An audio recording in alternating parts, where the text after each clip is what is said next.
गुरुं शङ्कररूपिणो यमाश्रितो हि वक्रोऽपि छन्दः सर्वत्र वन्दते।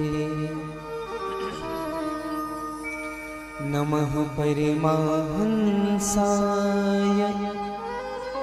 स्वादितचरणे कमलचिन्नमकरन्दाय भक्तजनमानसनिवासाय श्रीरामचन्द्राय नमः। यत्र यत्र रघुनाथकीर्तनं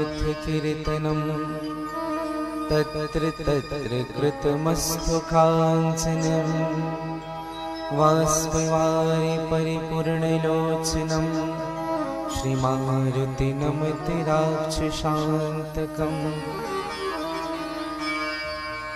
श्रीगुरुचरण सरोज रज निज मन मुकुर सुधार बरनौ रघुवर बिमल जस जो दायक फल चार। सिया राम के चरण गहूँ गहूँ चरण हनुमान संत हंस गण चरण गहूँ कर जोरे जुग पार। करऊँ कथा मैं मंदमती बालक जानु छमे विमल कथा यदुनाथ के हरिपद कमल सने। तुलसी संत समाज के पद बंदो सिरनाय कर बंदन सब जीव को कथा कहूँ मन लाय। सिया राम मैं सब जग जाने करहु प्रणाम जोरे जग पाए।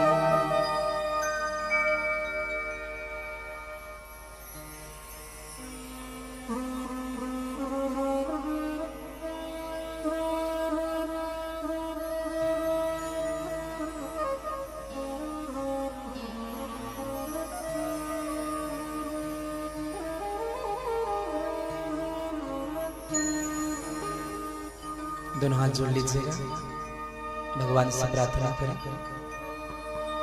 हे ईश सब सुखी हो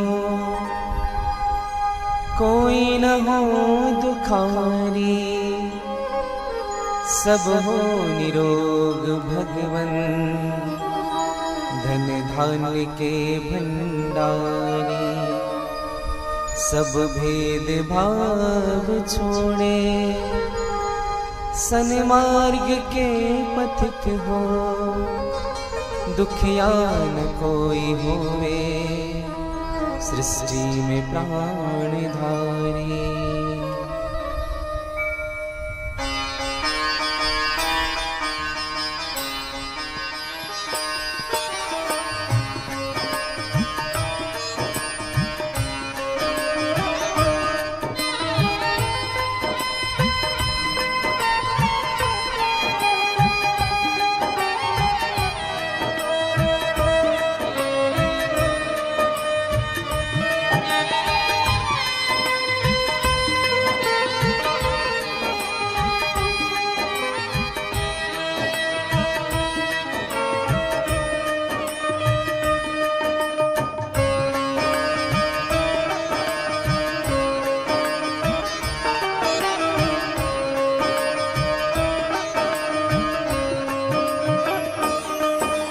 सुखी बसे संसार सब दुखिया रहे न को, यह अभिलाषा हम सबकी भगवन पूरी हो।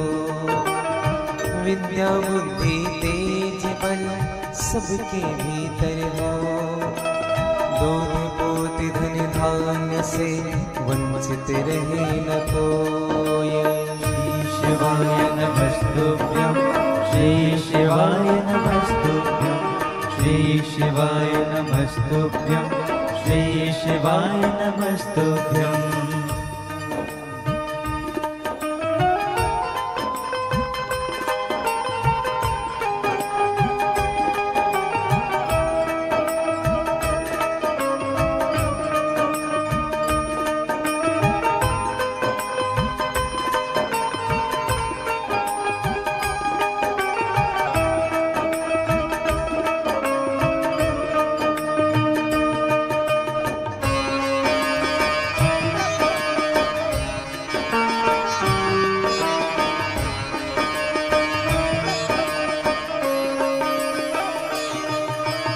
आपकी भक्ति प्रेम से मन होवे भरपूर, राग देश से चित्त मेरा हो सौभाग्य लो।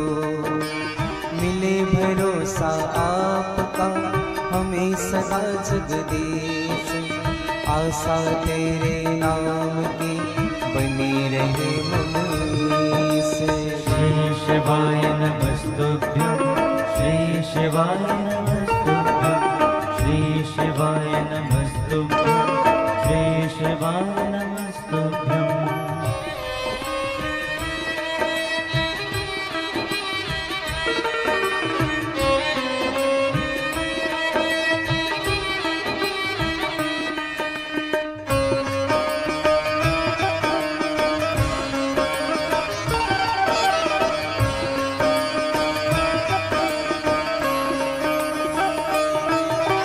पाप से हमें बचाए करके दया दया, अपना भक्त बनाए सबको करो निहार। हाथ जोड़ विनती करो सुनिए कृपा निधान, साधु संगत दीजिए दया धर्म का दान। साधु संगत दीजिए दया धर्म का दान, साधु संगत दीजिए दया धर्म का दान। जय जय श्री गिरिजारमण, जय जय भूप किशोर, जय भक्तन सर्वस्व प्रभु, जय गणपति चित चोर। जय भक्तन सर्वस्व प्रभु, जय गणपति चित चोर। बोले विश्वनाथ भगवान की जय, श्री शिव महापुराण की जय, श्री राम कृष्ण देव की जय, श्री हनुमान जी महाराज की जय, जगत गुरु करपात्रे जी महाराज की जय, सद्गुरुदेव भगवान की जय, श्री राधे निकुंज धाम की जय, श्री रोहिणी गवधाम की जय, अपने अपने माता पिता के जय, ग्राम के समस्त देवी देवताओं की जय, सब संतन की जय, सब भक्तन की जय। जय जय श्री सीताराम, जय जय श्री राधेश्याम। नमः पार्वती पतये हर हर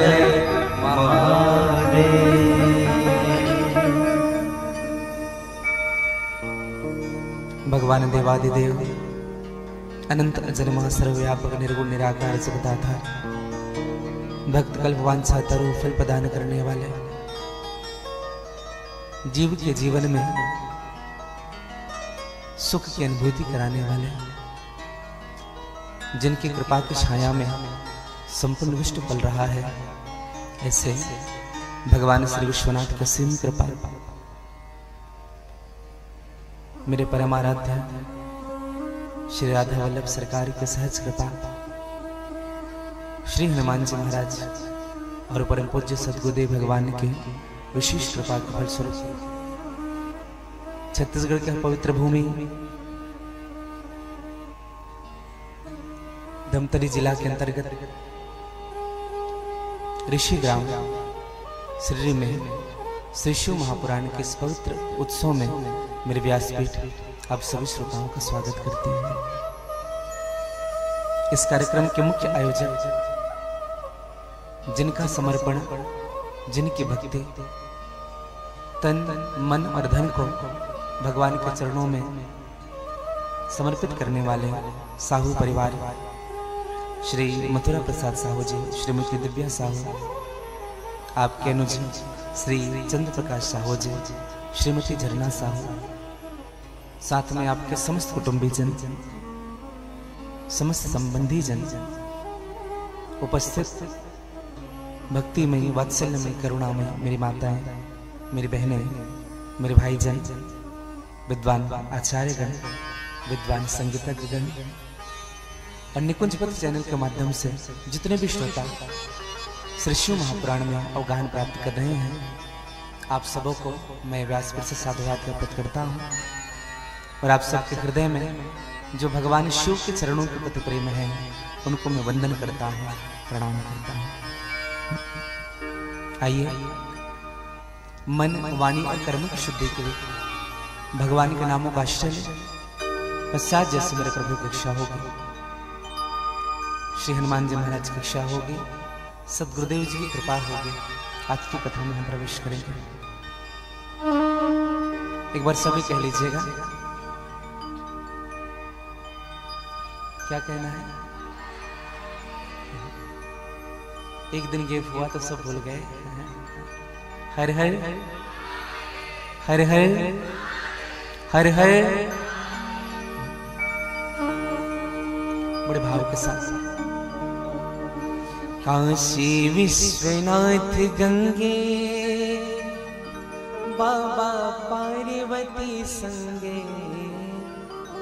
काशी विश्वनाथ गंगे, बाबा पार्वती संगे। हरे हरे महादेव शंभो, काशी विश्वनाथ गंगे। हरे हरे महादेव शंभो, काशी विश्वनाथ गंगे। हरे हरे महादेव शंभो, काशी विश्वनाथ गंगे। हरे हरे महादेव शंभो, काशी विश्वनाथ गंगे। काशी विश्वनाथ गंगे, बाबा पार्वती संगे। काशी विश्वनाथ गंगे, बाबा पार्वती संगे। काशी विश्वनाथ गंगे, बाबा पार्वती संगे। काशी विश्वनाथ गंगे, बाबा पार्वती संगे। हरे हरे महादेव शंभो, काशी विश्वनाथ गंगे। हरे हरे महादेव शंभो, काशी विश्वनाथ गंगे। हरे हरे महादेव शंभो, काशी विश्वनाथ गंगे। हर हर महादेव शंभो, काशी विश्वनाथ काले जी का थोड़ी आदमी गंगे।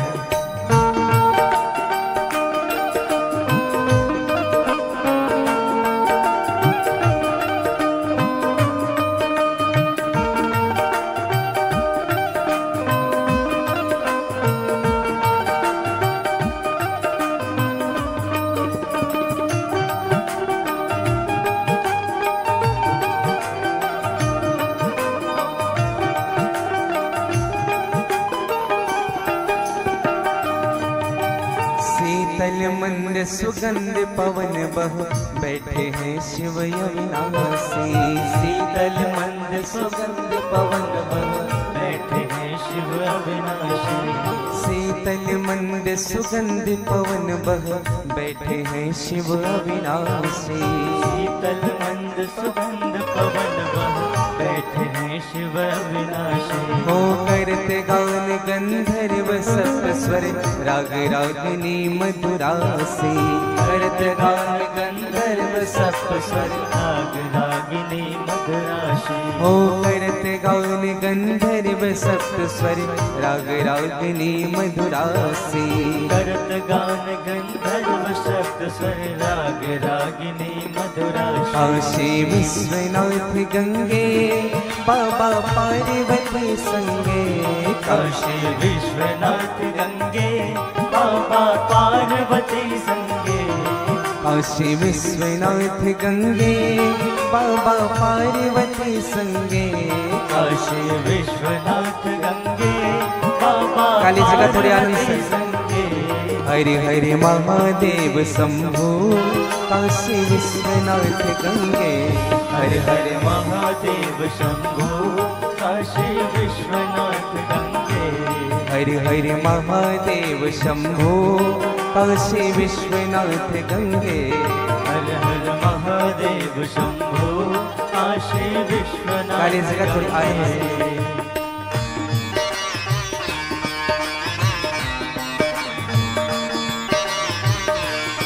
गंगे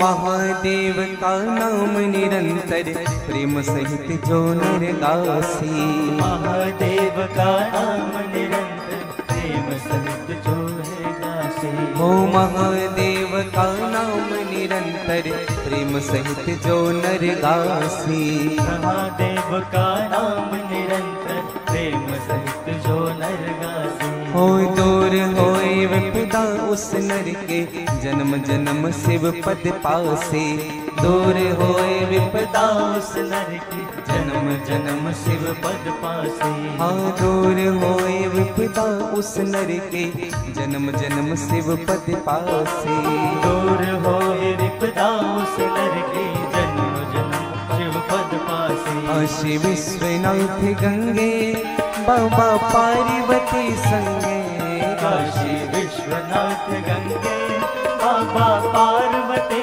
संगे हो काशी विश्वनाथ गंगे बाबा पार्वती संगे काशी विश्वनाथ गंगे बाबा काली पार्वती जगह। संगे हरि हरि महादेव शंभु काशी विश्वनाथ गंगे हरि हरि महादेव शंभो काशी विश्वनाथ गंगे हरि हरि महादेव शंभु काशी विश्वनाथ गंगे हर हर महादेव शंभो काशी विश्वनाथ गंगे ओ काशी विश्वनाथ गंगे बाबा पार्वती संगे काशी विश्वनाथ गंगे बाबा पार्वती संगे ओ काशी विश्वनाथ गंगे बाबा पार्वती संगे काशी विश्वनाथ गंगे बाबा पार्वती संगे हरि हरि महादेव शंभु काशी विश्वनाथ गंगे हरि हरि महादेव शंभो काशी विश्वनाथ गंगे हरि हरि महादेव शंभु काशी विश्वनाथ गंगे हर हर महादेव शंभो काशी विश्वनाथ गंगे काशी विश्वनाथ गंगे बाबा पार्वती संगे काशी विश्वनाथ गंगे बाबा पार्वती संगे काशी विश्वनाथ गंगे बाबा पार्वती संगे काशी विश्वनाथ गंगे बाबा पार्वती संगे हरि हरि महादेव शंभु काशी विश्वनाथ गंगे हर हर महादेव शंभो काशी विश्वनाथ गंगे हरि हरि महादेव शंभु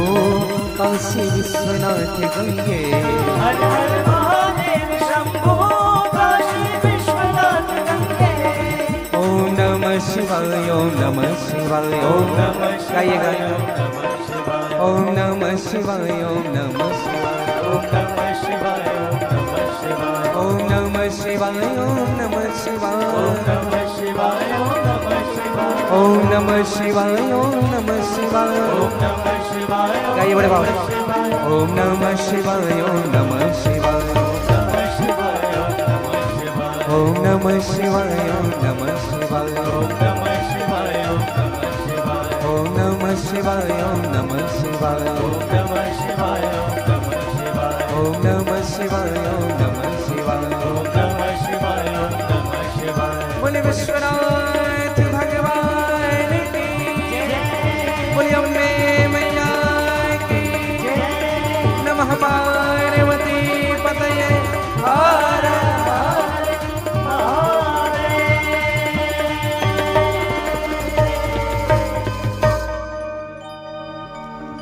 हरे हरे महादेव शंभो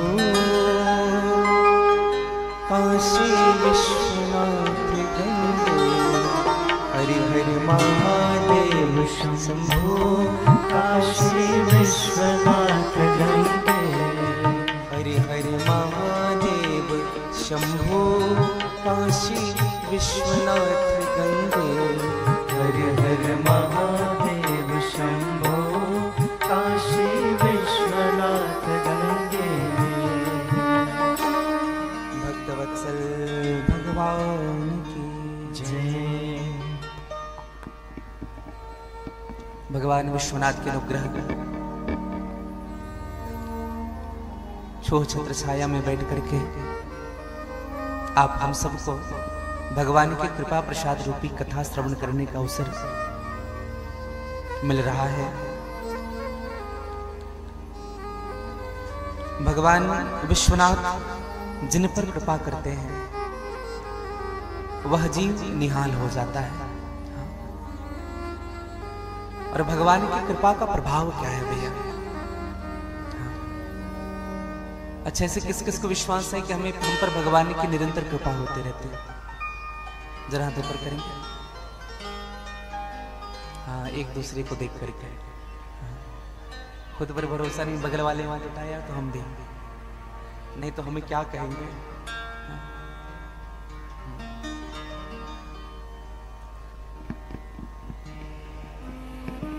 कृपा सब पर है, हम उनकी कृपा का अनुभव नहीं कर पा रहे हैं। हाँ। भक्त के जीवन में भगवान की कृपा का अनुभव ही भगवान को प्राप्त करने का भाव होता है, समझिएगा। ऐसा कोई जीव नहीं है जिन पर मेरे भगवान विष्णु की कृपा ना हो, जिन पर मेरे गोविंद की कृपा ना हो, सब पर है। हाँ। कभी कभी भगवान बहुत कुछ दे देता है, लेकिन फिर भी हम भगवान को उलाहने देते रहते हैं। और कभी छोटी सी वस्तु भी परमात्मा हमको दे देता है तो हम भगवान को धन्यवाद देते हैं। जो जीव भगवान को निरंतर धन्यवाद देता है, समझिएगा उन्होंने भगवान की कृपा का अनुभव किया है। नहीं तो बहुत कुछ मिलने के बाद भी ना मन में दरिद्रता भरी रहती है। हाँ, असंतोष भरा रहता है। हाँ, दरिद्रता का आशय क्या है? दरिद्रो यस्य असंतुष्टो। हाँ, जो असंतुष्ट है ना वही दरिद्र है। हाँ, जो संतुष्ट है हाँ, वो दरिद्र नहीं है। दरिद्रता का मतलब गरीबी नहीं है मेरे भाई भाई। हाँ, दरिद्रता का मतलब है सब कुछ होकर भी और पाने की चाह रखना। गरीब भले ही हो जाना, लेकिन दरिद्र नहीं होना जीवन में। हाँ? दरिद्र व्यक्ति जीवन भर दुखी रहता है। हाँ? और संतुष्ट व्यक्ति ना, गरीब व्यक्ति सुखी रहेगा। भागवत जी में सुदामा की कथा आती है। सुदामा को संतोषी ब्राह्मण माना गया। जब सुशीला ने सुदामा से कहा कि प्रभु एक बार द्वारिकाधीश के पास चले जाओ, जीवन भर की गरीबी मिट जाएगी, दरिद्रता मिट जाएगी। सुदामा ने सुशीला से कहा, सुशीला एक बात बता, हम और भगवान से मांगने जाएंगे? ये तो बता सुशीला, हमने भगवान को दिया ही क्या है? हमने उनके लिए किया ही क्या है कि हम उनके सामने हाथ फैलाएंगे जाकर के? हाँ? आप और हम सब विचार कर इस बात को कि हम जितना भगवान से मांग रहे हैं, क्या उनका 10% भी भगवान को दिया है हमने? हाँ? सच्चे दिल से कहिएगा। आप और हम जितना मांगते हैं और जितना मिला है, क्या दिया है उतना उनको। हाँ, मैं तो कहूँ 10% छोड़ो, 1% भी अगर कोई दे दे तो बहुत बड़ी बात है। लेकिन फिर भी उनके सन्मुख को जाएंगे ना, भगवान ये दे देना, भगवान ये दे देना, अगरबत्ती जलाएंगे। जितना ज्यादा डरे हुए होंगे उतनी ज्यादा अगरबत्ती।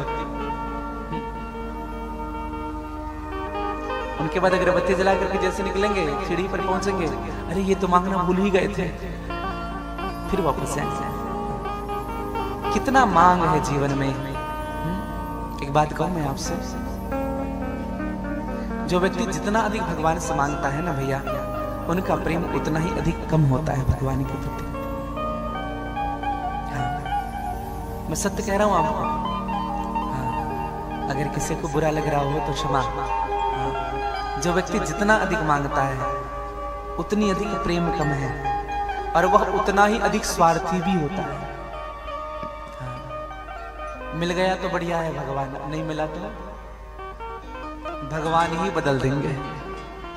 हाँ, सत्य कहूं यही दशा है आजकल के। हाँ,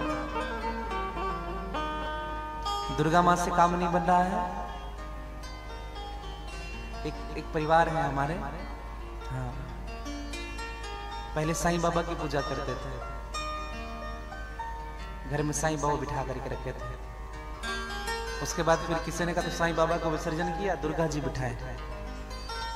आजकल लड्डू गोपाल बिठा करके रखे। मतलब एक में कुछ चीज टिक नहीं रहा है, मतलब भरोसा है ही नहीं भगवान में। प्रार्थना करो मेरे भाई बहन, ऐसा मत करिएगा। एक ही साधना करिए जीवन में, एक। जैसे इस चादर में कोई चादर है, उनके एक कोने को पकड़ोगे तो पूरा चादर हाथ में आ जाता है। एक को साधना करिए। कबीरदास जी ने बड़ी सुंदर बात कही, कबीरा कुंवर राम की पनिहारिन है अनेक, बर्तन सबके न्यारे हैं पर पानी सब में एक। हम सब के बर्तन अलग अलग हैं। बर्तन का मतलब पात्र, और पात्र को कबीरदास जी ने पात्रता में संबोधित किया है। सब व्यक्ति का पात्रता अलग है। हाँ, कोई अधिक ज्ञान को पचा सकता है, कोई अधिक कर्मशील है, कोई अधिक ज्ञानवान है, कोई अधिक भक्ति करता है। सबकी पात्रता अलग है, इसलिए भगवान से मत मांगिएगा। जब भगवान नरसिंह ने प्रहलाद को जब दर्शन दिया, तो भगवान नरसिंह ने प्रहलाद से कहा कि प्रहलाद मांगो, क्या चाहते हैं, क्या चाहते हो मांगो, जो जो कहोगे वही मिलेगा प्रहलाद। हाँ, त्रिलोकी का सुख दे सकता हूं तुम्हें प्रहलाद।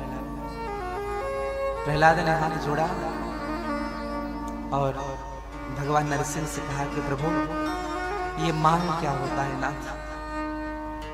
प्रहलाद ने बड़ी सुंदर बात कही, आप लोग भी इस भाव को समझिएगा।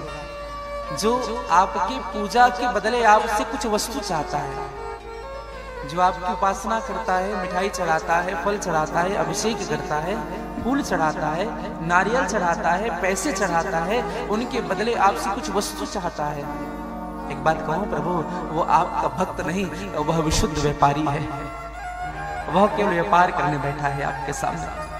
मुझको ये दे दोगे तो मैं ये चढ़ा रहा हूं, मुझे ये देना, मैं ये चढ़ा रहा हूं, मुझे ये देना। ये व्यापारी की बात होती है भैया, भक्त की बात नहीं होती। प्रहलाद ने कहा प्रभु मुझे कुछ नहीं चाहिए, हाँ, अब कछु ना होना चाहिए मोरे, दीन दयाल अनुग्रह तोरे।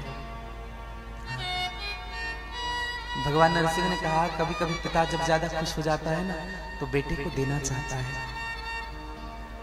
ऐसा नहीं कि बेटा नहीं मांग रहा है तो पिता को कुछ देना नहीं चाहिए, देना चाहिए। कभी खुश हो जाता है।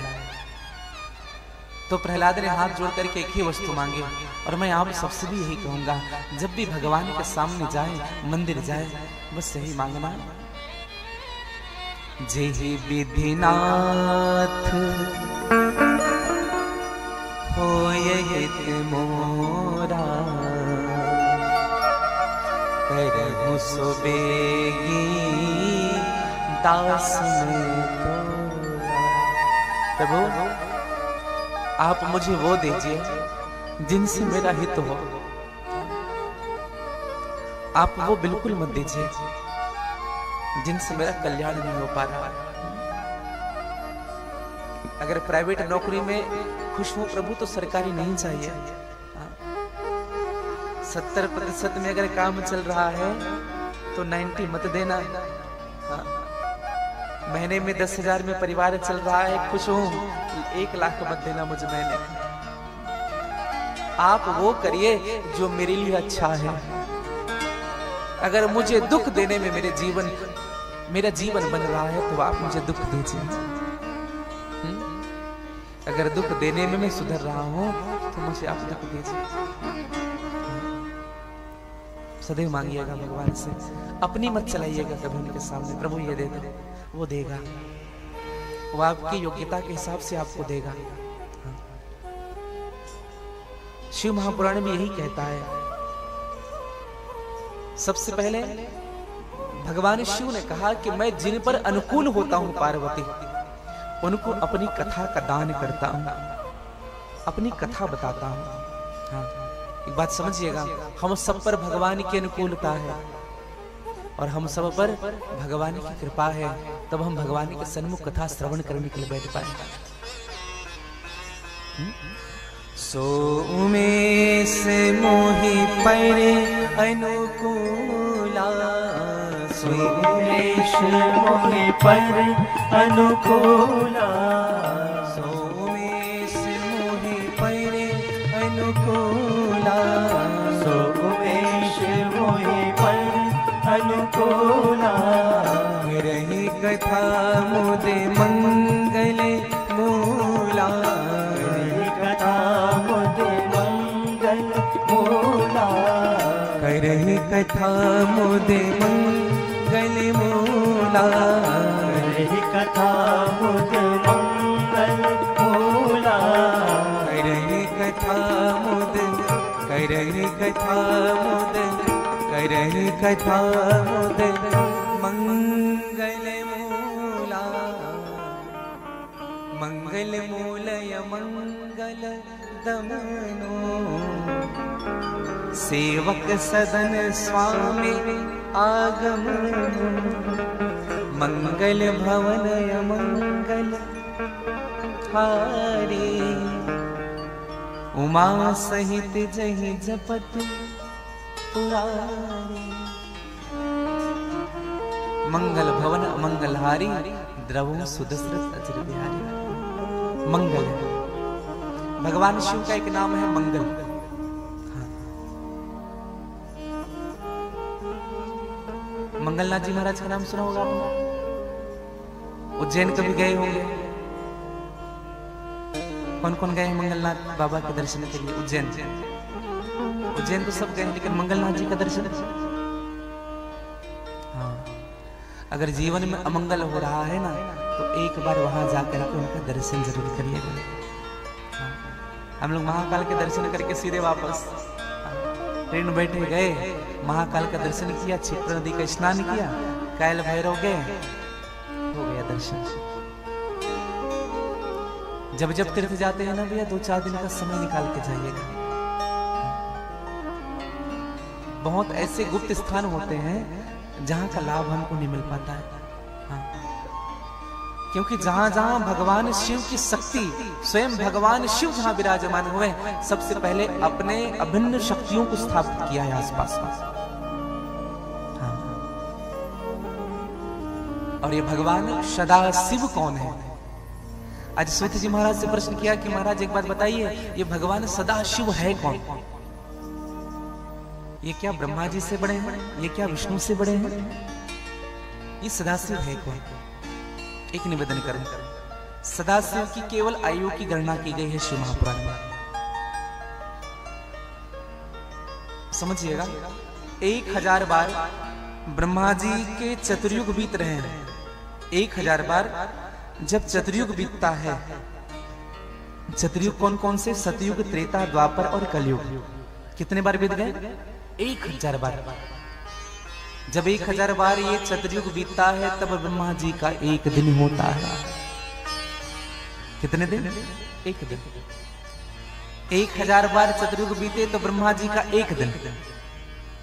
ऐसे ही ब्रह्मा जी के सप्ताह में 7 दिन है, महीने में 30 दिन है, साल में 365 दिन है, और ऐसे ही ब्रह्मा जी के एक साल में 100 साल की आयु है। ब्रह्मा जी 100 साल की आयु, एक दिन में 1000 बार चतुर्युग बीता तो एक दिन। ऐसे ब्रह्मा जी का आयु 100 साल की। अब थोड़ा आगे और बढ़े, ब्रह्मा जी की आयु जब 100 साल की होती है तब विष्णु का एक दिन होता है। एक दिन। अब विचार करिएगा, अब वैसे ही विष्णु जी की भी आयु 100 साल की है। अब जब विष्णु का 100 साल होता है तब रुद्र का एक दिन होता है।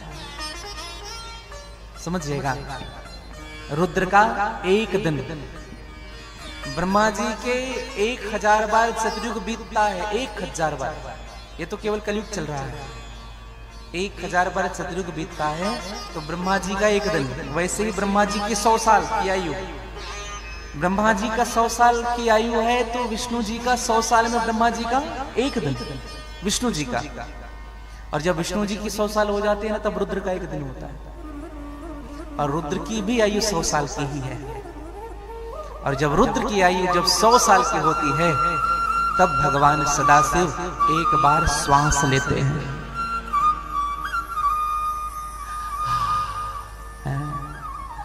कुछ लोग बाप रे बाप। अब बताओ सदाशिव की आयु क्या होगी? एक बार श्वास अंदर बाहर करते हैं। ये भगवान सदाशिव के आयु की गणना है। सदाशिव,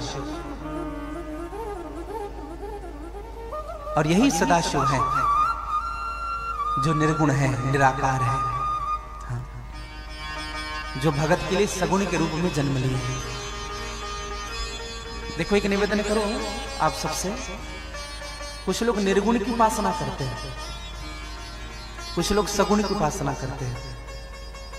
जबकि एक निवेदन करूं आप सबसे, गोस्वामी तुलसीदास जी ने स्पष्ट कहा, अगुण ही सगुण ही नहीं कछु भेदा। अगुण और सगुण में कोई भेद नहीं है। समझिएगा, हम लोग जो कहते हैं निर्गुण निर्गुण निर्गुण कहते हैं, सगुण से ही निर्गुण हुआ। हाँ, इसको ऐसे समझिएगा, बहुत सरल भाव में समझें। जैसे आपने जल को किसी गिलास में रख दिया, ठीक है, उस जल को आप थाली पर रख दीजिए, किसके आकार का हो गया? थाली के आकार का। उसी जल को कटोरी में रख दिए, कटोरी के आकार का हो गया। जिस आकृति में आप उनको लेना चाहोगे वो उसी आकार का हो रहा है। यही निर्गुण भाव है। और उसी जल को कटोरी में भर के 2 घंटे फ्रिज में रख दो, और फ्रिज से निकाल करके फिर से थाली में पलट दो, फिर से वो थाली के आकार का हो जाएगा क्या? नहीं होगा। हाँ, तत्व एक ही है भैया, सगुण और निर्गुण तत्व एक ही है। 2 घंटा छोड़ दो उनको थाली में उड़ेल करके, 2 घंटे के बाद फिर से उसी आकार का हो जाएगा।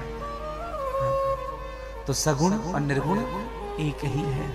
हाँ, कुछ लोग निर्गुण की उपासना करते हैं, कुछ लोग सगुण की उपासना करते हैं। हाँ, आज बड़ा सुंदर समय आया। हमारे मन संचालक श्री साहू जी बता भी रहे थे कि आज परम वंदनीय, परम शुद्ध है। मैं जितना भी विशेषण दो कम है। श्री साकेत वासी राजेश्वर सरस्वती जी का आज पुण्यतिथि है। मैं भगवान से प्रार्थना करूं,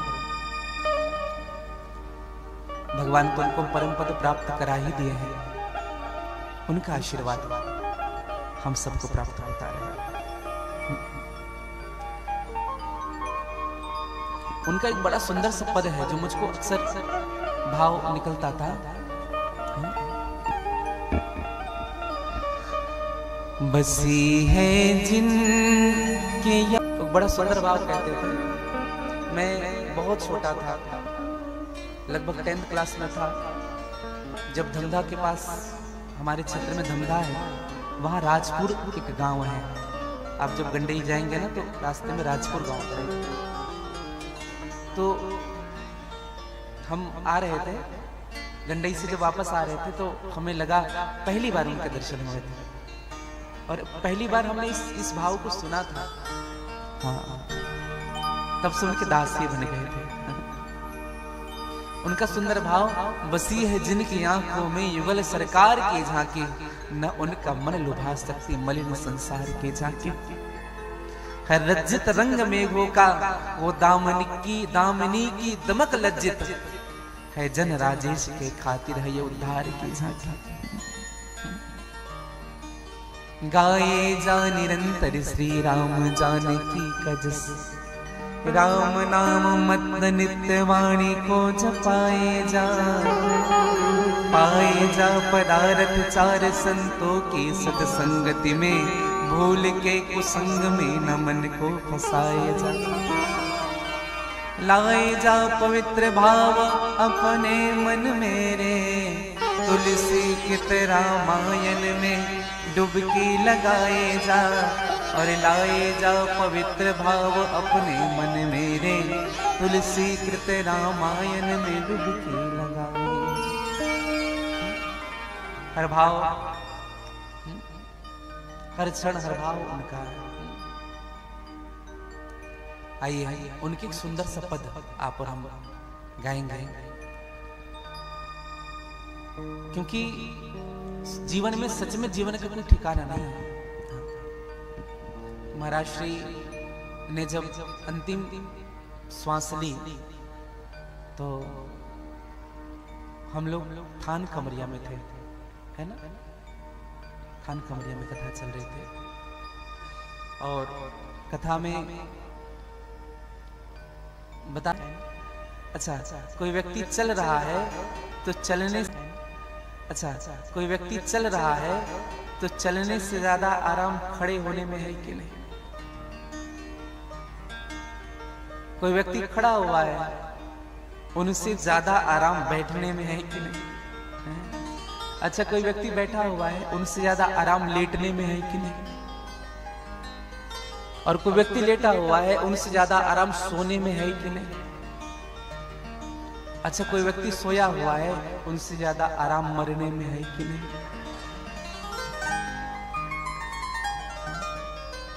बहुत सारी उन्होंने बातें कही थी उस दिन, वो बात कभी नहीं भुलाई जा सकती और उन संत को भी कभी नहीं भुलाया जा सकता।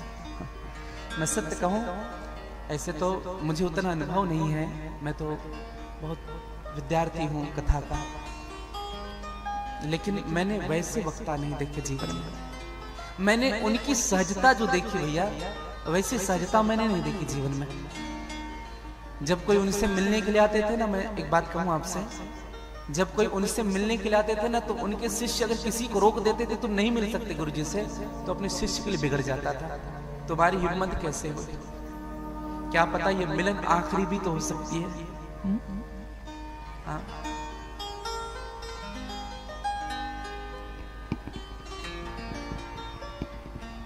एक बड़ा सुंदर भाव गाया था, देख लिया संसार हमने देख लिया, अब कुछ बचा नहीं, देख लिया दुनिया।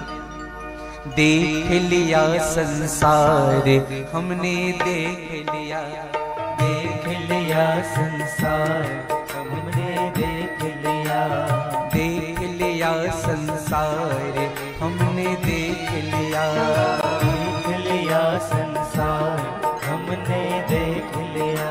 हाँ देख लिया, हाँ देख लिया, देख लिया, हाँ देख लिया, देख लिया, हाँ देख लिया, देख लिया, हाँ देख लिया। अरे सब मतलब के यार हमने देख लिया, सब मतलब के यार हमने देख लिया, सब मतलब के यार हमने देख लिया, सब मतलब के यार हमने देख लिया। ओ देख लिया संसार हमने देख लिया, देख लिया संसार हमने देख लिया।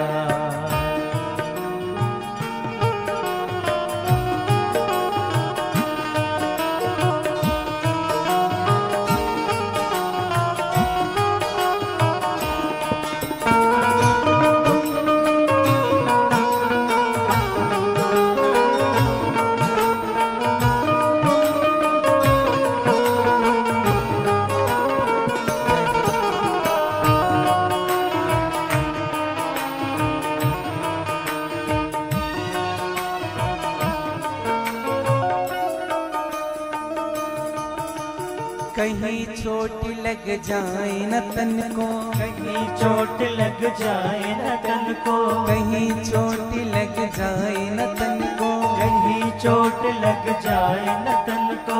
लोग ढूंढते हैं निर्धन को, लोग ढूंढते हैं निर्धन को, लोग ढूंढते हैं निर्धन को, लोग ढूंढते हैं निर्धन को। और उन्होंने एक बड़ी सुंदर बात कही, किसी व्यक्ति में प्रतिभा है ना, प्रतिभा उनका मूल्य नहीं होगा, जिनका प्रसार होगा ना उन्हीं का मूल्य होगा इस दुनिया में। प्रतिभा का कोई मोल नहीं है, प्रतिभा का कोई मोल नहीं है, प्रतिभा का कोई मोल नहीं है, प्रतिभा का कोई मोल नहीं है। सफल सिद्ध अनमोल वही है, सफल सिद्ध अनमोल वही है, सफल सिद्ध अनमोल वही है, सफल सिद्ध अनमोल वही है। अरे जिनका प्रबल प्रचार हमने देख लिया, जिनका प्रबल प्रचार हमने देख लिया, जिनका प्रबल प्रचार हमने देख लिया, जिनका प्रबल प्रचार हमने देख लिया।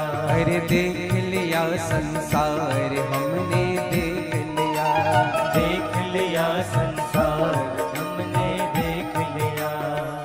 और एक बात कहें आपको, उन्होंने बड़ी सुंदर बात कही, मुझे लगता है परम आदरणीय श्री महाराज जी ने ये बात दिल से कही होगी, क्योंकि खुद ही इतने सरल थे।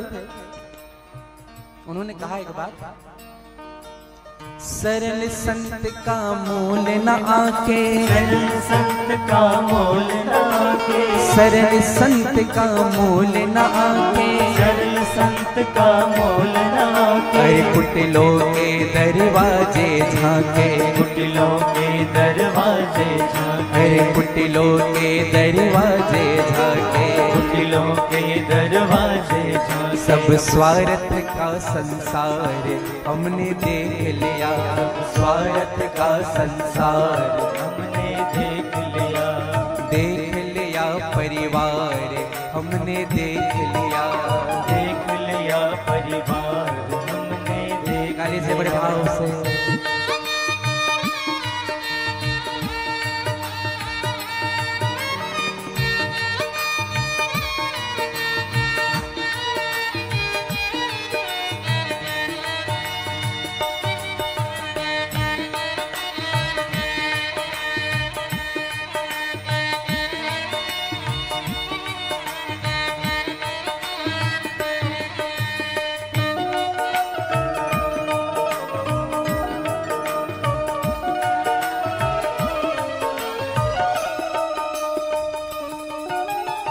संतों का उपदेश यही है, संतों का उपदेश यही है, संतों का उपदेश यही है, संतों का उपदेश यही है। मूल मंत्र राजेश यही है, मूल मंत्र राजेश यही है, मूल मंत्र राजेश यही है, मूल मंत्र राजेश यही है। हरि हरि सुमिरन में, हरि सुमिरन में, हरि सुमिरन में सारे हमने देख लिया, हरि सुमिरन में सार हमने देख लिया, हरि सुमिरन में सारे हमने देख लिया, हरि सुमिरन में सार हमने देख लिया। हरि देख लिया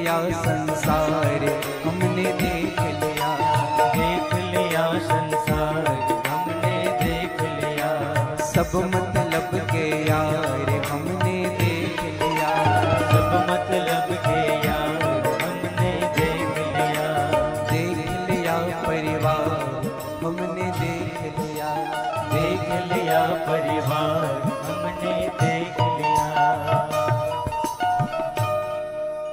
सब मतलब के यार हमने देख लिया।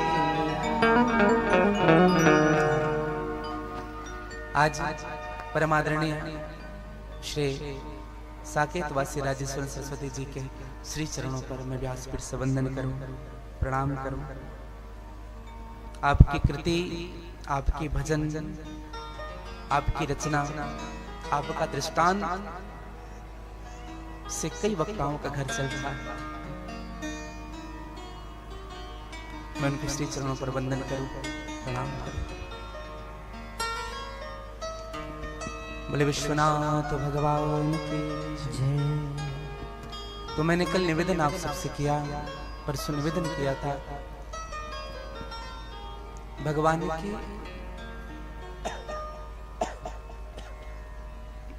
चरित्रों में। भगवान के एक और सुंदर से चरित्र हैं। भगवान शिव के 5 पुत्रियों की चर्चा आती है, 6 पुत्र की चर्चा आती है। मैंने कल उस दिन आपसे निवेदन किया कि 6 पुत्र ही कार्तिकेय बने, कार्तिकेय के रूप में जाने जाते हैं। आज सूत जी महाराज से निवेदन किया कि महाराज ये 5 पुत्रियां कौन हुई भगवान शिव के, जिनको हम नहीं जानते।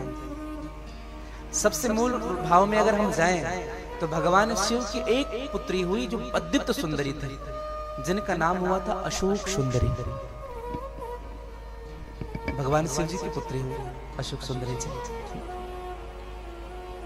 और कल मैं आप उस दिन मैंने अपने निवेदन में किया परसों कि मां अन्नपूर्णा ने भगवान शिव को तृप्त किया। भगवान शिव का एक स्वरूप है अघोर स्वरूप, अघोर स्वरूप।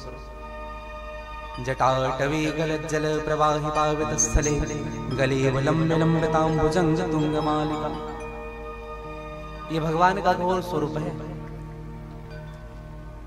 अघोर स्वरूप का एक दर्शन कर यम यम यक्ष रूपम दस संवदनम भूमि कंपायमानम सम सम सम संघार मूर्ति सिर मुकुट जटा शेखरम चंद्रबिंबम दम दम दम दीर्घकाया विकृत नख मुखम चौर्धिरेखम कपालम पम पम पम पापनासम प्रणत पुष्पतम भैरवम चंद्रपाल। अघोर स्वरूप भगवान ने अघोर स्वरूप का दर्शन कब कराया? एक निवेदन करें। जब राजा हिमांचल ने भगवान शिव के विवाह में स्वागत सभी बारातियों की तो भगवान शिव को पहले भोजन कराया गया। जब सबको भोजन परोसाना, जितने उनके भूत प्रेत पिशाच गण थे, तो सबने एक शर्त रखी, जब तक मालिक नहीं खाया तब तक हम कैसे खा सकते हैं, पहले हमारे प्रभु को भोजन कराएंगे। और भगवान शिव को अंदर बिठा करके भोजन कराया। हिमवान ने 56 प्रकार का व्यंजन बनाया, भगवान शिव को परोसा गया, अघोर शिव को, और वो भोजन करते गए करते गए करते गए। पहले एक परात में दिया था,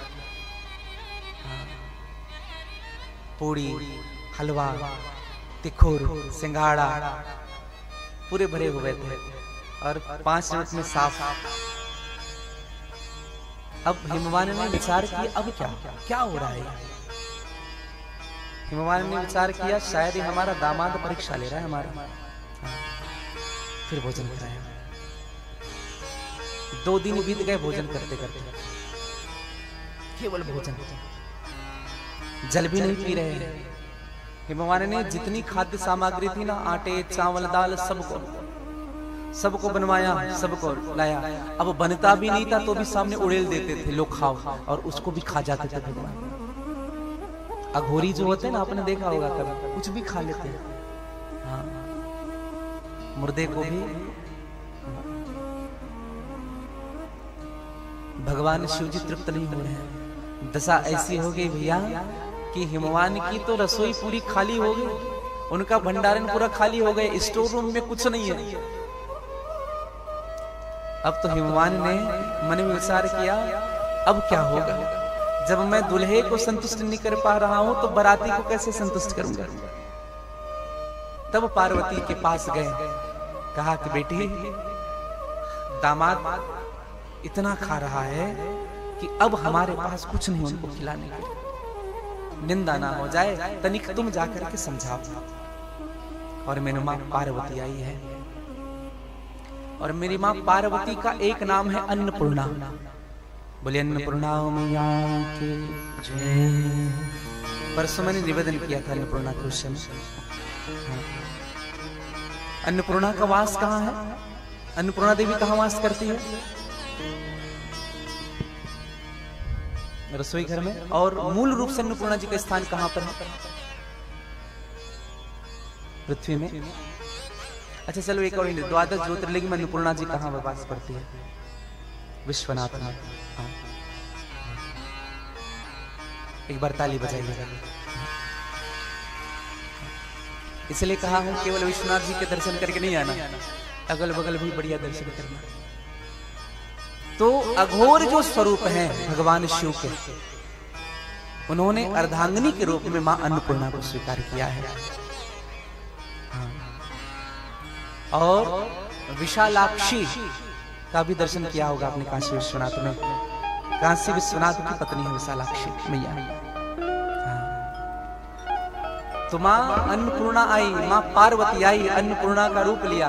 भगवान शिव इतने खा रहे हैं, सर भी नहीं उठाते थे, ऐसे ही खाते रहते। मेरी मां सामने आई और दो कपाल थे मनुष्य के, सर के दो कपाल थे, एक में भभूति भरी और एक में खीर बना करके भरी। भगवान शिव को खीर अत्यधिक प्रिय है। खीर का भोग विशेष समय में भगवान शिव में लगाना चाहिए। सुरभि गाय के दूध से मेरी मां ने खीर बनाया है। और भगवान शिव को जब सन्मुख ले जा करके रखी, तो जब कपाल में भरा हुआ जब भस्म देखा, भगवान शिव को समझते देरी नहीं लगी, ये मेरा भोजन कौन जानती है, सिवाय पार्वती के और कोई नहीं जानती। जब सर उठा करके देखा तो मेरी मां जगदम्बिके अन्नपूर्णा थी। भगवान शिव ने कहा कि तुमने अच्छा किया पार्वती, अच्छा किया अन्नपूर्णा, जो तुमने मुझे संतुष्ट कर दिया। और उस कपाल में जो भस्म थे, पूरे शरीर में मेरे प्रभु ने आलिंगन किया है, पूरे शरीर में लगाया। और मेरी मां पार्वती ने उसी पायस में, उसी खीर में बिल्व पत्र डाल करके भगवान शिव को भोग लगाया और अपनी हाथों से एक ही निवाला खिलाया, एक निवाला। और एक निवाले खाते ही भगवान शिव जी तृप्त हो गए, जोर से डकार दिए। भगवान शिव एक निवाले में तृप्त हुए। आशय क्या? अन्नपूर्णा मैया से देवता भी तृप्त हो जाएंगे, भगवान शिव भी तृप्त हो जाएंगे। अब अन्नपूर्णा मैया पार्वती के रूप में आई, कहा प्रभु कृपा करो, हाँ पिता रो रहा है, बैठ करके बारातियों को क्या खिलाएंगे। भगवान अघोर ने कहा चिंता मत करो देवी, अपने पिता से जा करके कहो एक बार भंडार को देखे। और जब भंडार को जा करके देखा तो पहले से 10 गुना अधिक सामग्री भर चुकी थी। इसलिए विशेष निवेदन करूं, जहां जहां आपके भंडार गृह हैं, वहां वहां मां अन्नपूर्णा का स्थान जरूर रखिएगा। हाँ, आपने फोटो देखा होगा, भिक्षा दे रही है भगवान शिव को अन्नपूर्णा जी, जरूर रखिएगा मेरे भाई बहन। मैं सत्य कहता हूँ, व्यासपीठ से कहता हूँ, आपका भंडार कभी खाली नहीं होगा, कभी सूना नहीं होगा। जब वास्तु पूजन होती है ना, तो मां अन्नपूर्णा को भी स्थान दिया जाता है घर में। हाँ, अन्नपूर्णा का स्थान जरूर हो। बोले अन्नपूर्णा मैया की जय। तो मैं आप सबसे निवेदन कर रहा था कि भगवान शिव के 5 पुत्र हैं। हाँ, भगवान शिव और मां पार्वती का नित्य का नियम था, जैसे संध्या होती थी तुरंत यात्रा के लिए जाते थे। हाँ, बैल तैयार रहता था, भगवान बैठते थे, मेरी मां को बिठाते थे और सीधे यात्रा के लिए। ये नित्य का नियम था भगवान शिव का, जैसे संध्या हो यात्रा के लिए। और कहां से गुजरते थे बता? ब्रह्मलोक, स्वर्गलोक, वैकुंठ। ब्रह्माणी ब्रह्मा जी के देख रहे हो अपनी पत्नी को कैसे घुमा रहे हैं। माँ लक्ष्मी कहती थी, देख रहे हो प्रभु, आपके पास तो समय ही नहीं, दिन भर काम काम काम काम, कभी हमें भी कहीं ले जाते। इंद्राणी इंद्र से कहती है, ए एरावत सड़ता पड़ रहा है, धूल खाता पड़ रहा है, कभी सवारी हमें तो करा, बस युद्ध होता है तब बैठ कर निकलते। एक दिन भगवान विष्णु ने माँ लक्ष्मी से कहा, जब भगवान शिव जी जब सामने से गुजरे, लगभग 5:30 बजे का समय था, भगवान विष्णु ने लक्ष्मी से कहा कि देवी चलो जाओ, जल्दी तैयार हो जाओ, आज हम भी तुम्हें ले जाएंगे अपने साथ यात्रा कराने।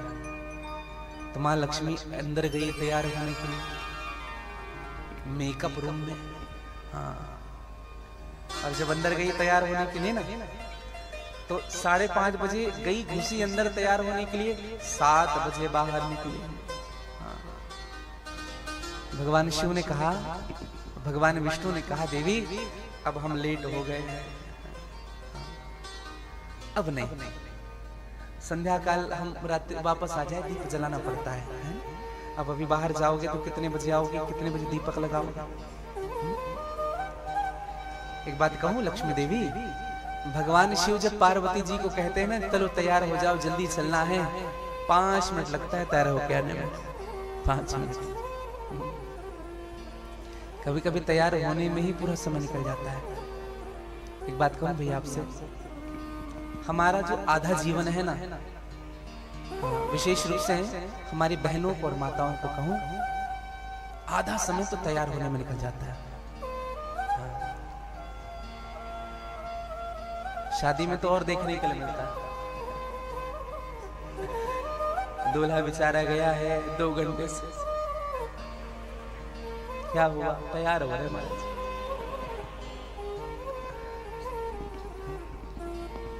ट्रेन और स्त्री में इतना ही अंतर है, ट्रेन लेट होने के बाद मेकअप करती है, ट्रेन लेट होने के बाद मेकअप करती है, और माताएं मेकअप करने के बाद लेट करती है। कुछ ना कुछ बचा रहता है उनका। मैं सत्य कहूं आपको, जैसे आ जाए घर के बाहर निकल, अरे ये तो भूल ही गए, आप देखेंगे, और लास्ट तक निकलने तक दर्पण से सामने से नहीं हटेंगे, लास्ट तक। एक बार और देख ले। तो महालक्ष्मी को भगवान विष्णु ने कहा कि नहीं देवी, विलंब हो चुका है। अब एक दिन की बात क्या हुई, भगवान शिव जी प्रतिदिन ले जाते थे मेरी माँ को बाहर, आज भगवान शिव जी अकेले निकल गए। प्रतिदिन संध्या को ले जाते थे, आज शिव जी अकेले चले गए। तो विचार करने लगे मैया कि आज प्रभु अकेले क्यों चले गए, क्या कारण है। तो भगवान गणेश जी को भेजा, कहा कि बेटा जाओ तो तुम्हारे पिताजी कहाँ गए देख के आना, हमें छोड़ करके। तो भगवान गणेश जी पीछे पीछे। तो भगवान गणेश जी ने देखा क्या, भगवान शिव जी एक सरोवर पर स्नान कर रहे हैं और उनके साथ 5 कन्याएं स्नान कर रही है, एक दूसरे पर जल सिंचित कर रहे हैं। कभी भगवान शिव जी जल सिंचित करते थे, कभी वह कन्याएं जल सिंचित करती थी। गणेश जी को बड़ा बुरा लगा, पिताजी यही करने आए हैं। तुरंत जा करके माँ को बताया, कहा कि माँ अनर्थ हो रहा है, माँ क्या आप चल करके देखो। और जब भगवान शिव को जब माँ ने देखा, आवाज लगाया दूर से, महादेव। भगवान शिव ने पलट करके देखा, देवी। माँ पार्वती ने कहा, आपको लज्जा नहीं आती इन कन्याओं के साथ स्नान करते हुए? इन कन्याओं को तो अभी बताते हैं। हाँ, खूब क्रोधित। हाँ, और माताओं का एक स्वभाव होता है, खोपे लगाती है, जब गुस्सा होती है तो 2-4 बात कहेगी, फिर खोपा खुल जाता है, फिर खोपा लगाता, रुक अभी बता। हमें लगता है इन सब का एनर्जी यही रहता है, पूरा ताकत खोपे में।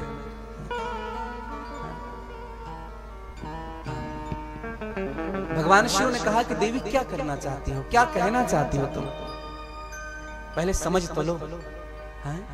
जो तुम मुझ पर ये लांछन लगा रही हो, समझ तो लो ये कौन है।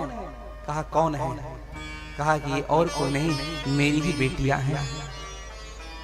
ये 5 जो कन्याओं के साथ मैं विहार कर रहा हूँ, 5 कन्याओं के साथ जो मुझे स्नान कर रहे हैं, हम लोग जल क्रीड़ा कर रहे हैं, ये मेरी ही बेटियां हैं। हाँ। पार्वती ने कहा कब हुए? हमें तो पता नहीं। कहा देवी एक बार मैं आपके साथ चौसर खेल रहा था और चौसर खेल करके जब मेरे शरीर में पसीना आया, पसीने से भीग चुका था, फिर मैं गंगा स्नान करने के लिए आया और जब गंगा जी में जब डुबकी लगाई तो मेरे शरीर से पसीने के 5 बूंद नीचे टपके और यही पसीने के बूंद इस गंगा में प्रवाहित हो गए और यही मेरी कन्याएं हुई हैं। 5 कन्याएं। जल में जब कोई बूंद प्रवाहित होती है तो जिगजैग हो जाती है ऐसे, आप देखेंगे टेढ़ा मेढ़ा ऐसे। यही मेरी कन्याएं हैं। आप लोग नाग पंचमी के दिन जो बनाते हैं, डिब्बा में 5 सर्प बनाते हैं हाँ कि ना? पहले बनता था विशेष रूप से, आजकल सब भूल रहे हैं। नाग पंचमी के दिन अब नाग को कौन भोग लगाए? नाग को वही भोग लगाए जो प्राण से जिनको डर ना हो। इसलिए हम ना नाग पंचमी के दिन पहले क्या करते थे? पहले नाग पंचमी की छुट्टी रहती थी।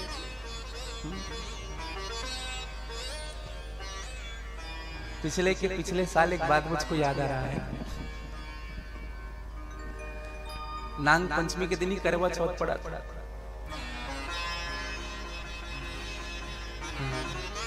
तो परम आदरणीय श्री ऐसा कुछ है ना, नाग पंचमी के दिन करवा चौथ पड़ा था। तो परम आदरणीय श्री पुंडरीक जी महाराज ने सबको बधाई दी। उन्होंने बधाई क्या दी बताए? जिन जिन के शादी नहीं हुए उनको करवा चौथ की बधाई, और जिनके शादी हो गए उनको नाग पंचमी की बधाई। तो नाग पंचमी आप देखेंगे सर्प लगा करके रखे हैं और उनकी देखो यही है भगवान की पुत्रियां। जो 5 जो सर्प लगाते हैं ना, यही पुत्रियां हैं। भगवान शिव ने कहा कि पार्वती ये मुझसे और गंगा से उत्पन्न हुए हैं, गंगा और मुझसे। और भैया दशा ऐसी हुई कि माँ पार्वती की आंख से अश्रु बहने लगे। भगवान शिव ने कहा कि पार्वती क्यों रो रही हो, क्या हुआ? कहा स्वामी तुमने मुझे श्राप दिया था, मुझे वो बात याद है कि तुमसे संतान नहीं होंगे, लेकिन गंगा से मेरे 6 पुत्र और 5 पुत्रियां होगी। आज मैं समझ गई यही 5 पुत्रियां हैं जो गंगा से हुई है। जया, विशाला, शामली बारी, देव और दोतली, ऐसे 5 पुत्रियां हुई।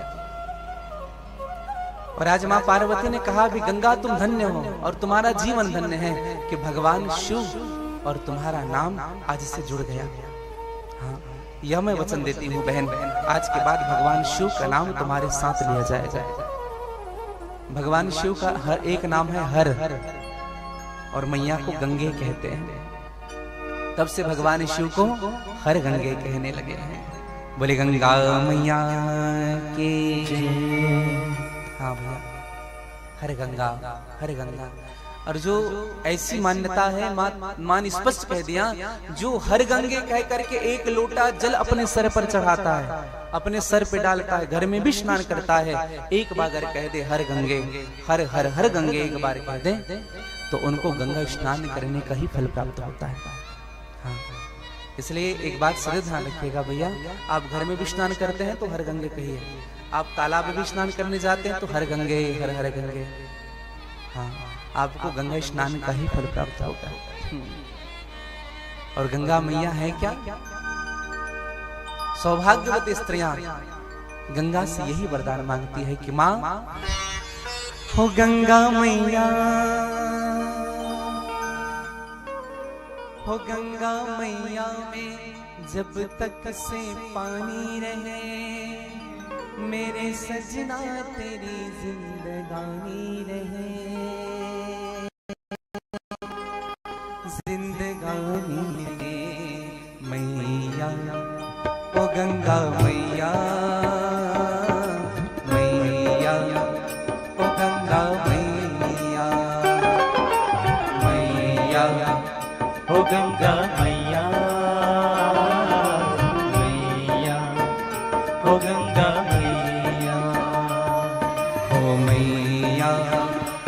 गंगा मैया मैया, ओ गंगा मैया मैया, ओ गंगा मैया मैया, ओ गंगा मैया।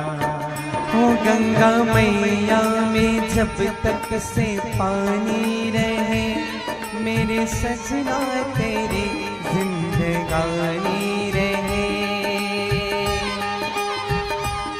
जिंदगानी रहे मैया, ओ गंगा मैया मैया, ओ गंगा मैया। गाली चला मैया, ओ गंगा मैया मैया, ओ गंगा मैया।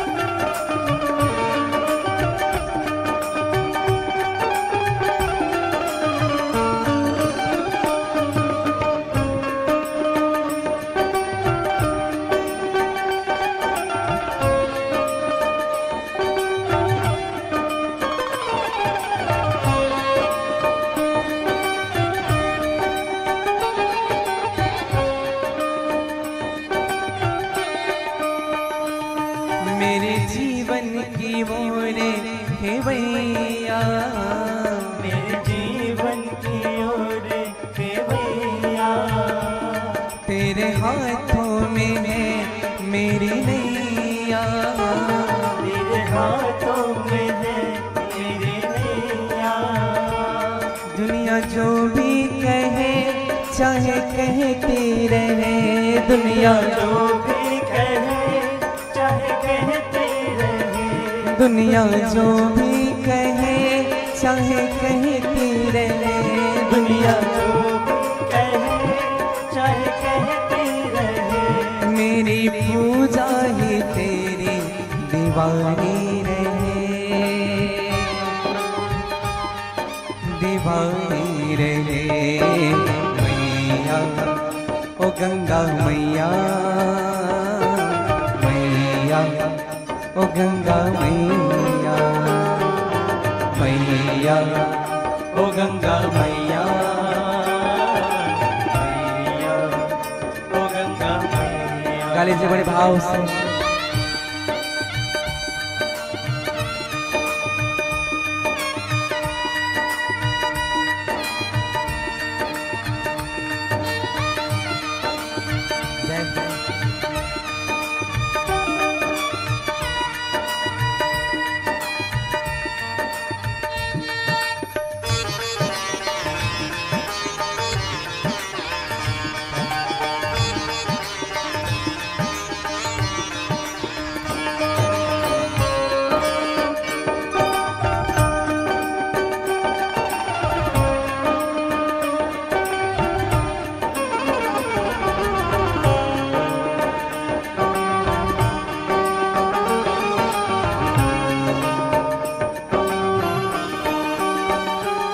सात फेरों के सात अग्नि के फेरे लगा कर, सात अग्नि के फेरे लगा कर, याद बीते दिनों की जला कर, याद बीते दिनों की जला कर।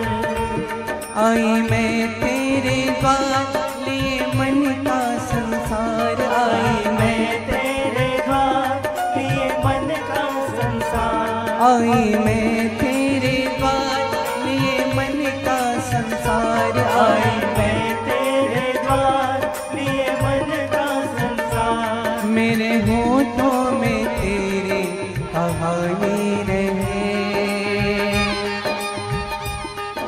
कहानी रहे मैया, ओ गंगा मैया मैया, ओ गंगा मैया मैया, ओ गंगा मैया मैया, ओ गंगा मैया। मैया ओ गंगा मैया, मैया ओ गंगा मैया, मैया ओ गंगा मैया, मैया ओ गंगा मैया। गा लीजिएगा थोड़ी आनंद से।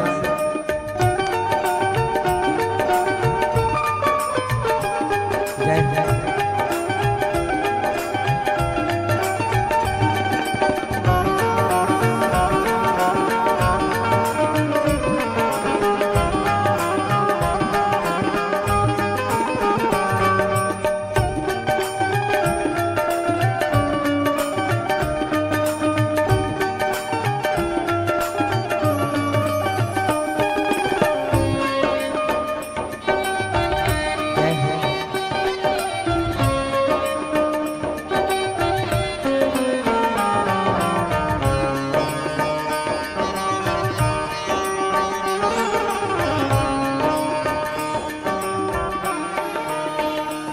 छुपी नारी के मन में वो सीता, छिप नारी के मन में वो सीता, जिनका जीवन अंगारों में बीता, जिनका जीवन अंगारों में बीता। मेरे जीवन के राम, मेरे जीवन के राम, मेरे जीवन के राम, मेरे जीवन के राम, ओ मेरे जीवन के राम, मेरे जीवन के राम, मेरे जीवन के राम, मेरे जीवन के राम। मेरे माथे में तेरी निशानी रहे, निशानी रहे। मैया ओ गंगा मैया, मैया ओ गंगा मैया, मैया ओ गंगा मैया, मैया ओ गंगा मैया। गा लीजिएगा। मैया ओ गंगा मैया, मैया ओ गंगा मैया, मैया ओ गंगा मैया, मैया ओ गंगा मैया। गाली जो में हरे गंगे हरे हरे हरे गंगे, हरे गंगे हरे हरे हरे गंगे, गंगे हर हर हर गंगे, हर गंगे हर हर हर गंगे, हरे गंगे हरे हरे हरे गंगे, हरे गंगे हरे हरे हरे गंगे, गंगे हर हर हर गंगे, हर हर हर गंगे। ओ हरे गंगे हरे हरे हरे गंगे, हरे गंगे हरे हरे हरे गंगे, हर गंगे हर हर हर गंगे, हर गंगे हर हर हर गंगे, हरे गंगे हरे हरे हरे गंगे, हरे गंगे हरे हरे हरे गंगे, हर गंगे हर हर हर गंगे, हर गंगे गाली से बड़ भाव हरे गंगे हरे हरे हरे गंगे, हरे गंगे हरे हरे हरे गंगे, हरे गंगे हरे हरे हरे गंगे, हरे गंगे हरे हरे हरे गंगे। एक बार जो हर गंगे कहता है उनको एक बार गंगा स्नान करने का फल मिलता है।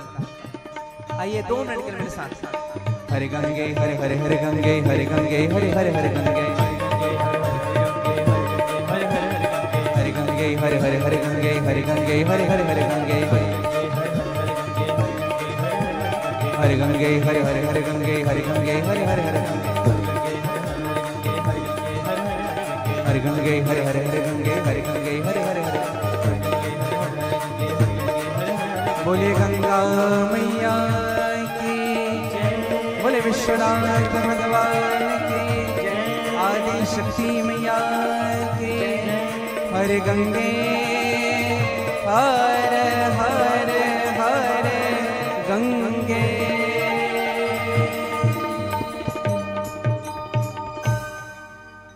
बोले गंगा मैया की जय।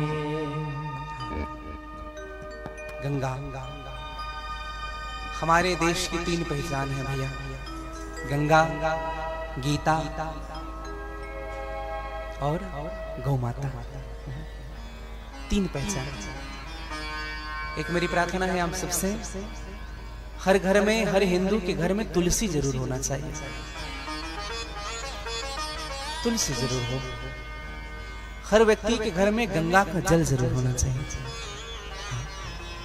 तुलसी जरूर रखिए घर में, गंगा का जल जरूर रखिएगा। और केवल रखना नहीं है, खाना भी है तुलसी को। देखो तुलसी को दांत से चबाया नहीं जाता, उनको निगला जाता है। तुलसी दल है, तुलसी पत्ता नहीं है। किसी मत कहेगा कि तुलसी पत्ता लेकर क्या, तुलसी दल है। और गंगा पानी नहीं, गंगा जल है।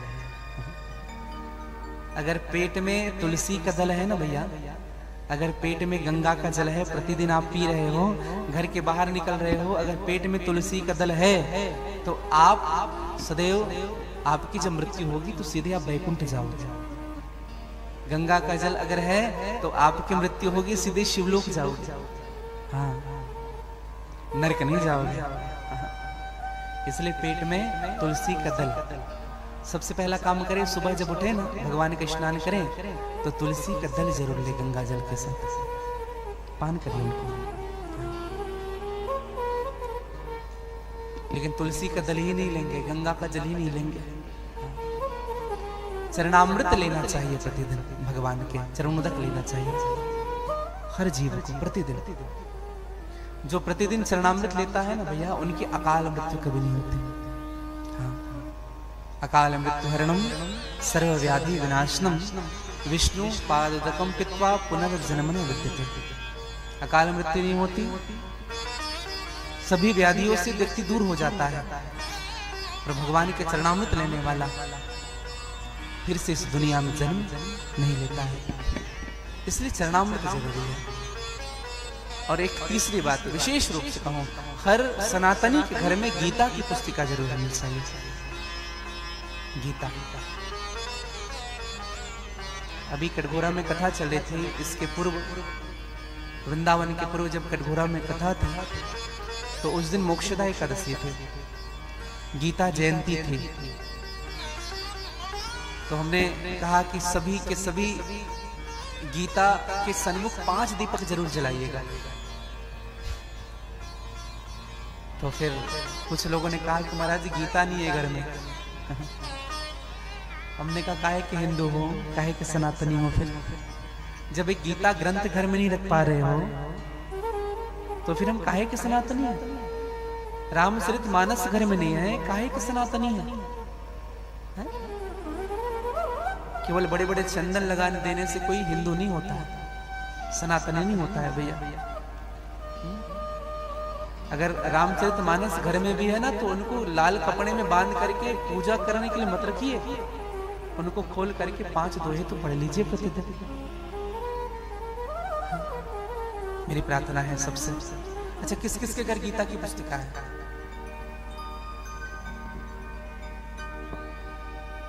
और बाकी आप सबसे मेरी प्रार्थना है जरूर रखिएगा। अच्छा, रामचरितमानस किसके घर रखा है? धन्यवाद। हमारे भाईजन तो रामायणी है ही, मानस के बड़े मर्मज्ञ हैं। और मुझे बता रहे थे पुनेश्वर साहू जी कि गुरुजी राम कथा के वक्ता भी यहाँ कथा सुनने आते हैं, कई मंडली भी यहाँ कथा सुनने आते हैं। क्योंकि ये ना सिरली जो स्थान है, अभनपुर क्षेत्र है, धमतरी क्षेत्र है, ये धर्म की नगरी है भैया। हाँ। मैं सत्य कहूं, इधर जितनी अधिक मानस मंडली है, और एक बात मैं जरूर कहूंगा, ऐसे तो मानस मंडली सभी श्रेष्ठ होती हैं, लेकिन इस क्षेत्र में जब आते हैं ना, या इस क्षेत्र से जब हमारे क्षेत्र में जब मंडलियां जाती है, तो मैंने इस क्षेत्र की मानस साधकों की सहजता देखी है और सरलता देखी। हमारे आदरणीय श्री दुलेश चक्रधारी जी यहीं पास में गुंदला बारा के हैं। हाँ, छत्तीसगढ़ में एक विशेष नाम है आपका। हमारे याविन साहू जी धमतरी कंडेल के हैं। हाँ? कला परिचय नहीं है भैया जीवन का, याद रखिएगा, आपके क्षेत्र में। किसी ने एक बड़ी सुंदर बात कही कि परिंदों को मंजिल मिलेगी यकीनन, परिंदों को मंजिल मिलेगी यकीनन, ये फैले हुए उनके पर बोलते हैं। वो लोग रहते हैं खामोश इस दुनिया में, जमाने में जिनके हुनर बोलते हैं। व्यक्ति अपनी कला से पहचाना जाता है। सदैव याद रखिएगा। तो जीवन में सदैव रामायण, गीता, भागवत सदैव आश्रय लेते रहना। 3 स्वरूप है भगवान के सच्चिदानंद, सत्य, चित्त और आनंद। सत्य रामायण है, चित्त गीता है और आनंद भागवत है। तीनों स्वरूप मिलेगा आपको। मानस पढ़िए, अपने बच्चों को मानस पढ़ाइए, मेरी प्रार्थना है आप सबसे। जब जब समय मिले ना बेटा, एक काम करो, सब्जेक्ट का तो पढ़ ही रहे हो, 4 दोहा इनमें से भी पढ़ लो। गीता के 5 श्लोक पढ़ लिया करो, स्कूल जब जा रहे हो कुछ पढ़ लो। अच्छा, बहुत कई बार लोग आते हैं कि महाराज जी भागवत करानी है, भागवत करानी है, भागवत करानी है। कभी ऐसे कोई व्यक्ति नहीं आते कि महाराज जी भागवत करनी है। भागवत करना चाहता है, कुछ मत करिए मेरे भाई बहन। एक पिढ़ी रखिए अपने सामने शुद्ध, उसमें शुद्ध वस्त्र रखिए, एक दीपक जलाइए और भागवत को अपना गुरु मान करके आप भागवत पढ़ना प्रारंभ करिए। शास्त्र मुखी होकर के रहिए जीवन में, क्योंकि 2 ही चीजें आपको उद्धार कर सकती है जीवन में, एक शास्त्र मुखी, दूसरा गुरुमुखी। हाँ, शास्त्र मुखी और गुरुमुखी, ये दोनों। तो मैं निवेदन कर रहा था कि आज माँ पार्वती ने माँ गंगा को भी भगवान शिव के साथ जोड़ दिया, उनका नाम। और भगवान शिव ने, भगवान शिव का एक नाम है महामृत्युंजय। और महामृत्युंजय की उपासना करने वाले एक भक्त हुए जिनका नाम हुआ चंद्रमा। हम लोग महामृत्युंजय मंत्र अक्सर पढ़ते रहते हैं। अच्छा, महामृत्युंजय की उत्पत्ति कहां से हुई? हम लोग कथा सुनते थे शिवपुराण, किसको पता है? महामृत्युंजय मंत्र प्रकट हुआ कहां से? इनकी कथा क्या है? निवेदन करूं मैं आप सबसे। एक बार मृकंड मुनि के एक भी संतान नहीं थे, और एक भी संतान नहीं थे तो मन में विचार आया कि हम भगवान शिव की इतनी तपस्या करते हैं, इतनी प्रार्थना करते हैं, इतना पूजा करते हैं, इतना पाठ करते हैं, लेकिन फिर भी एक भी संतान नहीं है हमारे। भगवान शिव कृपा करे तो संतान हो। मृकंड को लगा कि शायद मेरी तपस्या में कुछ कमी रह गई है। एक दिन मृकंड तपस्या करने के निकल पड़ा और भगवान शिव की खूब तपस्या की। भगवान शिव जी प्रसन्न हुए। मृकंड से कहा कि मांगो क्या चाहते हो? मृकंड ने कहा कि प्रभु एक ही इच्छा है, एक संतान हो जाता है। बाकी भगवान ने सब कुछ दिया है, संतान नहीं दिया है। भगवान शिव ने कहा कि जरूर होगा, तथास्तु, तुम्हारे एक संतान जरूर होगा, लेकिन यह भी बात याद रखना, वह केवल 12 साल के लिए ही तुम्हारे साथ रहेगा। खुशी में गम भूल गया, खुशी में गम भूल गया। संतान होगा इतना ही याद रहा, 12 साल तक ही रहेगा ये याद नहीं रहा। लेकिन फिर भी अपनी पत्नी को आकर के बताया कि हमें संतान जरूर आएगा हमारे पास, लेकिन वो 12 साल रहेगा। उनकी पत्नी को याद है, माँ तो माँ होती है ना भैया। हाँ? अब तो मृकंड का एक पुत्र हुआ जिनका नाम रखा गया मारकंडे। बोले मारकंडे भगवान की। ये शिव का ही अंश है मारकंडे। और मारकंडे जी जब हुए तो सब हर्ष मना रहे थे, लेकिन माँ दुखी हो गई। माँ विचार करने लगी, ये बेटा 12 साल तक रहेगा। जैसे जैसे मारकंडे की अवस्था बढ़ती जाती थी, माँ और दुखी होती जाती थी। मारकंडे ने माँ से बार बार पूछा, कहा कि माँ दुख का कारण क्या है? मैं देख रहा हूं जैसे जैसे समय बीत रहा है माँ, वैसे अब दुखी होते जा रहे हैं। आज 8 वर्ष के हो गए मारकंडे। माँ ने मन में विचार किया, मेरा बेटा 4 साल तक ही मेरे साथ रहेगा। जब मारकंडे 10 वर्ष का हुआ, अब तो और दुखी होगी माँ। जब 11.5 साल के हो गए, केवल 6 महीने बचे थे, माँ ने भोजन छोड़ दिया। बार बार याद करती थी 6 महीने और। एक दिन मारकंडे से रहा नहीं गया, कहा कि माँ आपको मेरी सौगंध है, आपके दुख का कारण क्या है ये बताओ। माँ ने कहा कि बेटा तुम तो सब जानते हो, हाँ?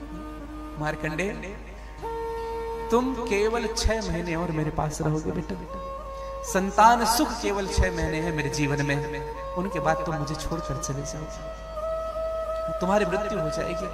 मारकंडे ने कहा कि मां, जो जीवन देने वाला है वह मृत्यु भी देता है, तो जो जीवन देता है ना मां, वही आपकी मृत्यु को टाल भी सकता है, और मुझे भरोसा है मेरे शिव पर। आप सबको प्रसंग याद होगा, शुक्राचार्य जी ने भगवान शिव की खूब आराधना की, और जब शुक्राचार्य को जब कहा भगवान शिव ने वरदान मांगो, तो शुक्राचार्य जी ने क्या मांगा? इस संसार में सबसे इम्पॉसिबल चीज क्या है जो कभी नहीं हो सकता? मरे हुए व्यक्ति को जिंदा नहीं किया जा सकता। शुक्राचार्य जी ने यही वरदान मांग लिए, प्रभु यही वरदान दो कि जिनकी मृत्यु हो जाए उनको मैं जिंदा कर सकूं।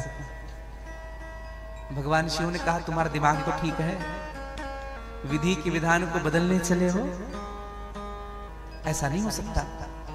कहा प्रभु अगर वरदान दे रहे हो तो ठीक, नहीं तो आप अपनी इच्छा से, फिर मैं कभी कुछ नहीं मांगूंगा आपसे।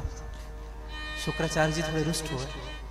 भगवान शिव को लगा चेला ही हमारा ही है, हाँ? और चेले को रुष्ट करना ठीक नहीं है, इसलिए दे दे। जाओ तो मैं मृत संजीवनी विद्या सिखा रहा हूं बेटा, जो जिनकी मृत्यु हो जाएगी तुम उनको मृत संजीवनी विद्या से जीवित कर सकते हो, जाओ। और यही विद्या का प्रयोग आप सब जानते हैं, देवासुर संग्राम में जब राक्षस मर जाते थे तो शुक्राचार्य जी उनको जीवित करते थे। राजा बलि को जीवित किया गया था, कालनेमी के मस्तक काट दिए थे भगवान। समुद्र मंथन में 5 के मस्तक कटे। सबसे पहले राहु का मस्तक कटा, कालनेमी का मस्तक कटा, माली सुमाली माल्यवंत रावण के तीनों नाना के मस्तक कटे, और इंद्र ने बलि का भी मस्तक काट दिया था। यही कालनेमी आगे चल करके कंस हुआ। कालनेमी ने भगवान की खूब तपस्या की। जब इनके मस्तक कट गए तो शुक्राचार्य जब इनको जीवित किया तो खूब तपस्या की। कहा कि वरदान मांगो, तो कालनेमी ने हाथ जोड़ करके वरदान मांगा, प्रभु मुझे भगवान विष्णु मनुष्य बन करके मारे। जैसे रावण ने वरदान मांगा था, रावण मरण मनुज कर जाचा, वैसे कालनेमी ने। तो यही कालनेमी को मारने के लिए भगवान कृष्ण बने, और यही कालनेमी कंस बना। आदि आदि कथाएं आप सब कथा सुनते होंगे भागवत जी में। तो मैं निवेदन करूं कि शुक्राचार्य जी को जब वरदान मिला मृत संजीवनी का, मार्कंडेय जी ने कहा कि मां, जब शुक्राचार्य जी को वरदान मिल सकता है तो क्या मुझे जीवित रहने का भी वरदान नहीं मिलेगा? मां मैं आप लोगों के लिए जीऊंगा। और धन्य है ऐसे बच्चे जो अपने माता पिता के लिए जीते हैं, हाँ, जो अपना जीवन अपने माता पिता को समर्पित करते हैं। हाँ। नहीं तो आजकल के जो बच्चे हैं ना भैया, वो अपने लाइफ को ही बनाने में लगे हैं। माता पिता क्या है कैसे है कोई मतलब नहीं। हाँ, माता पिता की खबर जरूर लेते रहना चाहिए। एक सच्ची घटना मैं आपको बता रहा हूं।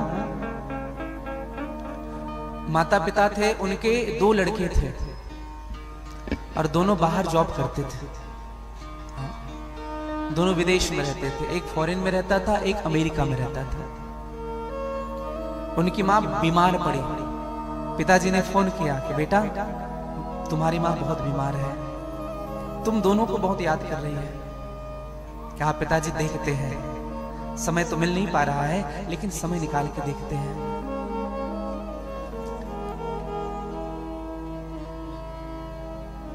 अब बच्चों ने कुछ भी नहीं कहा, फोन रख दी। कुछ दिन बीतने के बाद उनकी माँ की स्वास्थ्य इतनी बिगड़ती गई कि दोनों बच्चों को याद करते करते माँ ने देह छोड़ दिया, मृत्यु को प्राप्त हो गई। अब जब पता चला, दोनों को फोन किया गया कि तुम्हारी माँ नहीं रही, तब छोटा लड़का आया। माँ की अवस्था 70 की थी, पिताजी की अवस्था 75 साल की थी। सत्य घटना है, बताओ मैं आपको। लड़का आया छोटा वाला, आने में थोड़ा विलंब हुआ। गांव वालों ने कहा कि जल्दी लेके चलो, कल से मरी पड़ी हुई है, बास भी आने लगेगा इनमें। 24 घंटे से ज्यादा हो गए हैं। कहा बेटे लोग आ रहे हैं, एक बार देख ले। बेटा आया, अपने पिता के पास आकर के रोने लगा। पिता ने कहा बेटा, अब रोने से कोई मतलब नहीं, तुम्हारी माँ ने अंतिम क्षण तक तुम्हें याद किया और देह छोड़ दिया उन्होंने, अब कोई मतलब नहीं। बेटे का जवाब क्या था? पिताजी अगर सब हो गया हो तो थोड़ा जल्दी करो ना, मेरी फ्लाइट की टाइम हो रही है, 2 घंटे बाद मेरी फ्लाइट है। पिता रोने लगा। आज भी कम समय के लिए आया है बेटा, 9 महीने तक जिस माँ ने तुम्हें गर्भ में रखा, आज तुम्हारे पास समय नहीं है उनके पास, उनके लिए। तुम्हारा भाई नहीं आया बड़ा वाला? छोटे ने कहा पिताजी, उन्होंने मुझसे कहा कि अभी तू चले जा, पिता के समय मैं चला जाऊंगा। अभी माँ गुजर गई है, तू चला जा, जब पिताजी गुजर जाएंगे तो मैं जाऊंगा, तू मत जाना। बच्चों का एग्जाम चल रहा है, अभी आते नहीं बनेगा। विचार करिए उस पिता के दिल में क्या गुजर रहा होगा, जिन्होंने पूरी जिंदगी अपने बच्चों को दे दी। वह पिता क्या सोचता होगा बताइए। जब बच्चे जन्म लेते हैं ना भैया, तो माता पिता की ना अपने लिए शौक खत्म हो जाती है। वो यही सोचते हैं कि मेरा बेटा अच्छा से रहे, भले मुझे खुद को बिकना क्यों ना पड़ जाए, लेकिन मैं अपने बेटे को पढ़ाऊंगा, लिखाऊंगा, एक काबिल इंसान बनाऊंगा। इसी दिन के लिए पिता को दुख है, पिता के जीवन में समस्या है और बेटा खड़ा नहीं हो रहा है। सदैव याद रखना मेरे भाई बहन, जिन्होंने दिया है ना, देखो इस शरीर का हर रक्त भी उन्हीं का दिया हुआ है। इसलिए कैसे भी परिस्थिति हो जाए, आप जरूर जाइए, जॉब करिए, आप जरूर पैसा कमाइए, लेकिन समय समय पर अपने माता पिता का ध्यान जरूर रखिएगा। जरूर। कुछ बच्चे बाहर जाते हैं ना, 6-6 महीने तक फोन नहीं करते, साल बाहर तक फोन नहीं करते, पूछते तक नहीं है कि क्या चल रहा है घर में।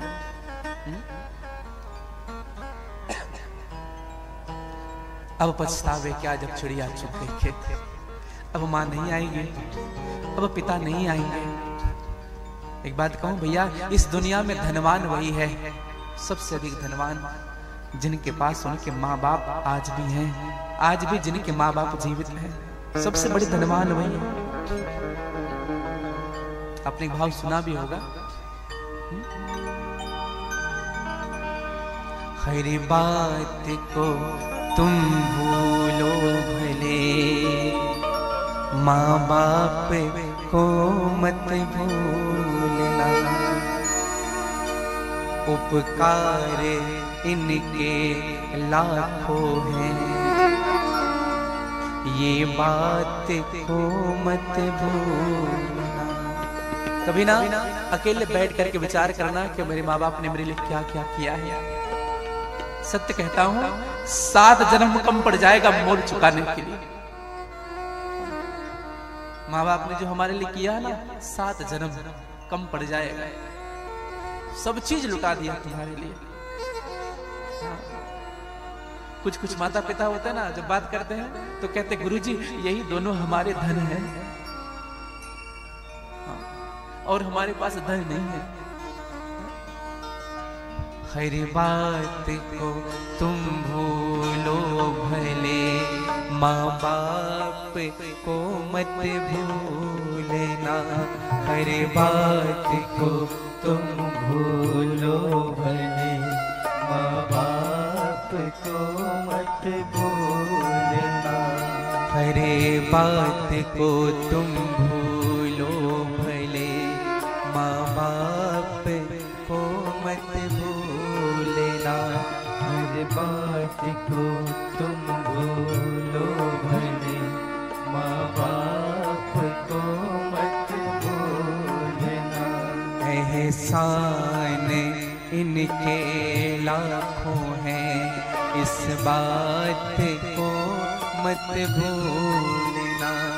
एहसान इनके लाखों हैं, इस बात को मत भूलना। धरती पर देवों की पूजा की, भगवान को लाख बनाया है।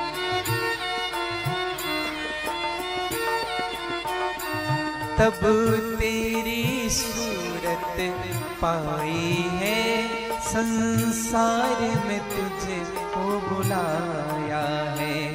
इन पावन लोगों के दिल को, इन पावन लोगों के दिल को पत्थर बन कर मत तोड़ना। इन पावन लोगों के दिल को पत्थर बन कर मत तोड़ना। हर बात को तुम भूलो भले, माँ बाप को मत भूलना।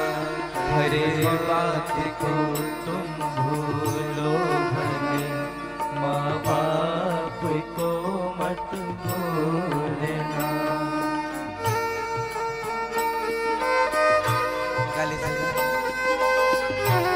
अपने माता पिता के किए हुए उपकार याद करिए भैया।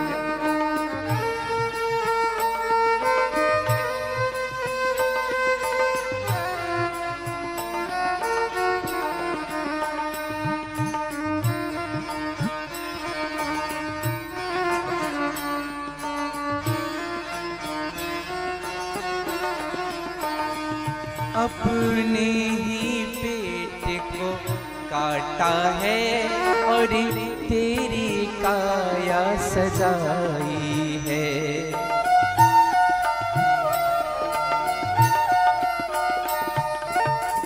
एक लड़का था, अपने पिता के हाथ को पकड़ करके मेला गया और मेले में इच्छा रखा, पिताजी झूला झूलना है, पिताजी मौत का कुआं देखना है, पिताजी फिल्म देखेंगे। पैसे नहीं है बाप के पास, मजबूर है, कुछ नहीं कर पा रहा है। रोता था जब कहता था तो, और विचार करता था भगवान ने मुझको क्यों नहीं दिया, मैं अपने बेटे का शौक पूरा नहीं कर पा रहा हूं। सबकी इच्छा करता था, पिताजी ये खाऊंगा, पिताजी ये खाऊंगा, पिताजी ये खाऊंगा।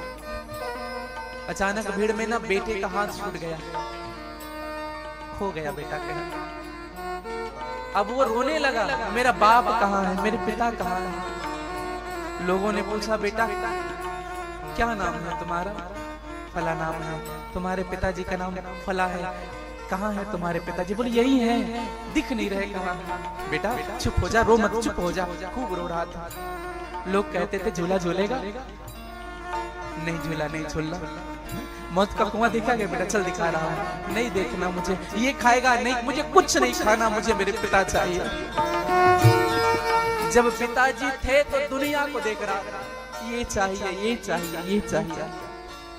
लेकिन अब पिताजी नहीं है ना, तो ऐसा लगता है संसार मेरे सर के ऊपर से साया निकल गया है।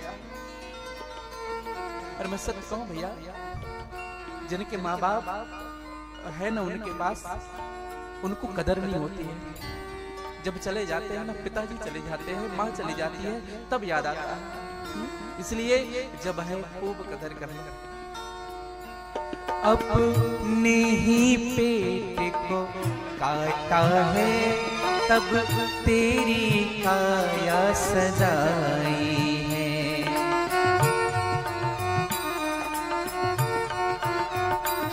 अपना हर कौर खिलाए तुझे, तब तेरी भूख मिटाई इन अमृत देने वालों को, इन अमृत देने वालों को।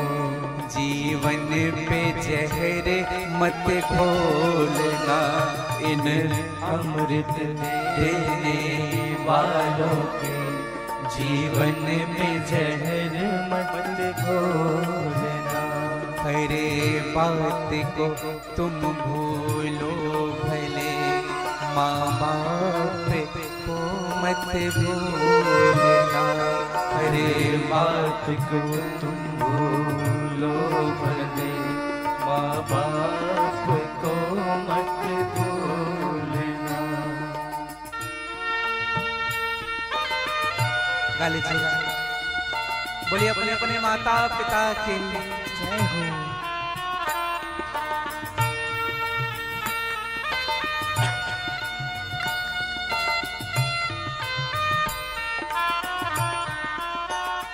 चाहे लाख कमाओ धन दौलत, ये बंगला कोठी बनाई है।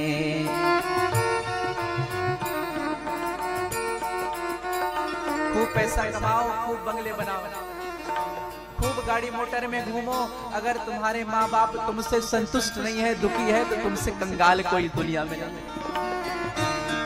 बन जाओ कितने भी बड़े दुनिया में, अगर तुम्हारे माँ बाप ही तुमसे दुखी हैं, ऐसा धन से क्या मतलब है? माँ बाप ही ना खुश हैं तेरे, बेकार ये सारी कमाई है।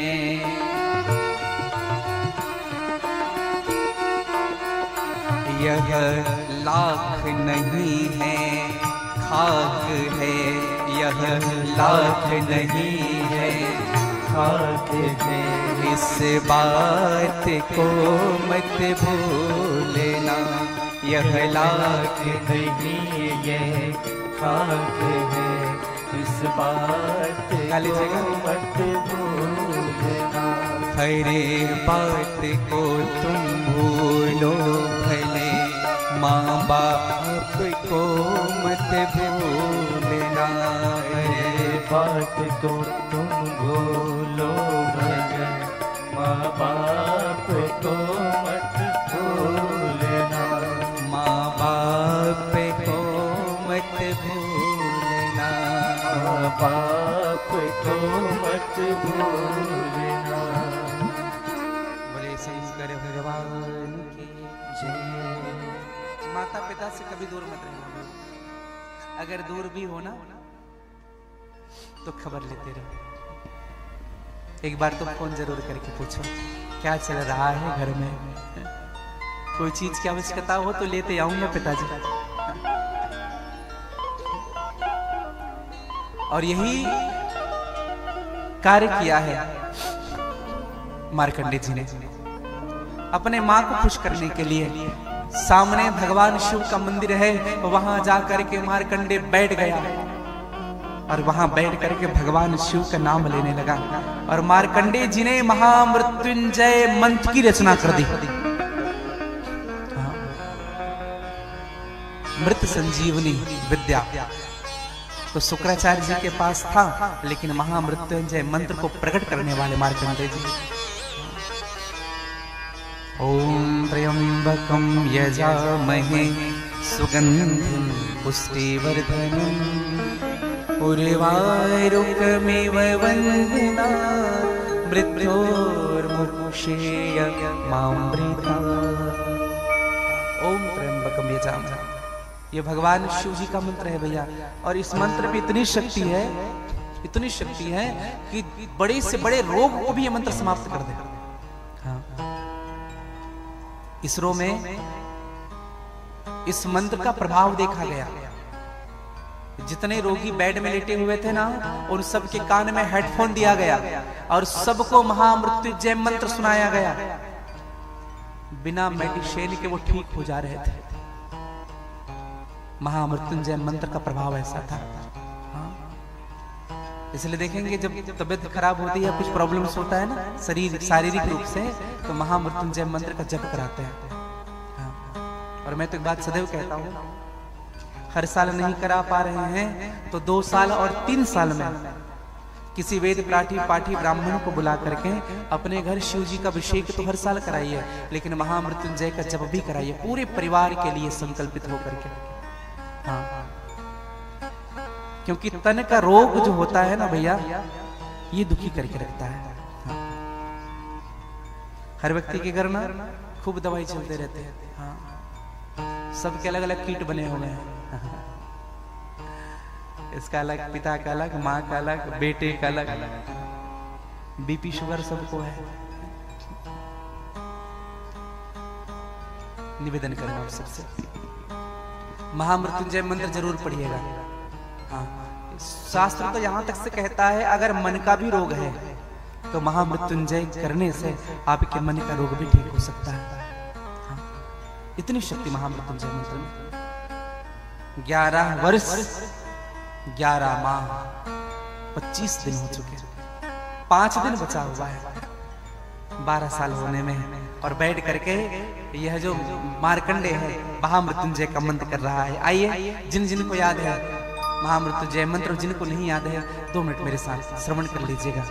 ओम त्र्यंबकं यजामहे सुगंधिं पुष्टिवर्धनम् उर्वारुकमिव बन्धना मृत्योर्मोक्षेय मामृतात्। ओम त्र्यंबकं यजामहे सुगंधिं पुष्टिवर्धनम् उर्वारुकमिव बन्धनात् मृत्योर्मोक्षेय। आप लोग भी गा लीजिएगा। ओम त्र्यंबकं यजामहे सुगंधिं पुष्टिवर्धनम् उर्वारुकमिव बन्धनात् मृत्योर्मोक्षेय मामृतात्। त्र्यंबकं यजामहे सुगंधिं पुष्टिवर्धनम् उर्वारुकमिव बन्धनात् मृत्योर्मोक्षेय मामृतात्। मार्कंडे भगवान शिव के सन्मुख बैठ करके जप कर रहा है। 12 वर्ष पूर्ण होने वाला है। 12 वर्ष का प्रातः जब सूर्य उदय हुआ है, 12वें वर्ष का 12 साल जब पूर्ण हो चुका, और जब सूर्य उदय हुआ है उस दिन का, जिस दिन मार्कंडे को जाना है, यमराज ने अपने 2 दूतों को भेजा, कहा कि जाओ मार्कंडे को लेते आना। मार्कंडे को लाने के लिए यमराज के दूत आए हैं, फंदे लेकर के ले जाएंगे इनको अपने साथ।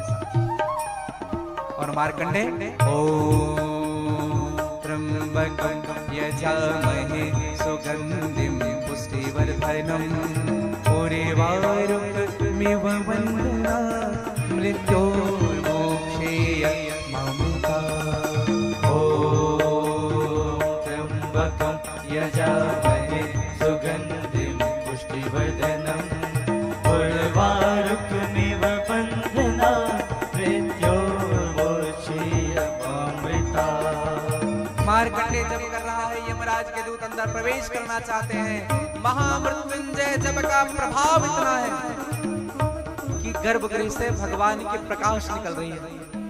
यमराज के दूत प्रवेश कर नहीं पा रहे हैं। जब पैर आगे बढ़ाते तो ऐसा लग रहा है कि कहीं आग में पैर रख रहे हैं, हाथ आगे बढ़ाते तो ऐसा लग रहा है कि हमें अग्नि ने स्पर्श किया है। जल रहे हाथ, जल रहा है पैर। यमराज को जाकर के बताया, कहा कि महाराज वहां तो ज्वाला ही ज्वाला है, वहां से एक अद्भुत मंत्र बाहर आ रहा है, हम प्रवेश करने में असमर्थ है महाराज। यमराज स्वयं गया यमराज, देखा है जप कर रहा है मार्कंडे बैठ करके। यमराज प्रवेश करता है, इधर मार्कंडे जप कर रहा है। ओम त्र्यंबकं यजामहे सुगंधिं पुष्टिवर्धनम् उर्वारुकमिव बन्धनात् मृत्योर्मोक्षेय मामृतात्। ओम त्र्यंबकं यजामहे सुगंधिं पुष्टिवर्धनम् उर्वारुकमिव बन्धनात् मृत्योर्मोक्षेय मामृतात्। ओम त्र्यंबकं यजामहे सुगंधिं सुगन्धिं पुष्टिवर्धनम् उर्वारुकमिव वन्दना मृत्योर्मोक्षेय मामृता।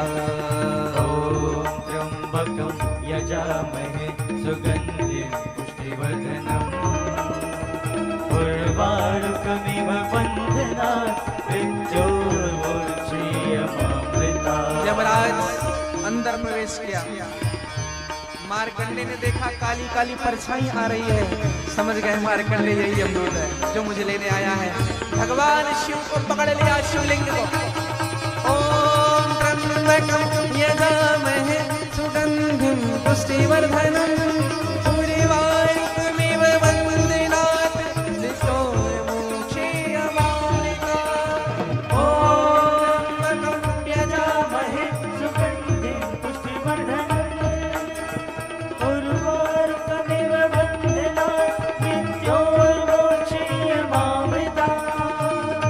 मार्कंडे पकड़े हैं भगवान शिव को यमराज उनको खींच रहे हैं।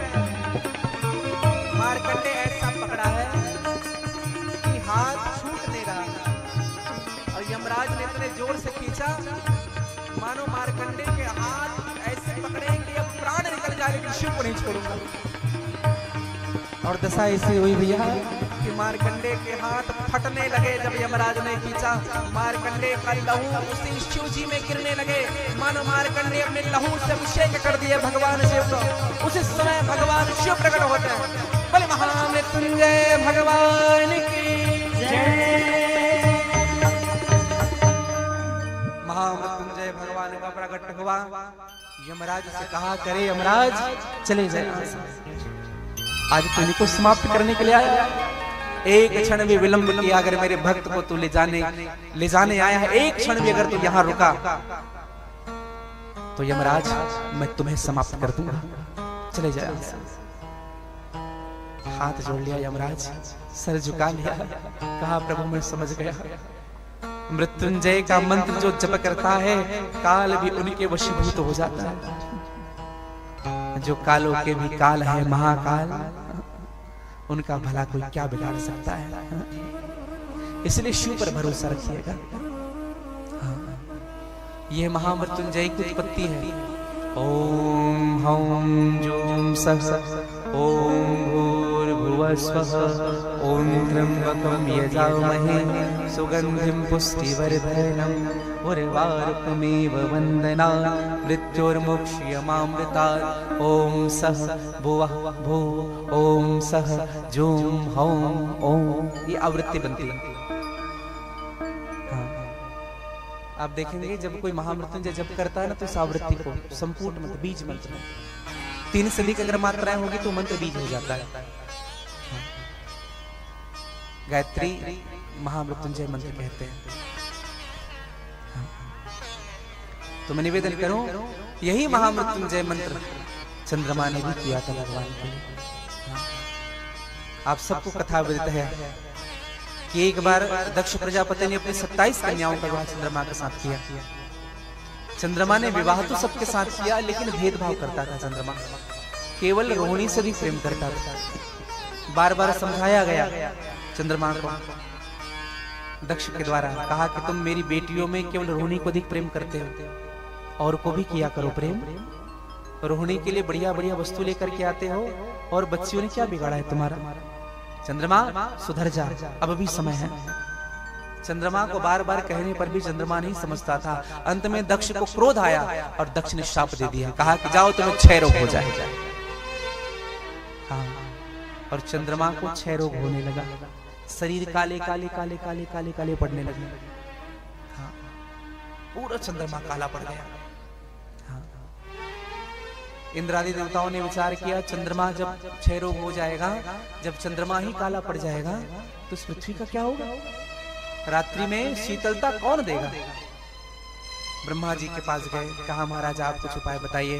ब्रह्मा जी ने कहा चंद्रमा को कहो कि प्रभास क्षेत्र में जाकर के, गुजरात प्रभास क्षेत्र में जाकर के समुद्र के तट पे भगवान महामृत्युंजय का जप करे। रोग हो गया है उनको। और मंत्र कितना करना है महाराज, 10 करोड़ जप करना है बैठ करके। और चंद्रमा ने बैठ करके 10 करोड़ बार महामृत्युंजय का जप किया, और जप के ही प्रभाव से भगवान शिव प्रकट होते हैं। बोले शंकर भगवान की जय। भगवान शिव ने कहा कि मांगो चंद्रमा, क्या चाहते हैं? कहा प्रभु मेरे शरीर में 6 रोग है, ये समाप्त हो जाता है। भगवान शिव ने कहा समाप्त तो नहीं कर पाऊंगा, धीरे धीरे करके घटा सकता हूँ। ये धीरे धीरे करके घटेगा भी, धीरे धीरे करके बढ़ेगा भी। इन्हीं को हम कृष्ण पक्ष और शुक्ल पक्ष कहते हैं। कृष्ण पक्ष में धीरे धीरे करके बढ़ता है, और शुक्ल पक्ष में धीरे धीरे करके तभी तो रोशनी होती है। देखो चंद्रमा घटता बढ़ता नहीं है, समझिएगा। चंद्रमा का रोग घटता बढ़ता है, चंद्रमा तो वैसे ही शाश्वत है। चंद्रमा की आकार गोल ही है, ऐसा नहीं कि धीरे धीरे धीरे धीरे कम जैसे हो रहा है। एक आकार का चंद्रमा है। भगवान शिव ने कहा और कुछ वरदान चाहते हो चंद्रमा? कहा प्रभु आपकी कृपा हुई, बस एक मेरी प्रार्थना है, अब जब आप यहाँ आ ही गए हो तो इसी स्थान पर अपना एक स्थान भी बना दो ना प्रभु। जिनको रोग सताए वो आपके पास आकर के आपके मंत्र का जप तो कर सके, रोग से उनकी मुक्ति तो मिल जाए। और वहीं भगवान शिव चंद्रमा को कहते हैं सोम, है ना? चंद्रमा को एक कहते हैं चंद्रवार कहते हैं ना, और सोमवार भी कहते हैं। चंद्रमा को कहते हैं सोम और भगवान शिव को कहते हैं नाथ। दोनों को मिला करके हुआ सोमनाथ। बोले सोमनाथ भगवान की जय। सोमनाथ की स्थापना भगवान, और सोमनाथ कुंड भी है भैया। जिनको कोढ़ का भी रोग होता है वह भी अगर सोमनाथ के सन्मुख जाकर के वहां स्नान करे कुंड में, तो ऐसी मान्यता है कोढ़ का भी रोग समाप्त हो जाता है। चंद्रमा के रोग जो 6 रोग थे वो समाप्त हो गए। हाँ। और भगवान ने बड़ी कृपा की। हाँ। एक कथा ऐसी आती है कि एक बार भगवान शिव के रुद्र संहिता की बात कहूं मैं आपसे। एक बार गणेश जी और कार्तिकेय जी में ना खूब होड़ मचा। क्या होड़ मचा? कि शादी पहले हमारी होनी चाहिए। कार्तिकेय जी ने कहा नहीं हमारी शादी, हम बड़े हैं। अब शिव जी कार्तिकेय जी का सपोर्ट करते थे और मेरी माँ गणेश जी का सपोर्ट करती। अब विचार करिएगा। अब आजकल देखना माताएं जो होती है ना छोटे बेटे का सपोर्ट ज्यादा करती है और पिता होते हैं बड़े का। बेटियों में भी देखना, हाँ, आपके यहाँ 2 बेटियां हैं, पिता बड़ी का सपोर्ट ज्यादा करेंगे।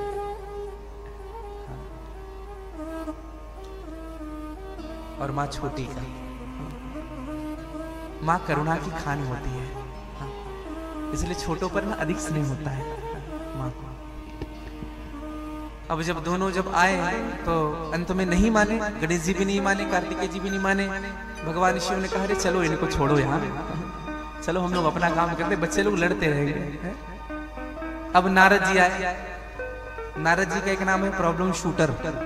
हाँ, जो समस्याएं हो रही है उनको समाप्त करने वाले नारद जी। नारद जी ने कहा क्यों लड़ रहे हो? कार्तिकेय जी ने कहा हम है ना। बोले हाँ हमारी शादी पहले होनी चाहिए। नारद जी ने गणेश जी को देख, गणेश जी ने ऐसे देखा। नारद जी ने कहा क्या कहे? गणेश जी ने कहा हमारी शादी होनी चाहिए पहले। नारद जी ने कहा चलो आज एक खेल खेलते हैं, जो इस खेल में जीत जाएगा उनकी शादी पहले करेंगे। तो कहा कि कौन सा खेल? कहा कि इस पृथ्वी की 7 परिक्रमा लगानी है, जो पहले लगा करके आ जाएगा उन्हीं की शादी पहले। हाँ। अब आप सबको कथा विदित है। हाँ। श्याम कार्तिक तो अपने मयूर की ओर देखे, एरोप्लेन है उनके पास, बैठे उड़ जाए। भगवान गणेश जी ने देखा अपने चूहे को, अब तेरा क्या होगा? चूहे ने कहा प्रभु आप जैसा चाहेंगे वैसा ही होगा, हम तो सक्षम नहीं उड़ने में, और 7 परिक्रमा कर पाए हमें कोई सामर्थ्य नहीं। अब जैसे कौशन दिया, जैसे कहा कि अब उड़ना है, और श्याम कार्तिक जी एक क्षण भी विलंब नहीं किए, बैठे उड़े। गणेश जी देख रहे हैं उनको, अब हम क्या करें? तो भगवान गणेश जी कौन है? बुद्धि के देवता है। हाँ, बुद्धि के लिए होता है भगवान। तो भगवान गणेश जी ने विचार किया, शास्त्र में ऐसा कहा जाता है कि माता और पिता, माँ पृथ्वी है, पिता आकाश है, क्यों न माता पिता की परिक्रमा लगा ले। और आप सबने कथा नियमित सुनी है, माता पिता की परिक्रमा गणेश जी करते हैं। और 7 परिक्रमा हुई, गणेश जी की शादी हुई रिद्धि सिद्धि के साथ। और जब शादी हो रहा था, बाजे बाजे सब बज गए, शादी हो गया। तो शादी होने के दूसरे दिन कार्तिकेय जी आए उड़ते हुए। नारद जी बाहर निकल रहे थे लड्डू पकड़ करके। कार्तिकेय जी ने कहा, कहाँ का लड्डू है? कहा, तुम्हारे भाई की शादी होगी, वो लड्डू है। कार्तिकेय जी को बड़ा बुरा लगा। कार्तिकेय जी ने कहा, ऐसा कैसे हो सकता है? गए अंदर, पिताजी से सुन लो, पिताजी सच कहेंगे। भगवान शिव ने कहा, माँ पार्वती ने कहा कि हाँ बेटा, गणेश का विवाह। उन्होंने हमारी 7 परिक्रमा की, पूरी पृथ्वी की परिक्रमा हो गई। और भैया कार्तिकेय जी को बड़ा बुरा लगा, कुछ कहा नहीं। हाँ। पुत्र का स्वभाव भी यही होना चाहिए। हाँ। कुछ नहीं कहा। बड़ों के सामने ना अधिक मुख खोलनी भी नहीं चाहिए, ध्यान रखिएगा। कभी कभी गलती अगर हमसे नहीं भी हुई है ना, अगर बड़ा हमको डांट रहा है तो भी सुन लेना चाहिए। हाँ। अब आप कहेंगे महाराज, बड़े अगर डांट रहे हैं बिना गलती के, हम सुन रहे हैं तो ये तो गलत है ना, क्यों सुने? तो एक निवेदन करूं आप सबसे, अगर अपने से बड़ा कोई आपको डांट रहा है, आपकी भूल नहीं है, फिर भी आप सुन रहे हो, जब बड़े को पता चलेगा ना बाद में कि इनकी भूल नहीं थी, लेकिन फिर भी ये मुझे पलट करके जवाब नहीं दिया, तो फिर आपसे प्रेम ही नहीं करेगा, आपका सम्मान भी करने लगेगा वो। आप उनके नजर में और उठ जाओ। कार्तिकेय जी ने एक शब्द नहीं कहा, चले गए वहां से। कहां गए? सीधे क्रौंच पर्वत। और क्रौंच पर्वत में अपने माता पिता की विग्रह स्वरूप को रख करके कार्तिकेय जी पूजन करते हैं। पीछे पीछे नारद जी को भेजा गया। नारद जी आए, नारद जी ने खूब समझाया कार्तिकेय को। कार्तिकेय नहीं समझे, नहीं जाऊंगा मैं। अंत में भगवान शिव और मेरी माँ पार्वती दोनों एक साथ आते हैं।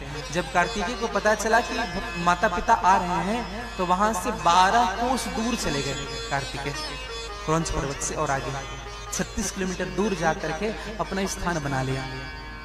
जब माता पिता आए तो देखा कि हमारा विग्रह स्वरूप सामने रखा हुआ है, बड़े दुखी हुए। कहा कि हमारा बेटा हमसे इतना प्रेम करता है, हमने अपनी बेटी की एक इच्छा पूरी नहीं की।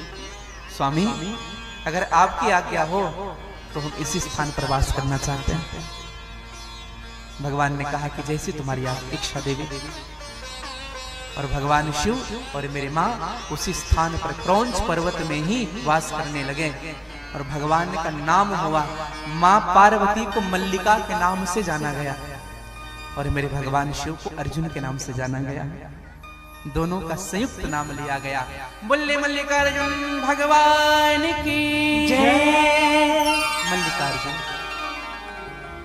यही एक ऐसा शिवलिंग है भगवान शिव जी का, जहां आपको ज्योतिर्लिंग भी मिलेगी और उसी में शक्तिपीठ भी मिलेगी। मल्लिका शक्तिपीठ और अर्जुन भगवान शिव का नाम, दोनों का संयुक्त है। पूरे 12 ज्योतिर्लिंग में केवल यही स्थान ऐसा है जहां जिस लिंग में शक्तिपीठ भी निहित है। हाँ। जैसे आप लोग वैद्यनाथ जाते हैं तो वैद्यनाथ में क्या है? सामने मेरी मां शक्तिपीठ है, और वैद्यनाथ जी गठबंधन करते हैं, जोड़ा लगाते हैं। कौन कौन वैद्यनाथ गए हैं? वैद्यनाथ जी का दर्शन हाँ। आप लोग जरूर जाइएगा। हाँ। बोल बम, बोल बम का नारा है। हाँ। जरूर जाइएगा। तब से भगवान वास करने लगे। हाँ।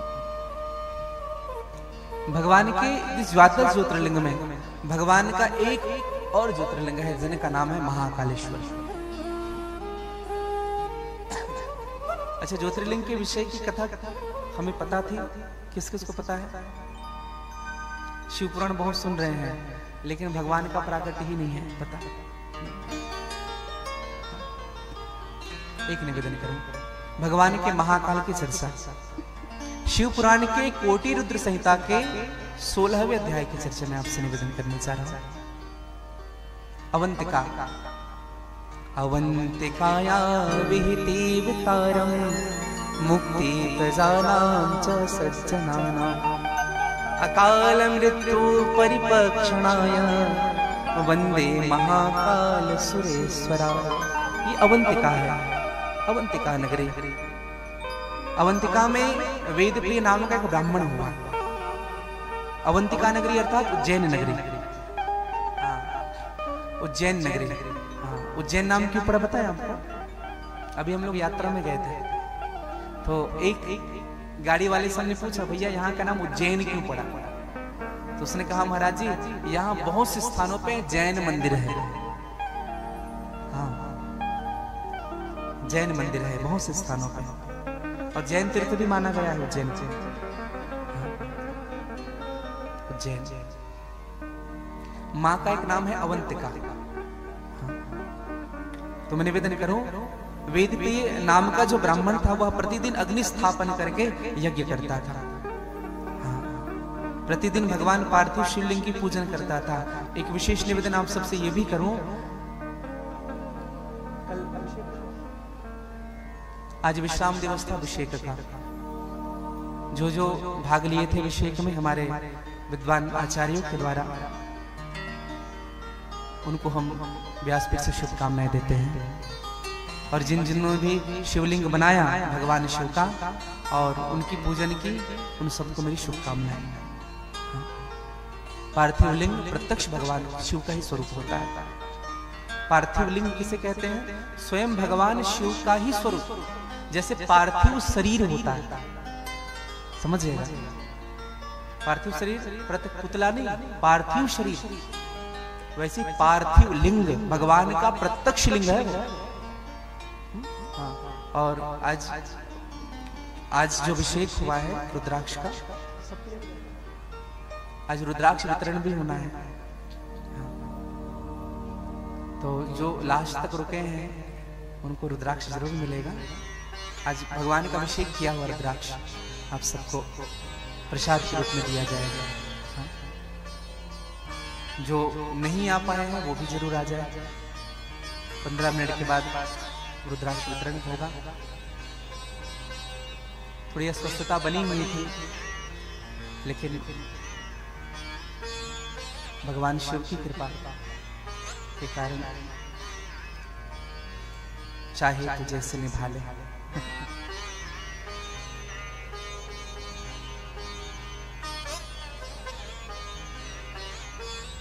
तो मैं निवेदन आप सबसे करूं, वेद के नाम का ब्राह्मण यज्ञ करता है, पार्थिव लिंग की प्रतिदिन अभिषेक करता है, पूजा करता है। इनके 4 पुत्र थे। देखो ब्राह्मण जो होते हैं ना भैया, ब्राह्मण के 6 कर्म बताए गए हैं। 6 कर्म है ब्राह्मण के। कौन कौन से कर्म? अध्ययनम, अध्यापनम, पढ़ना भी और पढ़ाना भी। दूसरा यज्ञ करना भी और यज्ञ कराना भी। ऐसा नहीं केवल हम दूसरे को ही यज्ञ करा रहे हैं, स्वाहा स्वाहा, स्वयं यज्ञ नहीं कर रहे हैं। और ये 4 हुए, पढ़ना पढ़ाना 2, यज्ञ करना यज्ञ कराना ये 2 4 हुए, और 2 दान लेना भी और दान देना भी। हाँ, ऐसा नहीं केवल दक्षिणा ही लेते फिर रहे, दान करना भी चाहिए। हाँ, ये 6 कर्म है ब्राह्मण के। अच्छा, ब्राह्मण भी 8 प्रकार के होते हैं। 8 प्रकार के ब्राह्मण। सबसे पहला ब्राह्मण होता है सदाचारी ब्राह्मण। सदाचारी ब्राह्मण किसे कहते हैं? जो माता पिता से जन्म लेते हैं। साधारण रूप से ब्राह्मण कुल में जन्म हुआ, माता पिता से उनका जन्म हो गया। दूसरा ब्राह्मण होता है श्रोत्रिय ब्राह्मण। श्रोत्रिय ब्राह्मण किसे कहते हैं? जो अंगों सहित वेद का उच्चारण करता है। जैसे कोई वेद मंत्र पढ़ता है, ओम गणानां त्वा गणपतिं हवामहे, प्रियणामत्वे प्रतिगुं हवामहे, निधिराम त्रिपतिगुं हवामहे, वसुम आहम जानिम कर्तुं तमजासि कवधम्मा। लोग हस्त चला करके उच्चारण करते हैं। वैदिक ब्राह्मण जो होते हैं उनको श्रोत्रिय ब्राह्मण कहते हैं। तीसरा ब्राह्मण होता है तनुजात। तनुजात किसे कहते हैं? जो शिक्षा देकर के जीवन चलाता है। हाँ, शिक्षा है, शिक्षा देकर के जीवन चला रहा है, कुछ ज्ञान की बातें बता रहे हैं, उनसे कुछ मिल रहा है। चौथा ब्राह्मण होता है अनुजात।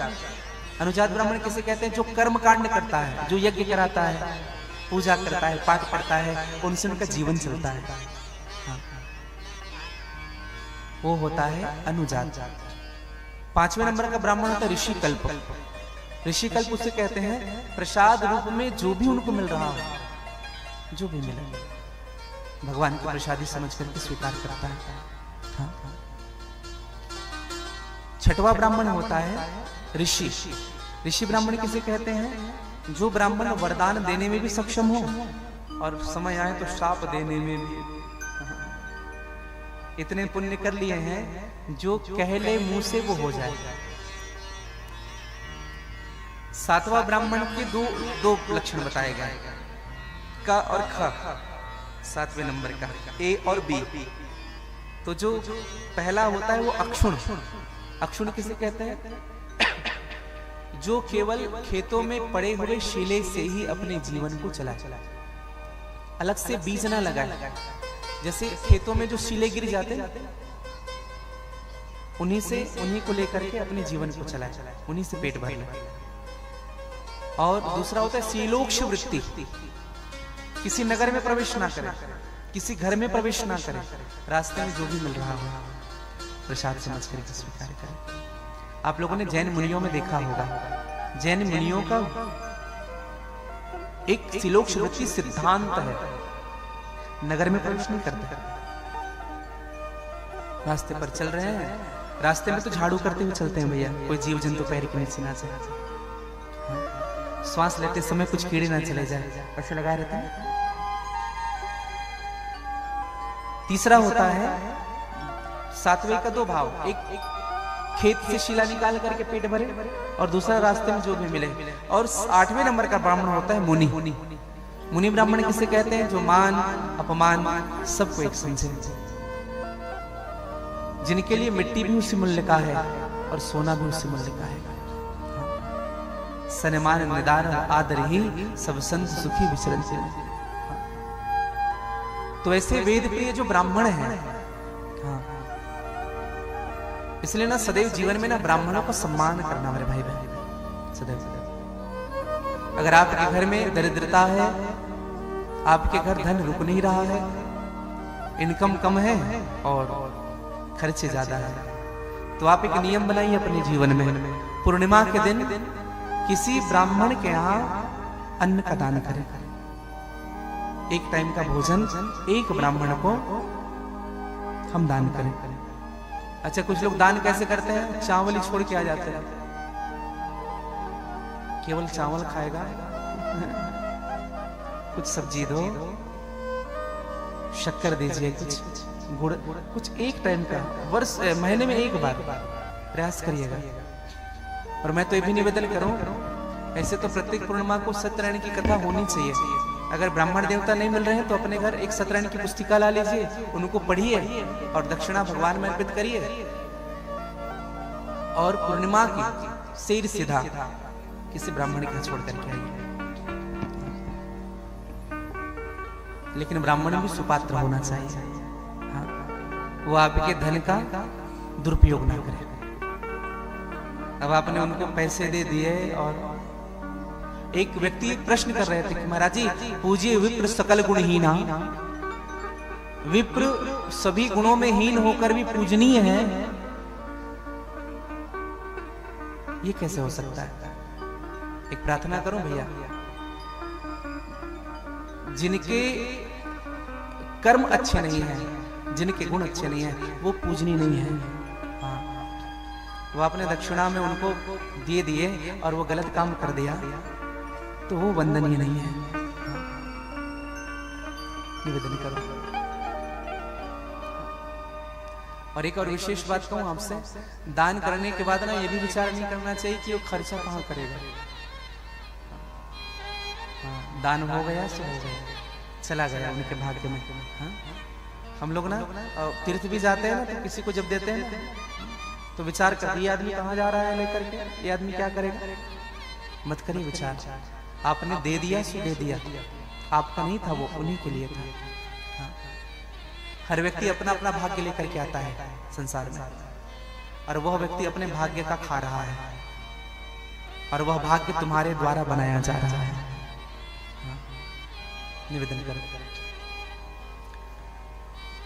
तो मैं निवेदन अब कर रहा था कि 4 पुत्र हैं देव प्रिय नाम, वेद प्रिय नाम के ब्राह्मण के 4 पुत्र हैं, देव प्रिय, प्रिय मेघा, संस्कृत और सुवृत्त, और ये बड़े आज्ञाकारी पुत्र थे। वहीं पास में रत्न नामक पर्वत में एक दूषण नाम का असुर रहता था।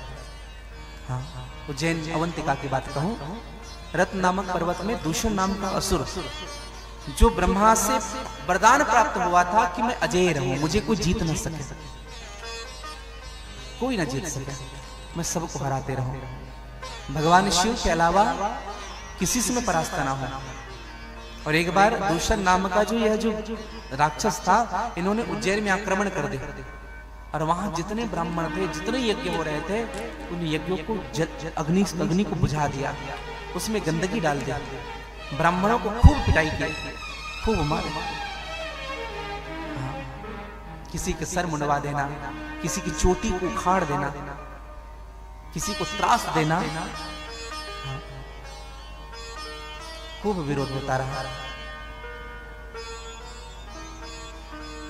और भैया, जो संतों के प्रति विरोध करता है, जो ब्राह्मणों के प्रति विरोध करता है, जो गौ माता के प्रति विरोध करता है, जो धर्म के प्रति विरोध करता है, वह व्यक्ति बहुत जल्दी नष्ट होता है।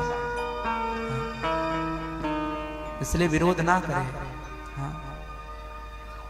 एक दिन यही दूषण नाम का ब्राह्मण, इनकी चारों दिशाओं में डंका बजने लगी।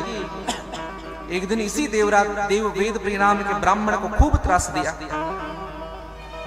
चारों बंधुओं ने अपने पिता को छुड़ाया, चले वहां से दूर चले गए, और उसी अवंतिका के मध्य में जाकर के चारों भाइयों ने निर्णय लिया, आज हम भगवान शिव को बुला के रहेंगे, इस असुर के पाप को समाप्त करके रहेंगे।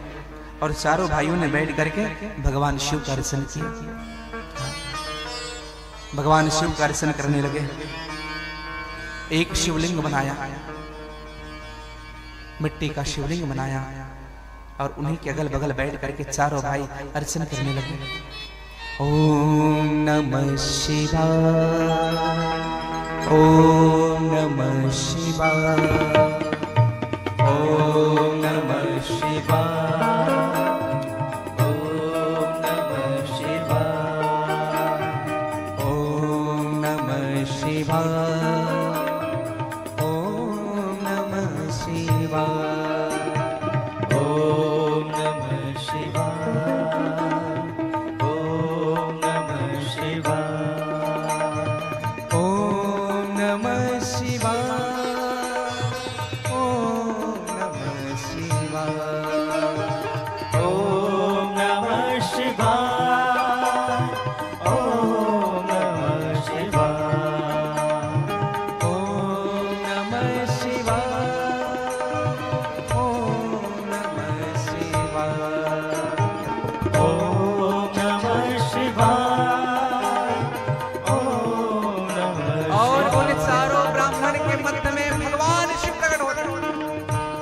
दूषण नाम का दैत्य मारने के लिए आया है, भगवान शिव सब के मध्य में शिवलिंग के रूप में प्रकट होते हैं, और दूषण नाम का दैत्य खड़ग उठाया है चारों ब्राह्मणों को मारने के लिए। ऐसा हुंकार भरे, ऐसा हुंकार भरे कि दूषण नाम का दैत्य हुंकार से, अग्नि से ही जल करके भस्मीभूत हो गए। और वहीं भगवान महाकाल के रूप में प्रकट होते हैं। बोले महाकालेश्वर भगवान की जय। ओम नमः शिवाय, ओम नमः शिवाय, ओम नमः शिवाय, ओम नमः शिवाय, ओम नमः शिवाय, ओम नमः शिवाय, ओम नमः शिवाय, ओम नमः शिवाय। जय हो।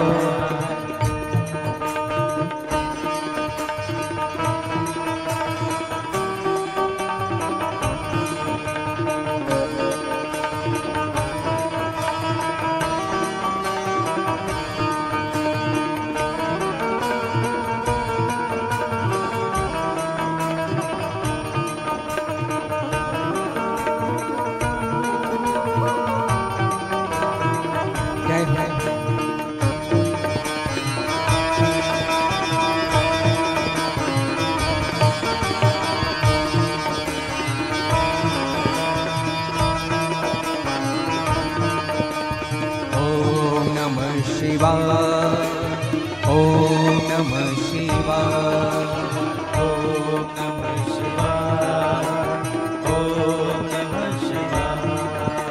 जटाटवे गलज्जल प्रवाह पावितस्थले गलेवलं विलम्बिताम्बुजं जतुङ्गमालिका डमड्डमड्डमड्डमण्डिनादिवर्डमरवयं चकार चण्डताण्डव तनोतु नः शिवः शिवः।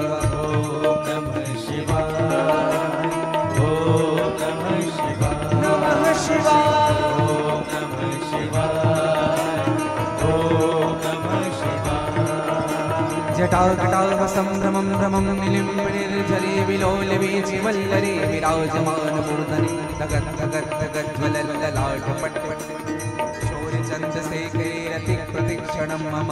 ओम नमः शिवाय, नमः शिवाय, ओम नमः शिवाय, ओम नमः शिवाय, ओम नमः शिवाय। राघवेन्द्रनन्दने विलासबन्धु बन्धुर तुरद्दिगन्त संसति प्रमोद मानि मानस कृपाकटाक्षधोरिणी निरुद्ध दुर्धरापदे क्वचित् दिगम्बरे वनो विनोद मे तु वस्तु न। ओम नमः शिवाय, ओम नमः शिवाय, ओम नमः शिवाय, ओम नमः शिवाय, ओम नमः शिवाय, ओम नमः शिवाय, ओम नमः शिवाय। आइए बड़े बाबू नमः शिवाय, ओम नमः शिवाय, ओम नमः शिवाय, ओम नमः शिवाय, ओम नमः शिवाय, ओम नमः शिवाय, ओम नमः शिवाय, ओम नमः शिवाय, ओम नमः शिवाय, ओम नमः शिवाय, ओम नमः शिवाय, ओम नमः शिवाय, ओम नमः शिवाय, ओम नमः शिवाय, ओम नमः शिवाय, ओम नमः शिवाय, ओम नमः शिवाय, ओम नमः शिवाय, ओम नमः शिवाय, ओम नमः शिवाय। जटाभुजंग पिंगल स्फुरत् फणिमणि प्रभाकरं मुक्तमप्रवारवलिप्तधूमके। ओम नमः शिवाय, ओम नमः शिवाय, ओम नमः शिवाय, ओम नमः शिवाय। मदारि सिंधुर सुपुरत्तु गुत्तैय वेदुरे मनो विनोदि मद्भुतं विदर्ग भूतवर्तरे।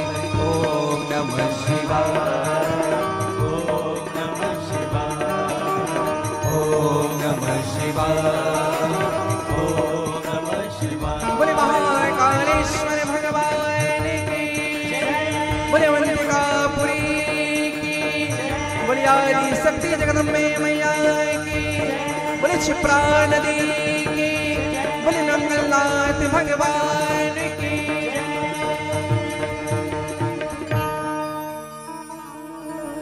बोले महाकालेश्वर भगवान की जय। अकाल मृत्यु वो मरे जो काम करे चंडाल का, और काल भी उनका क्या बिगाड़े जो भक्त हो महाकाल। बोले महाकाल भगवान की जय। और भगवान महाकाल का दर्शन आप और हम सब कर रहे हैं। और आइएगा आप और हम सब देखो, महाकाल जी होरी भी खेलते हैं, है ना? किसके साथ होरी खेलते हैं? भस्म के साथ, रंग गुलाल के साथ नहीं, हाँ भस्म के साथ। तो आज भगवान कृष्ण के साथ तो खूब होरी हम खेले हैं। आइए आप और हम मिलकर के भगवान महाकाल के साथ भस्म की होली खेले, फूलों की होली खेले, और सभी आनंद और मस्ती के साथ गाइएगा।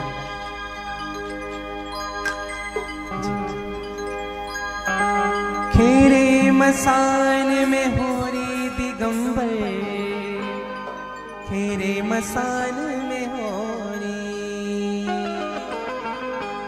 थोड़ी आनंद और मस्ती के साथ। और एक विशेष निवेदन आप सबसे करूंगा, ध्यान से सुनेंगे सभी। कल कथा 10 बजे से होगी, 10 से 12 बजे तक की कल की कथा रहेगी। कल शिव पुराण की निरूपण की कथा कल हम श्रवण करेंगे।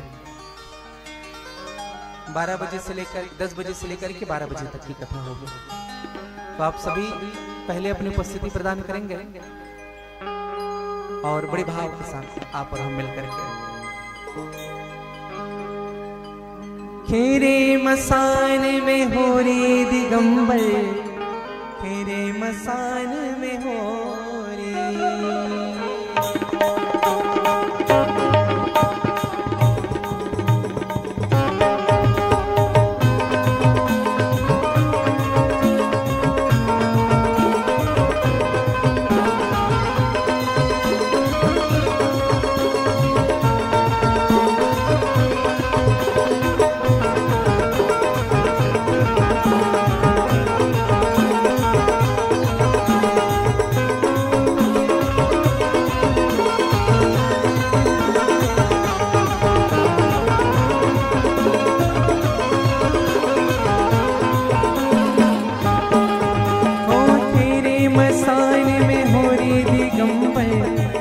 मसान में हो रे, तेरे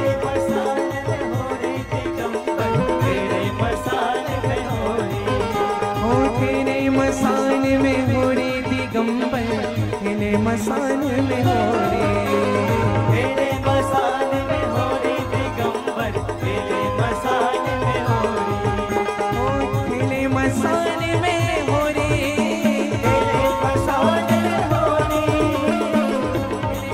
में हो रे, तेरे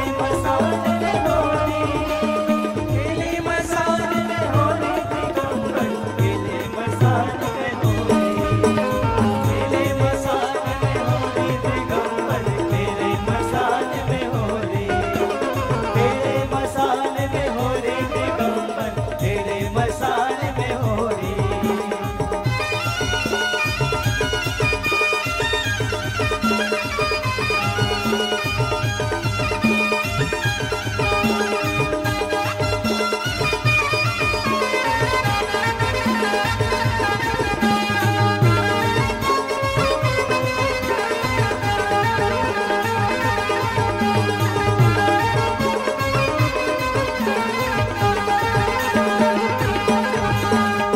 गोप गोपिना श्याम राधा, बोल गोपिना श्याम राधा, गोपन गोपिन श्याम राधा, गोपन गोपी श्याम राधा, ना कोई रोके ना कोई बाधा, ना कोई रोके ना कोई बाधा, ना कोई रोके ना कोई बाधा, ना कोई रोके ना कोई बाधा, ना साजन ना गोरे दिगंबर, तेरे मसान में हो, तेरे मसान में हो रे दिगंबर, तेरे मसान में हो रे, तेरे मसान में हो रे दिगंबर, तेरे मसान में हो रे।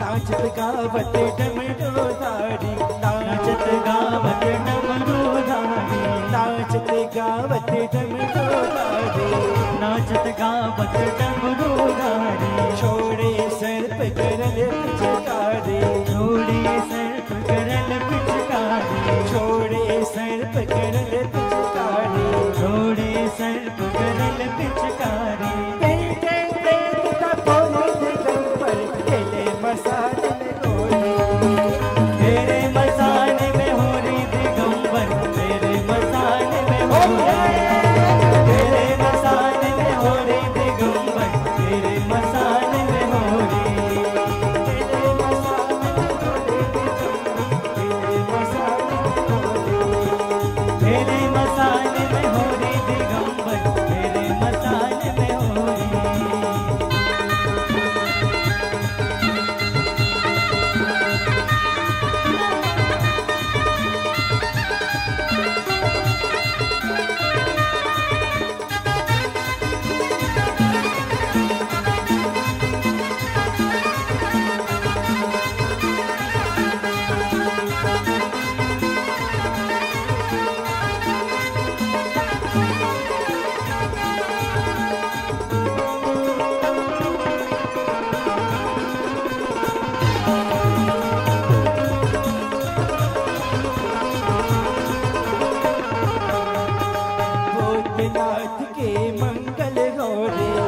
भूतनाथ की मंगल हो रे, भूतनाथ के मंगल हो रे, भूतनाथ की मंगल हो रे। देखे सिखाए बिरज के चोरी, देखे सिखाए बिरज की चोरी, देखे सिखाए बिरज के चोरी, देखे सिखाए बिरज की ओ चोरी। बिरज धननाथ रघोरी दिगंबर, खेले मसाले तेरे मसाले में हो रे दिगंबर, तेरे मसाले में हो रे, तेरे मसाले में हो रे दिगंबर, तेरे मसाले में हो रे, खेले मसाले घोड़े दिगंबर, खेले मसाले घोड़े, तेरे मसाले में हो रे दिगंबर, तेरे मसाले में हो रे, खेले मसाले घोड़े दिगंबर, खेले मसाले घोड़े, तेरे मसाले में हो रे दिगंबर, तेरे मसाले में हो रे।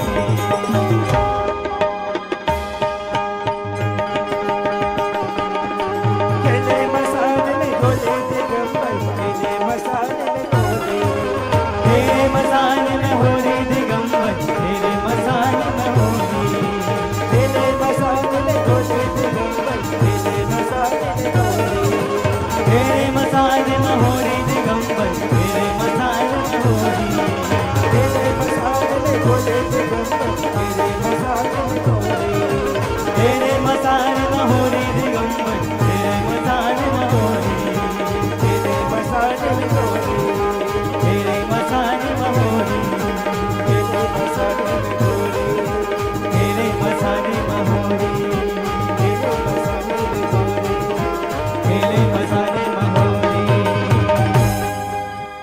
खेले मसाले में घोड़े दिगंबर, खेले मसाले में घोड़े। बोले महाकाल भगवान की। जय।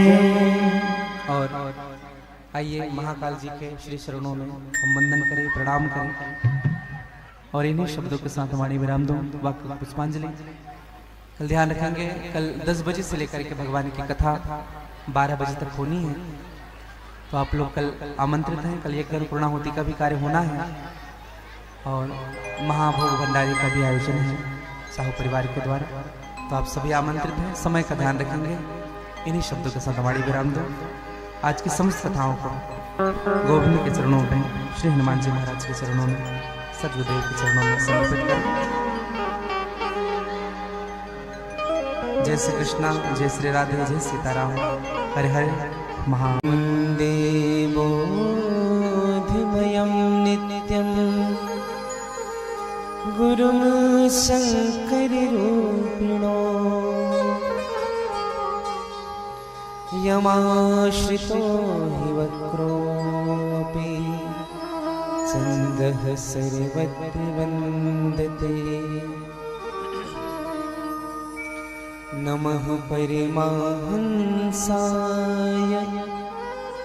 स्वादितचरण कमलचिन्मकरन्दाय भक्तजनमानस निवासाय श्रीरामचन्द्राय नमः।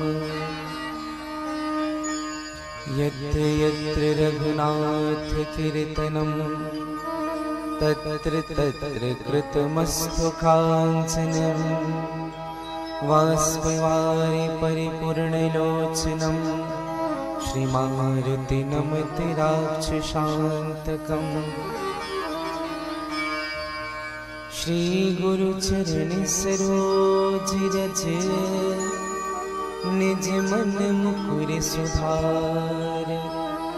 बरनौ रघुवर बिमल जस जो दायक फल चार।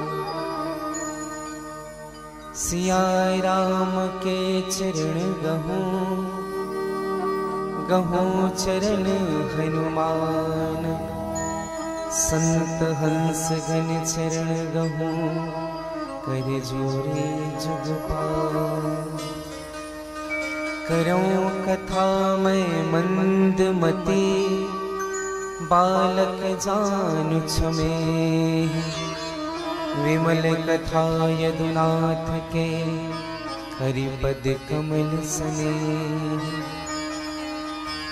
तुलसी संत समाज के पद बंदो सिरनाय। कर बंदन सब जीव को कथा कहूँ मन लाय। सिया राम मैं सब जग जाने करहु प्रणाम जोड़ी जग पानी।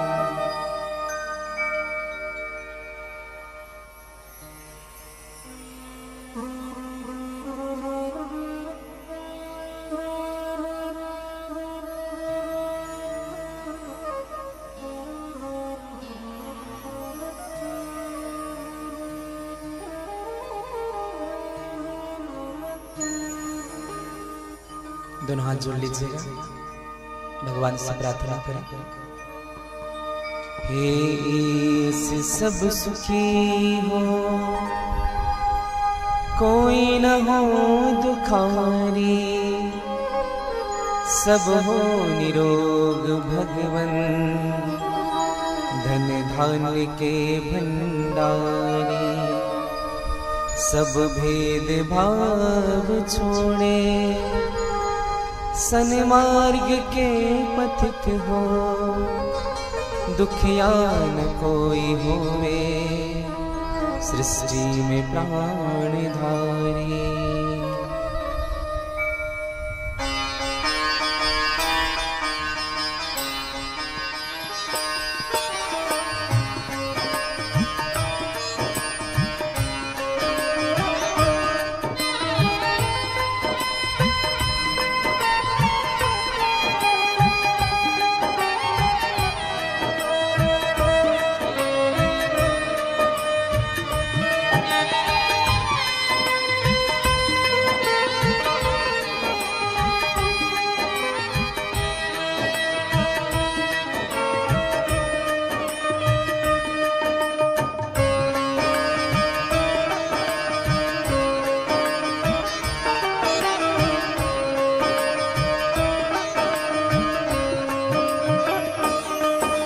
सुखी बसे संसार सब, दुखिया रहे न को।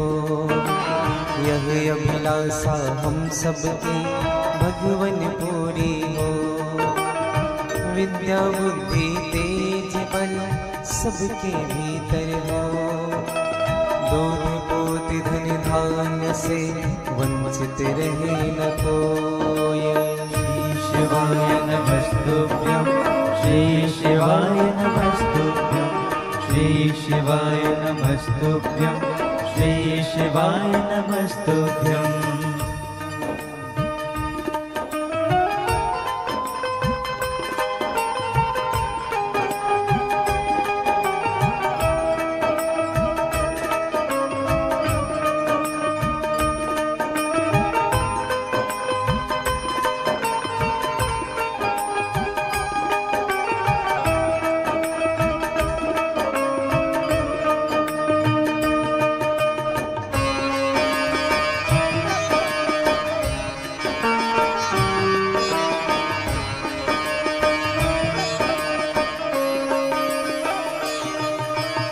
आपकी भक्ति प्रेम से मन होवे भरपूर। राग देश से चित्त मेरा हो सौभाग्य हो। मिले भरोसा आपका हमें सदा जगदीश। आशा तेरे नाम की बनी रहे मनीष।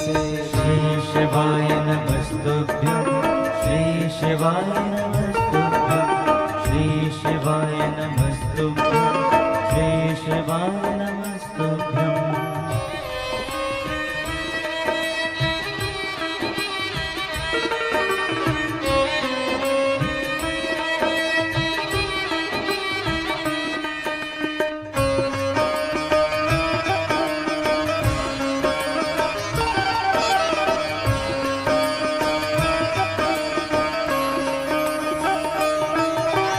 पाप से हमें बचाए, करके दया दया अपना भक्त बनाए सबको करो निहार।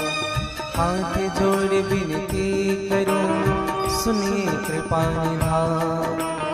साधु संगत दीजिए दया धर्म का दान। साधु संगत दीजिए दया धर्म का दान। साधु संगत दीजिए दया धर्म का दान। जय जय श्री गिरिजारमण जय जय भूप किशोर। जय भक्तन सर्वस्व प्रभु जय गणपति चित चोर।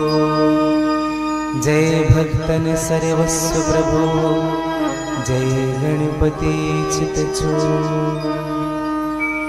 बोले विश्वनाथ भगवान की जय। श्री शिव महापुराण की जय। श्री राम कृष्ण देव की जय। श्री हनुमान जी महाराज की जय। जगत गुरु करपात्रे जी महाराज की जय। सद्गुरुदेव भगवान की जय। श्री राधे निकुंज धाम की जय।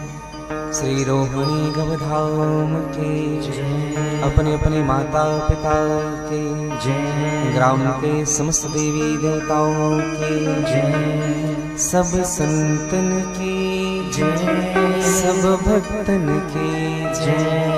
जय जय श्री सीताराम जय जय श्री राधेश्याम। नमः पार्वती पतये हर हर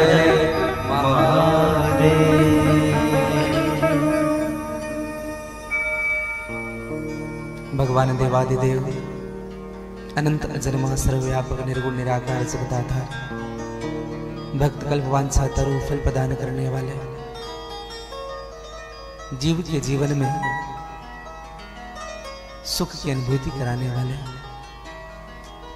जिनकी कृपा की छाया में संपूर्ण विश्व पल रहा है, ऐसे भगवान श्री विश्वनाथ की असीम कृपा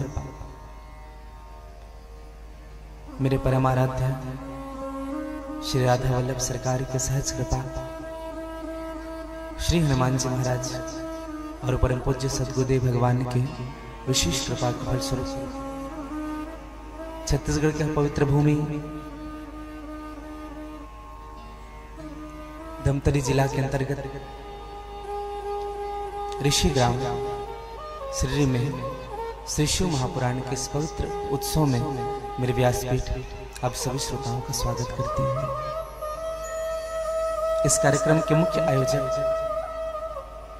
जिनका समर्पण जिनकी भक्ति तन मन और धन को भगवान के चरणों में समर्पित करने वाले साहू परिवार श्री मथुरा प्रसाद साहू जी, श्रीमती दिव्या साहू, आपके अनुज श्री चंद्र प्रकाश साहू जी, श्रीमती झरना साहू, साथ में आपके समस्त कुटुंबी जन, समस्त संबंधी जन, उपस्थित भक्तिमयी वात्सल्यमयी करुणामयी मेरी माताएं, मेरी बहनें, मेरे भाई जन, विद्वान आचार्यगण, विद्वान संगीतज्ञगण और निकुंज पथ चैनल के माध्यम से जितने भी श्रोता श्री शिव महापुराण में अवगाहन प्राप्त कर रहे हैं, आप सबों को मैं व्यासपीठ से साधुवाद ज्ञापित करता हूँ और आप सबके हृदय में जो भगवान शिव के चरणों के प्रति प्रेम है उनको मैं वंदन करता हूँ, प्रणाम करता हूँ।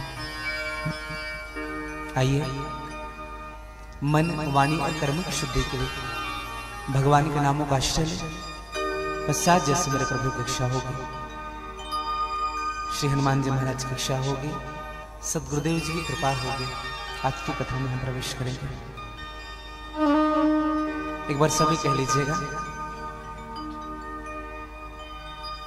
क्या कहना है? एक दिन ये हुआ तो सब भूल गए। हर हर हर हर हर हर, बड़े भाव के साथ काशी विश्वनाथ गंगे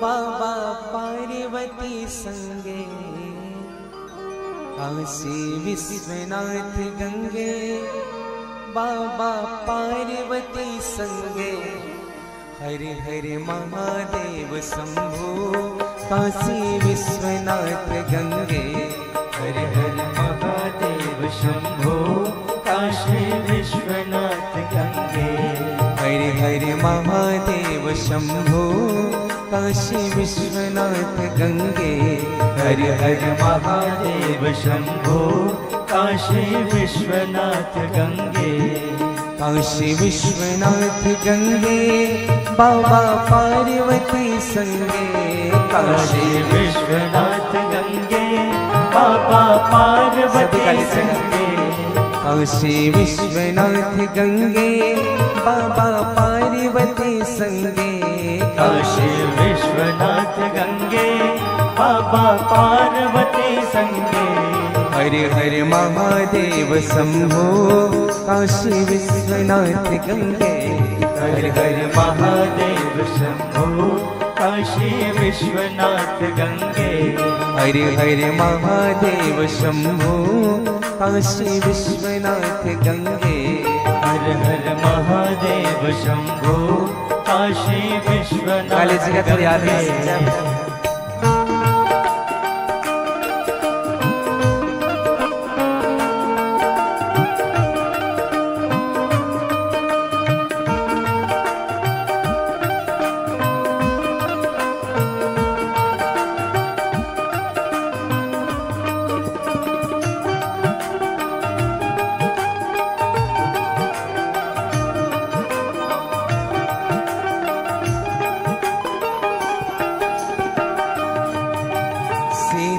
मंद सुगंध पवन बहु बैठे हैं शिव अविनाशी शीतल मंद सुगंध पवन बहु बैठे हैं शिव अविनाशी शीतल मंद सुगंध पवन बहु बैठे हैं शिव अविनाशी शीतल मंद सुगंध पवन बहु बैठे हैं शिव अविनाशी हो करते गान गंधर्व सप्त स्वर राग रागिनी मधुरासी करते गान गंधर्व सप्त स्वर राग रागिनी मधुराशी हो करते गान गंधर्व सप्त स्वर राग रागिनी मधुरासी करत गान गंधर्व सप्त स्वर राग रागिनी मधुराशी काशी विश्वनाथ गंगे बाबा पार्वती संगे काशी विश्वनाथ गंगे बाबा पार्वती संगे काशी विश्वनाथ गंगे बाबा पार्वती संगे काशी विश्वनाथ गंगे बाबा काली जी का थोड़ी आनंद से संगे हरे हरे महादेव शंभो काशी विश्वनाथ गंगे हरे हरे महादेव शंभो काशी विश्वनाथ गंगे हरे हरे महादेव शंभो काशी विश्वनाथ गंगे हरे हरे महादेव शंभो काशी विश्वनाथ काली जी का थोड़ी आनंद से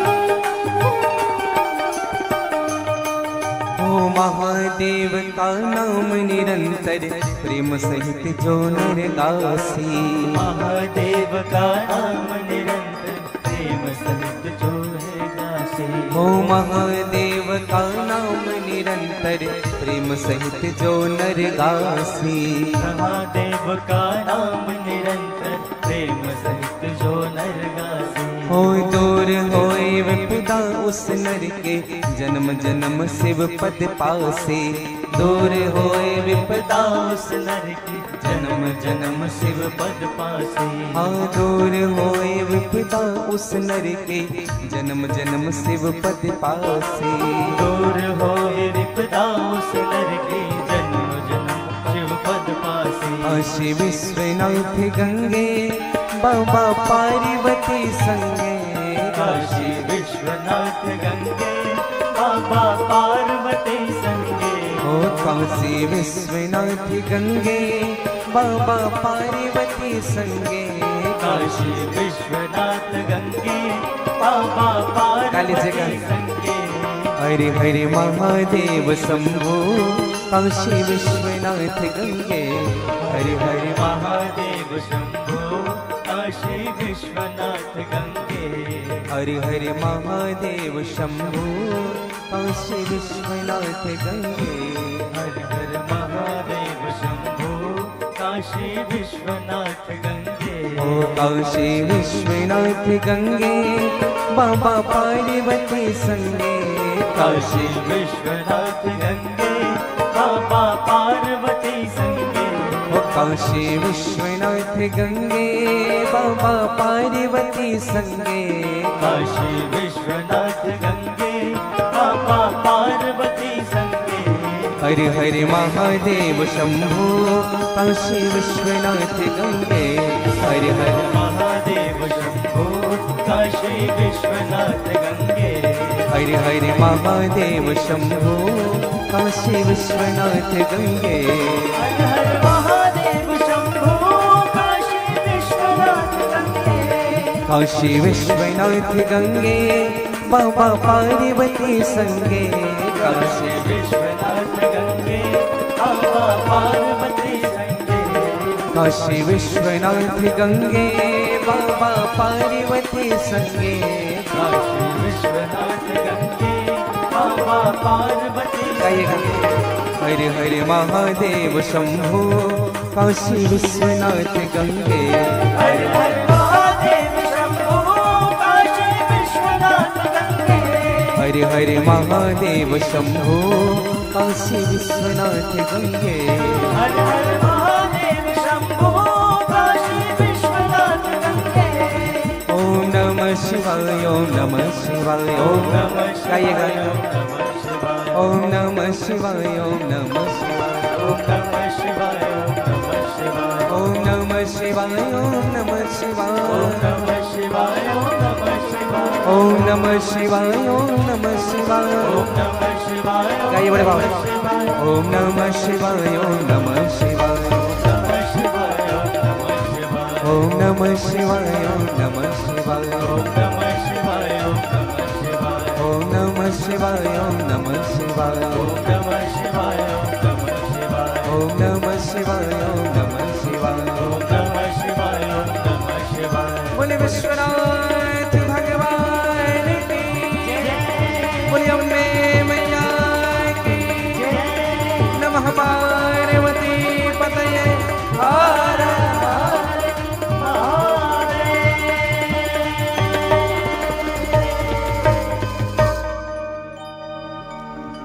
हरे हरे महादेव शंभो काशी विश्वनाथ गंगे।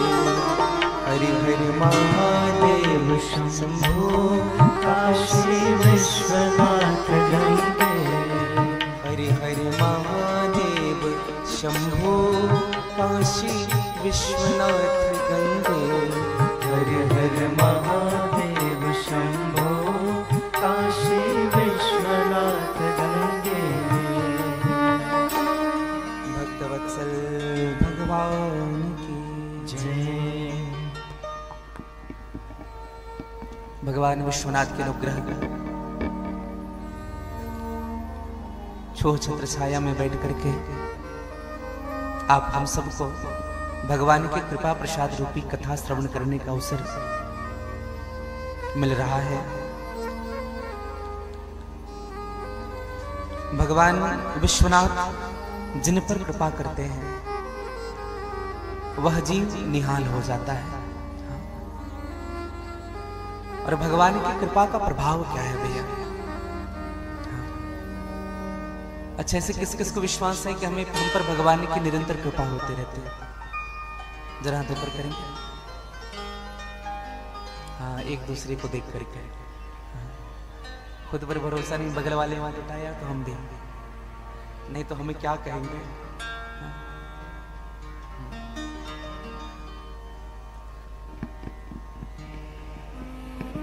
कृपा सब पर है। हाँ।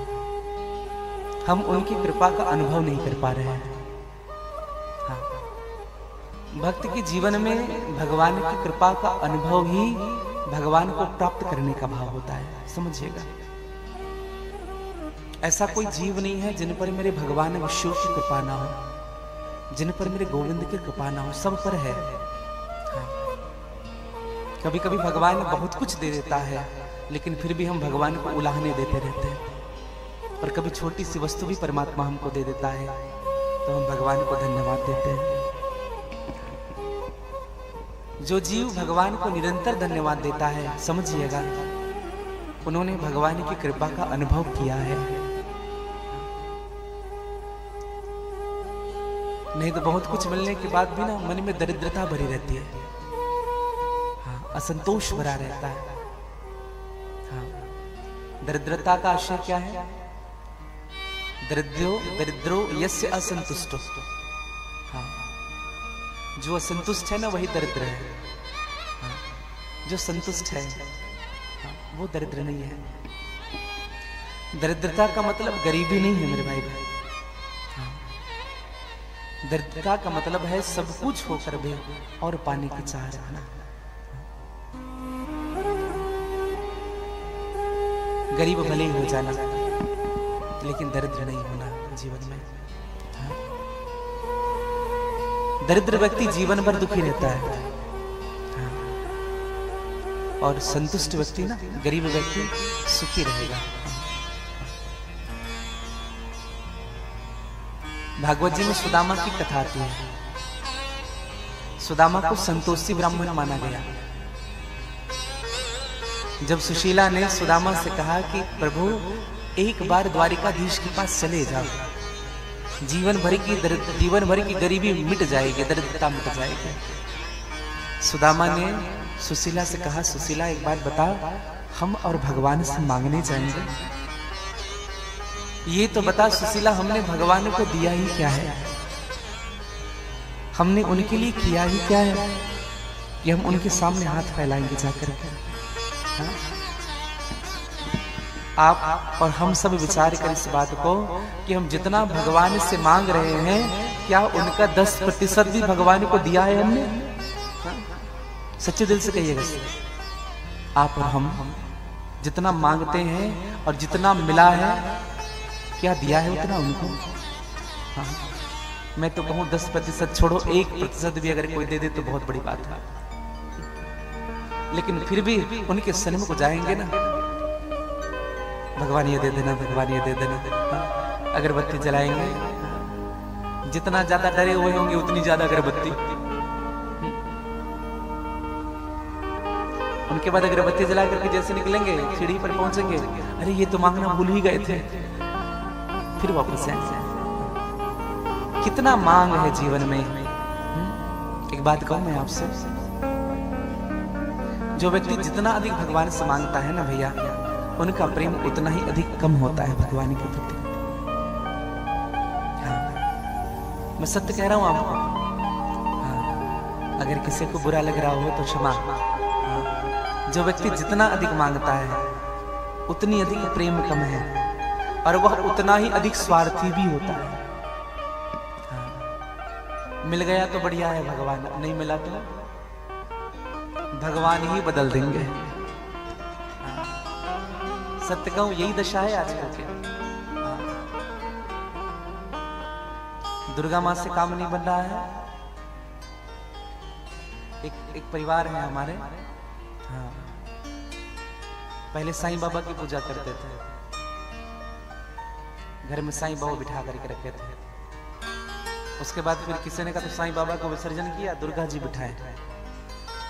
आजकल लड्डू गोपाल बिठा करके रखे। मतलब एक में कुछ चीज टिक नहीं रहा है, मतलब भरोसा है ही नहीं भगवान में। प्रार्थना करो मेरे भाई बहन, ऐसा मत करिएगा। एक ही साधना करिए जीवन में, एक। जैसे इस चादर में कोई चादर है, उनके एक कोने को पकड़ोगे तो पूरा चादर हाथ में आ जाता है। एक को साधना करिए। कबीरदास जी ने बड़ी सुंदर बात कही, कबीरा कुआं राम की पनिहारिन है अनेक, बर्तन सबके न्यारे हैं पर पानी सब में एक। हम सब के बर्तन अलग अलग हैं। बर्तन का मतलब पात्र, और पात्र को कबीरदास जी ने पात्रता में संबोधित किया है। सब व्यक्ति का पात्रता अलग है। हाँ, कोई अधिक ज्ञान को पचा सकता है, कोई अधिक कर्मशील है, कोई अधिक ज्ञानवान है, कोई अधिक भक्ति करता है।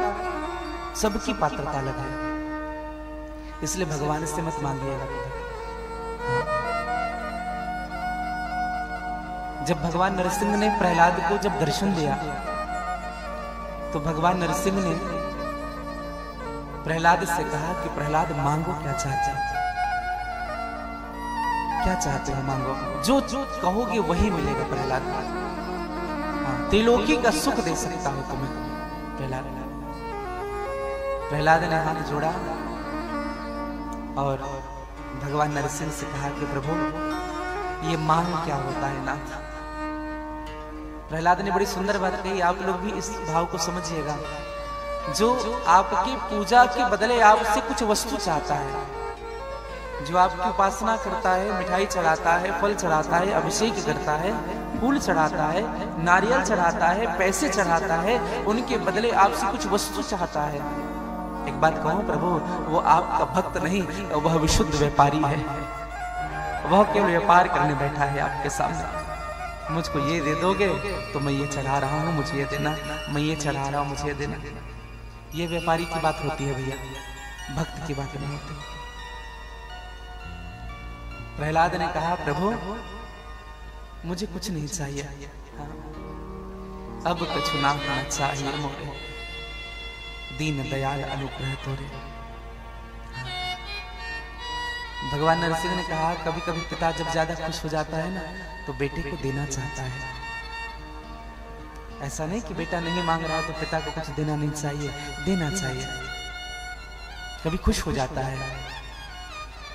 तो प्रहलाद ने हाथ जोड़ करके एक ही वस्तु मांगी, और मैं आप सबसे भी यही कहूंगा, जब भी भगवान के सामने जाए, मंदिर जाए, बस यही मांगना, जय विधिनाथ होयहित मोरा, करहु सो बेगी दास में तोरा। प्रभु आप मुझे वो दीजिए जिनसे मेरा हित हो,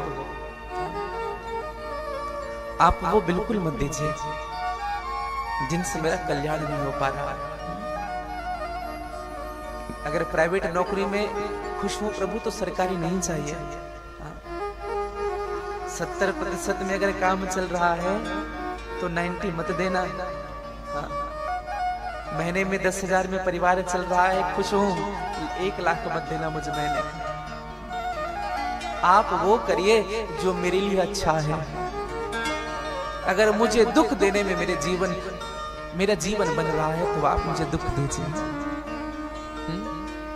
अगर दुख देने में मैं सुधर रहा हूं तो मुझे आप दुख दीजिए।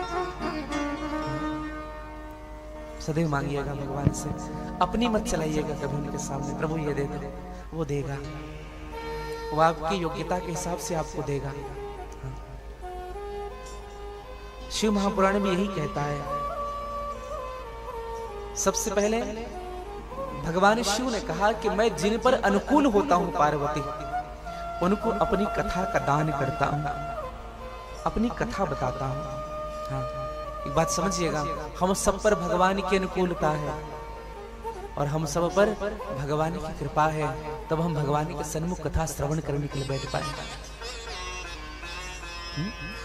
सो उमेश मोहि परे अनुकूला, सो उमेश सोमेश मोहि पर अनुकूला, सोमेश मोहि पर अनुकूला, सोमेश मोहि पर अनुकूला। रही कथा मुदे मंगल मूला, रही कथा मुदे मंगल मूला, करही कथा मुदे मंगल मूला, रही कथा मुदे मंगल मूला, करही कथा मुदे, करही कथा मुदे, करही कथा मुदे मंगल मूला, मंगल मूलय मंगल दमनो, सेवक सदन स्वामी आगम, मंगल भवनय मंगल हारी, उमा सहित जहि जपत पुरारी, मंगल भवन मंगलहारी, द्रवो सुदशरथ अचर बिहारी। मंगल भगवान शिव का एक नाम है मंगल। हाँ। मंगलनाथ जी महाराज का नाम सुना होगा आपने? उज्जैन कभी गए होंगे? कौन कौन गए हैं मंगलनाथ बाबा के दर्शन के लिए? उज्जैन, उज्जैन तो सब गए हैं, लेकिन मंगलनाथ जी का दर्शन। हाँ, अगर जीवन में अमंगल हो रहा है ना, तो एक बार वहां जाकर के उनका दर्शन जरूर करिएगा। हाँ, हम लोग महाकाल के दर्शन करके सीधे वापस ट्रेन बैठे गए, महाकाल का दर्शन किया, क्षिप्रा नदी का स्नान किया, कायल भैरव गए, हो गया दर्शन। जब जब तीर्थ जाते हैं ना भैया, 2-4 दिन का समय निकाल के जाइएगा। बहुत ऐसे गुप्त स्थान होते हैं जहां का लाभ हमको नहीं मिल पाता है। हाँ। क्योंकि जहां जहां भगवान शिव की शक्ति, स्वयं भगवान शिव जहां विराजमान हुए, सबसे पहले अपने अभिन्न शक्तियों को स्थापित किया है आसपास में। हाँ। और ये भगवान सदाशिव कौन है? आज सूत जी महाराज से प्रश्न किया कि महाराज एक बात बताइए, ये भगवान सदाशिव है कौन? ये क्या ब्रह्मा जी से बड़े हैं? ये क्या विष्णु से बड़े हैं? ये सदाशिव है कौन? एक निवेदन करें, सदाशिव की केवल आयु की गणना की गई है शिव महापुराण में। समझिएगा, 1000 बार ब्रह्मा जी के चतुर्युग बीत रहे हैं। 1000 बार जब चतुर्युग बीतता है, चतुर्युग कौन कौन से? सतयुग, त्रेता, द्वापर और कलयुग। कितने बार बीत गए? 1000 बार। जब 1000 बार ये चतुर्युग बीतता है, तब ब्रह्मा जी का एक दिन होता है। कितने दिन? एक दिन। 1000 बार चतुर्युग बीते तो ब्रह्मा जी का एक दिन। ऐसे ही ब्रह्मा जी के सप्ताह में 7 दिन है, महीने में 30 दिन है, साल में 365 दिन है, और ऐसे ही ब्रह्मा जी के एक साल में 100 साल की आयु है। ब्रह्मा जी 100 साल की आयु, एक दिन में 1000 बार चतुर्युग बीता तो एक दिन। ऐसे ब्रह्मा जी का आयु 100 साल की। अब थोड़ा आगे और बढ़े, ब्रह्मा जी की आयु जब 100 साल की होती है, तब विष्णु का एक दिन होता है। एक दिन। अब विचार करिएगा, अब वैसे ही विष्णु जी की भी आयु 100 साल की है। अब जब विष्णु का 100 साल होता है, तब रुद्र का एक दिन होता है। समझिएगा, रुद्र का एक दिन। ब्रह्मा जी के 1000 बार चतुर्युग बीतता है, 1000 बार। ये तो केवल कलयुग चल रहा है। 1000 बार चतुर्युग बीतता है तो ब्रह्मा जी का एक दिन। वैसे ही ब्रह्मा जी की 100 साल की आयु, ब्रह्मा जी का 100 साल की आयु है, तो विष्णु जी का 100 साल में ब्रह्मा जी का एक दिन, विष्णु जी का। और जब विष्णु जी की 100 साल हो जाते हैं ना, तब रुद्र का एक दिन होता है। और रुद्र की भी आयु 100 साल की ही है। और जब रुद्र की आयु जब 100 साल की होती है, तब भगवान सदाशिव एक बार श्वास लेते हैं।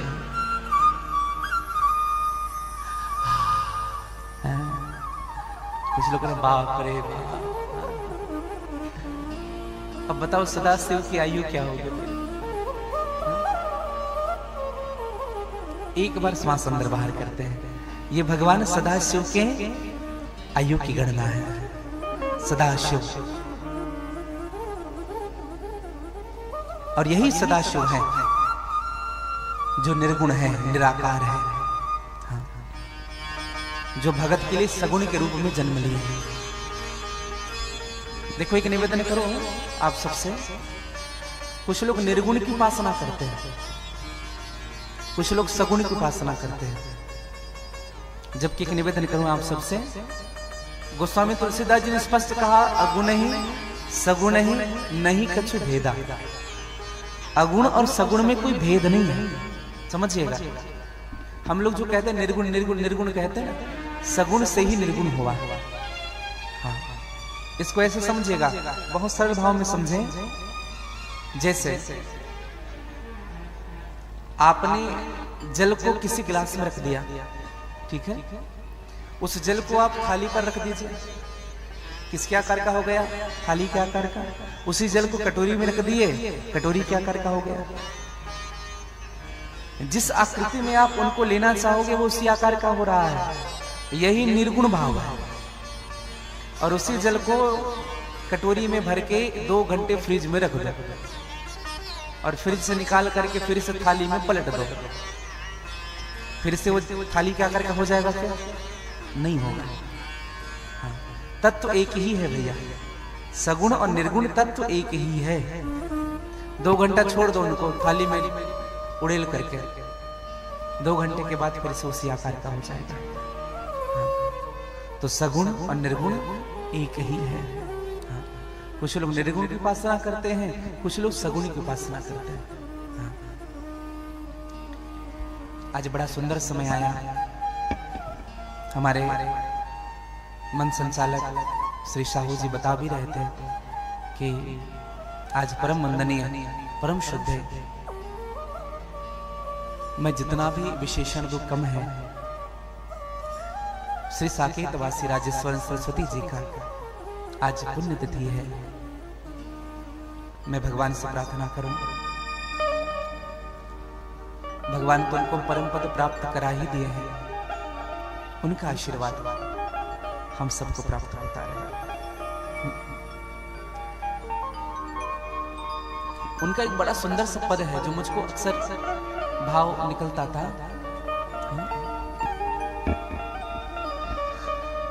बसी है जिनके आँखों में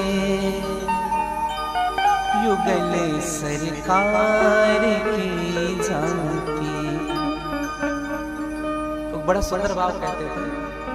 मैं बहुत छोटा था, लगभग 10th क्लास में था, जब धमधा के पास, हमारे क्षेत्र में धमधा है, वहाँ राजपुर एक गांव है। आप जब गंडई जाएंगे ना तो रास्ते में राजपुर गांव पड़ेगा। तो हम आ रहे थे गंडई से, जब वापस आ रहे थे तो हमें लगा पहली बार उनके दर्शन हुए थे, और पहली बार हमने इस भाव को सुना था। हाँ, तब से उनके दासी बन गए थे। उनका सुंदर भाव, बसी है जिनकी आंखों में युगल सरकार के झांकी, न उनका मन लुभा सकती मलिन संसार के झांकी। हर रज्जित रंग मेघों का वो दामिनी की दमक लज्जित है, जन राजेश के खातिर है ये उद्धार की झांकी। गाए जा निरंतर श्री राम जानकी का जस, राम नाम मत नित्य वाणी को जपाए जा, पाए जा पदारथ चार संतों की सत्संगति में, भूल के कुसंग में न मन को फंसाए जा। लाए जा पवित्र भाव अपने मन मेरे, तुलसी कित रामायण में डुबकी लगाए जा, और लाए जा पवित्र भाव अपने मन मेरे, तुलसी कृत रामायण में डुबकी लगाए। हर भाव, हर क्षण हर भाव उनका है।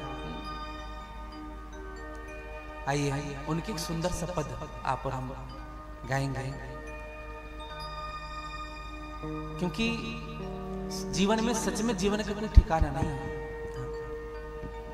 महाराज श्री ने जब अंतिम श्वास ली तो हम लोग थान कमरिया में थे, है ना? थान कमरिया में कथा चल रही थी और कथा में बता रहे थे हमारे जो संचालक साहू जी हैं कि वो उनके सामने की घटना। रात्रि में कथा हुई, विश्राम कर रहे थे महाराज जी। विवेकानंद आश्रम की बात मैं आपको निवेदन कर रहा हूँ। रात में लगभग एम्बुलेंस आया, कितने बजे? 12 बजे, लगभग 12 बजे एम्बुलेंस आया और पता ही नहीं चल पाया। ऐसा लगा कि पूरी दुनिया ही ले जाएगा। और उस दिन वो इतनी बात कहे थे, हानि लाभ जीवन मरण यश अपयश विधिहा। ये चार चीजें हमारे हाथ में नहीं होती भैया, हानि लाभ जीवन मरण यश और अपयश। उनकी एक बात मुझको बड़ी अच्छी लगी, आज भी बात याद है। कोई व्यक्ति दौड़ रहा है ना? कोई व्यक्ति दौड़ रहा है तो दौड़ने से ज्यादा आराम चलने में है कि नहीं? है कि है ना? अच्छा, कोई व्यक्ति चल रहा है तो चलने से ज्यादा आराम खड़े होने में है कि नहीं? कोई व्यक्ति खड़ा हुआ है, उनसे ज्यादा आराम बैठने में है कि नहीं? अच्छा, कोई व्यक्ति बैठा हुआ है, उनसे ज्यादा आराम लेटने में है कि नहीं? और कोई व्यक्ति लेटा हुआ है, उनसे ज्यादा आराम सोने में है कि नहीं? अच्छा, कोई व्यक्ति सोया हुआ है, उनसे ज्यादा आराम मरने में है कि नहीं?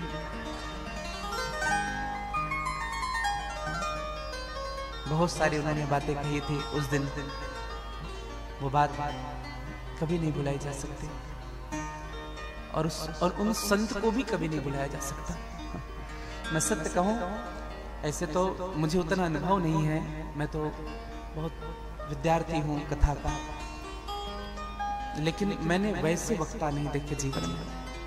मैंने उनकी सहजता जो देखी भैया, वैसी सहजता मैंने नहीं देखी जीवन में। जब कोई उनसे मिलने के लिए आते थे ना, मैं एक बात कहूं आपसे, जब कोई उनसे मिलने के लिए आते थे ना, तो उनके शिष्य अगर किसी को रोक देते थे तुम नहीं मिल सकते गुरुजी से, तो अपने शिष्य के लिए बिगड़ जाता था। तुम्हारी हिम्मत कैसे हो? क्या पता ये मिलन आखिरी भी तो हो सकती है।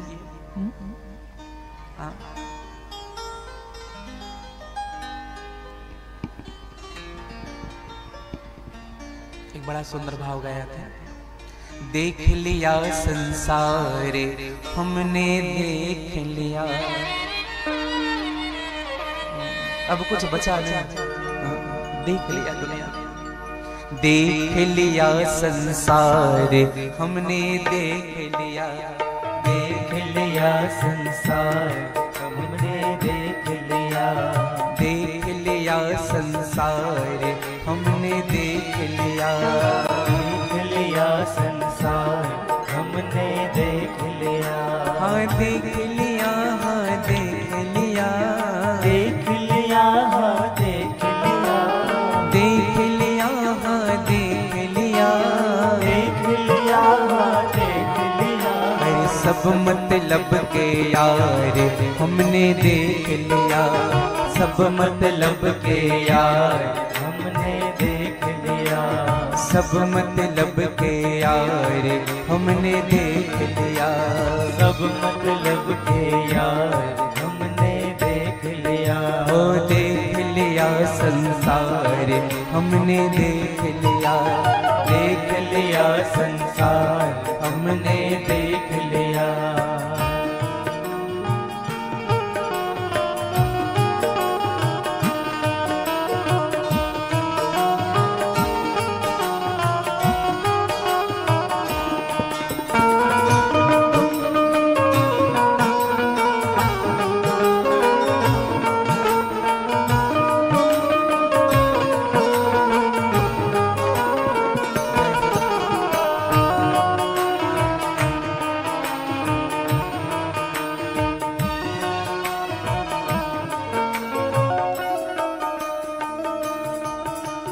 कहीं चोट लग जाए न तन को, कहीं चोट लग जाए न तन को, कहीं चोट लग जाए न तन को, कहीं चोट लग जाए न तन को।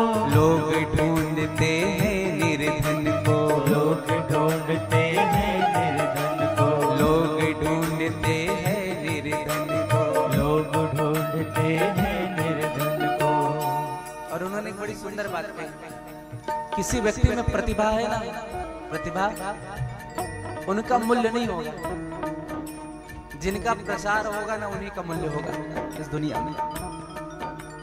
प्रतिभा का कोई मोल नहीं है, प्रतिभा का कोई मोल नहीं है, प्रतिभा का कोई मोल नहीं है, प्रतिभा का कोई मोल नहीं है। सफल सिद्ध अनमोल वही है, सफल सिद्ध अनमोल वही है, सफल सिद्ध अनमोल वही है, सफल सिद्ध अनमोल वही है। अरे जिनका प्रबल प्रचार हमने देख लिया, जिनका प्रबल प्रचार हमने देख लिया, जिनका प्रबल प्रचार हमने देख लिया, जिनका प्रबल प्रचार हमने देख लिया।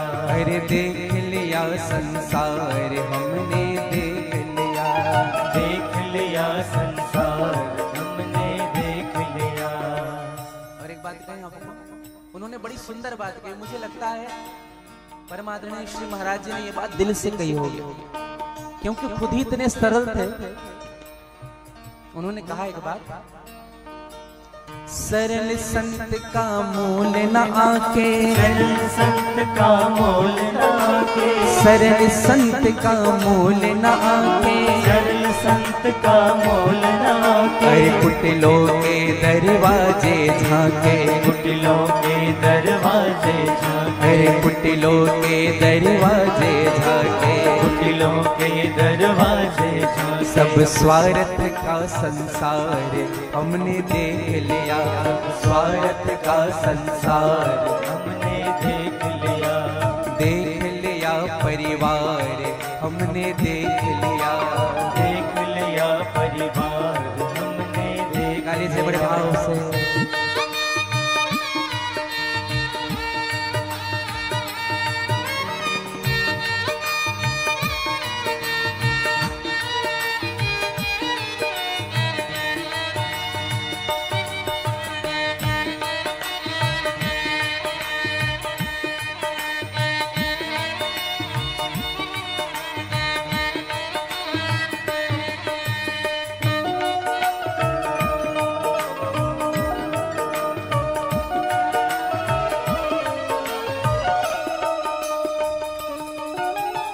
संतों का उपदेश यही है, संतों का उपदेश यही है, संतों का उपदेश यही है, संतों का उपदेश यही है। मूल मंत्र राजेश यही है, मूल मंत्र राजेश यही है, मूल मंत्र राजेश यही है, मूल मंत्र राजेश यही है। हरि हरि सुमिरन में, हरि सुमिरन में, हरि सुमिरन में सारे हमने देख लिया, हरि सुमिरन में सार हमने देख लिया, हरि सुमिरन में सारे हमने देख लिया, हरि सुमिरन में सार हमने देख लिया। हरि देख लिया संसार हमने देख लिया, देख लिया संसार हमने देख लिया, सब मतलब के यार हमने देख लिया,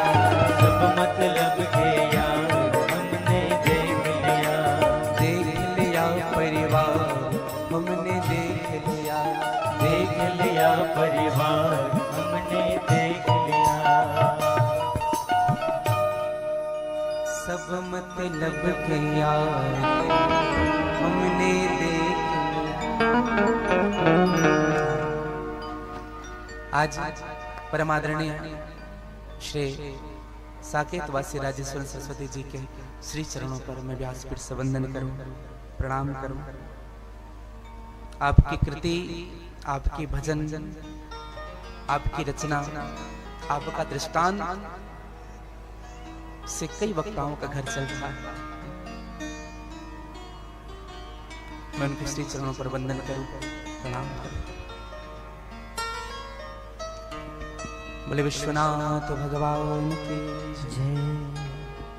तो मैंने कल निवेदन आप सबसे किया, परसों निवेदन किया था भगवान की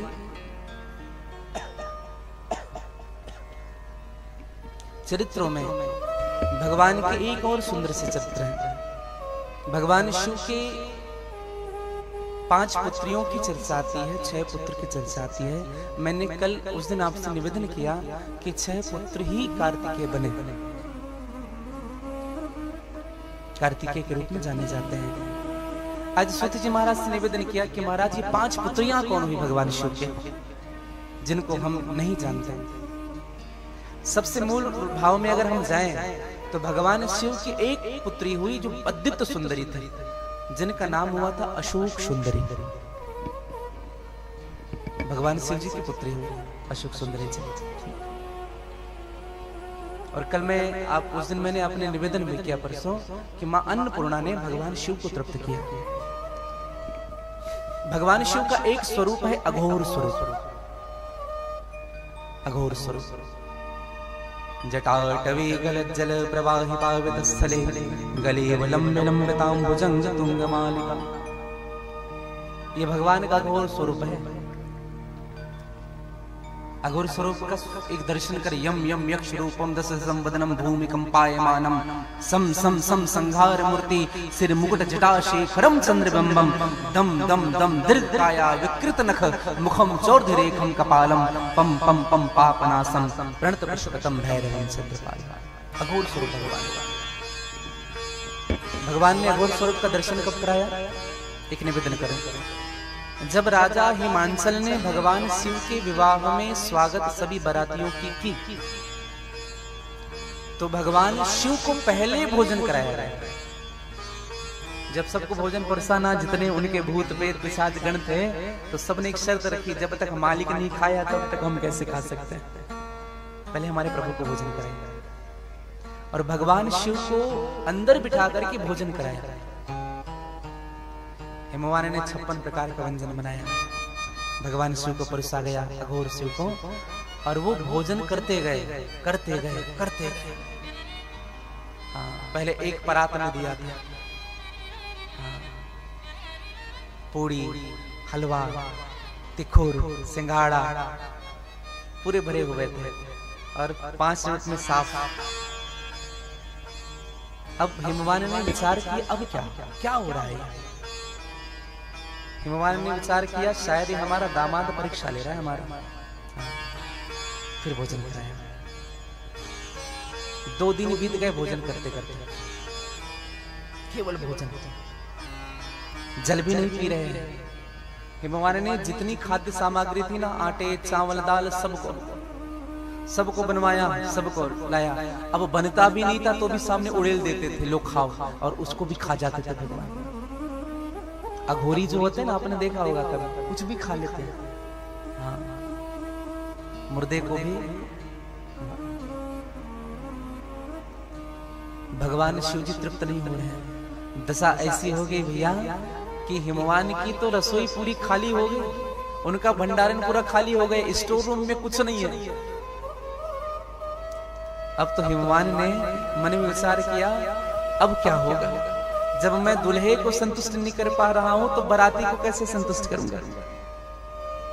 तब पार्वती के पास गए, कहा कि बेटी, दामाद इतना खा रहा है कि अब हमारे पास कुछ नहीं उनको खिलाने के लिए, निंदा ना हो जाए, तनिक तुम जाकर के समझाओ। और मेरी मां पार्वती आई है, और मेरी मां पार्वती का एक नाम है अन्नपूर्णा। बोले अन्नपूर्णा मैया की जय। परसों मैंने निवेदन किया था अन्नपूर्णा के विषय में। अन्नपूर्णा का वास कहाँ है? अन्नपूर्णा देवी कहाँ वास करती है? रसोई घर में। और मूल रूप से अन्नपूर्णा जी का स्थान कहां पर है? पृथ्वी में। अच्छा चलो एक और, 12 ज्योतिर्लिंग में अन्नपूर्णा जी कहां वास करती है? विश्वनाथ में। हाँ। एक बार ताली बजाइएगा। इसलिए कहा हूं केवल विश्वनाथ जी के दर्शन करके नहीं आना, अगल बगल भी बढ़िया दर्शन करना। तो अघोर जो स्वरूप हैं भगवान शिव के, उन्होंने अर्धांगिनी के रूप में मां अन्नपूर्णा को स्वीकार किया है। हाँ। और विशालाक्षी का भी दर्शन किया होगा आपने काशी विश्वनाथ में। काशी विश्वनाथ की पत्नी है विशालाक्षी मैया। तो मां अन्नपूर्णा आई, मां पार्वती आई, अन्नपूर्णा का रूप लिया। भगवान शिव इतने खा रहे हैं, सर भी नहीं उठाते थे, ऐसे ही खाते रहते। मेरी मां सामने आई और 2 कपाल थे मनुष्य के, सर के 2 कपाल थे, एक में भभूति भरी और एक में खीर बना करके भरी। भगवान शिव को खीर अत्यधिक प्रिय है। खीर का भोग विशेष समय में भगवान शिव में लगाना चाहिए।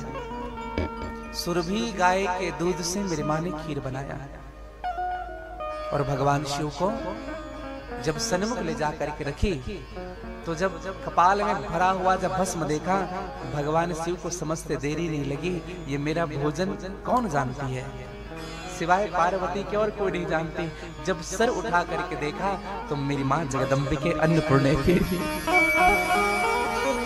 भगवान शिव ने कहा कि तुमने अच्छा किया पार्वती, अच्छा किया अन्नपूर्णा, जो तुमने मुझे संतुष्ट कर दिया। और उस कपाल में जो भस्म थे, पूरे शरीर में मेरे प्रभु ने आलिंगन किया है, पूरे शरीर में लगाया। और मेरी मां पार्वती ने उसी पायस में, उसी खीर में बिल्व पत्र डाल करके भगवान शिव को भोग लगाया और अपनी हाथों से एक ही निवाला खिलाया, एक निवाला। और एक निवाले खाते ही भगवान शिव जी तृप्त हो गए, जोर से डकार दिया। भगवान शिव एक निवाले में तृप्त हुए। आशय क्या? अन्नपूर्णा मैया से देवता भी तृप्त हो जाएंगे, भगवान शिव भी तृप्त हो जाएंगे। अब अन्नपूर्णा मैया पार्वती के रूप में आई, कहा प्रभु कृपा करो, हाँ पिता रो रहा है, बैठ करके बरातियों को क्या खिलाएंगे। भगवान अघोर ने कहा चिंता मत करो देवी, अपने पिता से जाकर के कहो एक बार भंडार को देखे। और जब भंडार को जाकर के देखा तो पहले से 10 गुना अधिक सामग्री भर चुकी थी। इसलिए विशेष निवेदन करूं, जहां जहां आपके भंडार गृह हैं, वहां वहां मां अन्नपूर्णा का स्थान जरूर रखिएगा। हाँ। आपने फोटो देखा होगा, भिक्षा दे रही है भगवान शिव को अन्नपूर्णा जी, जरूर रखिएगा मेरे भाई बहन। मैं सत्य कहता हूँ, व्यासपीठ से कहता हूँ, आपका भंडार कभी खाली नहीं होगा, कभी सूना नहीं होगा। जब वास्तु पूजन होती है ना, तो माँ अन्नपूर्णा को भी स्थान दिया जाता है घर में। हाँ, अन्नपूर्णा का स्थान जरूर हो। बोले अन्नपूर्णा मैया की जय। तो मैं आप सबसे निवेदन कर रहा था कि भगवान शिव के 5 पुत्र हैं। हाँ, भगवान शिव और माँ पार्वती का नित्य का नियम था, जैसे संध्या होती थी तुरंत यात्रा के लिए जाते थे। हाँ, बैल तैयार रहता था, भगवान बैठते थे, मेरी माँ को बिठाते थे और सीधे यात्रा के लिए। ये नित्य का नियम था भगवान शिव का, जैसे संध्या हो यात्रा के लिए। और कहां से गुजरते थे बताए? ब्रह्मलोक, स्वर्गलोक, वैकुंठ। ब्रह्माणी ब्रह्मा जी के देख रहे हो अपनी पत्नी को कैसे घुमा रहे हैं। माँ लक्ष्मी कहती थी देख रहे हो प्रभु, आपके पास तो समय ही नहीं, दिन भर काम काम काम काम। कभी हमें भी कहीं ले जाते। इंद्राणी इंद्र से कहती है ऐरावत सड़ता पड़ रहा है, धूल खाता पड़ रहा है, कभी सवारी हमें तो करा। बस युद्ध होता है तब बैठ कर निकलते।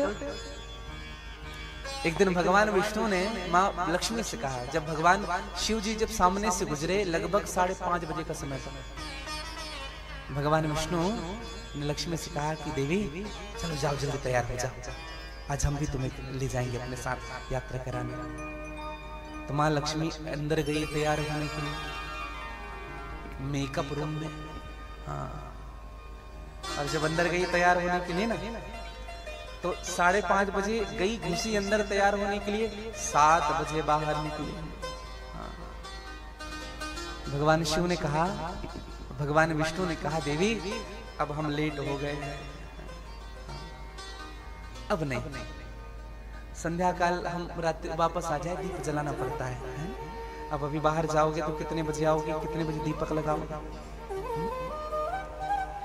एक बात कहूं लक्ष्मी देवी, भगवान शिव जब पार्वती जी को कहते हैं ना, चलो तैयार हो जाओ, जल्दी चलना है, 5 मिनट लगता है तैयार होके आने में, 5 मिनट। कभी कभी तैयार होने में ही पूरा समय निकल जाता है। एक बात कहूं भैया आपसे, हमारा जो आधा जीवन है ना, विशेष रूप से हमारी बहनों को और माताओं को कहूं, आधा समय तो तैयार होने में निकल जाता है। शादी में तो और देखने के लिए मिलता है, दूल्हा बेचारा गया है 2 घंटे से, क्या हुआ, तैयार हो रहे महाराज।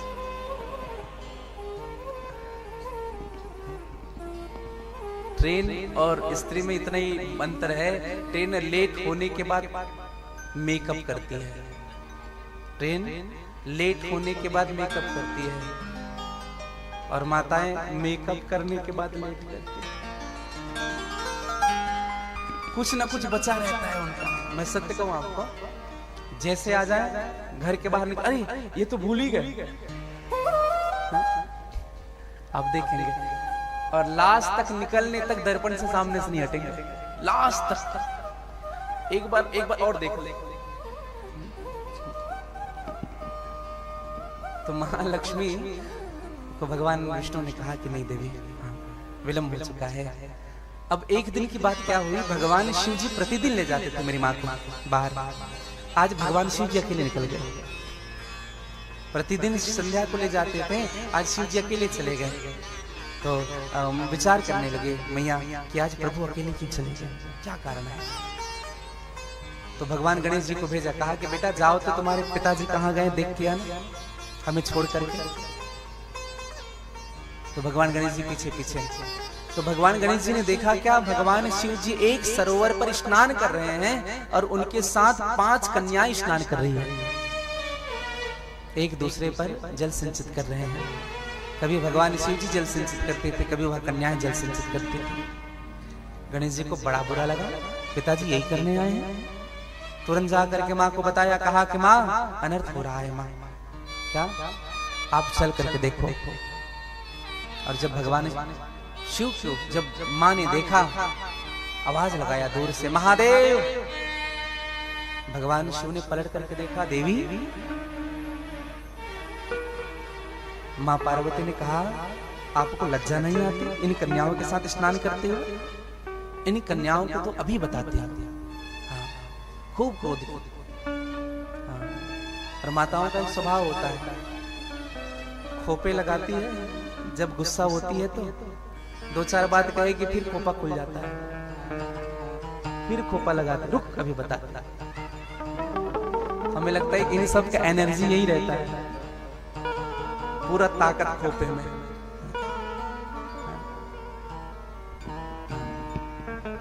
भगवान शिव ने कहा कि देवी क्या करना चाहती हो, क्या कहना चाहती हो तुम, पहले समझ तो लो। जो तुम मुझ पर ये लांछन लगा रही हो, समझ तो लो ये कौन है। कहा कौन है? कहा कि ये और कोई नहीं, मेरी ही बेटियां हैं। ये 5 जो कन्याओं के साथ मैं विहार कर रहा हूँ, 5 कन्याओं के साथ जो मुझे स्नान कर रहे हैं, हम लोग जल क्रीड़ा कर रहे हैं, ये मेरी ही बेटियां हैं। हाँ। पार्वती ने कहा कब हुए? हमें तो पता नहीं। कहा देवी, एक बार मैं आपके साथ चौसर खेल रहा था, और चौसर खेल करके जब मेरे शरीर में पसीना आया, पसीने से भीग चुका था, फिर मैं गंगा स्नान करने के लिए आया, और जब गंगा जी में जब डुबकी लगाई तो मेरे शरीर से पसीने के 5 बूंद नीचे टपके, और यही पसीने के बूंद इस गंगा में प्रवाहित हो गए, और यही मेरी कन्याएं हुई हैं, 5 कन्याएं। जल में जब कोई बूंद प्रवाहित होती है तो जिगजैग हो जाती है ऐसे, आप देखेंगे टेढ़ा मेढ़ा ऐसे, यही मेरी कन्याएं हैं। आप लोग नाग पंचमी के दिन जो बनाते हैं, डिब्बा में 5 सर्प बनाते हैं, हाँ कि ना?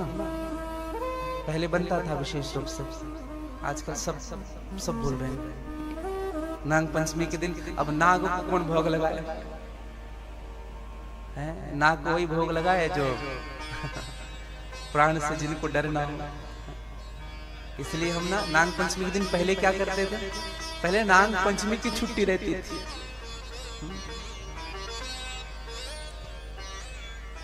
पिछले साल एक बात मुझको याद आ रहा है।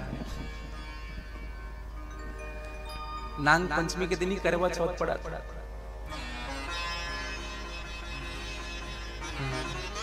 तो परम आदरणीय श्री ऐसा कुछ है ना, नाग पंचमी के दिन करवा चौथ पड़ा था। तो परम आदरणीय श्री पुंडरीक जी महाराज ने सबको बधाई दी। उन्होंने बधाई क्या दी बताएं? जिन जिन के शादी नहीं हुए हैं उनको करवा चौथ की बधाई, और जिनके शादी हो गए उनको नाग पंचमी की बधाई।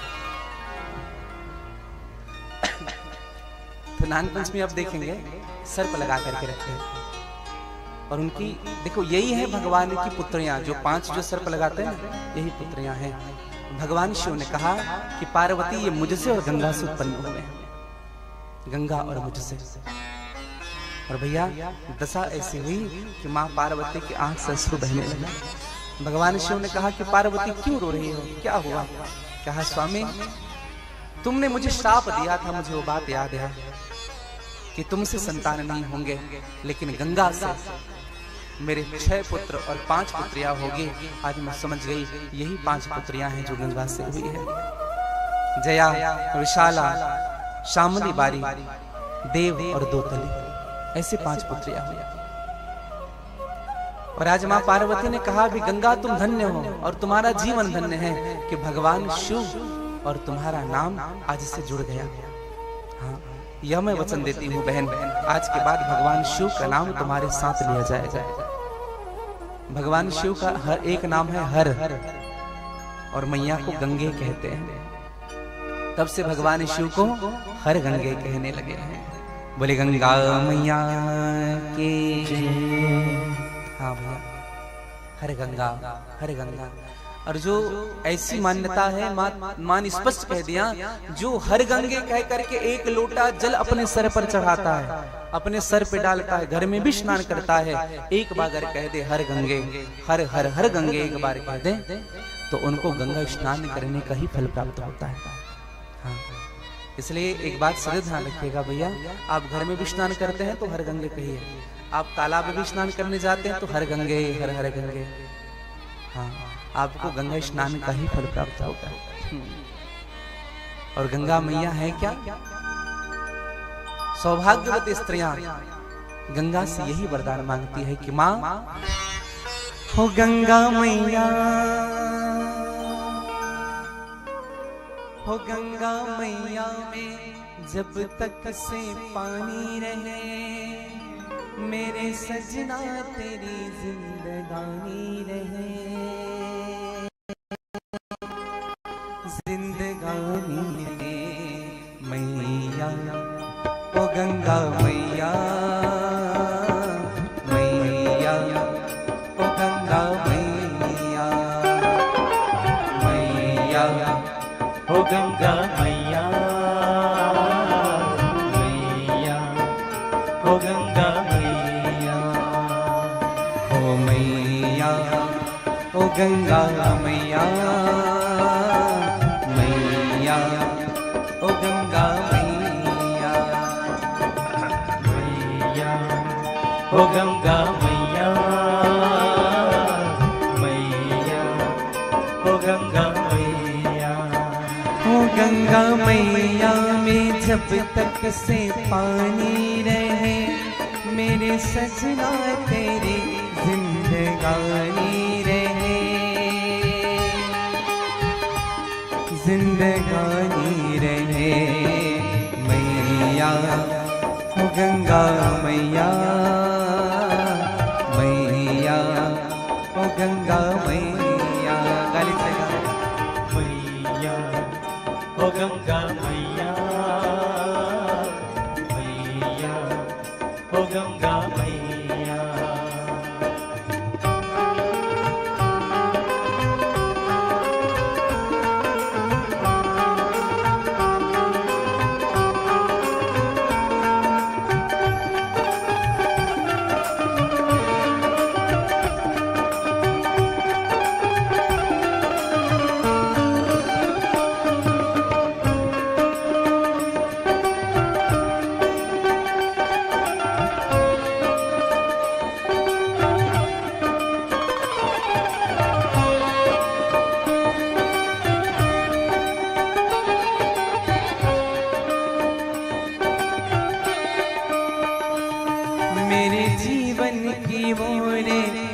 खेवैया, मेरे जीवन की ओर खेवैया।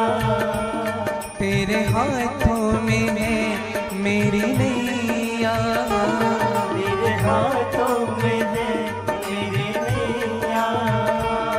दुनिया जो भी कहे चाहे कहती रहे, दुनिया जो भी कहे चाहे कहते रहे। दुनिया जो भी कहे चाहे कहती रहे, दुनिया जो भी कहे चाहे कहते रहे। मेरी पूजा ही तेरी दीवानी रहे, दीवानी रहे। मैया ओ गंगा मैया, मैया ओ गंगा मैया, मैया ओ गंगा मैया, मैया ओ गंगा मैया। गा लीजिए बड़े भाव से।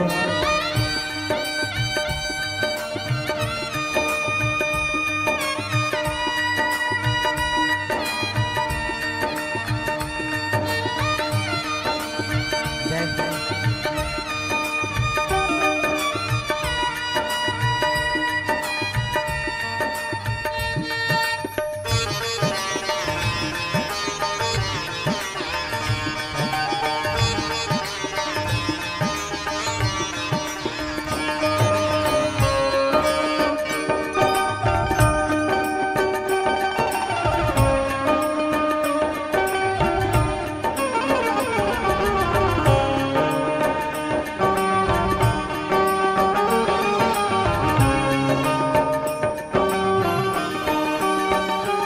सात फेरों के सात अग्नि के फेरे लगा कर, सात अग्नि के फेरे लगा कर। याद बीते दिनों के जला कर, याद बीते दिनों की जला कर।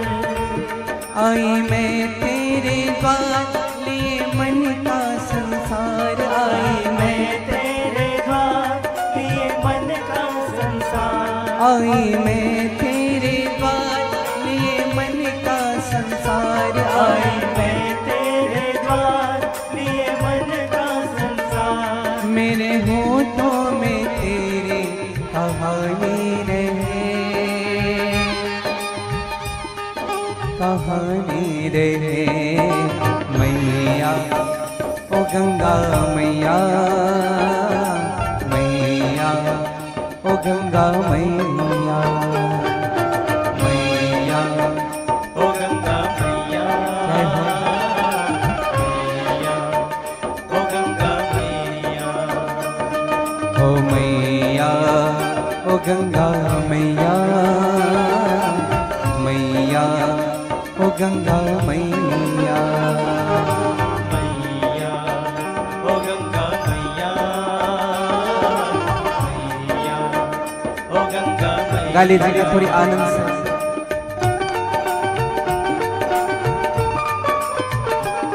जय जय।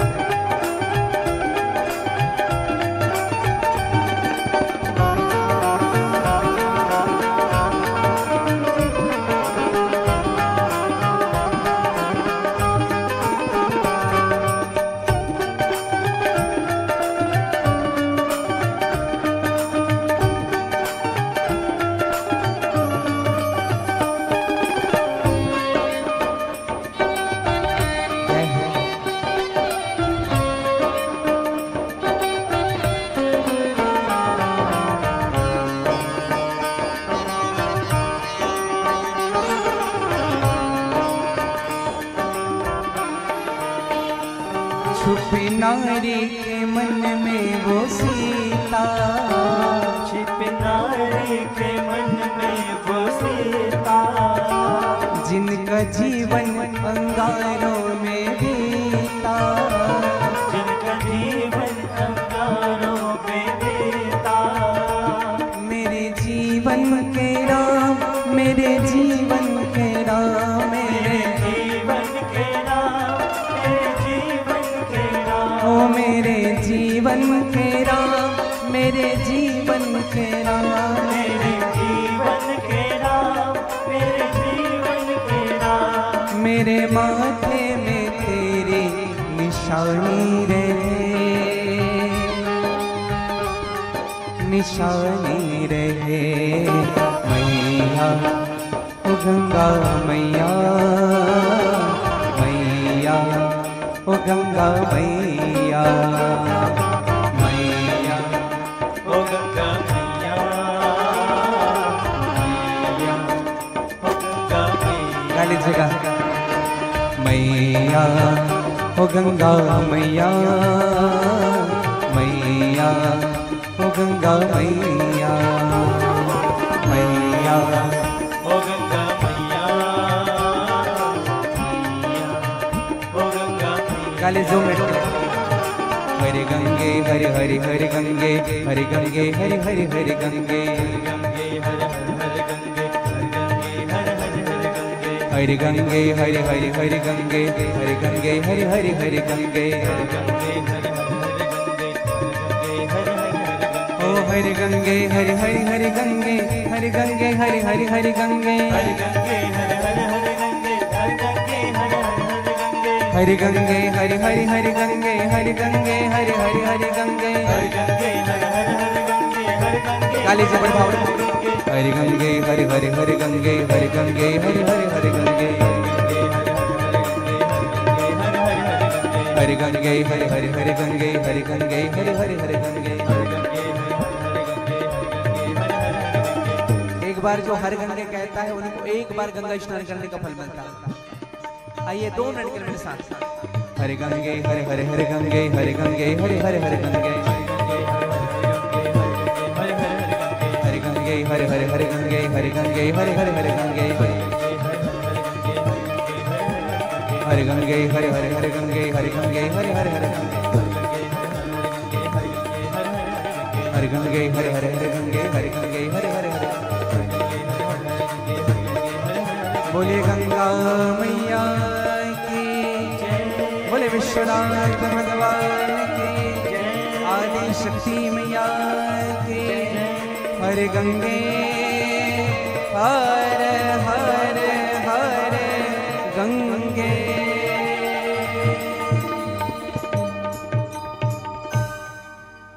बोले गंगा मैया की जय। गंगा हमारे देश की 3 पहचान है भैया, गंगा, गीता और गौ माता। 3 पहचान। एक मेरी प्रार्थना है आप सबसे, हर घर में, हर हिंदू के घर में तुलसी जरूर होना चाहिए, तुलसी जरूर हो। हर व्यक्ति के घर में गंगा का जल जरूर होना चाहिए। तुलसी जरूर रखिए घर में, गंगा का जल जरूर रखिएगा। और केवल रखना नहीं है, खाना भी है तुलसी को। देखो तुलसी को दांत से चबाया नहीं जाता, उनको निगला जाता है। तुलसी दल है, तुलसी पत्ता नहीं है। किसी मत कहेगा कि तुलसी पत्ता लेकर क्या, तुलसी दल है। और गंगा पानी नहीं, गंगा जल है। अगर पेट में तुलसी का दल है ना भैया, अगर पेट में गंगा का जल है, प्रतिदिन आप पी रहे हो, घर के बाहर निकल रहे हो, अगर पेट में तुलसी का दल है तो आप सदैव, आपकी जब मृत्यु होगी तो सीधे आप वैकुंठ जाओगे। गंगा का जल अगर है तो आपकी मृत्यु होगी, सीधे शिवलोक जाओगे। हाँ, नरक नहीं जाओगे। इसलिए पेट में तुलसी का दल। सबसे पहला काम करें, सुबह जब उठे ना, भगवान का स्नान करें तो तुलसी का दल जरूर ले, गंगा जल के साथ पान करिए उनको। लेकिन तुलसी का दल ही नहीं लेंगे, गंगा का जल ही नहीं लेंगे। चरणामृत लेना चाहिए प्रतिदिन, भगवान के चरणोदक लेना चाहिए हर जीव को प्रतिदिन। जो प्रतिदिन चरणामृत लेता है ना भैया, उनकी अकाल मृत्यु कभी नहीं होती। हाँ, अकाल मृत्यु हरणम सर्वव्याधि विनाशनम विष्णु पादोदकम पित्वा पुनर्जन्म न विद्यते।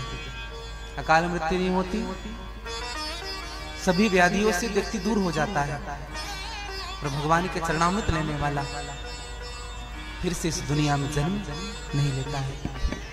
इसलिए चरणामृत जरूरी है। और एक तीसरी बात विशेष रूप से कहूं, हर सनातनी के घर में गीता की पुस्तिका जरूर होनी चाहिए। गीता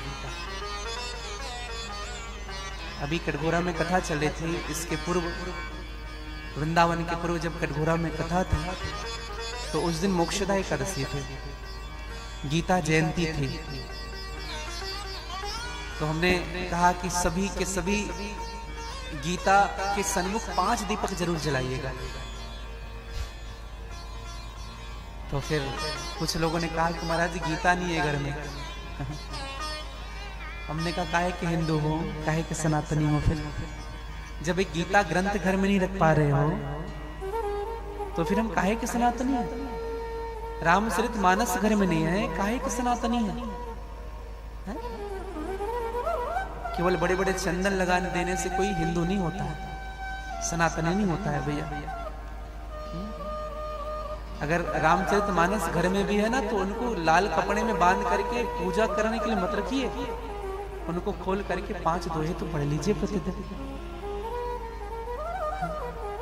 मेरी प्रार्थना है सबसे। अच्छा, किस किस के घर गीता की पुस्तिका है?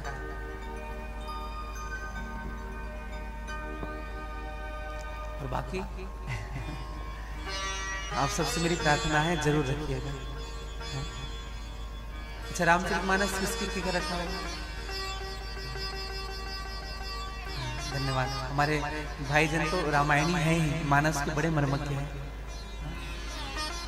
और मुझे बता रहे थे पुनेश्वर साहू जी कि गुरुजी राम कथा के वक्ता भी यहाँ कथा सुनने आते हैं, कई मंडली भी यहाँ कथा सुनने आते हैं। क्योंकि ये ना सिरडी जो स्थान है, अभनपुर क्षेत्र है, धमतरी क्षेत्र है, ये धर्म की नगरी है भैया। हाँ। मैं सत्य कहूं, इधर जितनी अधिक मानस मंडली है, और एक बात मैं जरूर कहूंगा, ऐसे तो मानस मंडली सभी श्रेष्ठ होती हैं, लेकिन इस क्षेत्र में जब आते हैं ना, या इस क्षेत्र से जब हमारे क्षेत्र में जब मंडलियां जाती हैं, तो मैंने इस क्षेत्र की मानस साधकों की सहजता देखी है और सरलता देखी है। हमारे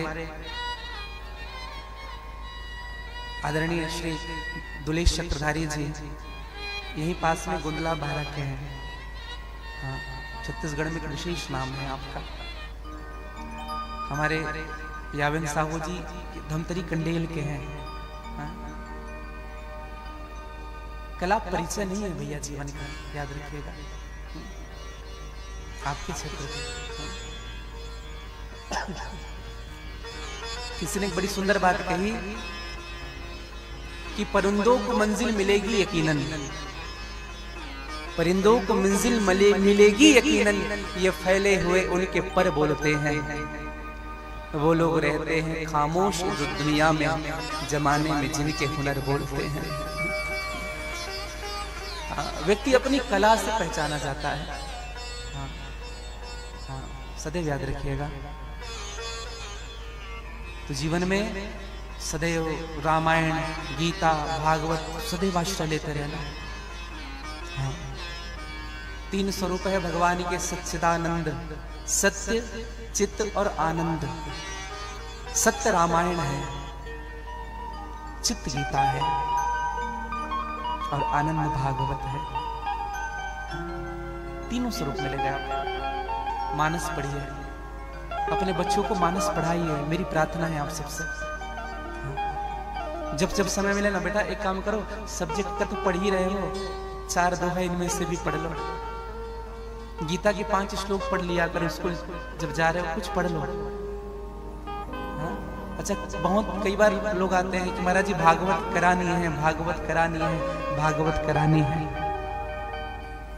कभी ऐसे कोई व्यक्ति नहीं आते कि महाराज जी भागवत करनी है। भागवत करना चाहता है, कुछ मत करिए मेरे भाई बहन। एक पिढ़ी रखिए अपने सामने शुद्ध, उसमें शुद्ध वस्त्र रखिए, एक दीपक जलाइए और भागवत को अपना गुरु मान करके आप भागवत पढ़ना प्रारंभ करिए। शास्त्र मुखी होकर के रहिए जीवन में। क्योंकि दो ही चीजें आपको उद्धार कर सकती है जीवन में, एक शास्त्रमुखी, दूसरा गुरुमुखी। हाँ, शास्त्रमुखी और गुरुमुखी, ये दोनों। तो मैं निवेदन कर रहा था कि आज माँ पार्वती ने माँ गंगा को भी भगवान शिव के साथ जोड़ दिया, उनका नाम। और भगवान शिव ने, भगवान शिव का एक नाम है महामृत्युंजय। और महामृत्युंजय की उपासना करने वाले एक भक्त हुए जिनका नाम है चंद्रमा।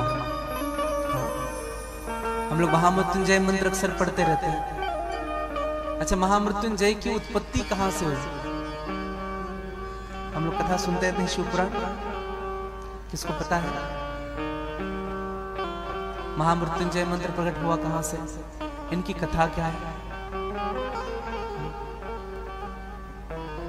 निवेदन कर मैं आप सबसे। एक बार मृकंड मुनि के एक भी संतान नहीं थे, और एक भी संतान नहीं थे तो मन में विचार आया कि हम भगवान शिव की इतनी तपस्या करते हैं, इतनी प्रार्थना करते हैं, इतना पूजा करते हैं, इतना पाठ करते हैं, लेकिन फिर भी एक भी संतान नहीं है हमारे। भगवान शिव कृपा करे तो संतान हो। मृकंड को लगा कि शायद मेरी तपस्या में कुछ कमी रह गई है। एक दिन मृकंड तपस्या करने के निकल पड़ा और भगवान शिव की खूब तपस्या की। भगवान शिव जी प्रसन्न हुए। मृकंड से कहा कि मांगो क्या चाहते हो? मृकंड ने कहा कि प्रभु एक ही इच्छा है, एक संतान हो जाता है। बाकी भगवान ने सब कुछ दिया है, संतान नहीं दिया है। भगवान शिव ने कहा कि जरूर होगा, तथास्तु, तुम्हारे एक संतान जरूर होगा, लेकिन यह भी बात याद रखना, वह केवल 12 साल के लिए ही तुम्हारे साथ रहेगा। खुशी में गम भूल गया, खुशी में गम भूल गया। संतान होगा इतना ही याद रहा, 12 साल तक ही रहेगा ये याद नहीं रहा। लेकिन फिर भी अपनी पत्नी को आकर के बताया कि हमें संतान जरूर आएगा हमारे पास, लेकिन वो 12 साल रहेगा। उनकी पत्नी को याद है, माँ तो माँ होती है ना भैया। हाँ? अब तो मृकंड का एक पुत्र हुआ जिनका नाम रखा गया मारकंडे। बोले मारकंडे भगवान की।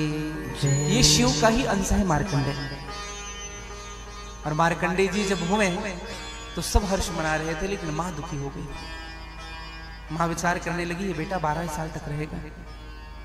जैसे जैसे मारकंडे की अवस्था बढ़ती जाती थी, माँ और दुखी होती जाती थी। मारकंडे ने माँ से बार बार पूछा, कहा कि माँ दुख का कारण क्या है? मैं देख रहा हूं जैसे जैसे समय बीत रहा है माँ, वैसे अब दुखी होते जा रहे हैं। आज 8 वर्ष के हो गए मारकंडे। माँ ने मन में विचार किया, मेरा बेटा 4 साल तक ही मेरे साथ रहेगा। जब मारकंडे 10 वर्ष का हुआ, अब तो और दुखी हो गई माँ। जब 11.5 साल के हो गए, केवल 6 महीने बचे थे, माँ ने भोजन छोड़ दिया। बार बार याद करती थी 6 महीने और। एक दिन मारकंडे से रहा नहीं गया, कहा कि माँ आपको मेरी सौगंध है, आपके दुख का कारण क्या है ये बताओ।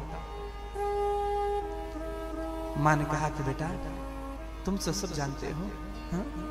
मारकंडे तुम केवल 6 महीने और मेरे पास रहोगे बेटा।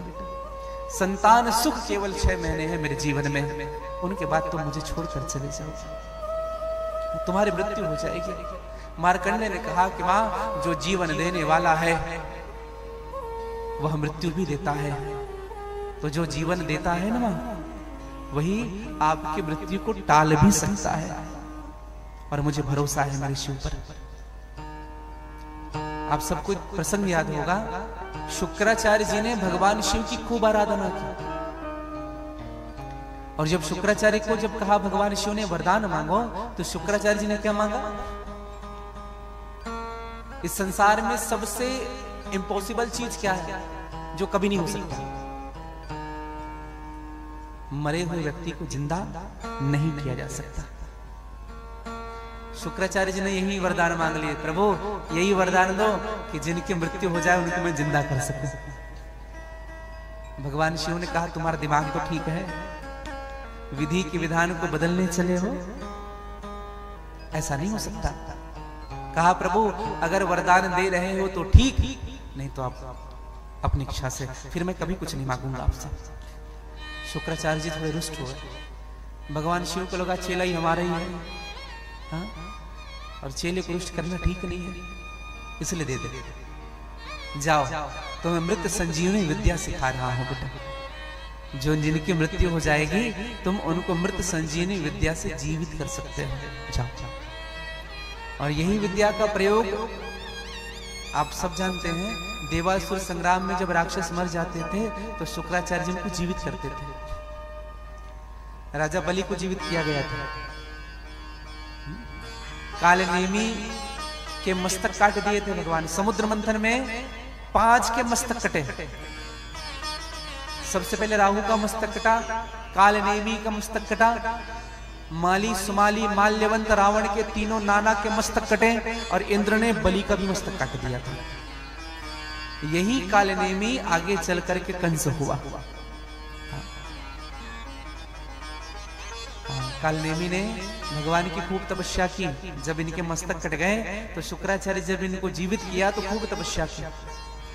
कहा कि वरदान मांगो, तो कालनेमी ने हाथ जोड़ करके वरदान मांगा, प्रभु मुझे भगवान विष्णु मनुष्य बन करके मारे। जैसे रावण ने वरदान मांगा था, रावण मरण मनुज कर जांचा, वैसे कालनेमी ने।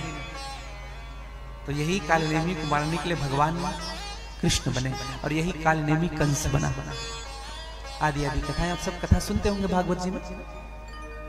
तो मैं निवेदन करूं कि शुक्राचार्य जी को जब वरदान मिला मृत संजीवनी का, मार्कंडेय जी ने कहा कि मां, जब शुक्राचार्य जी को यह वरदान मिल सकता है तो क्या मुझे जीवित रहने का भी वरदान नहीं मिलेगा? मां मैं आप लोगों के लिए जीऊंगा। और धन्य है ऐसे बच्चे जो अपने माता पिता के लिए जीते हैं। हाँ, जो अपना जीवन अपने माता पिता को समर्पित करते हैं। हाँ। नहीं तो आजकल के जो बच्चे हैं ना भैया, वो अपने लाइफ को ही बनाने में लगे। माता पिता क्या है कैसे हैं कोई मतलब नहीं। हाँ, माता पिता की खबर जरूर लेते रहना चाहिए। एक सच्ची घटना मैं आपको बता रहा हूं।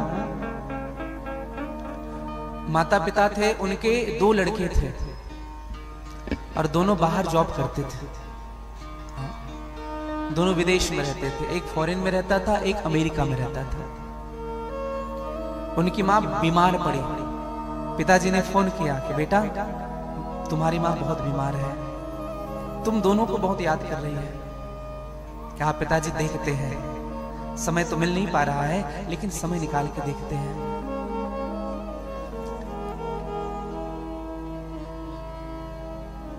अब बच्चों ने कुछ भी नहीं कहा, फोन रख दी। कुछ दिन बीतने के बाद उनकी मां की स्वास्थ्य इतनी बिगड़ती गई कि दोनों बच्चों को याद करते करते मां ने देह छोड़ दिया, मृत्यु को प्राप्त हो गई। अब जब पता चला, दोनों को फोन किया गया कि तुम्हारी मां नहीं रही, तब छोटा लड़का आया। मां की अवस्था 70 की थी, पिताजी की अवस्था 75 साल की थी। सत्य घटना है, बताओ मैं आपको। लड़का आया छोटा वाला, आने में थोड़ा विलंब हुआ। गांव वालों ने कहा कि जल्दी लेके चलो, कल से मरी पड़ी हुई है, बास भी आने लगेगा इनमें। 24 घंटे से ज्यादा हो गए हैं। कहा बेटे लोग आ रहे हैं, एक बार देख ले। बेटा आया, अपने पिता के पास आकर के रोने लगा। पिता ने कहा बेटा अब रोने से कोई मतलब नहीं, तुम्हारी मां ने अंतिम क्षण तक तुम्हें याद किया और देह छोड़ दिया उन्होंने, अब कोई मतलब नहीं। बेटे का जवाब क्या था? पिताजी अगर सब हो गया हो तो थोड़ा जल्दी करो ना, मेरी फ्लाइट की टाइम हो रही है, 2 घंटे बाद मेरी फ्लाइट है। पिता रोने लगा। आज भी कम समय के लिए आया है बेटा। 9 महीने तक जिस मां ने तुम्हें गर्भ में रखा,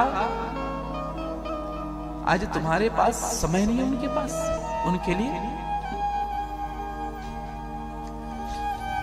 तुम्हारा भाई नहीं आया बड़ा वाला? छोटे ने कहा पिताजी, उन्होंने मुझसे कहा कि अभी तू चले जा, पिता के समय मैं चला जाऊंगा। अभी माँ गुजर गई है, तू चला जा, जब पिताजी गुजर जाएंगे तो मैं जाऊंगा, तू मत जाना। बच्चों का एग्जाम चल रहा है, अभी आते नहीं बनेगा। विचार करिए उस पिता के दिल में क्या गुजर रहा होगा, जिन्होंने पूरी जिंदगी अपने बच्चों को दे दी। वह पिता क्या सोचता होगा बताइए। जब बच्चे जब जन्म लेते हैं ना भैया, तो माता पिता की ना अपने लिए शौक खत्म हो जाती है। वो यही सोचते हैं कि मेरा बेटा अच्छा से रहे, भले मुझे खुद को बिकना क्यों ना पड़ जाए, लेकिन मैं अपने बेटे को पढ़ाऊंगा, लिखाऊंगा, एक काबिल इंसान बनाऊंगा, इसी दिन के लिए। पिता को दुख है, पिता के जीवन में समस्याएं हैं और बेटा खड़ा नहीं हो रहा है। सदैव याद रखना मेरे भाई बहन, जिन्होंने दिया है ना, देखो इस शरीर का हर रक्त भी उन्हीं का दिया हुआ है।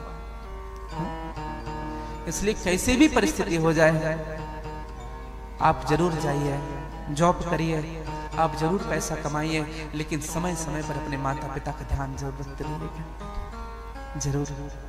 कुछ बच्चे बाहर जाते हैं ना, 6-6 महीने तक फोन नहीं करते, साल बाहर तक फोन नहीं करते, पूछते तक नहीं है कि क्या चल रहा है घर में।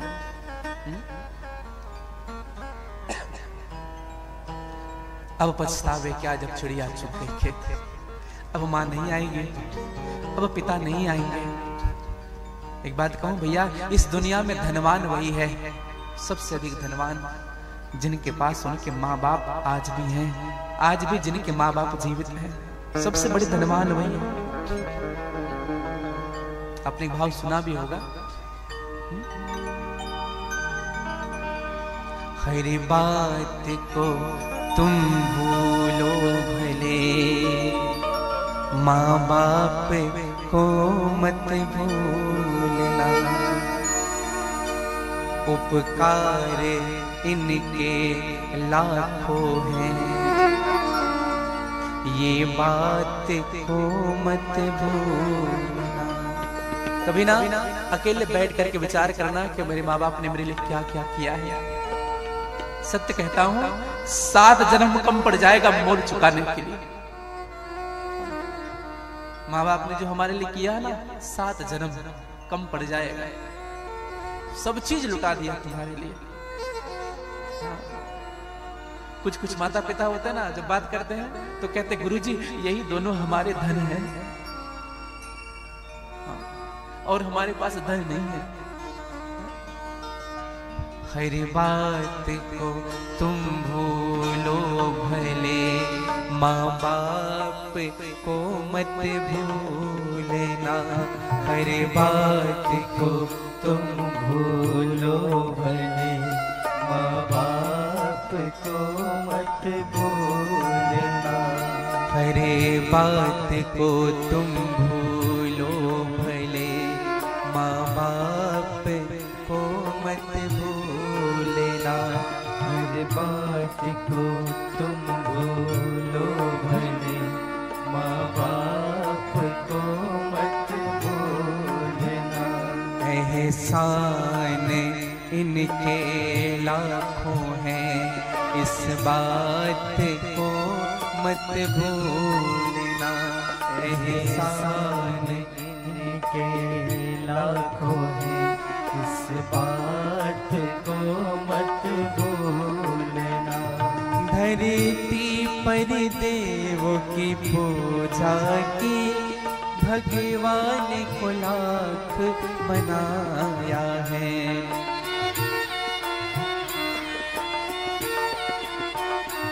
तब तेरी सूरत पाई है, संसार में तुझे को बुलाया है, इन पावन लोगों के दिल को, इन पावन लोगों के दिल को, पत्थर बन कर मत तोड़ना, इन पावन लोगों के दिल को, पत्थर बन कर मत तोड़ना, हर बात को तुम भूलो भले,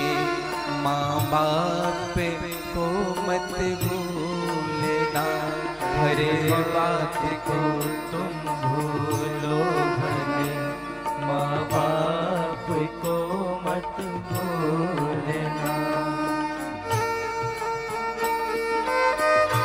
गाली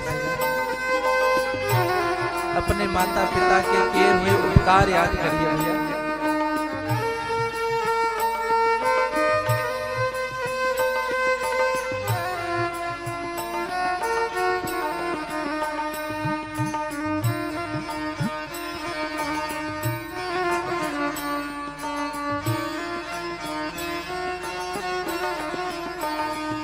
अपने ही पेट को काटा है और तेरी काया सजाई है।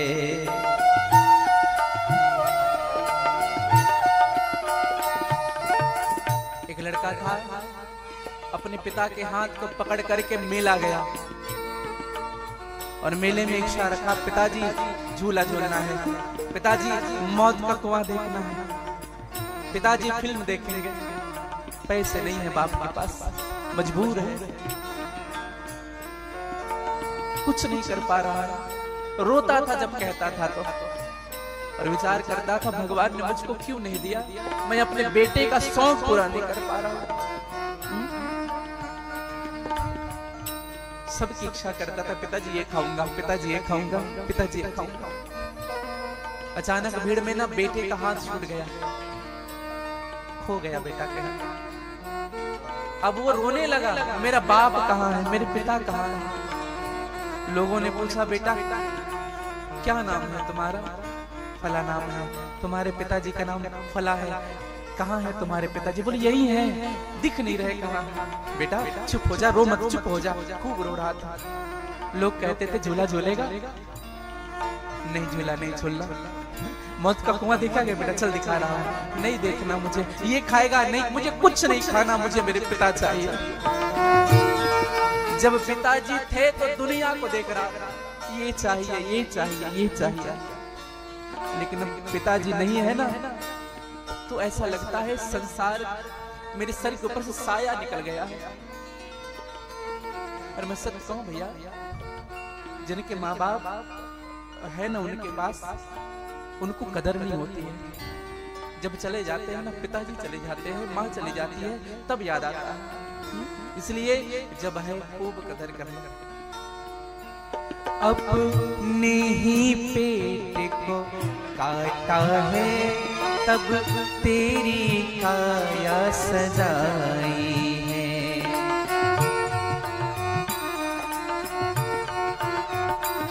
अपना हर कौर खिलाए तुझे, तब तेरी भूख मिटाई है। इन अमृत देने वालों को, इन अमृत देने वालों को, जीवन पे जहर मत घोलना। इन अमृत देने वालों के जीवन में जहर मत घोलना। हरे बात को तुम भूलो भले, माँ बाप को मत भूलना। हरे बात को तुम भूलो भले, माँ बाप को मत भूलना। गाली बोलिए अपने अपने माता पिता के जय हो।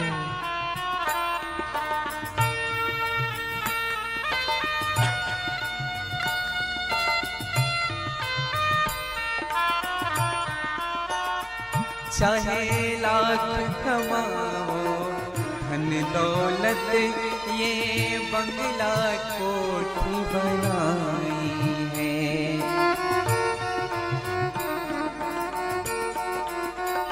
खूब पैसा कमाओ, खूब बंगले बनाओ, खूब गाड़ी मोटर में घूमो, अगर तुम्हारे माँ बाप तुमसे संतुष्ट नहीं है, दुखी है, तो तुमसे कंगाल कोई दुनिया में नहीं। बन जाओ कितने भी बड़े दुनिया में, अगर तुम्हारे माँ बाप ही तुमसे दुखी हैं, ऐसा धन से क्या मतलब भाई? माँ बाप ही ना खुश हैं तेरे, बेकार ये सारी कमाई है।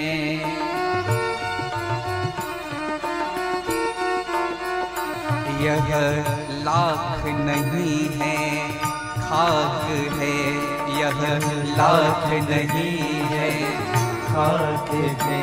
इस बात को मत भूलना, यह लाख नहीं ये खाक है। इस बात को मत भूलना, हरे बात को तुम भूलो भले, माँ बाप को मत भूलना। हरे बात को तुम भूलो भले, माँ बाप को मत भूलना। माँ बाप को मत भूलना, माँ बाप को मत भूलना। बोले शंकर भगवान की जय। माता पिता से कभी दूर मत रहना, अगर दूर भी हो ना तो खबर लेते रहो। एक बार तो फोन जरूर करके पूछो क्या चल रहा है घर में, कोई चीज की आवश्यकता हो तो लेते आऊंगा पिताजी। और यही कार्य किया है मार्कंडे जी ने अपने मां को खुश करने के लिए। सामने भगवान शिव का मंदिर है, वहां जाकर के मार्कंडे बैठ गया और वहां बैठ करके भगवान शिव का नाम लेने लगा। और मार्कंडे जी ने महामृत्युंजय मंत्र की रचना कर दी। मृत संजीवनी विद्या तो शुक्राचार्य जी के पास था, लेकिन महामृत्युंजय मंत्र को प्रकट करने वाले मार्कंडे जी। ओम त्र्यंबकं यजामहे सुगंधिं पुष्टिवर्धनम्, उर्वारुकमिव वन्दना मृत्योर्मुक्षेय मामृता। ओम त्र्यंबकं यजामहे, ये भगवान शिव जी का मंत्र है भैया। और इस मंत्र में इतनी शक्ति है, इतनी शक्ति है कि बड़े से बड़े रोग को भी ये मंत्र समाप्त कर दे। हाँ। इसरो में इस मंत्र का प्रभाव देखा गया। जितने रोगी बेड में लेटे हुए थे ना, उन सबके कान में हेडफोन दिया गया और सबको महामृत्युंजय मंत्र सुनाया गया। बिना मेडिसिन के वो ठीक हो जा रहे थे। महामृत्युंजय मंत्र का प्रभाव ऐसा था। इसलिए देखेंगे जब तबीयत खराब होती है, कुछ प्रॉब्लम्स होता है ना शारीरिक रूप से, तो महामृत्युंजय मंत्र का जप कराते हैं। और मैं तो एक बात सदैव कहता हूँ, हर साल नहीं करा पा रहे हैं तो 2 साल और 3 साल में किसी वेद पाठी ब्राह्मण को बुला करके अपने घर शिव जी का अभिषेक तो हर साल कराइए, लेकिन महामृत्युंजय का जप भी कराइए, पूरे परिवार के लिए संकल्पित होकर के। हाँ, क्योंकि तन का रोग जो होता है ना भैया, ये दुखी करके रखता है। हाँ। हर व्यक्ति के घर ना खूब दवाई चलते रहते हैं। हाँ। सबके अलग अलग कीट बने हुए हैं। इसका अलग, पिता का अलग, माँ का अलग, बेटे का अलग, बीपी शुगर सबको है। निवेदन करना आप सबसे, महामृत्युंजय मंत्र जरूर पढ़िएगा। हाँ, शास्त्र तो यहां तक से कहता है अगर मन का भी रोग है तो महामृत्युंजय करने से आपके मन का रोग भी ठीक हो सकता है। हाँ, इतनी शक्ति महामृत्युंजय मंत्र में। 11 वर्ष 11 माह 25 दिन हो चुके, 5 दिन बचा हुआ है 12 साल होने में। और बैठ करके यह जो मार्कंडे है महामृत्युंजय का मंत्र कर रहा है। आइए, जिन जिनको याद है महामृत्युंजय मंत्र, जिनको नहीं याद है 2 मिनट मेरे साथ श्रवण कर लीजिएगा। ओम त्र्यंबकं यजामहे सुगंधिं पुष्टिवर्धनम्, उर्वारुकमिव वन्दना मृत्योर्मुक्षेय मामृता। ओम त्र्यंबकं यजामहे सुगन्धिं पुष्टिवर्धनम् उर्वारुकमिव बन्धनात् मृत्योर्मोक्षयमामृतात्। आप लोग भी गा लीजिएगा। ॐ त्र्यम्बकं यजामहे सुगन्धिं पुष्टिवर्धनम् उर्वारुकमिव बन्धनात् मृत्योर्मोक्षयमामृतात्। त्र्यम्बकं यजामहे सुगन्धिं पुष्टिवर्धनम् उर्वारुकमिव बन्धनात् मृत्योर्मोक्षयमामृतात्। मार्कंडे भगवान शिव के सन्मुख बैठ करके जप कर रहा है। 12 वर्ष पूर्ण होने वाला है। 12 वर्ष का प्रातः जब सूर्य उदय हुआ है, 12वें वर्ष का 12 साल जब पूर्ण हो चुका और जब सूर्य उदय हुआ है उस दिन का, जिस दिन मार्कंडे को जाना है, यमराज ने अपने 2 दूतों को भेजा, कहा कि जाओ मार्कंडे को लेते आते हैं।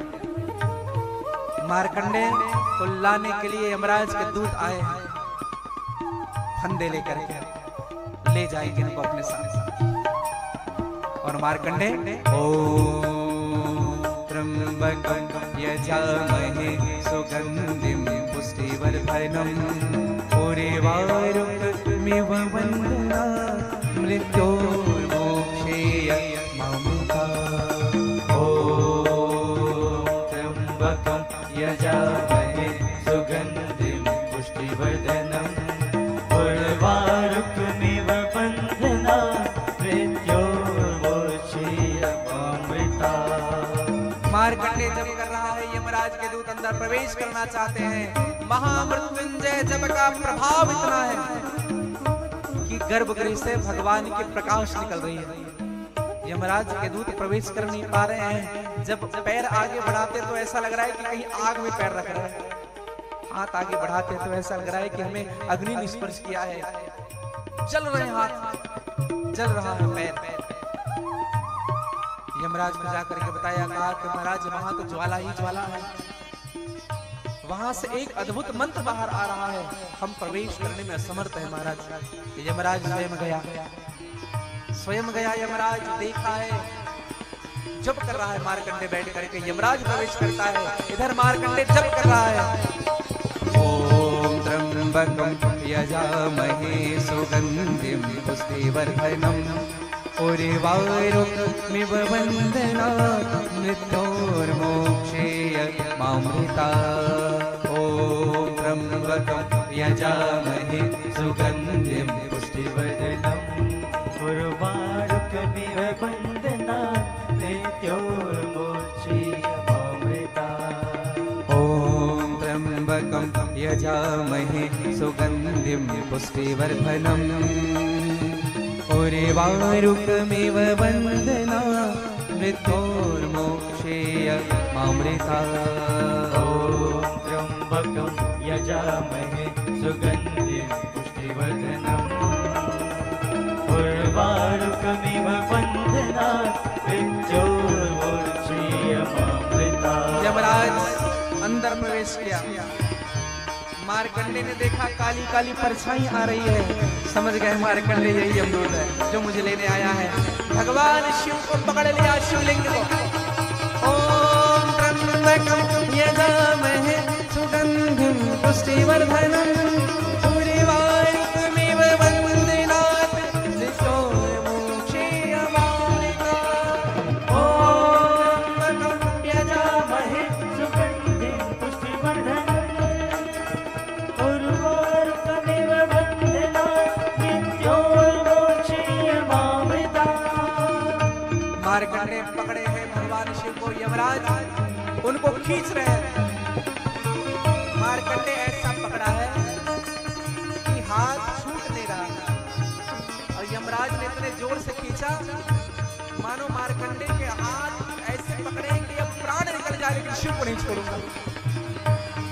और दशा ऐसी हुई भैया कि मार्कंडे के हाथ फटने लगे। जब यमराज ने खींचा, मार्कंडे का लहू उसी शिव जी में गिरने लगे, मानो मार्कंडे अपने लहू से अभिषेक कर दिए भगवान शिव को। उसी समय भगवान शिव प्रकट होते हैं। बोले महामृत्युंजय महामृत्युंजय भगवान की महामृत्युंजय भगवान का प्रकट हुआ। यमराज से कहा, करे यमराज चले जाए, आज तो इनको समाप्त करने के लिए आया। एक क्षण भी विलंब किया, अगर मेरे भक्त को तू ले जाने आया है, एक क्षण भी अगर तू यहाँ रुका तो यमराज मैं तुम्हें समाप्त कर दूंगा, चले जाए। हाथ जोड़ लिया यमराज, सर झुका लिया, कहा प्रभु मैं समझ गया, मृत्युंजय का मंत्र जो जप करता है काल भी उनके वशीभूत हो जाता है। जो कालों के भी काल है महाकाल, उनका भला कोई क्या बिगाड़ सकता है। इसलिए शिव पर भरोसा रखिएगा। यह महामृत्युंजय की उत्पत्ति है। ओम हौं जूम सः ओम भूर्भुवः स्वः ओम त्र्यंबकं यजामहे सुगंधिं पुष्टिवर्धनम् उर्वारुकमेव वन्दनात् मृत्युर्मुक्षीयमामृतात्। ओम सः भुवः भुः ओम सः जूम हौं ओम। ये आवृत्ति बनती है। आप देखेंगे जब कोई महामृत्युंजय जप करता है ना, तो इस आवृत्ति को संपूर्ण मंत्र बीज मंत्र 3 से अधिक अगर मात्राएं होगी तो मंत्र बीज हो जाता है। गायत्री महामृत्युंजय मंत्र कहते हैं। तो मैं निवेदन करूं, यही महामृत्युंजय मंत्र चंद्रमा ने भी किया था भगवान के लिए। आप सबको कथा विदित है कि एक बार दक्ष प्रजापति ने अपनी 27 कन्याओं का विवाह चंद्रमा के साथ किया। चंद्रमा ने विवाह तो सबके साथ किया, लेकिन भेदभाव करता था। चंद्रमा केवल रोहिणी से भी प्रेम करता था। बार बार समझाया गया चंद्रमा को दक्ष के द्वारा, कहा कि तुम मेरी बेटियों में केवल रोहिणी को अधिक प्रेम करते हो, और को भी किया करो प्रेम। रोहिणी के लिए बढ़िया बढ़िया वस्तु लेकर के आते हो, और बच्चियों ने क्या बिगाड़ा है तुम्हारा। चंद्रमा सुधर जा, अब भी समय है। चंद्रमा को बार बार कहने पर भी चंद्रमा नहीं समझता था। अंत में दक्ष को क्रोध आया और दक्ष ने श्राप दे दिया, कहा कि जाओ तुम्हें क्षय रोग हो जाए। हाँ, और चंद्रमा को क्षय रोग होने लगा। शरीर काले काले काले काले काले काले पड़ने लगे। हाँ, पूरा चंद्रमा काला पड़ गया। हाँ, इंद्रादि देवताओं ने विचार किया, चंद्रमा जब क्षय रोग हो जाएगा, जब चंद्रमा ही काला पड़ जाएगा तो इस पृथ्वी का क्या होगा। रात्रि में शीतलता कौन देगा। ब्रह्मा जी के पास गए, कहा महाराज आप कुछ उपाय बताइए। ब्रह्मा जी ने कहा चंद्रमा को कहो कि प्रभास क्षेत्र में जाकर के, गुजरात प्रभास क्षेत्र में जाकर के समुद्र के तट पे भगवान महामृत्युंजय का जप करे। रोग हो गया है उनको। और मंत्र कितना करना है महाराज, 10 करोड़ जप करना है बैठ करके। और चंद्रमा ने बैठ करके 10 करोड़ बार महामृत्युंजय का जप किया, और जप के ही प्रभाव से भगवान शिव प्रकट होते हैं। बोले शंकर भगवान की जय। भगवान शिव ने कहा कि मांगो चंद्रमा, क्या चाहते हैं। कहा प्रभु मेरे शरीर में क्षय रोग है, ये समाप्त हो जाता है। भगवान शिव ने कहा समाप्त तो नहीं कर पाऊंगा, धीरे धीरे करके घटा सकता हूँ। ये धीरे धीरे करके घटेगा भी, धीरे धीरे करके बढ़ेगा भी। इन्हीं को हम कृष्ण पक्ष और शुक्ल पक्ष कहते हैं। कृष्ण पक्ष में धीरे धीरे करके बढ़ता है, और शुक्ल पक्ष में धीरे धीरे करके तभी तो रोशनी होती है। देखो चंद्रमा घटता बढ़ता नहीं है, समझिएगा। चंद्रमा का रोग घटता बढ़ता है, चंद्रमा तो वैसे ही शाश्वत है। चंद्रमा की आकार गोल ही है, ऐसा नहीं कि धीरे धीरे धीरे धीरे कम जैसे हो रहा है। एक आकार का चंद्रमा है। भगवान शिव ने कहा और कुछ वरदान चाहते हो चंद्रमा। कहा प्रभु आपकी कृपा हुई, बस एक मेरी प्रार्थना है, अब जब आप यहाँ आ ही गए हो तो इसी स्थान पर अपना एक स्थान भी बना दो ना प्रभु।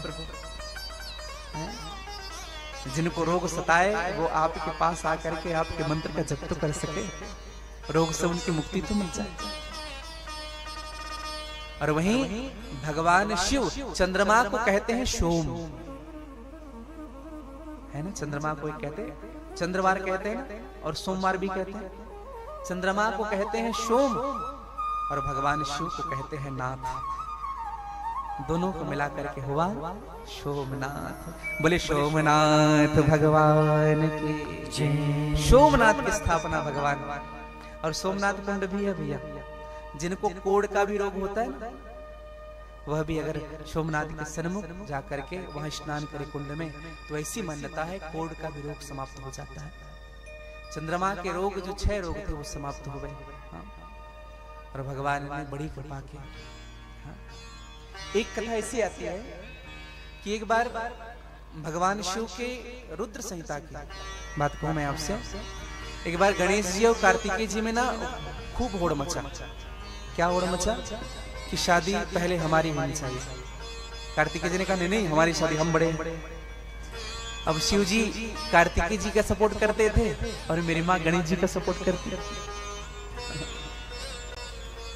अब विचार करिएगा। अब आजकल देखना माताएं जो होती है ना, छोटी बेटी का सपोर्ट ज्यादा करती है और पिता होते हैं बड़े का। बेटियों में भी देखना, हाँ, आपके यहाँ 2 बेटियां हैं, पिता बड़ी का सपोर्ट ज्यादा करेंगे। हाँ। और माँ छोटी का। माँ करुणा की खान होती है। हाँ। इसलिए छोटों पर ना अधिक स्नेह होता है माँ को। अब जब दोनों जब आए तो अंत में नहीं माने, गणेश जी भी नहीं माने, कार्तिकेय जी भी नहीं माने। भगवान शिव ने कहा अरे चलो इनको छोड़ो यहाँ, चलो हम लोग अपना काम करते, बच्चे लोग लड़ते रहेंगे। अब नारद जी आए। नारद जी का एक नाम है प्रॉब्लम शूटर। हाँ, जो समस्याएं हो रही है उनको समाप्त करने वाले नारद जी। नारद जी ने कहा क्यों लड़ रहे हो? कार्तिकेय जी ने कहा हम है ना। बोले हाँ, हमारी शादी पहले होनी चाहिए। नारद जी ने गणेश जी को देख, गणेश जी ने ऐसे देखा। नारद जी ने कहा क्या कहे? गणेश जी ने कहा हमारी शादी होनी चाहिए पहले। नारद जी ने कहा चलो आज एक खेल खेलते हैं, जो इस खेल में जीत जाएगा उनकी शादी पहले करेंगे। तो कहा कि कौन सा खेल? कहा कि इस पृथ्वी की 7 परिक्रमा लगानी है, जो पहले लगा करके आ जाएगा उन्हीं की शादी पहले। हाँ। अब आप सबको कथा विदित है। हाँ। श्याम कार्तिक तो अपने मयूर की ओर देखे, एरोप्लेन है उनके पास, बैठे उड़ जाए। भगवान गणेश जी ने देखा अपने चूहे को, अब तेरा क्या होगा? चूहे ने कहा प्रभु आप जैसा चाहेंगे वैसा ही होगा, हम तो सक्षम नहीं उड़ने में, और 7 परिक्रमा कर पाए, हमें कोई सामर्थ्य नहीं। अब जैसे कौशन दिया, जैसे कहा कि अब उड़ना है, और श्याम कार्तिक जी एक क्षण भी विलंब नहीं किए, बैठे उड़े। गणेश जी देख रहे उनको, अब हम क्या करें? तो भगवान गणेश जी कौन है? बुद्धि के देवता है। हाँ, बुद्धि के देवता है भगवान। तो भगवान गणेश जी ने विचार किया, शास्त्र में ऐसा कहा जाता है कि माता और पिता, माँ पृथ्वी है, पिता आकाश है, क्यों न माता पिता की परिक्रमा लगा ले। और आप सबने कथा नियमित सुनी है, माता पिता की परिक्रमा गणेश जी करते हैं। और 7 परिक्रमा हुई, गणेश जी की शादी हुई रिद्धि सिद्धि के साथ। और जब शादी हो रहा था, बाजे बाजे सब बज गए, शादी हो गया। तो शादी होने के दूसरे दिन कार्तिकेय जी आए उड़ते हुए। नारद जी बाहर निकल रहे थे लड्डू पकड़ करके। कार्तिकेय जी ने कहा कहाँ का लड्डू है? कहा तुम्हारे भाई की शादी होगी, वो लड्डू है। कार्तिकेय जी को बड़ा बुरा लगा। कार्तिकेय जी ने कहा ऐसा कैसे हो सकता है?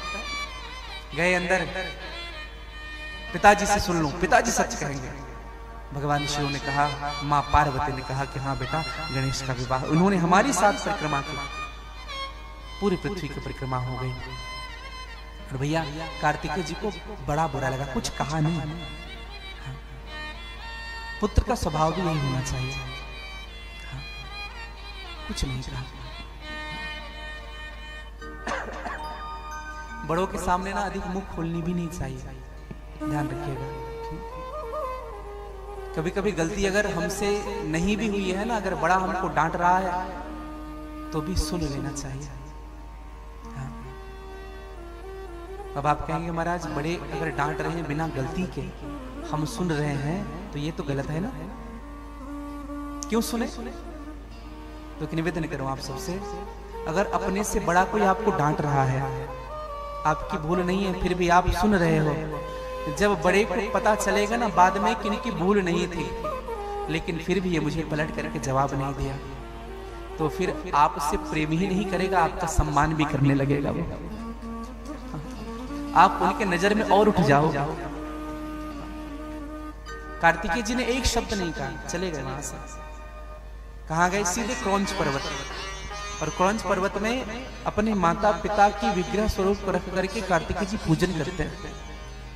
पीछे पीछे नारद जी को भेजा गया। नारद जी आए, नारद जी ने खूब समझाया कार्तिकेय को। कार्तिकेय नहीं समझे, नहीं जाऊंगा मैं। अंत में भगवान शिव और मेरी माँ पार्वती दोनों एक साथ आते हैं। जब कार्तिकेय को पता चला कि माता पिता आ रहे हैं, तो वहां से 12 कोस दूर चले गए कार्तिकेय, क्रौंच पर्वत से और आगे 36 किलोमीटर दूर जाकर के अपना स्थान बना लिया। जब माता पिता आए तो देखा कि हमारा विग्रह स्वरूप सामने रखा हुआ है, बड़े दुखी हुए। कहा कि हमारा बेटा हमसे इतना प्रेम करता है, हमने अपनी बेटी की एक इच्छा पूरी नहीं की। स्वामी, अगर आपकी आज्ञा हो तो हम इसी स्थान पर वास करना चाहते हैं। भगवान ने कहा कि जैसी तुम्हारी इच्छा देवी। और भगवान शिव और मेरी माँ उसी स्थान पर क्रौंच पर्वत में ही वास करने लगे। और भगवान का नाम हुआ, माँ पार्वती को मल्लिका के नाम से जाना गया और मेरे भगवान शिव को अर्जुन के नाम से जाना गया। दोनों का संयुक्त नाम लिया गया। बोले मल्लिकार्जुन भगवान की जय। मल्लिकार्जुन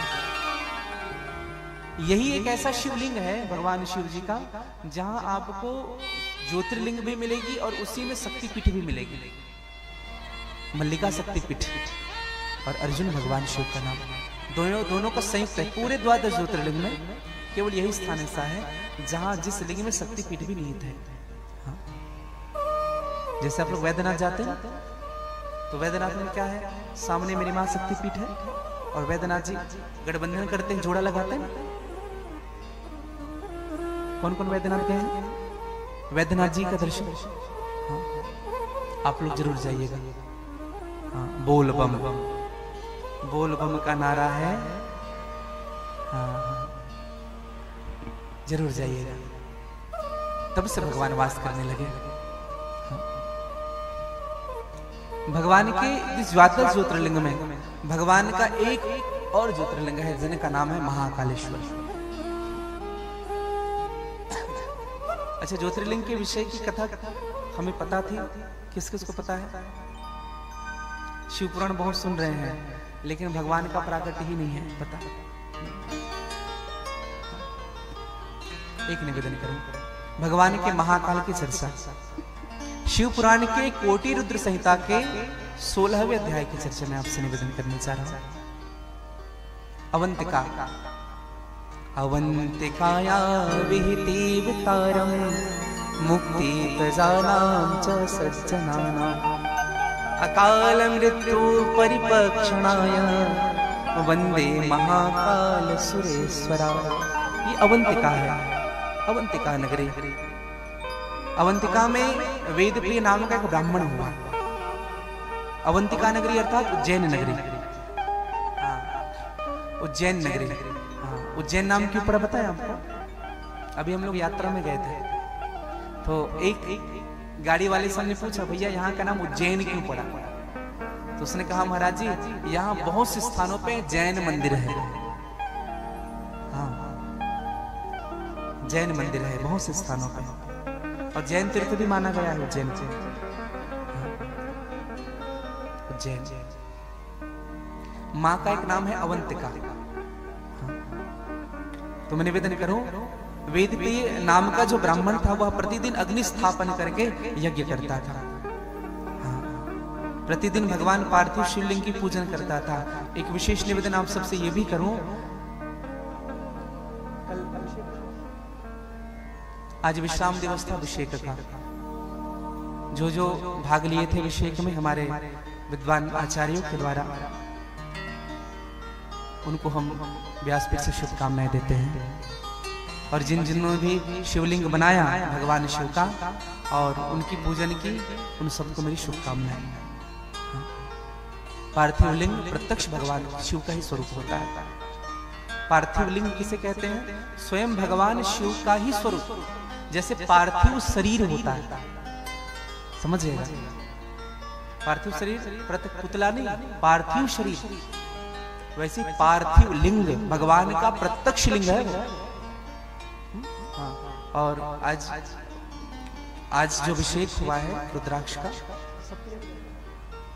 आज रुद्राक्ष वितरण भी होना है। तो जो लास्ट तक रुके हैं उनको रुद्राक्ष जरूर मिलेगा। आज भगवान का अभिषेक किया हुआ रुद्राक्ष आप सबको प्रसाद के रूप में दिया जाएगा। जो नहीं आ पाए हैं वो भी जरूर आ जाए।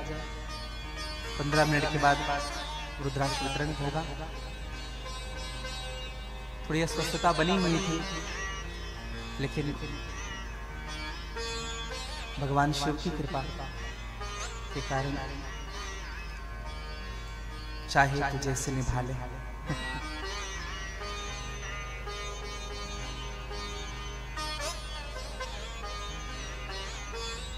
तो मैं निवेदन आप सबसे करूं, वेद के नाम का ब्राह्मण यज्ञ करता है, पार्थिव लिंग की प्रतिदिन अभिषेक करता है, पूजा करता है। इनके 4 पुत्र थे। देखो ब्राह्मण जो होते हैं ना भैया, ब्राह्मण के 6 कर्म बताए गए हैं। 6 कर्म है ब्राह्मण के। कौन कौन से कर्म? अध्ययनम अध्यापनम, पढ़ना भी और पढ़ाना भी। दूसरा यज्ञ करना भी और यज्ञ कराना भी। ऐसा नहीं केवल हम दूसरे को ही यज्ञ करा रहे हैं, स्वाहा स्वाहा, स्वयं यज्ञ नहीं कर रहे हैं। और ये 4 हुए, पढ़ना पढ़ाना 2, यज्ञ करना यज्ञ कराना, ये 2 4 हुए। और 2 दान लेना भी और दान देना भी। हाँ, ऐसा नहीं केवल दक्षिणा ही लेते फिर रहे, दान करना भी चाहिए। हाँ, ये 6 कर्म है ब्राह्मण के। अच्छा, ब्राह्मण भी 8 प्रकार के होते हैं। 8 प्रकार के ब्राह्मण। सबसे पहला ब्राह्मण होता है सदाचारी ब्राह्मण। सदाचारी ब्राह्मण किसे कहते हैं? जो माता पिता से जन्म लेते हैं। साधारण रूप से ब्राह्मण कुल में जन्म हुआ, माता पिता से उनका जन्म हो गया। दूसरा ब्राह्मण होता है क्षत्रिय ब्राह्मण। क्षत्रिय ब्राह्मण किसे कहते हैं? जो अंगों सहित वेद का उच्चारण करता है। जैसे कोई वेद मंत्र पढ़ता है, ओम गणानाम त्वा गणपतिं हवामहे, प्रियणामत्वे प्रतिगुं हवामहे, निधिराम त्रिपतिगुं हवामहे, वसुम आहम जानिम कर्तुं तमजासि कर्तम्मा। लोग हस्त चला करके उच्चारण करते हैं। वैदिक ब्राह्मण जो होते हैं उनको क्षत्रिय ब्राह्मण कहते हैं। तीसरा ब्राह्मण होता है तनुजात। तनुजात किसे कहते हैं? जो शिक्षा देकर के जीवन चलाता है। हाँ, शिक्षा है, शिक्षा देकर के जीवन चला रहा है, कुछ ज्ञान की बातें बता रहे हैं, उनसे कुछ मिल रहा है। चौथा ब्राह्मण होता है अनुजात। अनुजात ब्राह्मण किसे कहते हैं? जो कर्म कांड करता है, जो यज्ञ कराता है, पूजा करता है, पाठ करता है, उनसे उनका जीवन चलता है। हाँ, वो होता है अनुजात। 5वें नंबर का ब्राह्मण होता है ऋषि कल्प। ऋषि कल्प उसे कहते हैं प्रसाद रूप में जो भी उनको मिल रहा हो, जो भी मिले भगवान की प्रसादी समझ करके स्वीकार करता है। हाँ। 6वां ब्राह्मण होता है ऋषि। ऋषि ब्राह्मण किसे कहते हैं? जो ब्राह्मण वरदान देने में भी सक्षम हो और समय आए तो शाप देने में भी। इतने पुण्य कर लिए हैं जो कहले मुंह से वो हो जाए। 7वां ब्राह्मण के दो लक्षण बताए गए, क और ख। 7वें नंबर का ए और बी। तो जो पहला होता है वो अक्षुण। अक्षुण किसे कहते हैं? जो केवल खेतों में पड़े हुए शीले से ही अपने जीवन को चलाए, अलग से बीज ना लगाए। जैसे खेतों में जो शीले गिर जाते उन्हीं को लेकर के अपने जीवन को चलाए, उन्हीं से पेट भर ले। और दूसरा होता है शीलोक्ष वृत्ति। किसी नगर में प्रवेश ना करे, किसी घर में प्रवेश ना करे, रास्ते में जो भी मिल रहा हो प्रसाद समझ करके स्वीकार करें। आप लोगों ने जैन मुनियों में देखा होगा, जैन मुनियों का एक सिलोक्ष वृत्ति सिद्धांत है, नगर में प्रवेश नहीं करते। रास्ते पर चल रहे हैं, रास्ते में तो झाड़ू करते हुए चलते हैं भैया, कोई जीव जंतु पैर के नीचे ना जाए, श्वास लेते समय कुछ कीड़े ना चले जाए, ऐसे लगाए रहते हैं। तीसरा होता है सात्विक का दो भाव, एक खेत से शिला निकाल करके पेट भरे, और दूसरा रास्ते में जो भी मिले। और 8वें नंबर का ब्राह्मण होता है मुनि। मुनि ब्राह्मण किसे कहते हैं? जो मान अपमान सबको एक समझे, जिनके लिए मिट्टी भी उसी मूल्य का है और सोना भी उसी मूल्य का है। सन्मान निदान आदर ही सब संत सुखी विचरण से। तो ऐसे वेद प्रिय जो ब्राह्मण हैं, इसलिए ना सदैव जीवन में ना ब्राह्मणों को सम्मान करना मेरे भाई बहन, सदैव। अगर आपके घर में दरिद्रता है, आपके घर धन रुक नहीं रहा है, इनकम कम है और खर्चे ज्यादा है, तो आप एक नियम बनाइए अपने जीवन में, पूर्णिमा के दिन किसी ब्राह्मण के यहाँ अन्न का दान करें। एक टाइम का भोजन एक ब्राह्मण को हम दान करें। अच्छा, कुछ लोग दान कैसे करते हैं? चावल ही छोड़ के आ जाते हैं, केवल चावल खाएगा, कुछ सब्जी दो,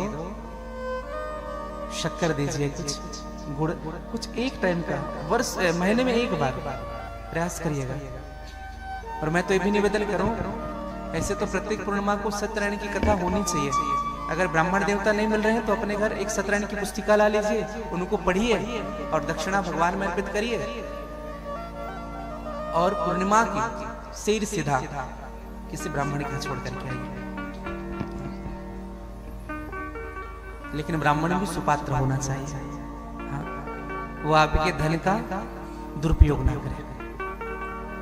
अब आपने उनको पैसे दे दिए, और एक व्यक्ति प्रश्न कर रहे थे कि महाराज जी, पूज्य विप्र सकल गुणहीना, विप्र सभी गुणों में हीन होकर भी पूजनीय है, ये कैसे हो सकता है? एक प्रार्थना करूं भैया, जिनके कर्म अच्छे नहीं हैं, जिनके गुण अच्छे नहीं हैं, वो पूजनीय नहीं है। हाँ, वो आपने दक्षिणा में उनको दे दिए और वो गलत काम कर दिया, तो वो वंदनीय नहीं है। निवेदन करो। और एक और विशेष बात कहूं आपसे, दान करने के बाद ना ये भी विचार नहीं करना चाहिए कि वो खर्चा कहां करेगा। दान हो गया सो हो गया, चला गया उनके भाग्य में। हाँ? हम लोग ना तीर्थ भी जाते हैं ना, तो किसी को जब देते हैं ना, तो विचार कर, ये आदमी कहाँ जा रहा है लेकर के, ये आदमी क्या करेगा। मत करिए विचार, आपने दे दिया सो दे दिया, आपका नहीं था, वो उन्हीं के लिए था। हाँ? हर व्यक्ति अपना अपना भाग्य लेकर के आता है संसार में, और वह व्यक्ति अपने भाग्य का खा रहा है, और वह भाग्य तुम्हारे द्वारा बनाया जा रहा है। हाँ? निवेदन करो। तो मैं निवेदन अब कर रहा था कि 4 पुत्र हैं देव प्रिय नाम, वेद प्रिय नाम के ब्राह्मण के 4 पुत्र हैं, देव प्रिय, प्रिय मेघा, संस्कृत और सुवृत्त, और ये बड़े आज्ञाकारी पुत्र थे। वहीं पास में रत्न नामक पर्वत में एक दूषण नाम का असुर रहता था। हाँ, उज्जैन अवंतिका की बात कहूं, रत्न नामक पर्वत में दूषण नाम का असुर, जो ब्रह्मा से वरदान प्राप्त हुआ था कि मैं अजय रहूं, मुझे कोई जीत न सके, कोई ना जीत सके, मैं सबको हराते रहूं, भगवान शिव के अलावा किसी से मैं परास्त ना हो। और एक बार दूषण नाम का यह जो राक्षस था, इन्होंने उज्जैन में आक्रमण कर दिया, और वहां जितने ब्राह्मण थे, जितने यज्ञ हो रहे थे, उन यज्ञों को अग्नि को बुझा दिया, उसमें गंदगी डाल दिया, ब्राह्मणों को खूब पिटाई की, खूब मारे। किसी के सर मुंडवा देना, किसी की चोटी को उखाड़ देना, किसी को त्रास देना, खूब विरोध होता रहा। और भैया, जो संतों के प्रति विरोध करता है, जो ब्राह्मणों के प्रति विरोध करता है, जो गौ माता के प्रति विरोध करता है, जो धर्म के प्रति विरोध करता है, वह व्यक्ति बहुत जल्दी नष्ट होता है। इसलिए विरोध ना करें। हाँ। एक दिन यही दूषण नाम का ब्राह्मण इनकी चारों दिशाओं में डंका बजने लगी। एक दिन इसी देव वेद परिणाम के ब्राह्मण को खूब त्रास दिया। चारों बंधुओं ने अपने पिता को छुड़ाया, चले वहां से दूर चले गए और उसी अवंतिका के मध्य में जाकर के चारों भाइयों ने निर्णय लिया, आज हम भगवान शिव को बुला के रहेंगे, इस असुर के पाप को समाप्त करके रहेंगे। और चारों भाइयों ने बैठ करके भगवान शिव का दर्शन किया। भगवान शिव का दर्शन करने लगे। एक शिवलिंग बनाया, मिट्टी का शिवलिंग बनाया और उन्हीं के अगल बगल बैठ करके चारों भाई अर्चन करने लगे। ओम नमः शिवाय, ओम नमः शिवाय, ओम नमः शिवाय, ओम नमः शिवाय, ओम नमः शिवाय, ओम नमः शिवाय, ओम नमः शिवाय, ओम नमः शिवाय, ओम नमः शिवाय, ओम नमः शिवाय, ओम नमः शिवाय, ओम नमः शिवाय, ओम नमः शिवाय, ओम नमः शिवाय। और उन चारों ब्राह्मण के मध्य में भगवान शिव प्रकट होते हैं। दूषण नाम का दैत्य मारने के लिए आया है। भगवान शिव सब के मध्य में शिवलिंग के रूप में प्रकट होते हैं और दूषण नाम का दैत्य खड़ग उठाया है चारों ब्राह्मणों को मारने के लिए। ऐसा हुंकार भरे, ऐसा हुंकार भरे कि दूषण नाम का दैत्य हुंकार से अग्नि से ही जल करके भस्मीभूत हो गए। और वहीं भगवान महाकाल के रूप में प्रकट होते हैं। बोले महाकालेश्वर भगवान की जय। ओम नमः शिवाय, ओम नमः शिवाय, ओम नमः शिवाय, ओम नमः शिवाय, ओम नमः शिवाय, ओम नमः शिवाय, ओम नमः शिवाय। जय हो।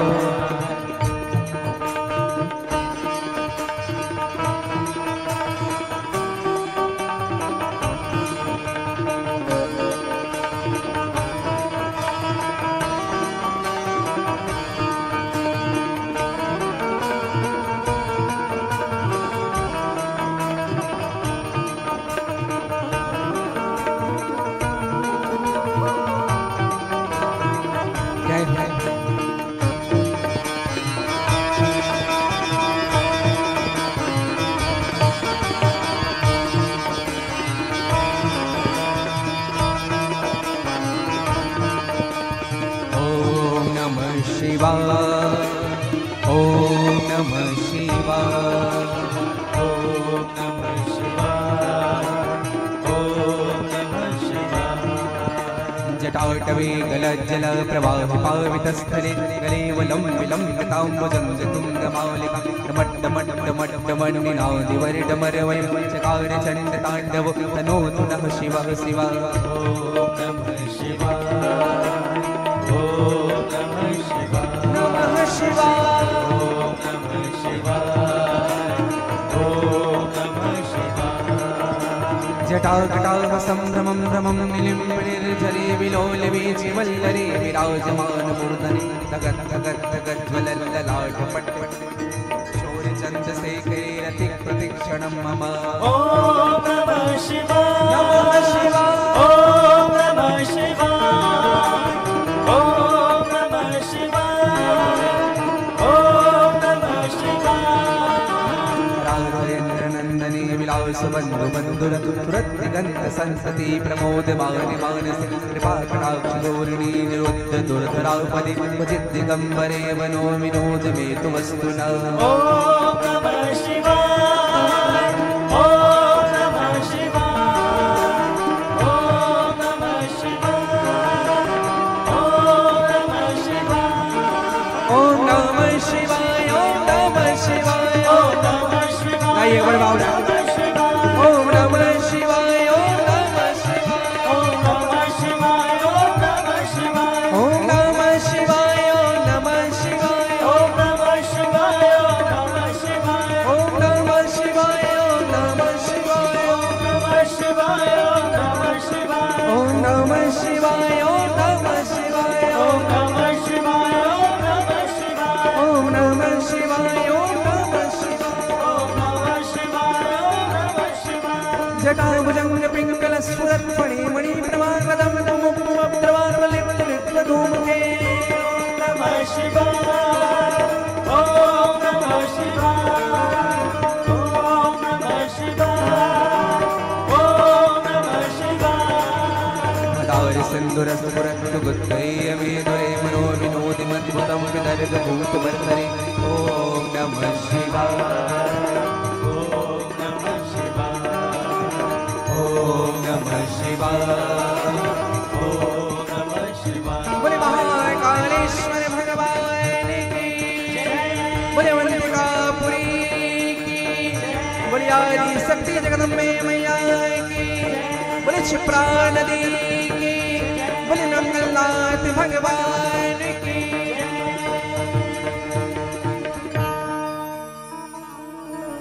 बोले महाकालेश्वर भगवान की। अकाल मृत्यु वो मरे जो काम करे चंडाल का, और काल भी उनका क्या बिगाड़े जो भक्त हो महाकाल। बोले महाकाल भगवान की जय। और भगवान महाकाल का दर्शन आप और हम सब कर रहे हैं। और आइएगा आप और हम सब।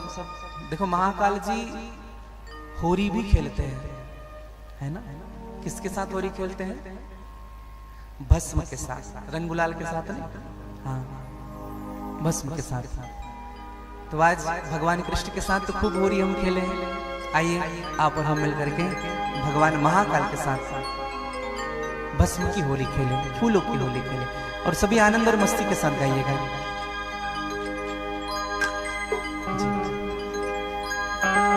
खेरे मसान में होरी दिगंबर, खेरे मसान में होरी। थोड़ी आनंद और मस्ती के साथ। और एक विशेष निवेदन आप सबसे करूंगा, ध्यान से सुनेंगे सभी। कल कथा 10 बजे से होगी, 10 से 12 बजे तक की कल की कथा रहेगी। कल शिव पुराण की निरूपण की कथा कल हम श्रवण करेंगे। 12 बजे से लेकर 10 बजे से लेकर के 12 बजे तक की कथा होगी। तो आप सभी पहले अपनी उपस्थिति प्रदान करेंगे और बड़े भाव के साथ आप और हम मिलकर के। खेरे मसान में होरी दिगंबर, खेरे मसान में होरी।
मसान में हो रे, तेरे मसान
श्याम न राधा, गोप न गोपिन श्याम न राधा, गोप न गोपी श्याम न राधा, ना कोई रोके ना कोई बाधा, ना कोई रोके ना कोई बाधा, ना कोई रोके ना कोई बाधा, ना कोई रोके ना कोई बाधा, ना साजन ना गोरे दिगंबर खेले मसाने में खेले मसाने में गोरे दिगंबर खेले मसाने में होली, खेले मसाने में होली दिगंबर खेले मसाने में होली।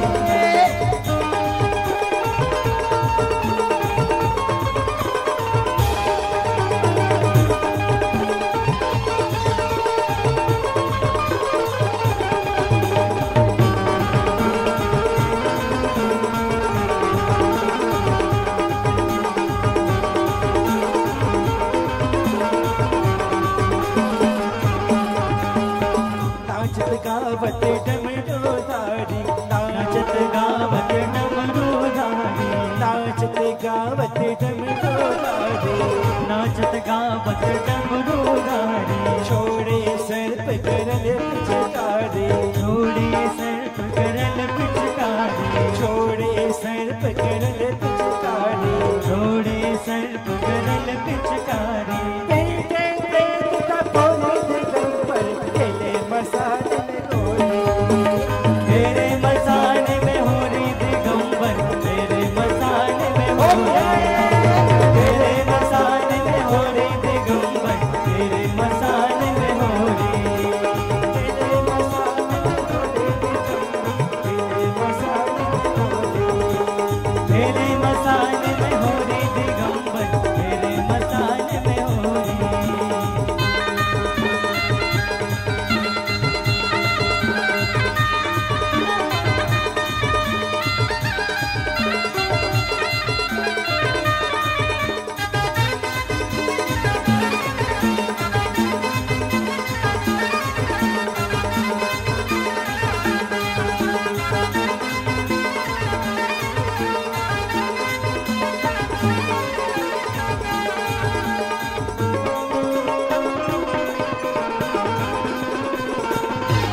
भूतनाथ की मंगल हो रे, भूतनाथ की मंगल हो रे, भूतनाथ की मंगल हो रे, देखे सिखाए बिरज की चोरी, देखे सिखाए बिरज की चोरी, देखे सिखाए बिरज की चोरी, देखे सिखाए बिरज की चोरी, बिरज जगन्नाथ घोड़े दिगंबर खेले मसाले खेले मसाले में हो रे दिगंबर तेरे मसाले में हो रे, खेले मसाले में हो रे दिगंबर तेरे मसाले में हो रे,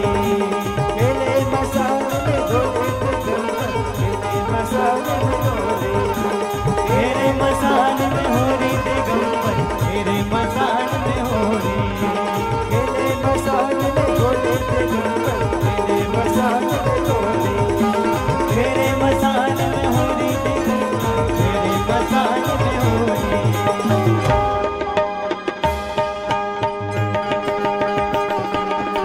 खेले मसाले में हो रे दिगंबर तेरे मसाले में हो रे, तेरे मसाले में हो रे दिगंबर तेरे मसाले में हो रे, तेरे मसाले में हो रे दिगंबर तेरे मसाले में हो रे, तेरे मसाले में हो रे दिगंबर तेरे मसाले में हो रे, तेरे मसाले में हो रे दिगंबर तेरे मसाले में हो रे, तेरे मसाले में हो रे दिगंबर तेरे मसाले में हो रे, तेरे मसाले में हो रे, तेरे मसाले में हो रे, तेरे मसाले में हो रे, तेरे मसाले में हो रे, तेरे मसाले में हो रे, तेरे मसाले में हो रे, खेले मसाले में हो रे दिगंबर खेले मसाले में हो रे। बोले महाकाल भगवान की जय। आइए महाकाल जी के श्री चरणों में हम वंदन करें, प्रणाम करें और इन्हीं शब्दों के साथ हमारी विराम दो वाक्य पुष्पांजलि। कल ध्यान रखेंगे, कल 10 बजे से लेकर के भगवान की कथा 12 बजे तक होनी है, तो आप लोग कल आमंत्रित हैं। कल यज्ञ पूर्णाहुति का भी कार्य होना है और महाभोग भंडारी का भी आयोजन है साहू परिवार के द्वारा, तो आप सभी आमंत्रित हैं। समय का ध्यान रखेंगे। इन्हीं शब्दों के साथ हमारी विराम दो। आज की समस्त कथाओं को गोविंद के चरणों में, श्री हनुमान जी महाराज के चरणों में, सदगुरुदेव के चरणों में समर्पित करें। जय श्री कृष्णा, जय श्री राधे, जय सीताराम, हरे हरे महादेव। बोधिमयं नित्यं गुरुं शंकर रूपिणो यमाश्रितो हि वक्रोऽपि छन्दः सर्वत्र वन्दते। नमः परमाहंसाय स्वादित्य चरणे कमल चिन्ह मकरंदाय भक्ति जनमानस निवासाय श्री रामचंद्राय नमः। यत्र यत्र रघुनाथ कीर्तनं तत्र तत्र कृतमस्तु कांचनं वाष्पवारि परिपूर्णलोचनं श्रीमारुति नमति राक्षसान्तकम्। श्रीगुरुचरण सरोज रज निज मन मुकुर सुधार बरनौ रघुवर बिमल जस जो दायक फल चार। सिया राम के चरण गहूँ गहूँ चरण हनुमान संत हंस घन चरण गहूँ कर जोरे जुग पार। करऊँ कथा मैं मंद मती बालक जानु छमे विमल कथा यदुनाथ के हरिपद कमल सने। तुलसी संत समाज के पद बंदो सिरनाय कर बंदन सब जीव को कथा कहूँ मन लाय। सिया राम मैं सब जग जानी करहु प्रणाम जोरे जग पानी।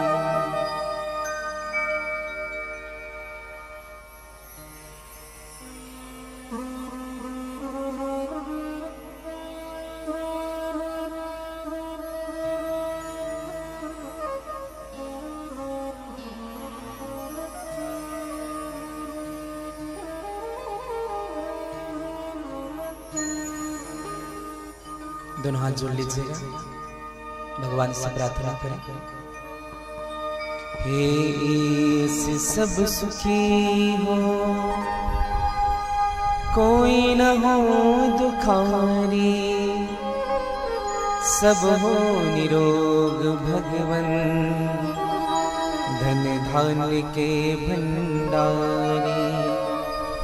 सब भेद भाव छोड़े सन्मार्ग के पथिक हो, दुखिया न कोई होवे सृष्टि में प्राणधारी।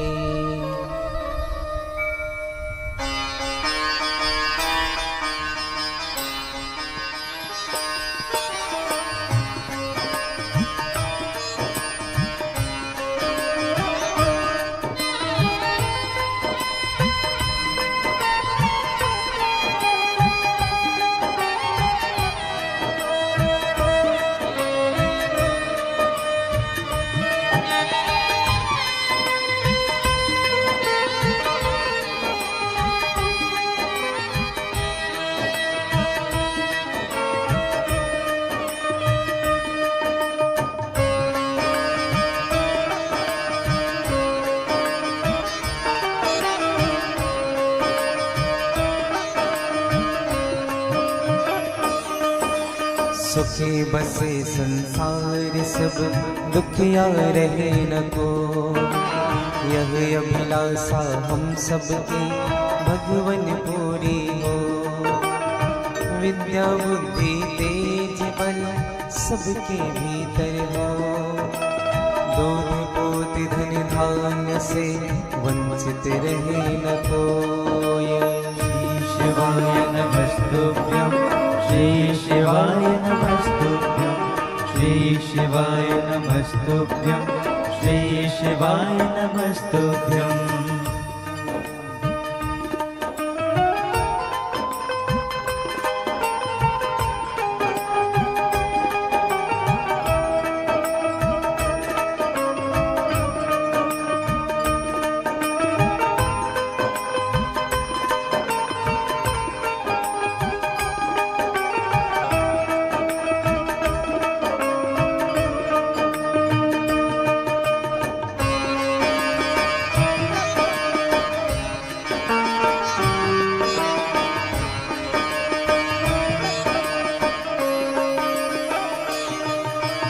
आपकी भक्ति प्रेम से मन होवे भरे को। राग देश से चित्त मेरा हो सौभाग्य हो। मिले भरोसा आपका हमें सदा जगदीश। आशा तेरे नाम की बनी रहे मनीष। श्री शिवाय नमस्तुभ्यं श्री शिवाय नमस्तुभ्यं श्री शिवाय नमस्तुभ्यं श्री शिवाय नमस्तुभ्यं।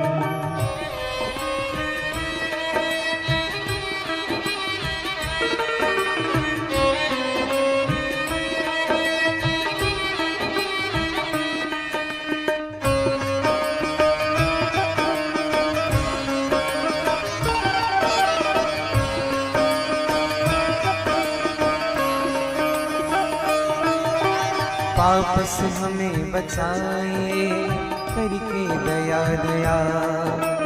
अपना भक्त बनाए सबको करो निहार। हाथ जोड़ विनती करो सुनिए कृपा निधान।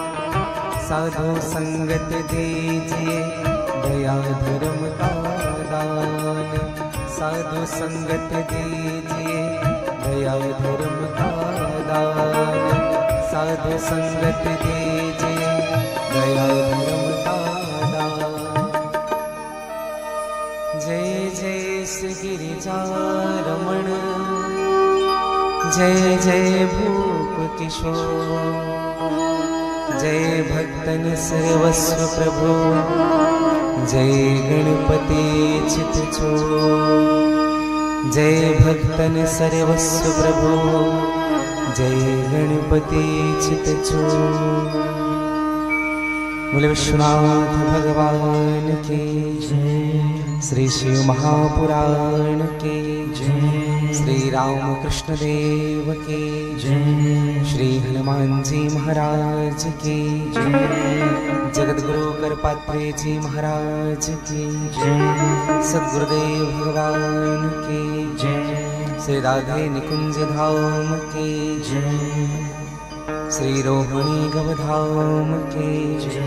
अपने अपने माता पिता के जय। ग्राम के समस्त देवी देवताओं के जय। सब संतन की जय। सब भक्तन की जय। जय जय श्री सीताराम जय जय श्री राधेश्याम। नमः पार्वती पतये हर हर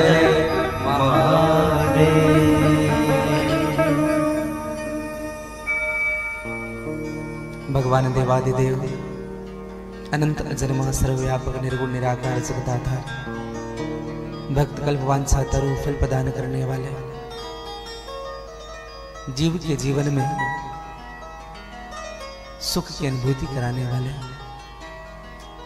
जिनकी कृपा की छाया में संपूर्ण विश्व पल रहा है, ऐसे भगवान श्री विश्वनाथ की असीम कृपा मेरे परम आराध्य श्री राधा वल्लभ सरकार के सहज कृपा, श्री हनुमान जी महाराज और परम पूज्य सद्गुरुदेव भगवान के विशेष कृपा के फलस्वरूप छत्तीसगढ़ की पवित्र भूमि धमतरी जिला के अंतर्गत ऋषि ग्राम श्री में श्री शिव महापुराण के इस पवित्र उत्सव में मेरे व्यासपीठ आप सभी श्रोताओं का स्वागत करती है। इस कार्यक्रम के मुख्य आयोजक, जिनका समर्पण, जिनकी भक्ति तन मन और धन को भगवान के चरणों में समर्पित करने वाले साहू परिवार, श्री मथुरा प्रसाद साहू जी, श्रीमती दिव्या साहू, आपके अनुज श्री चंद्र प्रकाश साहू जी, श्रीमती झरना साहू, साथ में आपके समस्त कुटुंबी जन, समस्त संबंधी जन, उपस्थित भक्तिमयी, वात्सल्यमयी, करुणामयी मेरी माताएं, मेरी बहनें, मेरे भाई जन, विद्वान आचार्यगण, विद्वान संगीतज्ञगण और निकुंजपति चैनल के माध्यम से जितने भी श्रोता श्री शिव महापुराण में अवगाहन प्राप्त कर रहे हैं, आप सबों को मैं व्यासपीठ से साधुवाद ज्ञापित करता हूँ और आप सबके हृदय में जो भगवान शिव के चरणों के प्रति प्रेम है, उनको मैं वंदन करता हूँ, प्रणाम करता हूँ। आइए मन, वाणी और कर्म की शुद्धि के लिए भगवान के नामों का आश्रय लें। पश्चात जैसे मेरे प्रभु की इच्छा होगी, श्री हनुमान जी महाराज की इच्छा होगी, सदगुरुदेव जी की कृपा होगी, आज की कथा में हम प्रवेश करेंगे। एक बार सभी कह लीजिएगा, क्या कहना है? एक दिन गेप हुआ तो सब भूल गए। हर हर हर हर हर हर, बड़े भाव के साथ। काशी विश्वनाथ गंगे, बाबा पार्वती संगे। काशी विश्वनाथ गंगे, बाबा पार्वती संगे। हरे हरे महादेव शंभो, काशी विश्वनाथ गंगे। हरे हरे महादेव शंभो, काशी विश्वनाथ गंगे। हरे हरे महादेव शंभो, काशी विश्वनाथ गंगे। हरे हरे महादेव शंभो, काशी विश्वनाथ गंगे। काशी विश्वनाथ गंगे, बाबा पार्वती संगे। काशी विश्वनाथ गंगे, बाबा पार्वती संगे। काशी विश्वनाथ गंगे, बाबा पार्वती संगे। काशी विश्वनाथ गंगे, बाबा पार्वती संगे। हरे हरे महादेव शंभो, काशी विश्वनाथ गंगे। हरे हरे महादेव शंभो, काशी विश्वनाथ गंगे। हरे हरे महादेव शंभो, काशी विश्वनाथ गंगे। हर हर महादेव शंभो, काशी विश्वनाथ गंगे।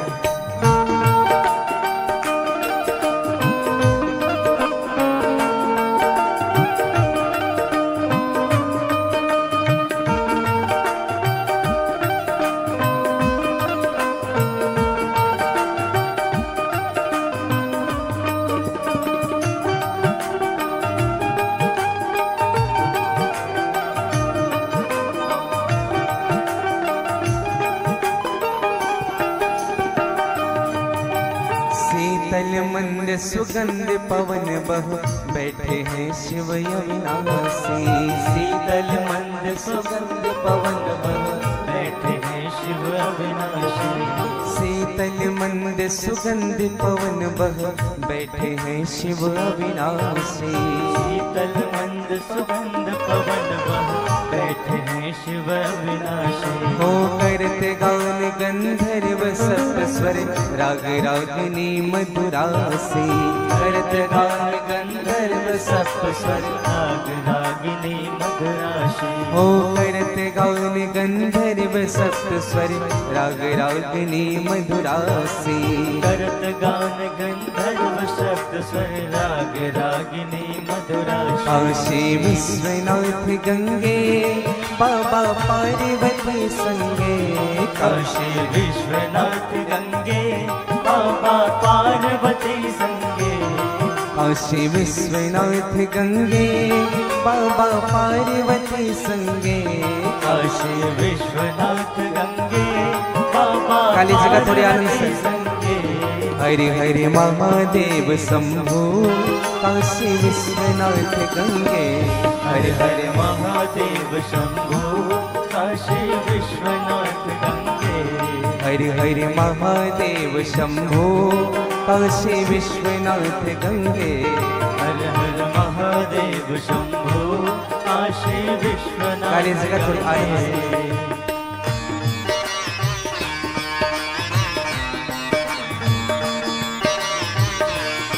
गंगे।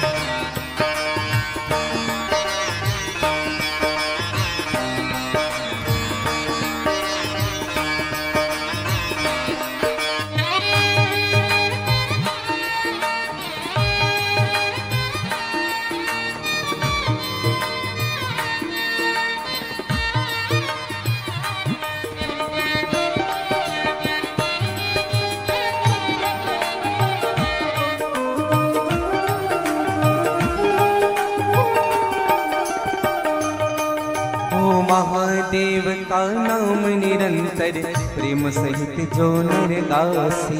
महादेव का नाम निरंतर प्रेम सहित जो है गासी। हो महादेव का नाम निरंतर प्रेम सहित जो नर गासी।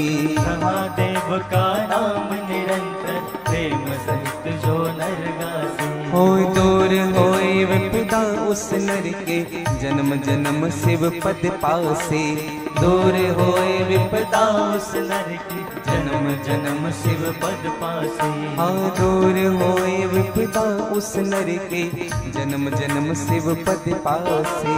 दूर होए विपदा उस नर की जन्म जन्म शिव पद पासे। काशी विश्वनाथ गंगे बाबा पार्वती संगे। काशी विश्वनाथ गंगे बाबा पार्वती संगे। हो काशी विश्वनाथ गंगे बाबा पार्वती संगे। काशी विश्वनाथ गंगे बाबा काली पार्वती जगह। संगे। हरि हरि महादेव शंभु काशी विश्वनाथ गंगे। हरि हरि महादेव शंभो काशी विश्वनाथ गंगे। हरि हरि महादेव शंभु काशी विश्वनाथ गंगे। हर हर महादेव शंभो काशी विश्वनाथ गंगे। ओ काशी विश्वनाथ गंगे बाबा पार्वती संगे। काशी विश्वनाथ गंगे बाबा पार्वती संगे। ओ काशी विश्वनाथ गंगे बाबा पार्वती संगे। काशी विश्वनाथ गंगे बाबा पार्वती संगे।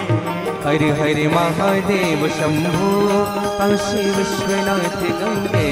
हरि हरि महादेव शंभो काशी विश्वनाथ गंगे। हरि हरि महादेव शंभु काशी विश्वनाथ गंगे। हर हर महादेव शंभो काशी विश्वनाथ गंगे। काशी विश्वनाथ गंगे बाबा पार्वती संगे। काशी विश्वनाथ गंगे बाबा पार्वती संगे। काशी विश्वनाथ गंगे बाबा पार्वती संगे। काशी विश्वनाथ गंगे बाबा पार्वती संगे।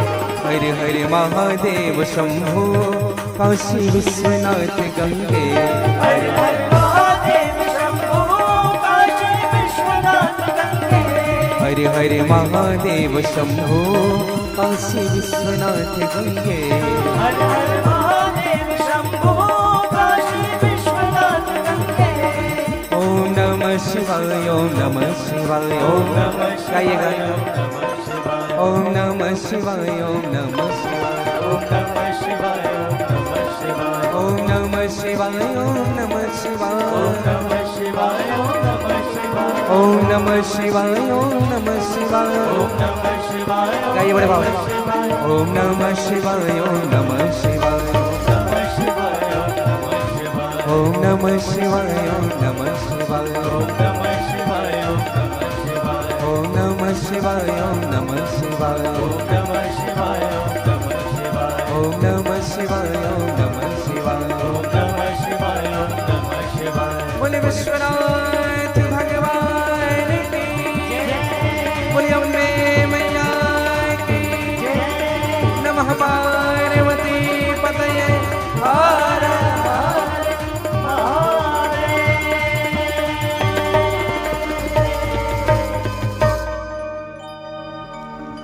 हरे हरे महादेव शंभो काशी विश्वनाथ गंगे। हरे हरे महादेव शंभो काशी विश्वनाथ गंगे। हरे हरे महादेव शंभो काशी विश्वनाथ गंगे। हरे हरे महादेव शंभो काशी विश्वनाथ गंगे। भक्तवत्सल भगवान की जय। भगवान विश्वनाथ के अनुग्रह छोह छत्र छाया में बैठ करके आप हम सबको भगवान की कृपा प्रसाद रूपी कथा श्रवण करने का अवसर मिल रहा है। भगवान विश्वनाथ जिन पर कृपा करते हैं वह जीव निहाल हो जाता है। और भगवान की कृपा का प्रभाव क्या है भैया? अच्छा, ऐसे किस किस को विश्वास है कि हम पर भगवान की निरंतर कृपा होते रहती है? जरा हाथ ऊपर करेंगे। हाँ, एक दूसरे को देख करके। खुद पर भरोसा नहीं, बगल वाले हाथ उठाया तो हम देंगे, नहीं तो हमें क्या कहेंगे।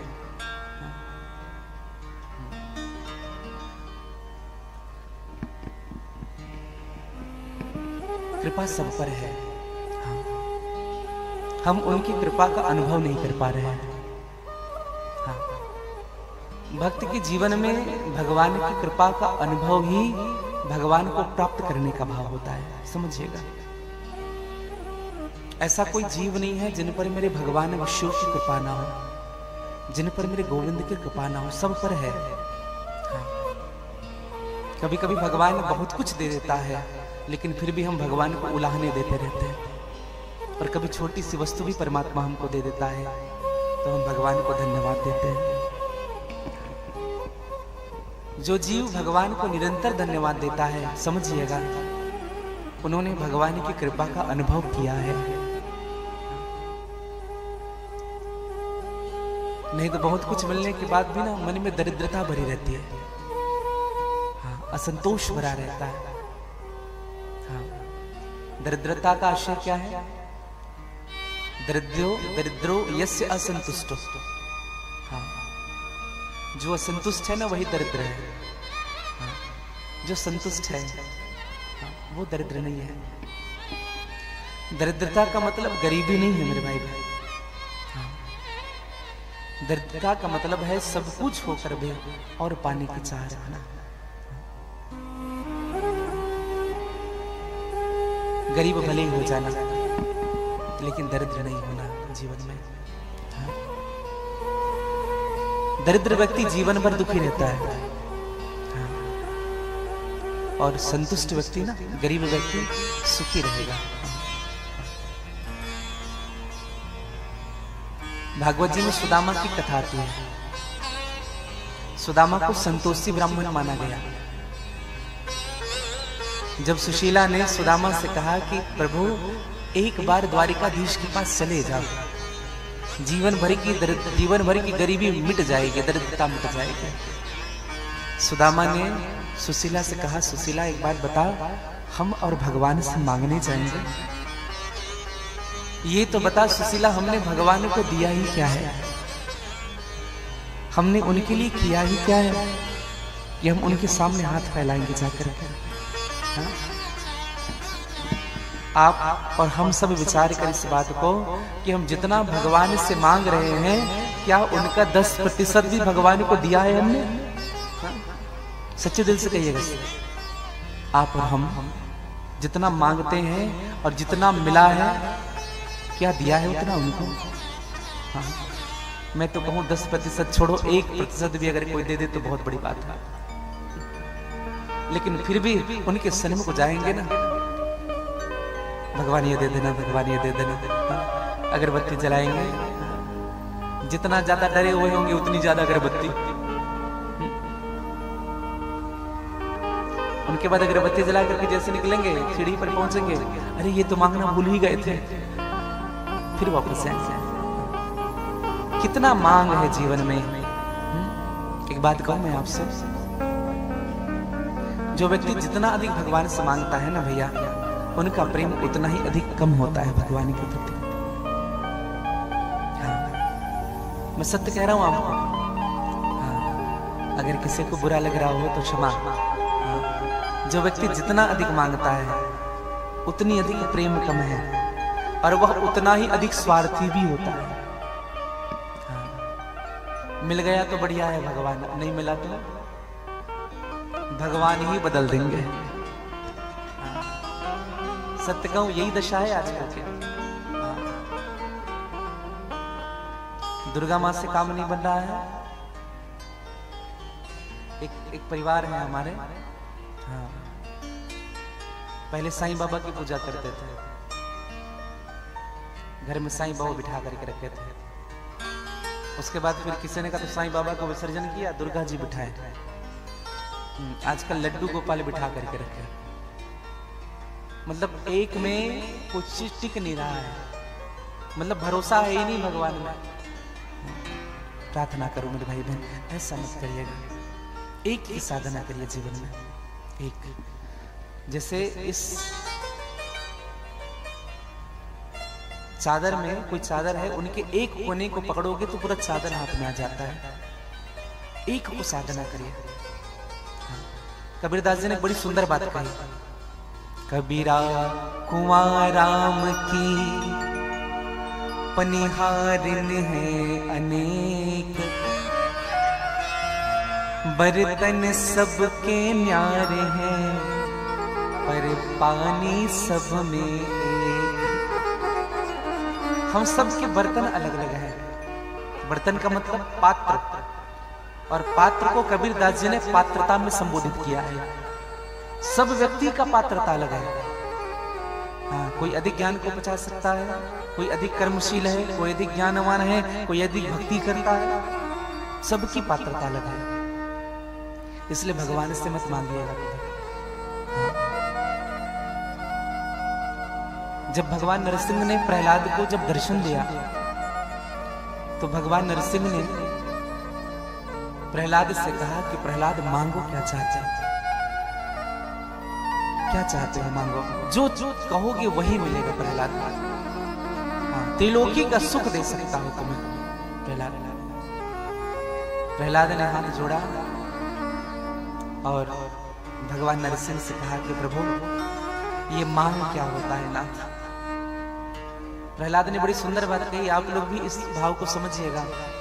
जो आपकी पूजा के बदले आपसे कुछ वस्तु चाहता है, जो आपकी उपासना करता है, मिठाई चढ़ाता है, फल चढ़ाता है, अभिषेक करता है, फूल चढ़ाता है, नारियल चढ़ाता है, पैसे चढ़ाता है, उनके बदले आपसे कुछ वस्तु चाहता है।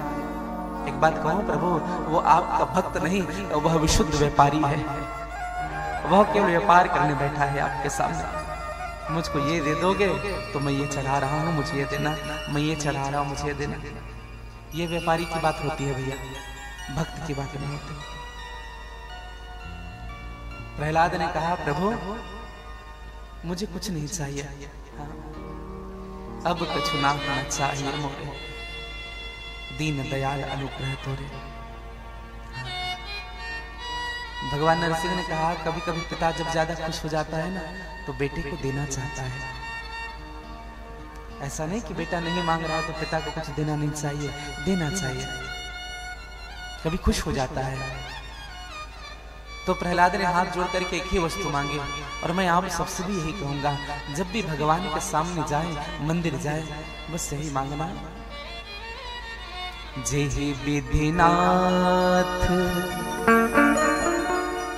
होय हित मोरा, करहु सो बेगी दास में तोरा। प्रभु आप मुझे वो दीजिए जिनसे मेरा हित हो, आप वो बिल्कुल मत दीजिए जिनसे मेरा कल्याण नहीं हो पा रहा। अगर प्राइवेट नौकरी में खुश हो प्रभु तो सरकारी नहीं चाहिए। 70% में अगर काम चल रहा है तो 90 मत देना। महीने में 10,000 में परिवार चल रहा है, खुश हूं, 1 लाख मत देना मुझे महीने। आप वो करिए जो मेरे लिए अच्छा है। अगर मुझे दुख देने में मेरा जीवन बन रहा है तो आप मुझे दुख दीजिए। अगर दुख देने में मैं सुधर रहा हूं तो मुझे आप दुख दीजिए। सदैव मांगिएगा भगवान से, अपनी मत चलाइएगा कभी उनके सामने। प्रभु ये दे दो, वो देगा, वो आपकी योग्यता के हिसाब से आपको देगा। शिव महापुराण में यही कहता है। सबसे पहले भगवान शिव ने कहा कि मैं जिन पर अनुकूल होता हूं पार्वती, उनको अपनी कथा का दान करता हूं, अपनी कथा बताता हूं। हाँ, एक बात समझिएगा, हम सब पर भगवान की अनुकूलता है और हम सब पर भगवान की कृपा है, तब हम भगवान के सन्मुख कथा श्रवण करने के लिए बैठ पाएंगे।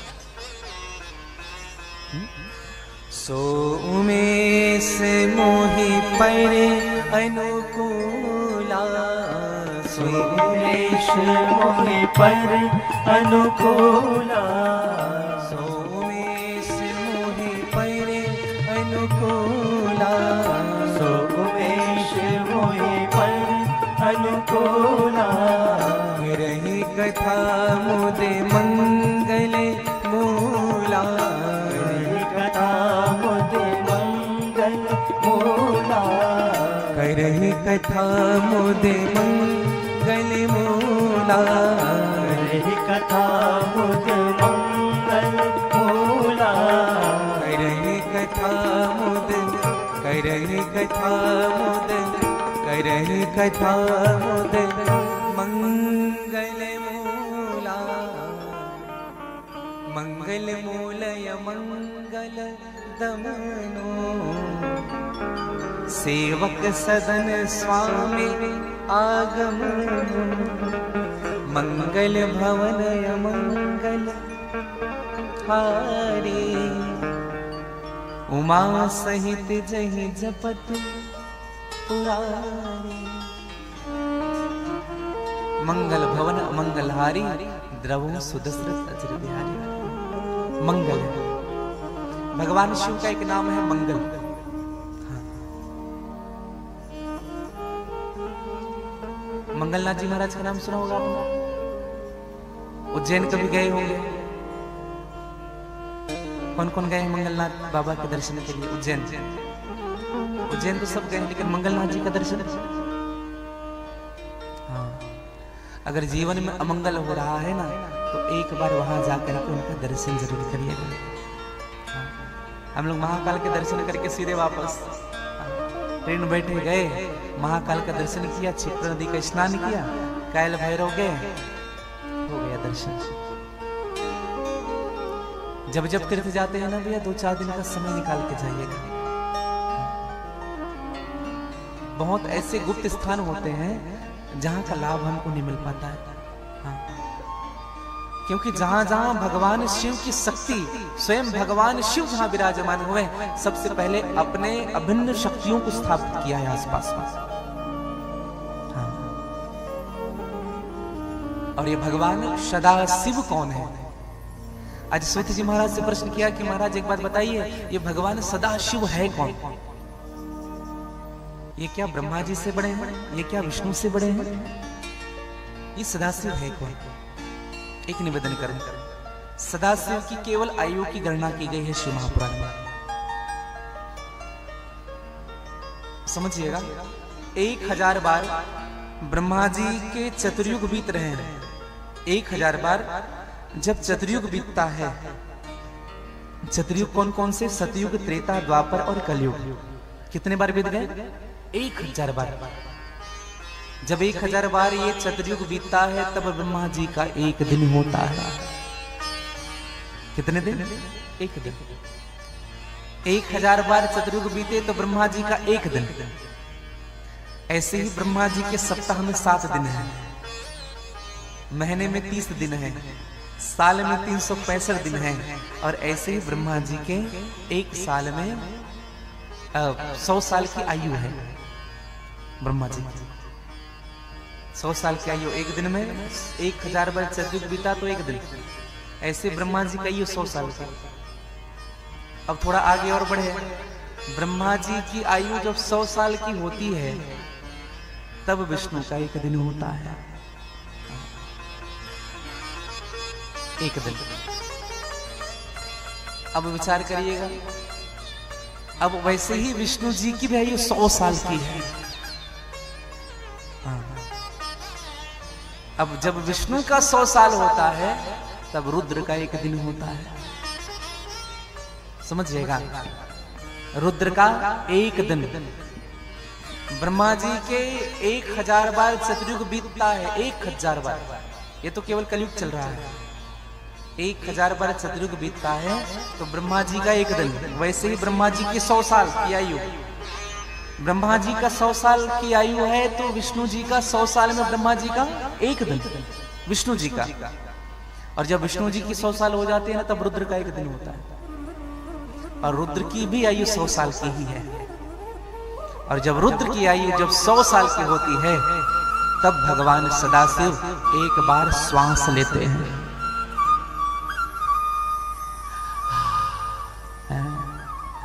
कुछ लोग कहते बाप रे बाप। अब बताओ सदाशिव की आयु क्या होगी? एक बार श्वास अंदर बाहर करते हैं। ये भगवान सदाशिव के आयु की गणना है। सदाशिव, और यही सदाशिव है जो निर्गुण है, निराकार है। हाँ। जो भगत के लिए सगुण के रूप में जन्म लिए हैं। देखो, एक निवेदन करो आप सबसे, कुछ लोग निर्गुण की उपासना करते हैं, कुछ लोग सगुण की उपासना करते हैं। जबकि एक निवेदन करूं आप सबसे, गोस्वामी तुलसीदास जी ने स्पष्ट कहा, अगुण ही सगुण ही नहीं कछु भेदा। अगुण और सगुण में कोई भेद नहीं है। समझिएगा, हम लोग जो कहते हैं निर्गुण निर्गुण निर्गुण कहते हैं, सगुण से ही निर्गुण हुआ। हाँ, इसको ऐसे समझिएगा, बहुत सरल भाव में समझें। जैसे आपने जल को किसी गिलास में रख दिया, ठीक है, उस जल को आप थाली पर रख दीजिए, किसके आकार का हो गया? थाली के आकार का। उसी जल को कटोरी में रख दिए, कटोरी के आकार का हो गया। जिस आकृति में आप उनको लेना चाहोगे वो उसी आकार का हो रहा है। यही निर्गुण भाव है। और उसी जल को कटोरी में भर के 2 घंटे फ्रिज में रख दो, और फ्रिज से निकाल करके फिर से थाली में पलट दो, फिर से वो थाली के आकार का हो जाएगा क्या? नहीं होगा। हाँ, तत्व एक ही है भैया, सगुण और निर्गुण तत्व एक ही है। 2 घंटा छोड़ दो उनको थाली में उड़ेल करके, 2 घंटे के बाद फिर से उसी आकार का हो जाएगा। हाँ, तो सगुण और निर्गुण एक ही है। हाँ, कुछ लोग निर्गुण की उपासना करते हैं, कुछ लोग सगुण की उपासना करते हैं। हाँ, आज बड़ा सुंदर समय आया। हमारे मन संचालक श्री साहू जी बता भी रहे थे कि आज परम वंदनीय, परम शुद्ध है। मैं जितना भी विशेषण दो कम है।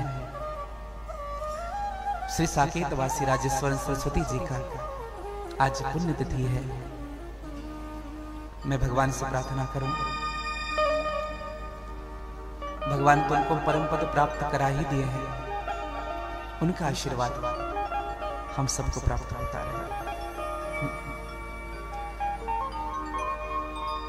उनका एक बड़ा सुंदर सा पद है जो मुझको अक्सर भाव निकलता था।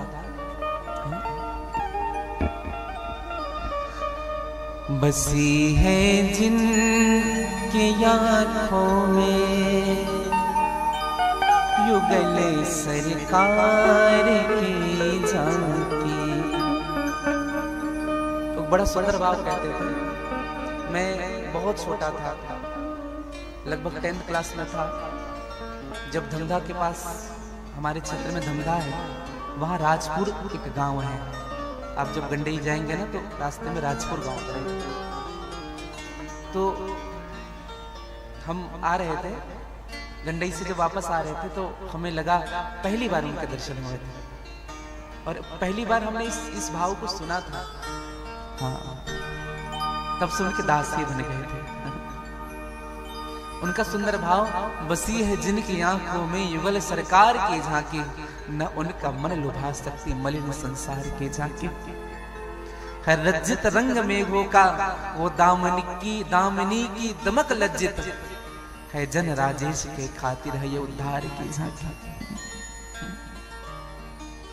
गाए जा निरंतर श्री राम जानकी का जस, राम नाम मत नित्य वाणी को जपाए जा। पाए जा पदारथ चार संतों की सत्संगति में, भूल के कुसंग में न मन को फसाए जा। लाए जा पवित्र भाव अपने मन मेरे, तुलसी की तरह रामायण में डुबकी लगाए जा। और लाए जा पवित्र भाव अपने मन मेरे, तुलसी कृत रामायण में डुबकी लगाए। हर भाव, हर क्षण हर भाव उनका है। आइए उनके एक सुंदर सा पद आप और हम गाएंगे, क्योंकि जीवन में, सच में जीवन का कोई ठिकाना नहीं है। महाराज श्री ने जब अंतिम श्वास ली तो हम लोग थान कमरिया में थे, है ना? थान कमरिया में कथा चल रही थी और कथा में बता रहे थे हमारे जो संचालक साहू जी हैं कि वो उनके सामने की घटना। रात्रि में कथा हुई, विश्राम कर रहे थे महाराज जी। विवेकानंद आश्रम की बात मैं आपको निवेदन कर रहा हूँ। रात में लगभग एम्बुलेंस आया, कितने बजे? 12 बजे, लगभग 12 बजे एम्बुलेंस आया और पता ही नहीं चल पाया। ऐसा लगा कि पूरी दुनिया ही ले जा रही है। और उस दिन वो इतनी बात कहे थे, हानि लाभ जीवन मरण यश अपयश विधिहां। ये चार चीजें हमारे हाथ में नहीं होती भैया, हानि लाभ जीवन मरण यश और अपयश। उनकी एक बात मुझको बड़ी अच्छी लगी, आज भी बात याद है। कोई व्यक्ति दौड़ रहा है ना? कोई व्यक्ति दौड़ रहा है तो दौड़ने से ज्यादा आराम चलने में है कि नहीं? है कि है ना? अच्छा, कोई व्यक्ति चल रहा है तो चलने से ज्यादा आराम खड़े होने में है कि नहीं? कोई व्यक्ति खड़ा हुआ है, उनसे ज्यादा आराम बैठने में है कि नहीं? अच्छा, कोई व्यक्ति बैठा हुआ है, उनसे ज्यादा आराम लेटने में है कि नहीं? और कोई व्यक्ति लेटा हुआ है, उनसे ज्यादा आराम सोने में है कि नहीं? अच्छा, कोई व्यक्ति सोया हुआ है, उनसे ज्यादा आराम मरने में है कि नहीं?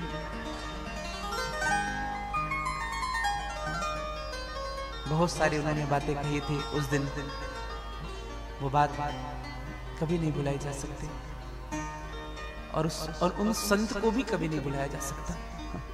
मैं सत्य कहूं, ऐसे तो मुझे उतना अनुभव नहीं है, मैं तो बहुत विद्यार्थी हूं कथा का, लेकिन मैंने वैसे वक्ता नहीं देखे जीवन में। मैंने उनकी सहजता जो देखी भैया, वैसी सहजता मैंने नहीं देखी जीवन में। जब कोई उनसे मिलने के लिए आते थे ना, मैं एक बात कहूं आपसे, जब कोई उनसे मिलने के लिए आते थे ना, तो उनके शिष्य अगर किसी को रोक देते थे तुम नहीं मिल सकते गुरुजी से, तो अपने शिष्य के लिए बिगड़ जाता था। तुम्हारी हिम्मत कैसे होगी? क्या पता ये मिलन आखिरी भी तो हो सकती है। हाँ?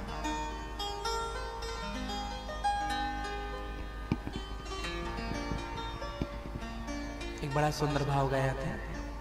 देख लिया संसार हमने देख लिया, अब कुछ बचा नहीं, देख लिया दुनिया। देख लिया संसार हमने देख लिया, देख लिया संसार हमने देख लिया, देख लिया संसार हमने देख लिया, देख लिया संसार हमने देख लिया। हाँ देख लिया, हाँ देख लिया, देख लिया, हाँ देख लिया, देख लिया, हाँ देख लिया, देख लिया, हाँ देख लिया। अरे सब मतलब के यार हमने देख लिया, सब मतलब के यार हमने देख लिया, सब मतलब के यार हमने देख लिया, सब मतलब के यार हमने देख लिया। ओ देख लिया संसार हमने देख लिया, देख लिया संसार हमने देख लिया।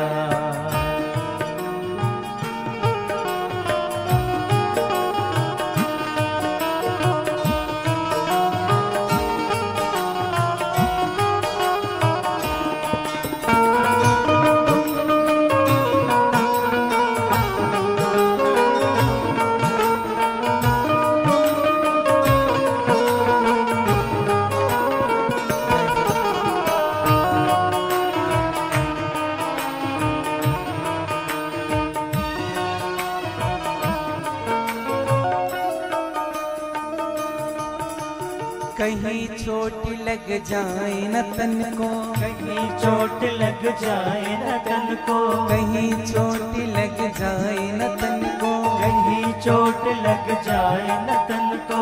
लोग ढूंढते हैं निर्धन को, लोग ढूंढते हैं निर्धन को, लोग ढूंढते हैं निर्धन को, लोग ढूंढते हैं निर्धन को।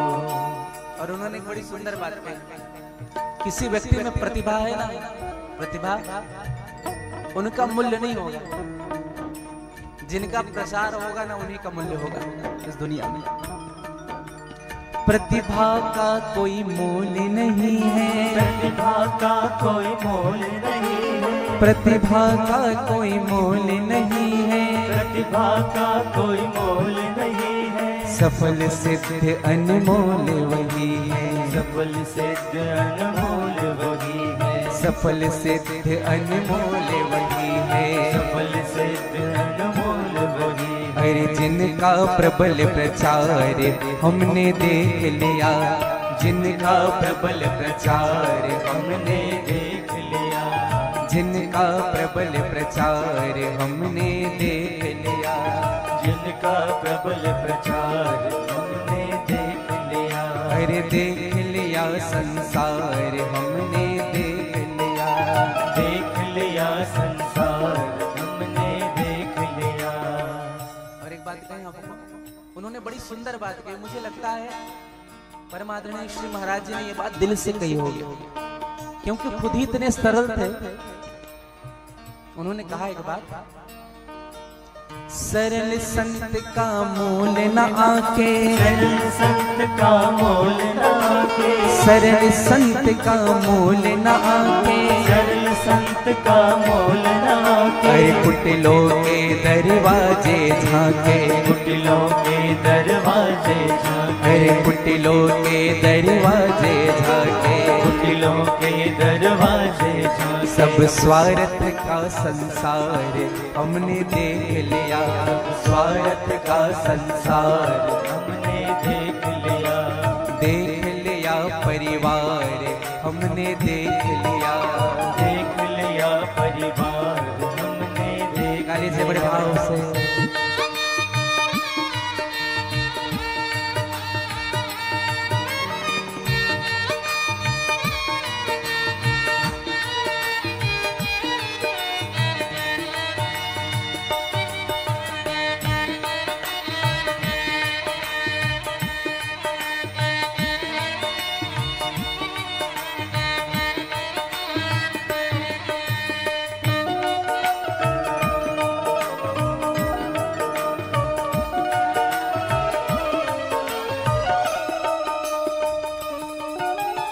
संतों का उपदेश यही है, संतों का उपदेश यही है। संतों का उपदेश यही है, संतों का उपदेश यही है। मूल मंत्र राजेश यही है, मूल मंत्र राजेश यही है। मूल मंत्र राजेश यही है, मूल मंत्र राजेश यही है। हरि हरि सुमिरन में, हरि सुमिरन में, हरि सुमिरन में सारे हमने देख लिया, हरि सुमिरन में सार हमने देख लिया।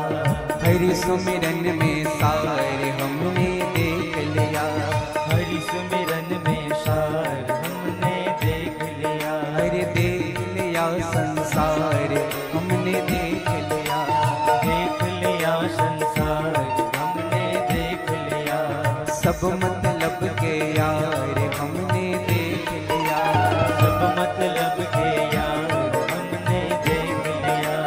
देख लिया परिवार हमने देख लिया, देख लिया परिवार हमने देख लिया। सब मतलब के यार हमने देख लिया।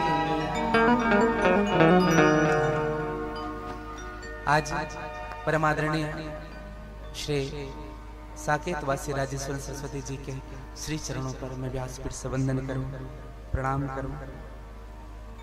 आपकी कृति, आपकी भजन, आपकी रचना, आपका दृष्टांत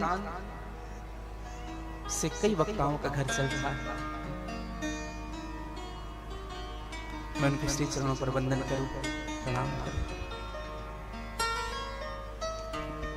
बोले विश्वनाथ भगवान की जय। तो मैंने कल निवेदन आप सबसे किया, परसों निवेदन किया था भगवान की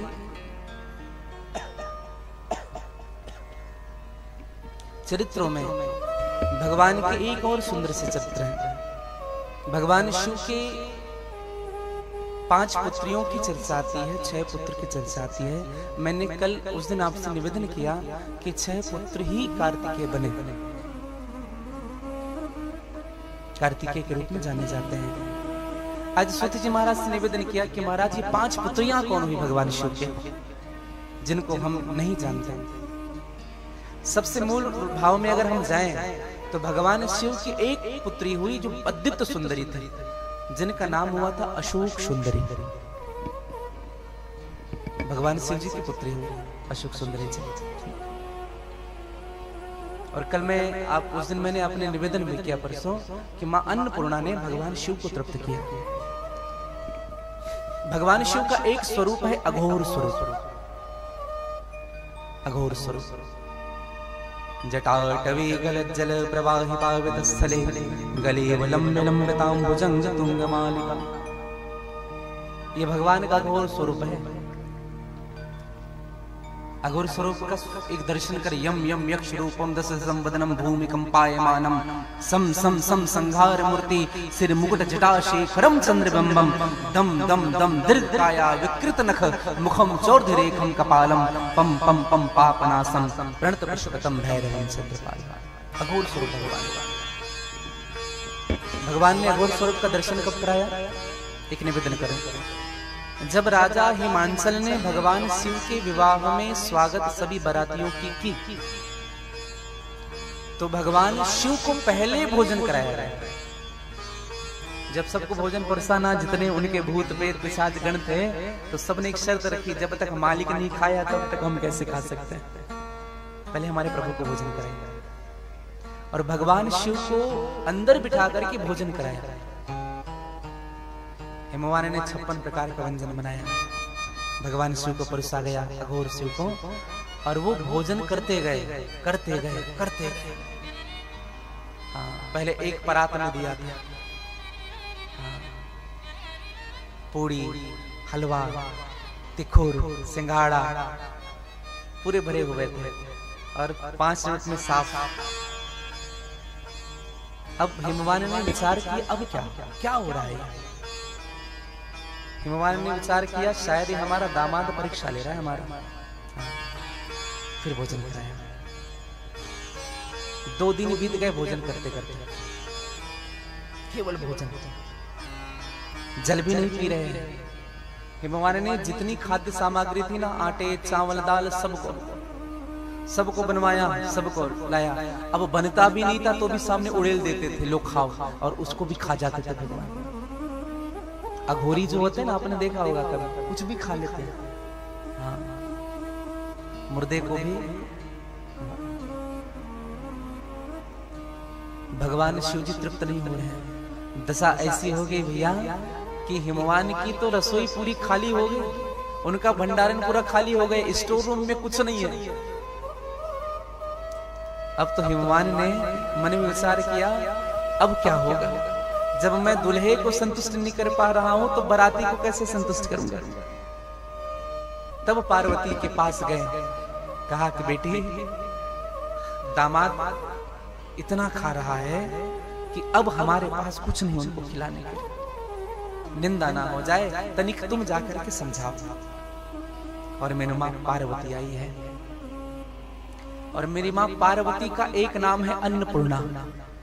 बोले अन्नपूर्णा मैया की जय। परसों मैंने निवेदन किया था अन्नपूर्णा के विषय में। अन्नपूर्णा का वास कहाँ है? अन्नपूर्णा देवी कहाँ वास करती है? रसोई घर में। और मूल रूप से अन्नपूर्णा जी का स्थान कहां पर है? पृथ्वी में। अच्छा चलो एक और, द्वादश ज्योतिर्लिंग में अन्नपूर्णा जी कहां वास करती है? विश्वनाथ में। हाँ। एक बार ताली बजाइए। इसलिए कहा हूं केवल विश्वनाथ जी के दर्शन करके नहीं आना, अगल बगल भी बढ़िया दर्शन करना। तो अघोर जो स्वरूप हैं भगवान शिव के, उन्होंने अर्धांगिनी के रूप में मां अन्नपूर्णा को स्वीकार किया है। हाँ। और विशालाक्षी का भी दर्शन किया होगा आपने काशी विश्वनाथ में। काशी विश्वनाथ की पत्नी है विशालाक्षी मैया। हाँ। तो मां अन्नपूर्णा आई, मां पार्वती आई, अन्नपूर्णा का रूप लिया। भगवान शिव इतने खा रहे हैं, सर भी नहीं उठाते थे, ऐसे ही खाते रहते।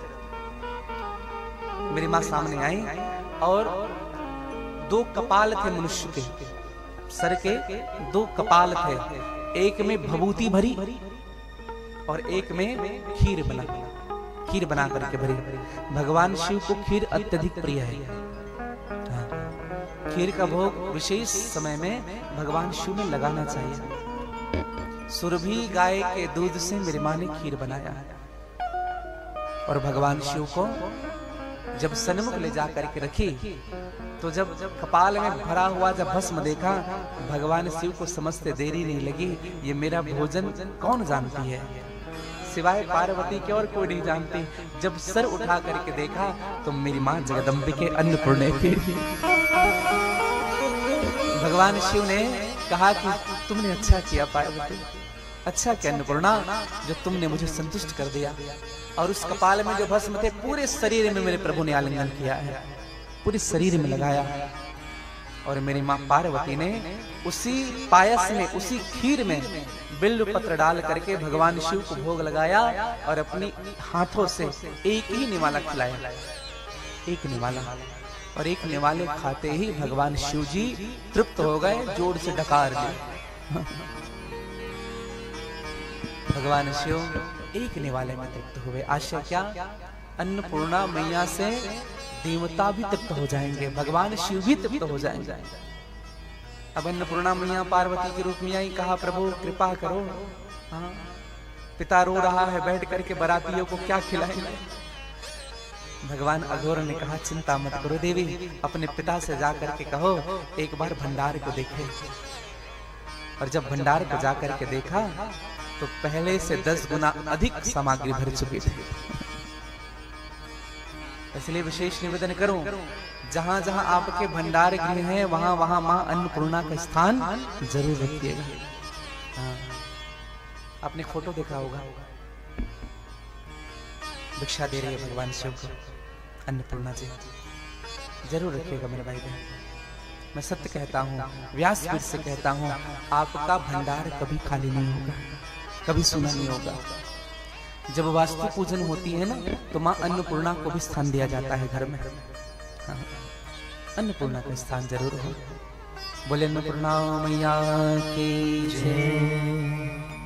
तो मैं आप सबसे निवेदन कर रहा था कि भगवान शिव के 5 पुत्र हैं। हाँ, भगवान शिव और माँ पार्वती का नित्य का नियम था, जैसे संध्या होती थी तुरंत यात्रा के लिए जाते थे। हाँ, बैल तैयार रहता था, भगवान बैठते थे, मेरी माँ को बिठाते थे और सीधे यात्रा के लिए। ये नित्य का नियम था भगवान शिव का, जैसे संध्या हो यात्रा के लिए। और कहां से गुजरते थे बताए? ब्रह्मलोक, स्वर्गलोक, वैकुंठ। ब्रह्माणी ब्रह्मा जी के देख रहे हो अपनी पत्नी को कैसे घुमा रहे हैं। माँ लक्ष्मी कहती थी देख रहे हो प्रभु, आपके पास तो समय ही नहीं, दिन भर काम काम काम काम, कभी हमें भी कहीं ले जाते।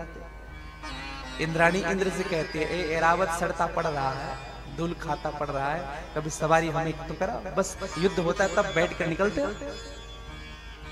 एक दिन भगवान विष्णु ने माँ लक्ष्मी से कहा, जब भगवान शिव जी जब सामने से गुजरे, लगभग 5:30 बजे का समय था, भगवान विष्णु ने लक्ष्मी से कहा कि देवी चलो जाओ जल्दी तैयार हो जाओ, आज हम भी तुम्हें ले जाएंगे अपने साथ यात्रा कराने।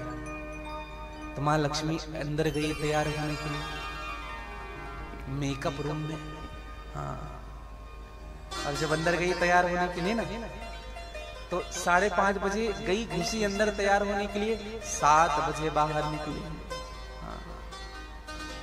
भगवान शिव ने कहा, भगवान विष्णु ने कहा देवी अब हम लेट हो गए, अब नहीं, संध्या काल हम रात वापस आ जाए, दीप जलाना पड़ता है। अब अभी बाहर जाओगे तो कितने बजे आओगे, कितने बजे दीपक लगाओगे? एक बात कहूं लक्ष्मी देवी, भगवान शिव जब पार्वती जी को कहते हैं ना चलो तैयार हो जाओ जल्दी चलना है, 5 मिनट लगता है तैयार होके आने में, 5 मिनट। कभी कभी तैयार होने में ही पूरा समय निकल जाता है। एक बात कहूं भैया आपसे, हमारा जो आधा जीवन है ना, विशेष रूप से हमारी बहनों को और माताओं को कहूं, आधा समय तो तैयार होने में निकल जाता है।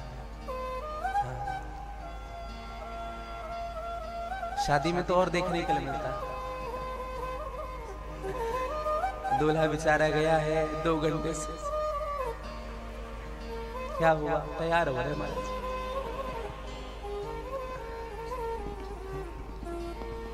ट्रेन और स्त्री में इतना ही अंतर है, ट्रेन लेट होने के बाद मेकअप करती है, ट्रेन लेट होने के बाद मेकअप करती है, और माताएं मेकअप करने के बाद लेट करती है।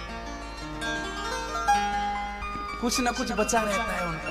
मैं सत्य कहूं आपको, जैसे आ जाए घर के बाहर निकल, अरे ये तो भूल ही गए, आप देखेंगे, और लास्ट तक निकलने तक दर्पण से सामने से नहीं हटेंगे, लास्ट तक। एक बार और देख ले। तो महालक्ष्मी को भगवान विष्णु ने कहा कि नहीं देवी, विलंब हो चुका है। अब एक दिन की बात क्या हुई, भगवान शिव जी प्रतिदिन ले जाते थे मेरी माँ को बाहर, आज भगवान शिव जी अकेले निकल गए। प्रतिदिन संध्या को ले जाते थे, आज शिव जी अकेले चले गए। तो विचार करने लगे मैया कि आज प्रभु अकेले क्यों चले गए, क्या कारण है। तो भगवान गणेश जी को भेजा, कहा कि बेटा जाओ तो तुम्हारे पिताजी कहाँ गए देख के आना, हमें छोड़ करके। तो भगवान गणेश जी पीछे पीछे। तो भगवान गणेश जी ने देखा क्या, भगवान शिव जी एक सरोवर पर स्नान कर रहे हैं और उनके साथ 5 कन्याएं स्नान कर रही है, एक दूसरे पर जल सिंचित कर रहे हैं। कभी भगवान शिव जी जल सिंचित करते थे, कभी वह कन्याएं जल सिंचित करती थी। गणेश जी को बड़ा बुरा लगा, पिताजी यही करने आए हैं। तुरंत जा करके माँ को बताया, कहा कि माँ अनर्थ हो रहा है माँ, क्या आप चल करके देखो। और जब भगवान शिव को जब माँ ने देखा, आवाज लगाया दूर से, महादेव। भगवान शिव ने पलट करके देखा, देवी। माँ पार्वती ने कहा, आपको लज्जा नहीं आती इन कन्याओं के साथ स्नान करते हो? इन कन्याओं को तो अभी बताते हैं। हाँ, खूब क्रोध। हाँ, और माताओं का एक स्वभाव होता है, खोपे लगाती है, जब गुस्सा होती है तो 2-4 बात कहेगी, फिर खोपा खुल जाता है, फिर खोपा लगाता, रुक अभी बता।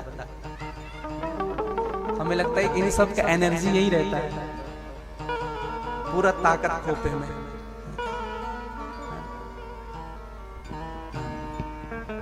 भगवान शिव ने कहा कि देवी क्या करना चाहती हो, क्या कहना चाहती हो तुम, पहले समझ तो लो। हैं? जो तुम मुझ पर ये लांछन लगा रही हो, समझ तो लो ये कौन है। कहा कौन है? कहा कि ये और कोई नहीं, मेरी ही बेटियां हैं। ये 5 जो कन्याओं के साथ मैं विहार कर रहा हूँ, 5 कन्याओं के साथ जो मुझे स्नान कर रहे हैं, हम लोग जल क्रीड़ा कर रहे हैं, ये मेरी ही बेटियां हैं। हाँ। पार्वती ने कहा कब हुए, हमें तो पता नहीं।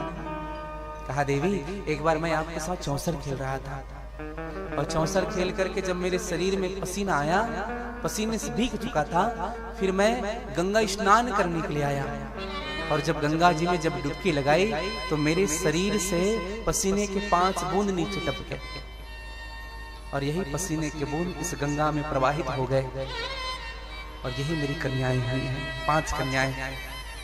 जल में जब कोई बूंद प्रवाहित होती है तो जिगजैग हो जाती है ऐसे, आप देखेंगे टेढ़ा मेढ़ा ऐसे, यही मेरी कन्याएं हैं। आप लोग नाग पंचमी के दिन जो बनाते हैं, डिब्बा में 5 सर्प बनाते हैं हाँ कि ना, पहले बनता था विशेष रूप से, आजकल सब भूल रहे हैं। नाग पंचमी के दिन अब नाग को कौन भोग लगाए है? नाग को वही भोग लगाए जो प्राण से जिनको डर ना हो। इसलिए हम ना नाग पंचमी के दिन पहले क्या करते थे, पहले नाग पंचमी की छुट्टी रहती थी,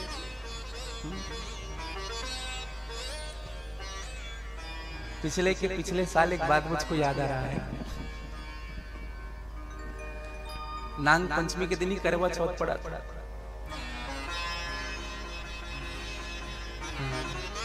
तो परम आदरणीय श्री ऐसा कुछ है ना, नाग पंचमी के दिन करवा चौथ पड़ा था, तो परम आदरणीय श्री पुंडरीक जी महाराज ने सबको बधाई दी।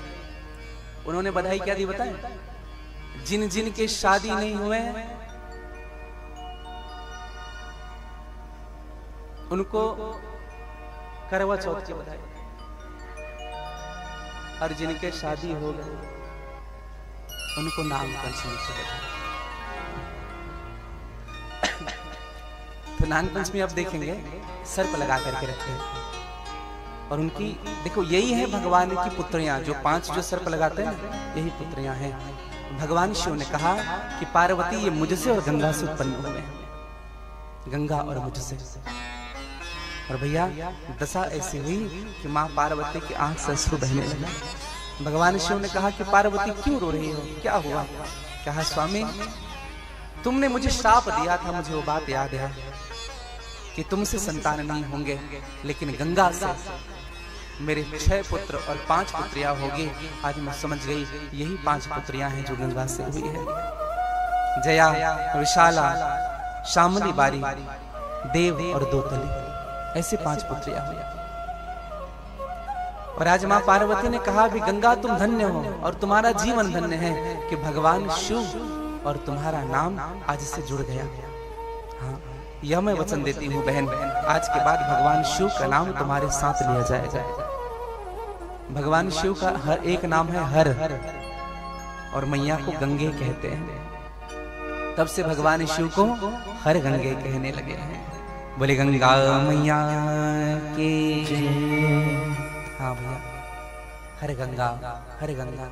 और जो ऐसी मान्यता है, मां ने स्पष्ट कह दिया, जो हर गंगे कह करके एक लोटा जल अपने सर पर चढ़ाता है, अपने सर पे डालता है, घर में भी स्नान करता है, एक बार अगर कह दे हर गंगे, हर हर हर गंगे एक बार कह दे, तो उनको गंगा स्नान करने का ही फल प्राप्त होता है।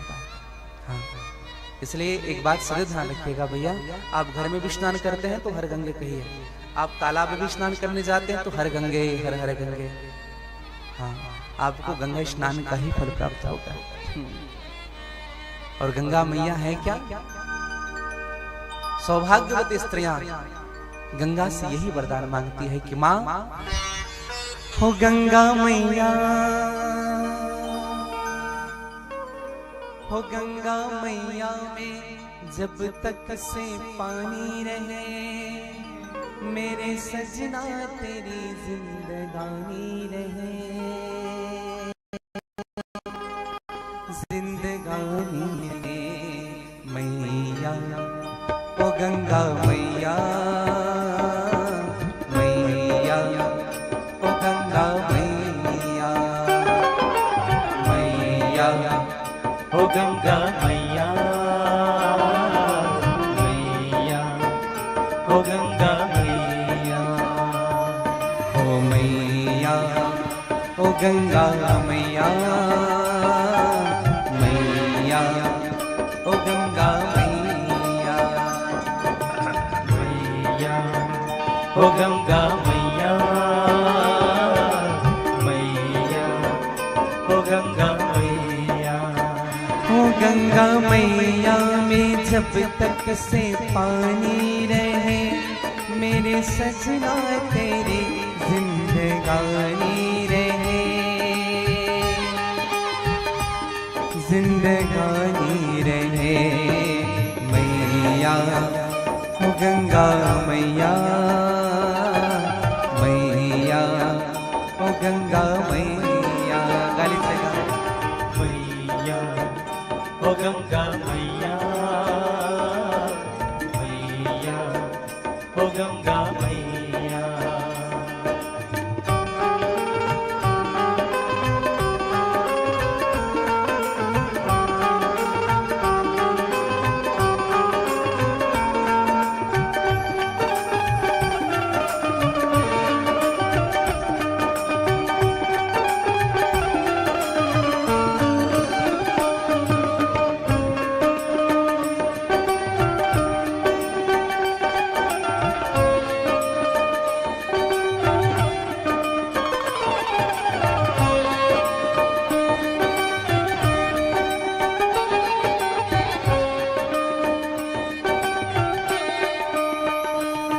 मेरे जीवन की मोरे हे भैया, मेरे जीवन की ओर हे भैया, तेरे हाथों में है मेरी नैया, तेरे हाथों में है मेरी नैया, दुनिया जो भी कहे चाहे कहती रहे, दुनिया जो भी कहे चाहे कहते रहे, दुनिया जो भी कहे चाहे कहती रहे, दुनिया जो भी कहे चाहे कहते रहे, मेरी पूजा ही तेरी दीवानी रहे, दीवानी रहे मैया, ओ गंगा मैया, मैया, ओ गंगा मैया, मैया, ओ गंगा मैया, मैया, ओ गंगा मैया। गाली जी बड़े भाव से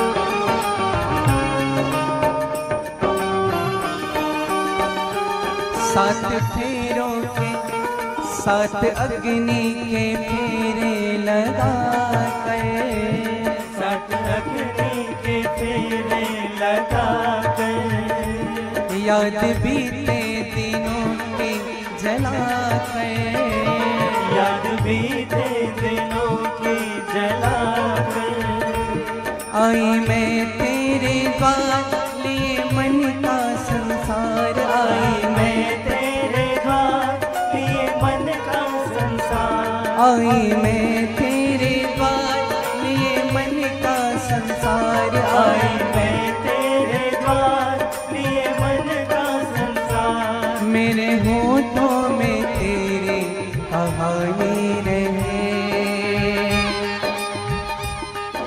कहानी रहे मैया, ओ गंगा मैया, मैया ओ गंगा मैया, मैया ओ गंगा मैया, मैया ओ गंगा मैया, ओ मैया ओ गंगा मैया, मैया ओ गंगा मैया, मैया ओ गंगा मैया, मैया ओ गंगा मैया। गा लीजिएगा थोड़ी आनंद से।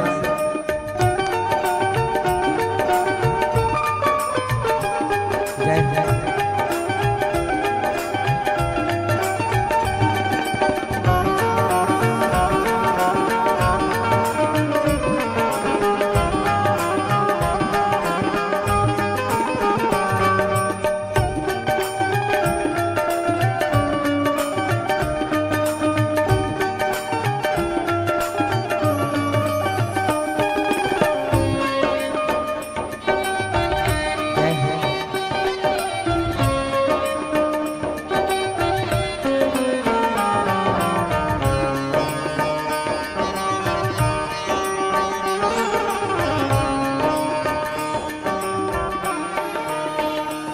छुपी नारी के मन में वो सीता, छिप नारी के मन में वो सीता, जिनका जीवन अंगारों में बीता, जिनका जीवन अंगारों में बीता, मेरे जीवन के राम, मेरे जीवन के राम, मेरे जीवन के राम, मेरे जीवन के राम, ओ मेरे जीवन के राम, मेरे जीवन के राम, मेरे जीवन के राम, मेरे जीवन के राम, मेरे माथे में तेरी निशानी रहे,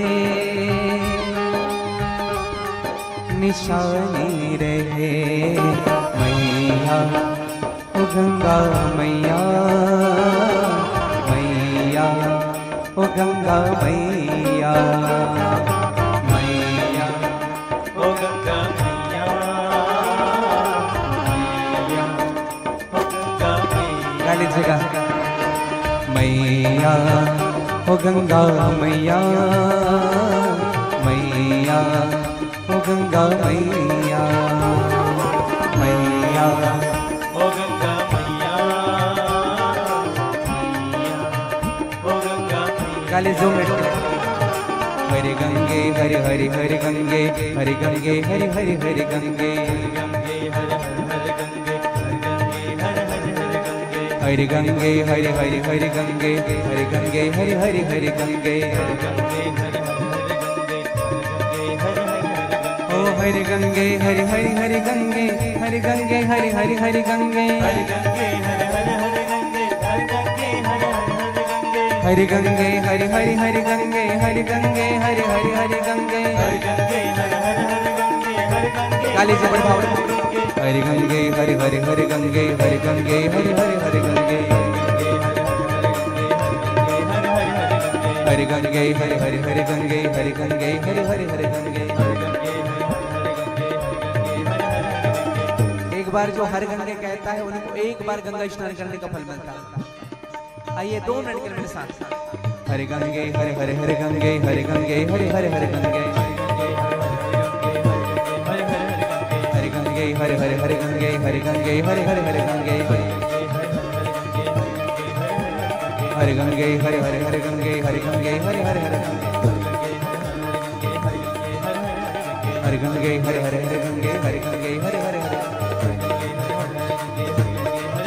बोले गंगा मैया की जय, बोले विश्वनाथ भगवान की जय, आदि शक्ति मैया की हरे गंगे हर हर हर गंगे।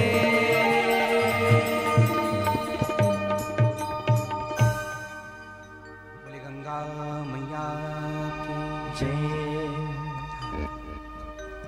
गंगा हमारे देश की 3 पहचान है भैया, गंगा, गीता और गौ माता। 3 पहचान। एक मेरी प्रार्थना है आप सबसे, हर घर में, हर हिंदू के घर में तुलसी जरूर होना चाहिए, तुलसी जरूर हो। हर व्यक्ति के घर में गंगा का जल जरूर होना चाहिए। तुलसी जरूर रखिए घर में, गंगा का जल जरूर रखिएगा। और केवल रखना नहीं है, खाना भी है तुलसी को। देखो तुलसी को दांत से चबाया नहीं जाता, उनको निगला जाता है। तुलसी दल है, तुलसी पत्ता नहीं है। किसी मत कहेगा कि तुलसी पत्ता लेकर क्या, तुलसी दल है। और गंगा पानी नहीं, गंगा जल है। अगर पेट में तुलसी का दल है ना भैया, अगर पेट में गंगा का जल है, प्रतिदिन आप पी रहे हो, घर के बाहर निकल रहे हो, अगर पेट में तुलसी का दल है तो आप सदैव, आपकी जब मृत्यु होगी तो सीधे आप वैकुंठ जाओगे। गंगा का जल अगर है तो आपकी मृत्यु होगी, सीधे शिवलोक जाओगे। हाँ, नरक नहीं जाओगे। इसलिए पेट में तुलसी का दल। सबसे पहला काम करें, सुबह जब उठे ना, भगवान का स्नान करें तो तुलसी का दल जरूर ले, गंगा जल के साथ पान करें उनको। लेकिन तुलसी का दल ही नहीं लेंगे, गंगा का जल ही नहीं लेंगे। चरणामृत लेना चाहिए प्रतिदिन, भगवान के चरणोदक लेना चाहिए हर जीव को प्रतिदिन। जो प्रतिदिन चरणामृत लेता है ना भैया, उनकी अकाल मृत्यु कभी नहीं होती। हाँ, अकाल मृत्यु हरणम सर्वव्याधि विनाशनम विष्णु पादोदकम पित्वा पुनर्जन्म न विद्यते। अकाल मृत्यु नहीं होती, सभी व्याधियों से व्यक्ति दूर हो जाता है। और भगवान के चरणामृत लेने वाला फिर से इस दुनिया में जन्म नहीं लेता है। इसलिए चरणामृत जरूरी है। और एक तीसरी बात विशेष रूप से कहूं, हर सनातनी के घर में गीता की पुस्तिका जरूर होनी चाहिए। गीता। अभी कटघोरा में कथा चल रही थी, इसके पूर्व वृंदावन के पूर्व जब कटघोरा में कथा थी तो उस दिन मोक्षदा एकादशी थी, गीता जयंती थी। तो हमने कहा कि सभी के सभी गीता के सन्मुख 5 दीपक जरूर जलाइएगा। तो फिर कुछ लोगों ने कहा कि महाराज जी गीता नहीं है घर में। हमने कहा काहे के हिंदू हो, काहे के सनातनी हो, फिर जब एक गीता ग्रंथ घर में नहीं रख पा रहे हो तो फिर हम काहे के सनातनी हैं? रामचरित मानस घर में नहीं है, काहे के सनातनी है? केवल बड़े बड़े चंदन लगाने देने से कोई हिंदू नहीं होता है, सनातनी नहीं होता है भैया। अगर रामचरित मानस घर में भी है ना तो उनको लाल कपड़े में बांध करके पूजा करने के लिए मत रखिए, उनको खोल करके 5 दोहे तो पढ़ लीजिए प्रतिदिन। मेरी प्रार्थना है सबसे। अच्छा, किस किस के घर गीता की पुस्तिका है?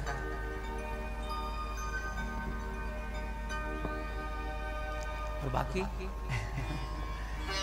आप सबसे मेरी प्रार्थना है जरूर रखिएगा। अच्छा, रामचरितमानस किसके घर रखा है? धन्यवाद। हमारे भाईजन तो रामायणी है ही, मानस के बड़े मर्मज्ञ हैं। और मुझे बता रहे थे पुनेश्वर साहू जी कि गुरु जी राम कथा के वक्ता भी यहाँ कथा सुनने आते हैं, कई मंडली भी यहाँ कथा सुनने आते हैं। क्योंकि ये ना सिररी जो स्थान है, अभनपुर क्षेत्र है, धमतरी क्षेत्र है, ये धर्म की नगरी है भैया। हाँ। मैं सत्य कहूं, इधर जितनी अधिक मानस मंडली है, और एक बात मैं जरूर कहूंगा, ऐसे तो मानस मंडली सभी श्रेष्ठ होती हैं, लेकिन इस क्षेत्र में जब आते हैं ना, या इस क्षेत्र से जब हमारे क्षेत्र में जब मंडली आ जाती है, तो मैंने इस क्षेत्र की मानस साधकों की सहजता देखी है और सरलता देखी है। हमारे आदरणीय श्री दुलेश चक्रधारी जी यहीं पास में गुंदला बारक के हैं। हाँ, छत्तीसगढ़ में एक विशेष नाम है आपका। हमारे याविन साहू जी धमतरी कंडेल के हैं। हाँ? कला परिचय नहीं है भैया जीवन का, याद रखिएगा, आपके क्षेत्र के। किसी ने एक बड़ी सुंदर बात कही कि परिंदों को मंजिल मिलेगी यकीनन, परिंदों को मंजिल मिलेगी यकीनन, ये फैले हुए उनके पर बोलते हैं, वो लोग रहते हैं खामोश दुनिया में, जमाने में जिनके हुनर बोलते हैं। व्यक्ति अपनी कला से पहचाना जाता है। हाँ, हाँ, सदैव याद रखिएगा। तो जीवन में सदैव रामायण, गीता, भागवत सदैव आश्रय लेते रहना। हाँ। 3 स्वरूप है भगवान के, सच्चिदानंद, सत्य, चित्त और आनंद। सत्य रामायण है, चित्त गीता है और आनंद भागवत है। तीनों स्वरूप मिलेगा आपको। मानस पढ़िए, अपने बच्चों को मानस पढ़ाइए, मेरी प्रार्थना है आप सबसे। जब जब समय मिले ना बेटा, एक काम करो, सब्जेक्ट का तो पढ़ ही रहे हो, 4 दोहा इनमें से भी पढ़ लो। गीता के 5 श्लोक पढ़ लिया करो, स्कूल जब जा रहे हो कुछ पढ़ लो। हाँ? अच्छा, बहुत कई बार लोग आते हैं कि महाराज जी भागवत करानी है, भागवत करानी है, भागवत करानी है। कभी ऐसे कोई व्यक्ति नहीं आते कि महाराज जी भागवत करनी है। भागवत करना चाहता है, कुछ मत करिए मेरे भाई बहन। एक पीढ़ी रखिए अपने सामने शुद्ध, उसमें शुद्ध वस्त्र रखिए, एक दीपक जलाइए और भागवत को अपना गुरु मान करके आप भागवत पढ़ना प्रारंभ करिए। शास्त्र मुखी होकर के रहिए जीवन में, क्योंकि 2 ही चीजें आपको उद्धार कर सकती है जीवन में, एक शास्त्र मुखी, दूसरा गुरुमुखी। हाँ, शास्त्र मुखी और गुरुमुखी, ये दोनों। तो मैं निवेदन कर रहा था कि आज माँ पार्वती ने माँ गंगा को भी भगवान शिव के साथ जोड़ दिया, उनका नाम। और भगवान शिव ने, भगवान शिव का एक नाम है महामृत्युंजय। और महामृत्युंजय की उपासना करने वाले एक भक्त हुए जिनका नाम हुआ चंद्रमा। हम लोग महामृत्युंजय मंत्र अक्सर पढ़ते रहते हैं। अच्छा, महामृत्युंजय की उत्पत्ति कहां से हुई? हम लोग कथा सुनते रहते हैं शिवपुराण, किसको पता है महामृत्युंजय मंत्र प्रकट हुआ कहां से? इनकी कथा क्या है? निवेदन करूं मैं आप सबसे। एक बार मृकंड मुनि के एक भी संतान नहीं थे, और एक भी संतान नहीं थे तो मन में विचार आया कि हम भगवान शिव की इतनी तपस्या करते हैं, इतनी प्रार्थना करते हैं, इतना पूजा करते हैं, इतना पाठ करते हैं, लेकिन फिर भी एक भी संतान नहीं है हमारे। भगवान शिव कृपा करे तो संतान हो। मृकंड को लगा कि शायद मेरी तपस्या में कुछ कमी रह गई है। एक दिन मृकंड तपस्या करने के निकल पड़ा और भगवान शिव की खूब तपस्या की। भगवान शिव जी प्रसन्न हुए, मृकंड से कहा कि मांगो क्या चाहते हो? मृकंड ने कहा कि प्रभु एक ही इच्छा है, एक संतान हो जाता है। बाकी भगवान ने सब कुछ दिया है, संतान नहीं दिया है। भगवान शिव ने कहा कि जरूर होगा, तथास्तु, तुम्हारे एक संतान जरूर होगा, लेकिन यह भी बात याद रखना, वह केवल 12 साल के लिए ही तुम्हारे साथ रहेगा। खुशी में गम भूल गया, खुशी में गम भूल गया। संतान होगा इतना ही याद रहा, 12 साल तक ही रहेगा ये याद नहीं रहा। लेकिन फिर भी अपनी पत्नी को आकर के बताया कि हमें संतान जरूर आएगा हमारे पास, लेकिन वो 12 साल रहेगा। उनकी पत्नी को याद है, माँ तो माँ होती है ना भैया। हाँ? अब तो मृकंड का एक पुत्र हुआ जिनका नाम रखा गया मारकंडे। बोले मारकंडे भगवान की। ये शिव का ही अंश है मारकंडे। और मारकंडे जी जब हुए तो सब हर्ष मना रहे थे, लेकिन माँ दुखी हो गई। माँ विचार करने लगी, ये बेटा 12 साल तक रहेगा। जैसे जैसे मारकंडे की अवस्था बढ़ती जाती थी, माँ और दुखी होती जाती थी। मारकंडे ने माँ से बार बार पूछा, कहा कि माँ दुख का कारण क्या है? मैं देख रहा हूं जैसे जैसे समय बीत रहा है माँ, वैसे अब दुखी होते जा रहे हैं। आज 8 वर्ष के हो गए मारकंडे।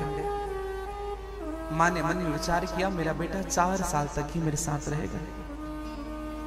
जब मारकंडे 10 वर्ष का हुआ, अब तो और दुखी हो गई माँ। जब 11.5 साल के हो गए, केवल 6 महीने बचे थे, माँ ने भोजन छोड़ दिया। बार बार याद करती थी 6 महीने और। एक दिन मारकंडे से रहा नहीं गया, कहा कि माँ आपको मेरी सौगंध है, आपके दुख का कारण क्या है ये बताओ। माँ ने कहा कि बेटा तुम तो सब जानते हो, हाँ? मारकंडे तुम केवल 6 महीने और मेरे पास रहोगे बेटा। संतान सुख केवल 6 महीने है मेरे जीवन में, उनके बाद तुम मुझे छोड़कर चले जाओ, तुम्हारी मृत्यु हो जाएगी। मारकंडे ने कहा कि माँ जो जीवन देने वाला है वह मृत्यु भी देता है, तो जो जीवन देता है ना माँ, वही आपकी मृत्यु को टाल भी सकता है। और मुझे भरोसा है मेरे शिव पर। आप सबको प्रसंग याद होगा, शुक्राचार्य जी ने भगवान शिव की खूब आराधना की। और जब शुक्राचार्य को जब कहा भगवान शिव ने वरदान मांगो, तो शुक्राचार्य जी ने क्या मांगा? इस संसार में सबसे इम्पॉसिबल चीज क्या है जो कभी नहीं हो सकता? मरे हुए व्यक्ति को जिंदा नहीं किया जा सकता। शुक्राचार्य जी ने यही वरदान मांग लिए, प्रभु यही वरदान दो कि जिनकी मृत्यु हो जाए उनको मैं जिंदा कर सकूं। भगवान शिव ने कहा तुम्हारा दिमाग तो ठीक है, विधि के विधान को बदलने चले हो, ऐसा नहीं हो सकता। कहा प्रभु अगर वरदान दे रहे हो तो ठीक, नहीं तो आप अपनी इच्छा से, फिर मैं कभी कुछ नहीं मांगूंगा आपसे। शुक्राचार्य जी थोड़े रुष्ट हुए। भगवान शिव को लगा चेला ही हमारा ही है, हाँ? और चेले को रुष्ट करना ठीक नहीं है, इसलिए दे दे। जाओ तो मैं मृत संजीवनी विद्या सिखा रहा हूं बेटा, जो जिनकी मृत्यु हो जाएगी तुम उनको मृत संजीवनी विद्या से जीवित कर सकते हो, जाओ। और यही विद्या का प्रयोग आप सब जानते हैं, देवासुर संग्राम में जब राक्षस मर जाते थे तो शुक्राचार्य जी उनको जीवित करते थे। राजा बलि को जीवित किया गया था, कालनेमी के मस्तक काट दिए थे भगवान। समुद्र मंथन में 5 के मस्तक कटे। सबसे पहले राहु का मस्तक कटा, कालनेमी का मस्तक कटा, माली सुमाली माल्यवंत रावण के तीनों नाना के मस्तक कटे, और इंद्र ने बलि का भी मस्तक काट दिया था। यही कालनेमी आगे चल करके कंस हुआ। कालनेमी ने भगवान की खूब तपस्या की। जब इनके मस्तक कट गए तो शुक्राचार्य जब इनको जीवित किया तो खूब तपस्या की। कहा कि वरदान मांगो, तो कालनेमी ने हाथ जोड़ करके वरदान मांगा, प्रभु मुझे भगवान विष्णु मनुष्य बन करके मारे। जैसे रावण ने वरदान मांगा था, रावण मरण मनुज कर जाचा, वैसे कालनेमी ने। तो यही कालनेमी को मारने के लिए भगवान कृष्ण बने, और यही कालनेमी कंस बना। आदि आदि कथाएं आप सब कथा सुनते होंगे भागवत जी में। तो मैं निवेदन करूं कि शुक्राचार्य जी को जब वरदान मिला मृत संजीवनी का, मार्कंडेय जी ने कहा कि माँ, जब शुक्राचार्य जी को यह वरदान मिल सकता है तो क्या मुझे जीवित रहने का भी वरदान नहीं मिलेगा? माँ, मैं आप लोगों के लिए जीऊंगा। और धन्य है ऐसे बच्चे जो अपने माता पिता के लिए जीते हैं। हाँ, जो अपना जीवन अपने माता पिता को समर्पित करते हैं। हाँ, नहीं तो आजकल के जो बच्चे हैं ना भैया, वो अपने लाइफ को ही बनाने में लगे हैं। माता पिता क्या है, कैसे हैं, कोई मतलब नहीं। हाँ, माता पिता की खबर जरूर लेते रहना चाहिए। एक सच्ची घटना मैं आपको बता रहा हूं। माता पिता थे, उनके 2 लड़के थे और दोनों बाहर जॉब करते थे। दोनों विदेश में रहते थे। एक फॉरेन में रहता था, एक अमेरिका में रहता था। उनकी मां बीमार पड़ी। पिताजी ने फोन किया कि बेटा, तुम्हारी मां बहुत बीमार है, तुम दोनों को बहुत याद कर रही है। क्या पिताजी देखते हैं, समय तो मिल नहीं पा रहा है लेकिन समय निकाल के देखते हैं।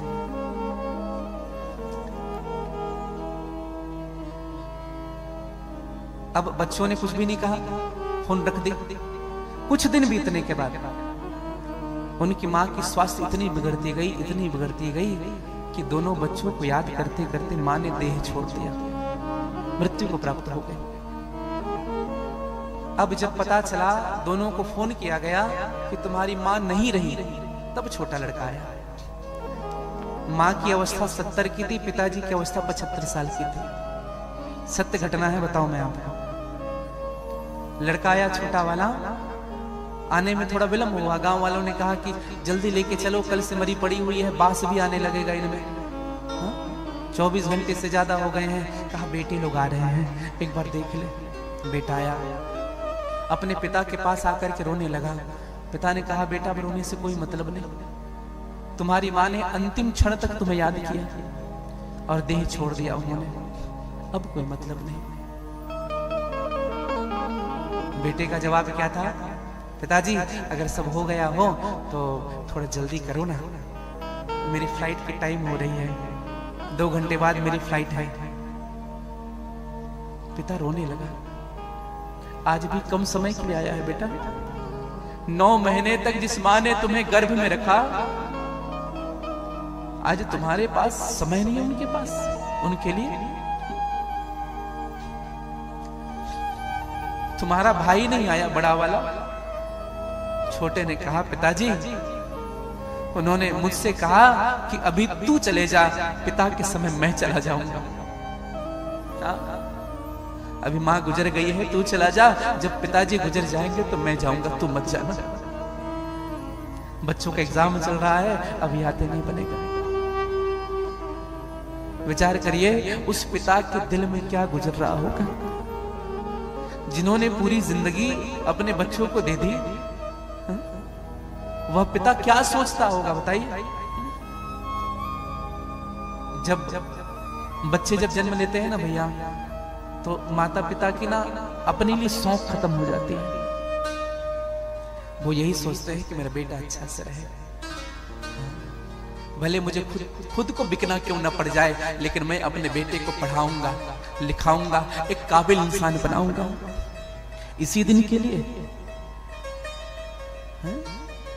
पिता को दुख है, पिता के जीवन में समस्या है और बेटा खड़ा नहीं हो रहा है। सदैव याद रखना मेरे भाई बहन, जिन्होंने दिया है ना, देखो इस शरीर का हर रक्त भी उन्हीं का दिया हुआ है। इसलिए कैसे भी परिस्थिति हो जाए, आप जरूर जाइए, जॉब करिए, आप जरूर पैसा कमाइए, लेकिन समय समय पर अपने माता पिता का ध्यान जरूर रखिएगा। जरूर। कुछ बच्चे बाहर जाते हैं ना, 6-6 महीने तक फोन नहीं करते, साल बाहर तक फोन नहीं करते, पूछते तक नहीं है कि क्या चल रहा है घर में।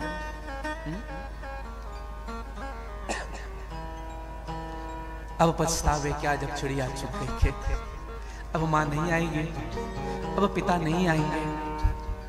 एक बात कहूं भैया, इस दुनिया में धनवान वही है, सबसे अधिक धनवान, जिनके पास उनके माँ बाप आज भी हैं, आज भी जिनके माँ बाप जीवित हैं, सबसे बड़े धनवान वही है।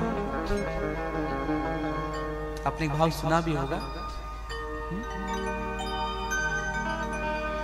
हर बात को तुम भूलो भले, माँ बाप को मत भूलना, उपकार इनके लाखों हैं, ये बात को मत भूलना।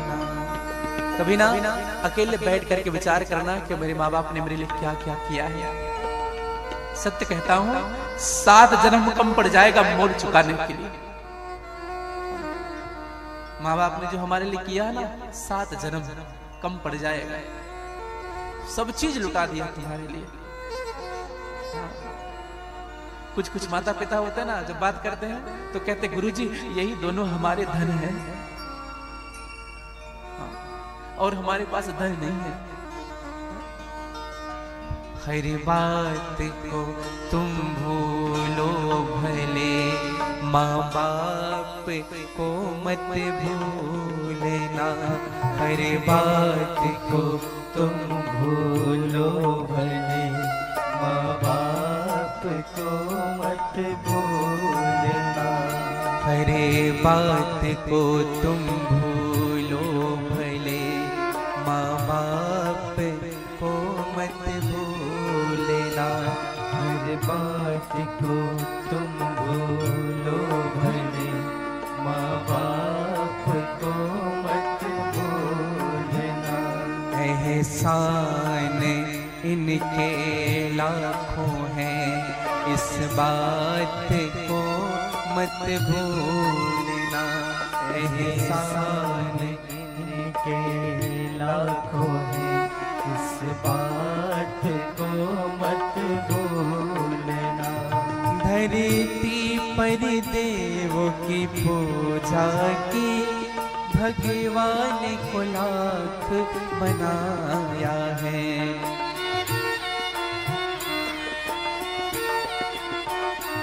तब तेरी सूरत पाई है, संसार में तुझे को बुलाया है, इन पावन लोगों के दिल को, इन पावन लोगों के दिल को, पत्थर बन कर मत तोड़ना, इन पावन लोगों के दिल को, पत्थर बन कर मत तोड़ना, हर बात को तुम भूलो भले, माँ बाप को मत भूलना, हर बात को तुम भूलो भले, माँ बाप को मत भूलना।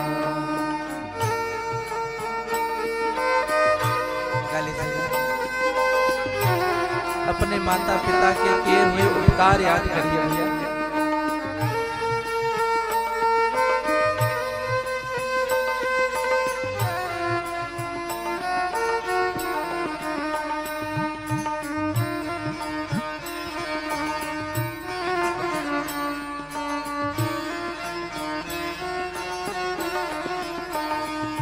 अपने ही पेट को काटा है और तेरी काया सजाई है,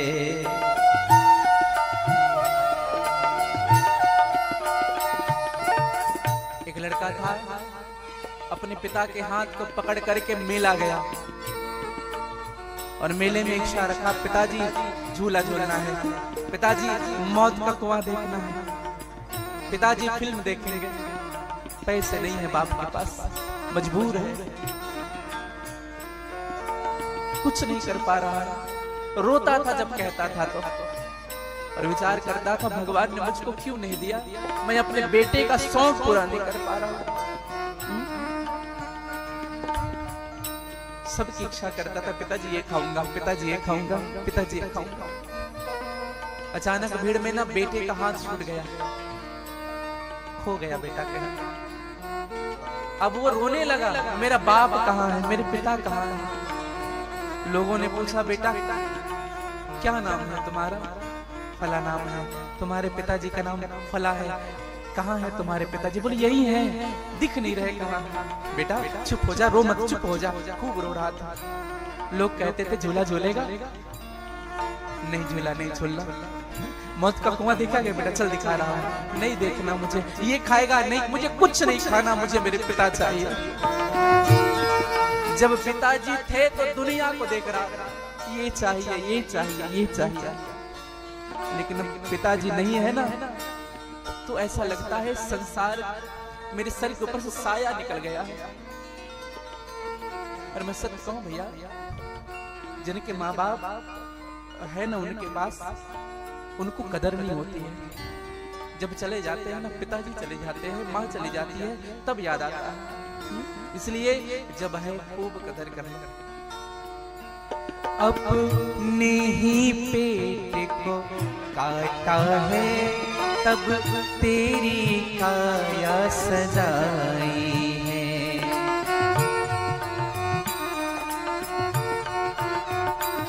अपना हर कौर खिलाए तुझे, तब तेरी भूख मिटाई है।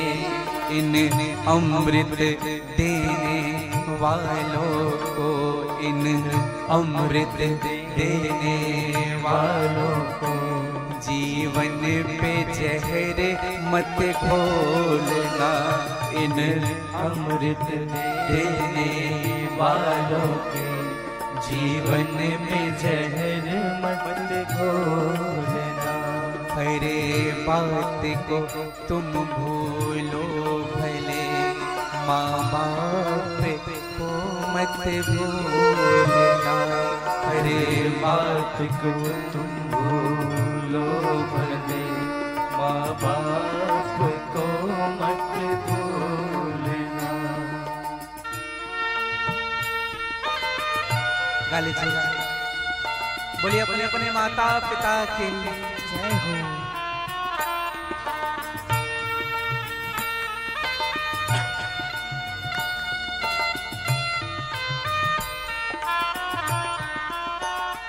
चाहे लाख कमाओ धन दौलत, ये बंगला कोठी बनाई है।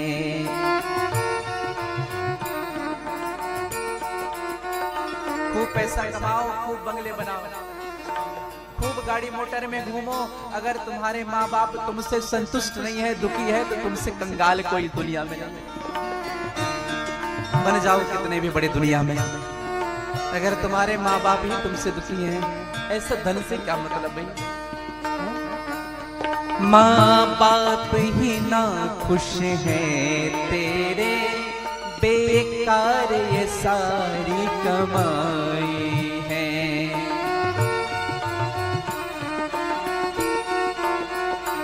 यह लाख नहीं है खाक है, यह लाख नहीं है खाक है।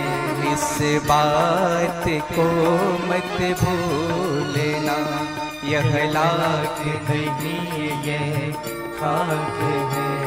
इस बात को मत भूलना। हरे बात को तुम भूलो भले, माँ बाप को मत भूलना। हरे बात को तुम भूलो भले, माँ बाप को मत भूलना। माँ बाप को मत भूलना, माँ बाप को मत भूलना। बोले शंकर भगवान की जय। माता पिता से कभी दूर मत रहना, अगर दूर भी हो ना तो खबर लेते रहो। एक बार तो फोन जरूर करके पूछो क्या चल रहा है घर में, कोई चीज की आवश्यकता हो तो लेते आऊंगा पिताजी। और यही कार्य किया है मार्कंडे जी ने। अपने माँ को खुश करने के लिए सामने भगवान शिव का मंदिर है, वहां जाकर के मार्कंडे बैठ गया और वहां बैठ करके भगवान शिव का नाम लेने लगा और मार्कंडे जी ने महामृत्युंजय मंत्र की रचना कर दी। मृत संजीवनी विद्या तो शुक्राचार्य जी के पास था, लेकिन महामृत्युंजय मंत्र को प्रकट करने वाले मार्कंडे जी।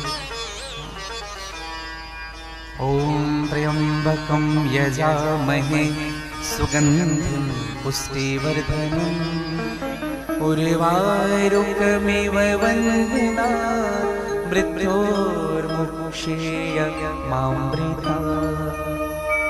ओम त्र्यंबकं यजामहे, ये भगवान शिव जी का मंत्र है भैया। और इस मंत्र में इतनी शक्ति है, इतनी शक्ति है कि बड़े से बड़े रोग को भी ये मंत्र समाप्त कर दे। हाँ। इसरो में इस मंत्र का प्रभाव देखा गया। जितने रोगी बेड में लेटे हुए थे ना, उन सब के कान में हेडफोन दिया गया और सबको महामृत्युंजय मंत्र सुनाया गया। बिना मेडिसिन के वो ठीक हो जा रहे थे। महामृत्युंजय मंत्र का प्रभाव ऐसा था। इसलिए देखेंगे जब तबीयत खराब होती है, कुछ प्रॉब्लम्स होता है ना शरीर शारीरिक रूप से, तो महामृत्युंजय मंत्र का जप कराते हैं। और मैं तो एक बात सदैव कहता हूँ, हर साल नहीं करा पा रहे हैं तो 2 साल और 3 साल में किसी वेद पाठी ब्राह्मण को बुला करके अपने घर शिव जी का अभिषेक तो हर साल कराइए, लेकिन महामृत्युंजय का जप भी कराइए, पूरे परिवार के लिए संकल्पित होकर के। हाँ। क्योंकि तन का रोग जो होता है ना भैया, ये दुखी करके रखता है। हाँ। हर व्यक्ति के घर ना खूब दवाई चलते रहते हैं। हाँ। सबके अलग अलग कीट बने हुए हैं। इसका अलग, पिता का अलग, माँ का अलग, बेटे का अलग, बीपी शुगर सबको है। निवेदन करना आप सबसे, महामृत्युंजय मंत्र जरूर पढ़िएगा। हाँ। शास्त्र तो यहां तक से कहता है अगर मन का भी रोग है तो महामृत्युंजय करने से आपके मन का रोग भी ठीक हो सकता है। हाँ। इतनी शक्ति महामृत्युंजय मंत्र में। 11 वर्ष 11 माह 25 दिन हो चुके, 5 दिन बचा हुआ है 12 साल होने में। और बैठ करके यह जो मार्कंडे है महामृत्युंजय का मंत्र कर रहा है। आइए, जिन जिन को याद है महामृत्युंजय मंत्र, जिनको नहीं याद है 2 मिनट मेरे साथ श्रवण कर लीजिएगा। ओम त्र्यंबकं यजामहे सुगंधिं पुष्टिवर्धनम् उर्वारुकमिव वन्दना मृत्योर्मुक्षेय मामृता। ओम त्र्यंबकं यजामहे सुगंधिं पुष्टिवर्धनम् उर्वारुकमिव वन्दना मृत्योर्मुक्षेय। आप लोग भी गा लीजिएगा। ओम त्र्यंबकं यजामहे सुगंधिं पुष्टिवर्धनम् उर्वारुकमिव वन्दना मृत्योर्मुक्षेय मामृता। त्र्यंबकं यजामहे सुगंधिं पुष्टिवर्धनम् उर्वारुकमिव वन्दना मृत्योर्मुक्षेय मामृता। मार्कंडे भगवान शिव के सन्मुख बैठ करके जप कर रहा है। 12 वर्ष पूर्ण होने वाला है। 12 वर्ष का प्रातः जब सूर्य उदय हुआ है, 12वें वर्ष का 12 साल जब पूर्ण हो चुका, और जब सूर्य उदय हुआ है उस दिन का, जिस दिन मार्कंडे को जाना है, यमराज ने अपने 2 दूतों को भेजा, कहा कि जाओ मार्कंडे को लेते आना। मार्कंडे को लाने के लिए यमराज के दूत आए हैं, फंदे लेकर के ले जाएंगे इनको अपने साथ। और मार्कंडे ओम त्र्यंबकं यजामहे सुगंधिं पुष्टिवर्धनम् उर्वारुकमिव वन्दना मृत्योर्मुक्षेय मामृता। ओम त्र्यंबकं यजामहे सुगंधिं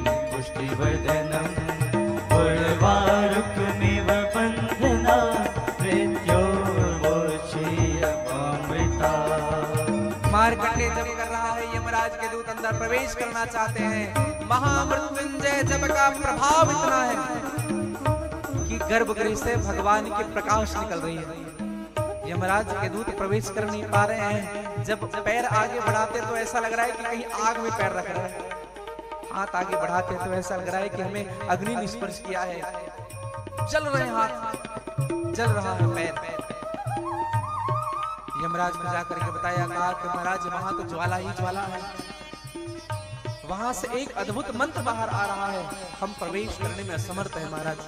यमराज स्वयं गया यमराज, देखा है जप कर रहा है मार्कंडे बैठ करके। यमराज प्रवेश करता है, इधर मार्कंडे जप कर रहा है।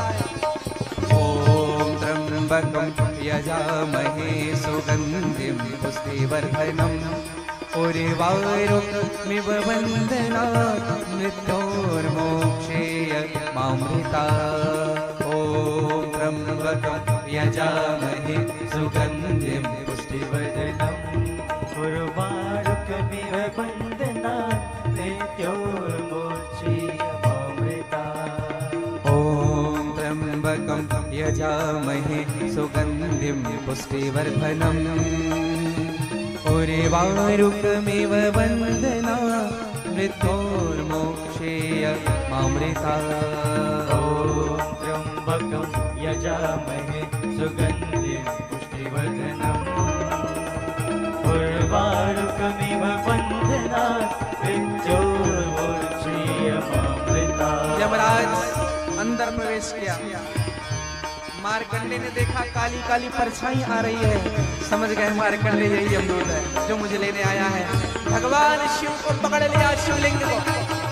ओम त्र्यंबकं यजामहे सुगंधिं पुष्टिवर्धनम् उर्वारुकमिव वन्दनात् मृत्योर्मोक्षेय मामृतात्। ओम त्र्यंबकं यजामहे सुगंधिं पुष्टिवर्धनम् उर्वारुकमिव वन्दनात् मृत्योर्मोक्षेय मामृतात्।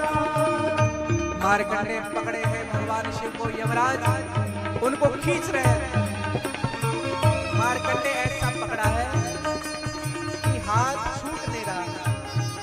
और यमराज ने इतने जोर से खींचा मानो मार्कंडे के हाथ ऐसे पकड़े कि अब प्राण निकल जाए, लेकिन शिव को नहीं छोड़ूंगा। और दशा ऐसी हुई भैया कि मार्कंडे के हाथ फटने लगे जब यमराज ने खींचा। मार्कंडे का लहू उसी शिव जी में गिरने लगे, मानो मार्कंडे अपने लहू से अभिषेक कर दिए भगवान शिव को। उसी समय भगवान शिव प्रकट होते हैं। बोले महामृत्युंजय भगवान की जय। महामृत्युंजय भगवान का प्रकट हुआ। यमराज से कहा, करे यमराज चले जाए, आज तो इनको समाप्त करने के लिए आया। एक क्षण भी विलंब किया अगर मेरे भक्त को तू ले जाने आया है, एक क्षण भी अगर तू यहाँ रुका तो यमराज मैं तुम्हें समाप्त कर दूंगा, चले जाए। हाथ जोड़ लिया यमराज, सर झुका लिया, कहा प्रभु मैं समझ गया। मृत्युंजय का मंत्र जो जप करता है काल भी उनके वशीभूत हो जाता है। जो कालों के भी काल है महाकाल, उनका भला कोई क्या बिगाड़ सकता है। इसलिए शिव पर भरोसा रखिएगा। यह महामृत्युंजय की उत्पत्ति है। ओम हौं जूं सः ओम भूर्भुवः स्वः ओम त्र्यंबकं यजामहे सुगंधिं पुष्टिवर्धनम् उर्वारुकमिव वन्दनात् मृत्योर्मोक्षेय मामृतात्। ओम सः भुवः भुः ओम सः जूं हौं ओम। ये आवृत्ति बनती है।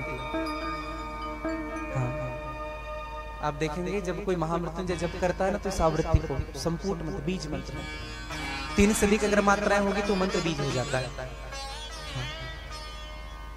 गायत्री महामृत्युंजय मंत्र कहते हैं।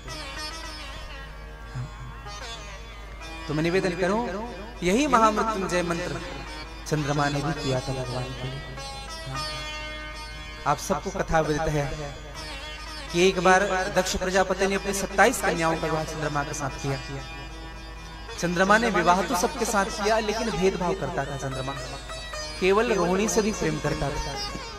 बार बार समझाया गया चंद्रमा को दक्ष के द्वारा, कहा कि तुम मेरी बेटियों में केवल रोहिणी को अधिक प्रेम करते हो, और को भी किया करो प्रेम।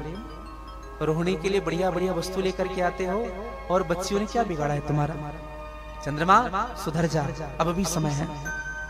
चंद्रमा को बार बार कहने पर भी चंद्रमा नहीं समझता था। अंत में दक्ष को क्रोध आया और दक्ष ने श्राप दे दिया, कहा कि जाओ तुम्हें क्षय रोग हो जाए। हाँ, और चंद्रमा को क्षय रोग होने लगा, शरीर काले काले काले काले काले काले पड़ने लगे। हाँ, पूरा चंद्रमा काला पड़ गया। हाँ, इंद्रादि देवताओं ने विचार किया, चंद्रमा जब क्षय रोग हो जाएगा, जब चंद्रमा ही काला पड़ जाएगा तो इस पृथ्वी का क्या होगा? रात्रि में शीतलता कौन देगा? ब्रह्मा जी के पास गए, कहा महाराज आप कुछ उपाय बताइए। ब्रह्मा जी ने कहा चंद्रमा को कहो कि प्रभास क्षेत्र में जाकर के, गुजरात प्रभास क्षेत्र में जाकर के समुद्र के तट पे भगवान महामृत्युंजय का जप करे। रोग हो गया है उनको। और मंत्र कितना करना है महाराज? 10 करोड़ जप करना है बैठ करके। और चंद्रमा ने बैठ करके 10 करोड़ बार महामृत्युंजय का जप किया, और जप के ही प्रभाव से भगवान शिव प्रकट होते हैं। बोले शंकर भगवान की जय। भगवान शिव ने कहा कि मांगो चंद्रमा, क्या चाहते हैं? कहा प्रभु मेरे शरीर में क्षय रोग है, ये समाप्त हो जाता है। भगवान शिव ने कहा समाप्त तो नहीं कर पाऊंगा, धीरे धीरे करके घटा सकता हूँ। ये धीरे धीरे करके घटेगा भी, धीरे धीरे करके बढ़ेगा भी। इन्हीं को हम कृष्ण पक्ष और शुक्ल पक्ष कहते हैं। कृष्ण पक्ष में धीरे धीरे करके बढ़ता है, और शुक्ल पक्ष में धीरे धीरे करके, तभी तो रोशनी होती है। देखो चंद्रमा घटता बढ़ता नहीं है, समझिएगा। चंद्रमा का रोग घटता बढ़ता है, चंद्रमा तो वैसे ही शाश्वत है। चंद्रमा की आकार गोल ही है, ऐसा नहीं कि धीरे धीरे धीरे कम जैसे हो रहा है। एक आकार का चंद्रमा है। भगवान शिव ने कहा और कुछ वरदान चाहते हो चंद्रमा? कहा प्रभु आपकी कृपा हुई, बस एक मेरी प्रार्थना है, अब जब आप यहाँ आ ही गए हो तो इसी स्थान पर अपना एक स्थान भी बना दो ना प्रभु। जिनको रोग सताए वो आपके पास आकर के आपके मंत्र का जप तो कर सके, रोग से उनकी मुक्ति तो मिल जाए। और वहीं भगवान शिव चंद्रमा को कहते हैं सोम, है ना? चंद्रमा को एक कहते हैं, चंद्रवार कहते हैं ना, और सोमवार भी कहते हैं। चंद्रमा को कहते हैं सोम, और भगवान शिव को कहते हैं नाथ। दोनों को मिला करके हुआ सोमनाथ। बोले सोमनाथ भगवान की जय। सोमनाथ की स्थापना भगवान, और सोमनाथ कुंड भी है भैया। जिनको कोढ़ का भी रोग होता है वह भी अगर सोमनाथ के सन्मुख जाकर के वहां स्नान करे कुंड में, तो ऐसी मान्यता है कोढ़ का भी रोग समाप्त हो जाता है। चंद्रमा के रोग जो 6 रोग थे वो समाप्त हो गए।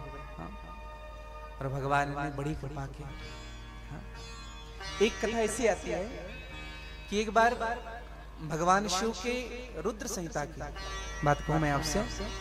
एक बार गणेश जी और कार्तिकेय जी में ना खूब होड़ मचा। क्या होड़ मचा? कि शादी पहले हमारी होनी चाहिए। कार्तिकेय जी ने कहा नहीं नहीं हमारी शादी, हम बड़े हैं। अब शिव जी कार्तिकेय जी का सपोर्ट करते थे और मेरी माँ गणेश जी का सपोर्ट करती। अब विचार करिएगा। अब आजकल देखना माताएं जो होती है ना, छोटे बेटे का सपोर्ट ज्यादा करती है और पिता होते हैं बड़े का। हाँ। बेटियों में भी देखना, हाँ, आपके यहाँ 2 बेटियां हैं, पिता बड़ी का सपोर्ट ज्यादा करेंगे। हाँ।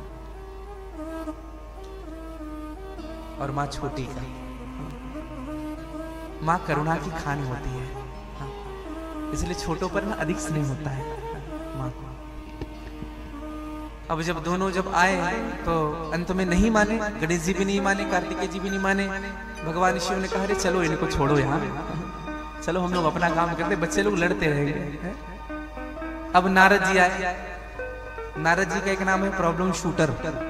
हाँ, जो समस्याएं हो रही है उनको समाप्त करने वाले नारद जी। नारद जी ने कहा क्यों लड़ रहे हो? कार्तिकेय जी ने कहा हम कहना, बोले हाँ हमारी शादी पहले होनी चाहिए। नारद जी ने गणेश जी को देख, गणेश जी ने ऐसे देख, नारद जी ने कहा क्या कहे। गणेश जी ने कहा हमारी शादी होनी चाहिए पहले। नारद जी ने कहा चलो आज एक खेल खेलते हैं, जो इस खेल में जीत जाएगा उनकी शादी पहले करेंगे।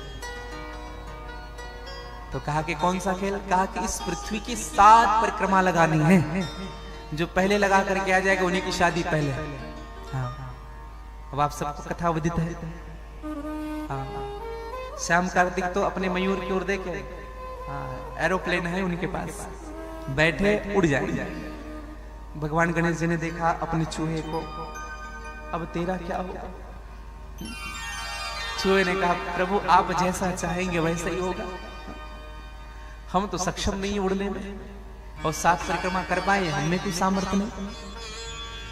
अब जैसे कौशन दिया, जैसे कहा कि अब उड़ना है, और श्याम कार्तिक जी एक क्षण भी विलंब नहीं किए, बैठे उड़े।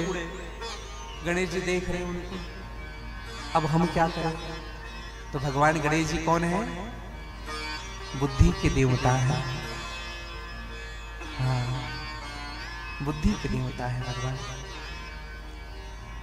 तो भगवान गणेश जी ने विचार किया, शास्त्र में ऐसा कहा जाता है कि माता और पिता, माँ पृथ्वी है, पिता आकाश है, क्यों न माता पिता की परिक्रमा लगा ले।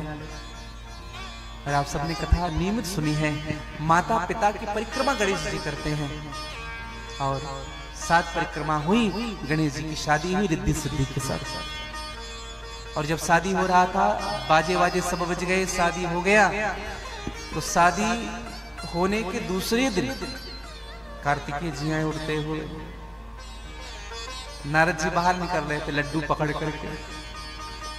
कार्तिकेय जी ने कहा कहाँ का लड्डू है? कहा तुम्हारे भाई की शादी हो गई, वो लड्डू है।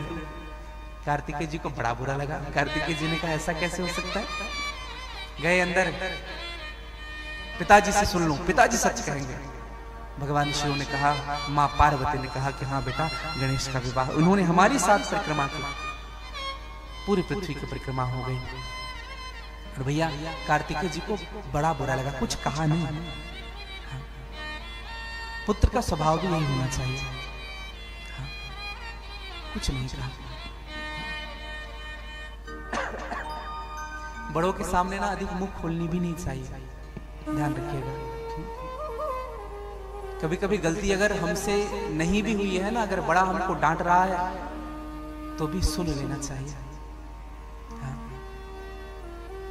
अब आप कहेंगे महाराज बड़े अगर डांट रहे हैं बिना गलती के, हम सुन रहे हैं तो ये तो गलत है ना, क्यों सुने? तो निवेदन करूं आप सबसे, अगर अपने से बड़ा कोई आपको डांट रहा है, आपकी भूल नहीं है, फिर भी आप सुन रहे हो, जब बड़े को पता चलेगा ना बाद में कि इनकी भूल नहीं थी, लेकिन फिर भी ये मुझे पलट करके जवाब नहीं दिया, तो फिर आपसे प्रेम ही नहीं करेगा, आपका सम्मान भी करने लगेगा वो। आप उनके नजर में और उठ जाओ। कार्तिकेय जी ने एक शब्द नहीं कहा, चले गए वहां से। कहां गए? सीधे क्रौंच पर्वत। और क्रौंच पर्वत में अपने माता पिता की विग्रह स्वरूप को रख करके कार्तिकेय जी पूजन करते हैं। पीछे पीछे नारद जी को भेजा गया। नारद जी आए, नारद जी ने खूब समझाया कार्तिकेय को। कार्तिकेय नहीं समझे, नहीं जाऊंगा मैं। अंत में भगवान शिव और मेरी माँ पार्वती दोनों एक साथ आते हैं। जब कार्तिकेय को पता चला कि माता पिता आ रहे हैं, तो वहां से 12 कोस दूर चले गए कार्तिकेय, क्रौंच पर्वत से और आगे 36 किलोमीटर दूर जाकर के अपना स्थान बना लिया। जब माता पिता आए तो देखा कि हमारा विग्रह स्वरूप सामने रखा हुआ है, बड़े दुखी हुए। कहा कि हमारा बेटा हमसे इतना प्रेम करता है, हमने अपनी बेटी की एक इच्छा पूरी नहीं की। स्वामी अगर आपकी आज्ञा हो तो हम इसी स्थान पर वास करना चाहते हैं। भगवान ने कहा कि जैसी तुम्हारी इच्छा देवी। और भगवान शिव और मेरी माँ उसी स्थान पर क्रौंच पर्वत में ही वास करने लगे। और भगवान का नाम हुआ, माँ पार्वती को मल्लिका के नाम से जाना गया और मेरे भगवान शिव को अर्जुन के नाम से जाना गया। दोनों का संयुक्त नाम लिया गया। बोले मल्लिकार्जुन भगवान की जय। मल्लिकार्जुन यही एक ऐसा शिवलिंग है भगवान शिव जी का जहां आपको ज्योतिर्लिंग भी मिलेगी और उसी में शक्तिपीठ भी मिलेगी। मल्लिका शक्तिपीठ और अर्जुन भगवान शिव का नाम दोनों का संयुक्त है। पूरे द्वादश ज्योतिर्लिंग में केवल यही स्थान ऐसा है जहां जिस लिंग में शक्तिपीठ भी निहित है। हाँ। जैसे आप लोग वैद्यनाथ जाते हैं तो वैद्यनाथ में क्या है, सामने मेरी मां शक्तिपीठ है और वैद्यनाथ जी गठबंधन करते हैं, जोड़ा लगाते हैं। कौन कौन वैद्यनाथ गए हैं? वैद्यनाथ जी का दर्शन हाँ। आप लोग जरूर जाइएगा। हाँ, बोल बम का नारा है। हाँ, जरूर जाइएगा। तब से भगवान वास करने लगे। हाँ। भगवान के इस द्वादश ज्योतिर्लिंग में भगवान का एक और ज्योतिर्लिंग है जिनका नाम है महाकालेश्वर। अच्छा, ज्योतिर्लिंग के विषय की कथा हमें पता थी? किस किस को पता है? शिव पुराण बहुत सुन रहे हैं लेकिन भगवान का प्राकट्य ही नहीं है पता। एक निवेदन करूं, भगवान के महाकाल की चर्चा शिव पुराण के कोटि रुद्र संहिता के 16वें अध्याय की चर्चा में आपसे निवेदन करने जा रहा हूं। अवंतिका अवंतिकाया विहितेवतारं मुक्ति प्रजानां च सज्जनानां अकाल मृत्यु परिपक्षणाय वंदे महाकाल सुरेश्वरा। ये अवंतिका है, अवंतिका नगरी। अवंतिका में वेद प्रिय नाम का एक ब्राह्मण हुआ। अवंतिका नगरी अर्थात उज्जैन नगरी। उज्जैन नगरी। उज्जैन नाम क्यों पड़ा बताया आपको? अभी हम लोग यात्रा में गए थे तो एक गाड़ी वाले से हमने पूछा, भैया यहाँ का नाम उज्जैन क्यों पड़ा? तो उसने कहा, महाराज जी यहाँ बहुत से स्थानों पे जैन मंदिर है। हाँ, जैन मंदिर है बहुत से स्थानों पे और जैन तीर्थ भी माना गया है उज्जैन से। उज्जैन माँ का एक नाम है अवंतिका। तो मैं निवेदन करूं, वेद प्रिय नाम का जो ब्राह्मण था वह प्रतिदिन अग्नि स्थापन करके यज्ञ करता था। हाँ। प्रतिदिन भगवान पार्थिव शिवलिंग की पूजन करता था। एक विशेष निवेदन आप सबसे यह भी करूं, आज विश्राम दिवस था अभिषेक का। जो भाग लिए थे अभिषेक में हमारे विद्वान आचार्यों के द्वारा, उनको हम व्यासपीठ से शुभकामनाएं देते हैं। और जिन्होंने भी शिवलिंग बनाया भगवान शिव का और उनकी पूजन की, उन सबको मेरी शुभकामनाएं। पार्थिव लिंग प्रत्यक्ष भगवान शिव का ही स्वरूप होता है। पार्थिव लिंग किसे कहते हैं? स्वयं भगवान शिव का ही स्वरूप। जैसे पार्थिव शरीर होता है, समझिएगा, पार्थिव शरीर पुतला नहीं, पार्थिव शरीर। वैसे पार्थिव लिंग भगवान का प्रत्यक्ष लिंग है वो। और आज जो अभिषेक हुआ है रुद्राक्ष का, आज रुद्राक्ष वितरण भी होना है। तो जो लास्ट तक रुके हैं उनको रुद्राक्ष जरूर मिलेगा। आज भगवान का अभिषेक किया हुआ रुद्राक्ष आप सबको प्रसाद के रूप में दिया जाएगा। जो नहीं आ पाए हैं वो भी जरूर आ जाए। 15 मिनट के बाद रुद्राक्ष वितरण होगा। थोड़ी अस्वस्थता बनी हुई थी लेकिन भगवान शिव की कृपा के कारण चाहे तो जैसे निभा ले।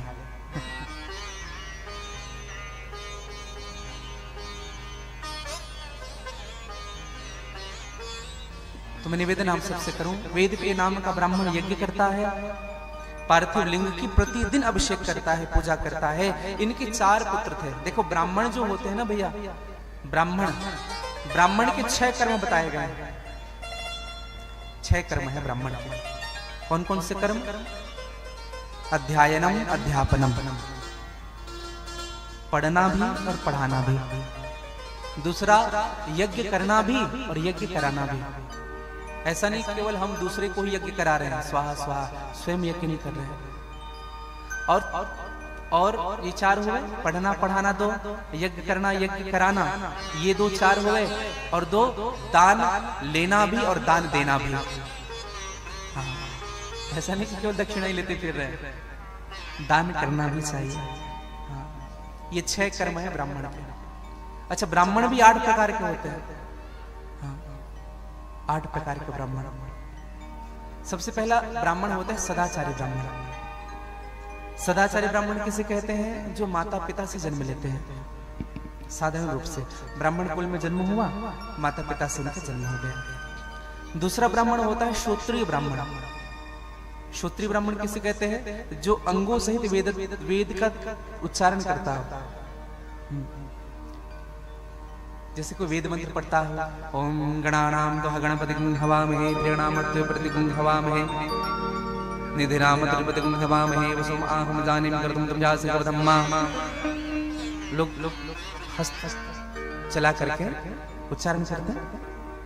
वैदिक ब्राह्मण जो होते हैं उनको श्रोत्रिय ब्राह्मण कहते हैं। तीसरा ब्राह्मण होता है तनुजात। तनुजात किसे कहते हैं? जो शिक्षा देकर के जीवन चलाता है। हाँ, शिक्षा है, शिक्षा देकर के जीवन चला रहा है, कुछ ज्ञान की बातें बता रहे हैं, उनसे कुछ मिल रहा है। चौथा ब्राह्मण होता है अनुजात। अनुजात ब्राह्मण किसे कहते हैं? जो कर्म कांड करता है, जो यज्ञ कराता है, पूजा करता है, पाठ पढ़ता है, उनसे उनका जीवन चलता है। हाँ, वो होता है अनुजात। 5वें नंबर का ब्राह्मण होता है ऋषि कल्प।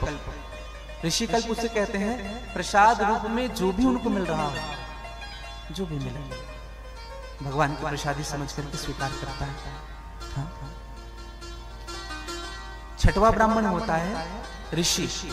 ऋषि ब्राह्मण किसे कहते हैं? जो ब्राह्मण वरदान देने में भी सक्षम हो और समय आए तो शाप देने में भी। इतने पुण्य कर लिए हैं जो कह ले मुंह से वो हो जाए। 7वां ब्राह्मण के दो लक्षण बताए गए, क और ख। 7वें नंबर का ए और बी। तो जो पहला होता है वो अक्षुण। अक्षुण किसे कहते हैं? जो केवल खेतों में पड़े हुए शीले से ही अपने जीवन को चलाए, अलग से बीज ना लगाए। जैसे खेतों में जो शीले गिर जाते हैं, उन्हीं को लेकर के अपने जीवन को चलाए, उन्हीं से पेट भर ले। और दूसरा होता है शीलोक्ष वृत्ति। किसी नगर में प्रवेश ना करे, किसी घर में प्रवेश ना करे, रास्ते में जो भी मिल रहा हो प्रसाद समझ करके स्वीकार करें। आप लोगों ने जैन मुनियों में देखा होगा, जैन मुनियों का एक शीलोक्ष वृत्ति सिद्धांत है, नगर में प्रवेश नहीं करते। रास्ते पर चल रहे हैं, रास्ते में तो झाड़ू करते हुए चलते हैं भैया, कोई जीव जंतु पैर के नीचे ना जाए, श्वास लेते समय कुछ कीड़े ना चले जाए, ऐसे लगाए रहते हैं। तीसरा होता है 7वें का 2 भाव, एक खेत से शीला निकाल करके पेट भरे और दूसरा रास्ते में जो भी मिले। और 8वें नंबर का ब्राह्मण होता है मुनि। मुनि ब्राह्मण किसे कहते हैं? जो मान अपमान सबको एक समझे, जिनके लिए मिट्टी भी उसी मूल्य का है और सोना भी उसी मूल्य का है। सन्मान निदान आदर ही सब संत सुखी विचरण से। तो ऐसे वेद प्रिय जो ब्राह्मण हैं, इसलिए ना सदैव जीवन में ना ब्राह्मणों का सम्मान करना मेरे भाई बहन, सदैव। अगर आपके घर में दरिद्रता है, आपके घर धन रुक नहीं रहा है, इनकम कम है और खर्चे ज्यादा है, तो आप एक नियम बनाइए अपने जीवन में, पूर्णिमा के दिन किसी ब्राह्मण के यहाँ अन्न का दान करें। एक टाइम का भोजन एक ब्राह्मण को हम दान करें। अच्छा, कुछ लोग दान कैसे करते हैं? चावल ही छोड़ के आ जाते हैं, केवल चावल खाएगा, कुछ सब्जी दो, शक्कर दीजिए, कुछ गुड़, कुछ एक टाइम का, वर्ष महीने में एक बार प्रयास करिएगा। और मैं तो ये भी निवेदन करूं, ऐसे तो प्रत्येक पूर्णिमा को सत्यनारायण की कथा होनी चाहिए। अगर ब्राह्मण देवता नहीं मिल रहे हैं तो अपने घर एक सत्यनारायण की पुस्तिका ला लीजिए, उनको पढ़िए और दक्षिणा भगवान में अर्पित करिए। और पूर्णिमा की सिर सीधा किसी ब्राह्मण के छोड़ करके आई। लेकिन ब्राह्मण भी सुपात्र होना चाहिए। हाँ, वो आपके धन का दुरुपयोग ना करे। अब आपने उनको पैसे दे दिए और एक व्यक्ति एक प्रश्न कर रहे थे कि महाराज जी, पूज्य विप्र सकल गुणहीना, विप्र सभी गुणों में हीन होकर भी पूजनीय है, ये कैसे हो सकता है? एक प्रार्थना करो भैया, जिनके कर्म अच्छे नहीं हैं, जिनके गुण अच्छे नहीं हैं, वो पूजनीय नहीं है। हाँ, वो आपने दक्षिणा में उनको दे दिए और वो गलत काम कर दिया तो वो वंदनीय नहीं है। हाँ, निवेदन करो। और एक और विशेष बात कहूं आपसे, दान करने के बाद ना ये भी विचार नहीं करना चाहिए कि वो खर्चा कहां करेगा। हाँ, दान हो गया सो हो गया, चला गया उनके भाग्य में। हाँ? हम लोग ना तीर्थ भी जाते हैं ना, तो किसी को जब देते हैं ना तो विचार करते ये आदमी कहाँ जा रहा है लेकर के, ये आदमी क्या करेगा। मत करिए विचार, आपने दे दिया सो दे दिया, आपका नहीं था, वो उन्हीं के लिए था। हाँ? हर व्यक्ति अपना अपना भाग्य लेकर के आता है संसार में, और वह व्यक्ति अपने भाग्य का खा रहा है, और वह भाग्य तुम्हारे द्वारा बनाया जा रहा है। निवेदन करो। तो मैं निवेदन अब कर रहा था कि 4 पुत्र हैं देव प्रिय नाम, वेद प्रिय नाम के ब्राह्मण के 4 पुत्र हैं, देव प्रिय, प्रिय मेघा, संस्कृत और सुवृत्त, और ये बड़े आज्ञाकारी पुत्र थे। वहीं पास में रत्न नामक पर्वत में एक दूषण नाम का असुर रहता था। हाँ, उज्जैन अवंतिका की बात कहूं, रत्न नामक पर्वत में दूषण नाम का असुर, जो ब्रह्मा से वरदान प्राप्त हुआ था कि मैं अजय रहूं, मुझे कोई जीत न सके, कोई न जीत सके, मैं सबको हराते रहूं, भगवान शिव के अलावा किसी से मैं परास्त ना हो। और एक बार दूषण नाम का जो राक्षस था, इन्होंने उज्जैन में आक्रमण कर दिया, और वहां जितने ब्राह्मण थे, जितने यज्ञ हो रहे थे, उन यज्ञों को अग्नि को बुझा दिया, उसमें गंदगी डाल दिया, ब्राह्मणों को खूब पिटाई की, खूब मारे। हाँ, किसी के सर मुंडवा देना, किसी की चोटी को उखाड़ देना, किसी को त्रास देना, हाँ, खूब विरोध होता रहा। और भैया, जो संतों के प्रति विरोध करता है, जो ब्राह्मणों के प्रति विरोध करता है, जो गौ माता के प्रति विरोध करता है, जो धर्म के प्रति विरोध करता है, वह व्यक्ति बहुत जल्दी नष्ट होता है। इसलिए विरोध ना करें। हाँ। एक दिन यही दूषण नाम का ब्राह्मण, इनकी चारों दिशाओं में डंका बजने लगी। एक दिन इसी देव वेद प्रियनाम के ब्राह्मण को खूब त्रास दिया। चारों बंधुओं ने अपने पिता को छुड़ाया, चले वहां से दूर चले गए, और उसी अवंतिका के मध्य में जाकर के चारों भाइयों ने निर्णय लिया, आज हम भगवान शिव को बुला के रहेंगे, इस असुर के पाप को समाप्त करके रहेंगे। और चारों भाइयों ने बैठ करके भगवान शिव का दर्शन किया। भगवान शिव का दर्शन करने लगे। एक शिवलिंग बनाया, मिट्टी का शिवलिंग बनाया, और उन्हीं के अगल बगल बैठ करके चारों भाई अर्चन करने लगे। ओम नमः शिवाय, ओम नमः शिवाय, ओम नमः शिवाय,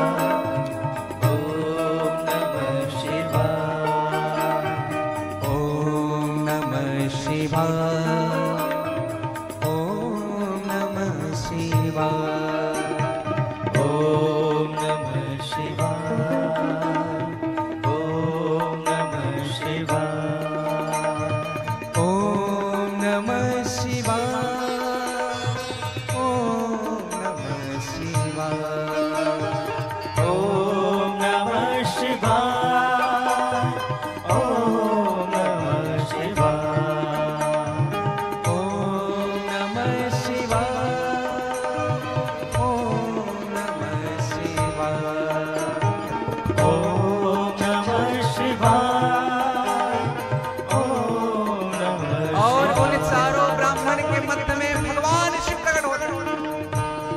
दूषण नाम का दैत्य मारने के लिए आया है। भगवान शिव सब के मध्य में शिवलिंग के रूप में प्रकट होते हैं और दूषण नाम का दैत्य खड़ग उठाया है चारों ब्राह्मणों को मारने के लिए। ऐसा हुंकार भरे कि दूषण नाम का दैत्य हुंकार से अग्नि से ही जल करके भस्मीभूत हो गए और वहीं भगवान महाकाल के रूप में प्रकट होते हैं। बोले महाकालेश्वर भगवान की जय। ओम नमः शिवाय, ओम नमः शिवाय, ओम नमः शिवाय, ओम नमः शिवाय, ओम नमः शिवाय, ओम नमः शिवाय, ओम नमः शिवाय, ओम नमः शिवाय। जय हो।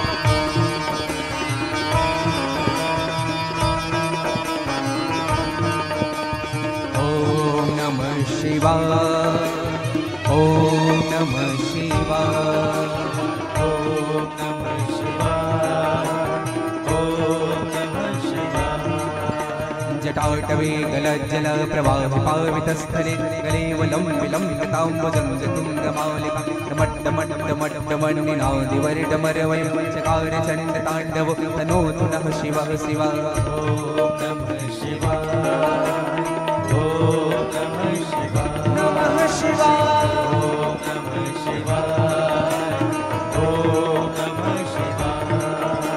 जटाकटाः सम्भ्रमं भ्रमं निलिम्बिनिर्झरे विलोलवीचिवल्लरे विराजमानमूर्धने तगद्गद्गद्ज्वलल्ललाटपट् शौर्यचन्द्रशेखरेरतिप्रतिक्षणं मम।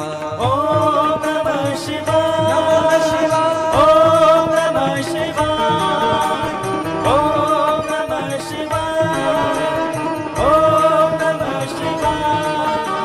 राघवेन्द्रनन्दने विलासबन्धु बन्धुर तुरत्तिगन्त संसति प्रमोद मानि मानसि कृपाकटाक्षदोरिणी निरुद्ध दुर्धरापदे क्वचित् दिगम्बरे वनो विनोद मे तु वस्तुना। ॐ नमः शिवाय, ॐ नमः शिवाय, ॐ नमः शिवाय, ॐ नमः शिवाय, ॐ नमः शिवाय, ॐ नमः शिवाय, ॐ नमः शिवाय। आइए बड़े बाबू ओम नमः शिवाय, ओम नमः शिवाय, ओम नमः शिवाय, ओम नमः शिवाय, ओम नमः शिवाय, ओम नमः शिवाय, ओम नमः शिवाय, ओम नमः शिवाय, ओम नमः शिवाय, ओम नमः शिवाय, ओम नमः शिवाय, ओम नमः शिवाय, ओम नमः शिवाय, ओम नमः शिवाय, ओम नमः शिवाय, ओम नमः शिवाय, ओम नमः शिवाय, ओम नमः शिवाय, ओम नमः शिवाय, ओम नमः शिवाय। जटाभुजंग पिंगलस्फुरत् फणिमणि प्रभावदं मुक्तमब्द्रवार्वलिप्तधूमके। ओम नमः शिवाय, ओम नमः शिवाय, ओम नमः शिवाय, ओम नमः शिवाय। मदारि सिंधुरस्फुरत्तु गुद्धैर्यमेधुरे मनो विनोदिमद्भुतं विदर्गभूतवर्धने। ओम नमः शिवाय, ओम नमः शिवाय, ओम नमः शिवाय, ओम नमः शिवाय। बोले महाकालेश्वर भगवान की जय, बोले वंदिकापुरी की जय, बोले आदि शक्ति जगदम्बे मैया की, बोले क्षिप्रा नदी की, बोले नंदनाथ भगवान की।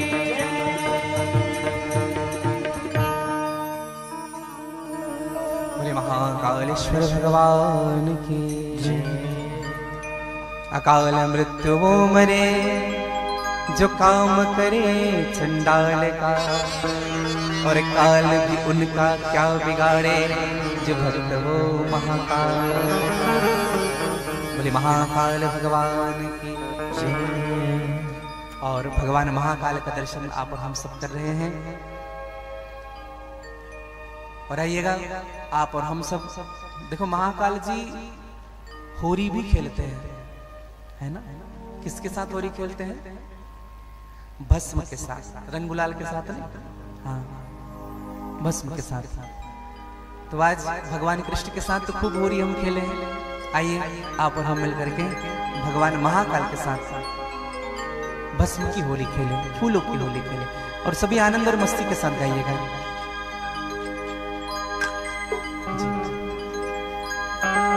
खेरे मसान में होरी दिगंबर, खेरे मसान में होरी। थोड़ी आनंद और मस्ती के साथ। और एक विशेष निवेदन आप सबसे करूंगा, ध्यान से सुनेंगे सभी। कल कथा 10 बजे से होगी, 10 से 12 बजे तक की कल की कथा रहेगी। कल शिव पुराण की निरूपण की कथा कल हम आप श्रवण करेंगे।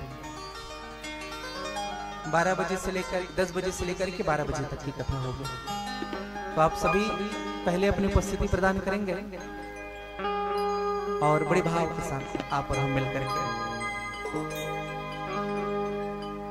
खेरे मसान में होरी दिगंबर, खेरे मसान में होरी।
गावत डमरू धारे, नाचत गावत डमरू धारे, छोड़े सर्प करल पिचकारी, छोड़े सर्प करल पिचकारी, छोड़े सर्प करल पिचकारी, छोड़े सर्प करल पिचकारी।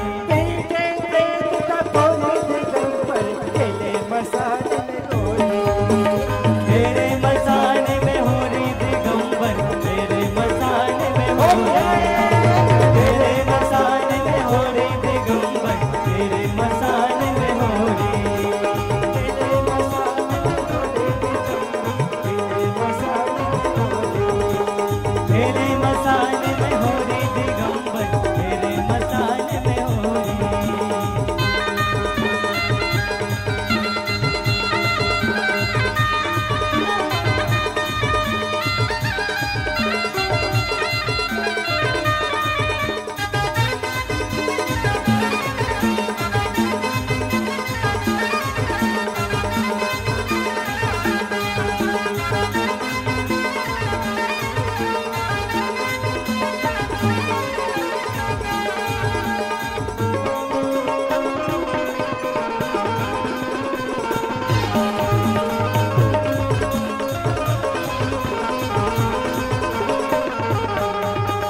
भूतनाथ के मंगल हो रे, भूतनाथ की मंगल हो रे, भूतनाथ के मंगल हो रे, भूतनाथ की मंगल हो रे, देखे सिधाए बिरज के चोरी, देख निधाए बिरज की चोरी, देखे सिधाए बिरज के चोरी, देख सिहाय बिरज की चोरी। बिरज जगन्नाथ रघोरी दिगंबर, खेले मसाले में गोली, तेरे मसाले में हो रे दिगंबर, तेरे मसाले में हो रे, तेरे मसाले में हो रे दिगंबर, तेरे मसाले में हो रे, खेले मसाले में गोली दिगंबर, खेले मसाले में गोली, तेरे मसाले में हो रे दिगंबर, तेरे मसाले में हो रे, खेले मसाले में गोली दिगंबर, खेले मसाले में गोली,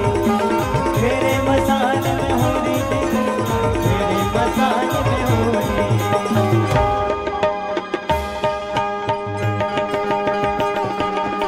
खेले मसाले में गोली दिगंबर, खेले मसाले में गोली, तेरे मसाले में हो रे दिगंबर, तेरे मसाले में हो रे, खेले मसाले में गोली दिगंबर, खेले मसाले में गोली, तेरे मसाले में हो रे दिगंबर, तेरे मसाले में हो रे, खेले मसाले में गोली दिगंबर, खेले मसाले में गोली, तेरे मसाले में हो रे दिगंबर, तेरे मसाले में हो रे, खेले मसाले में गोली, तेरे मसाले में हो रे, खेले मसाले में गोली, तेरे मसाले में हो रे, खेले मसाले में गोली, तेरे मसाले में हो रे।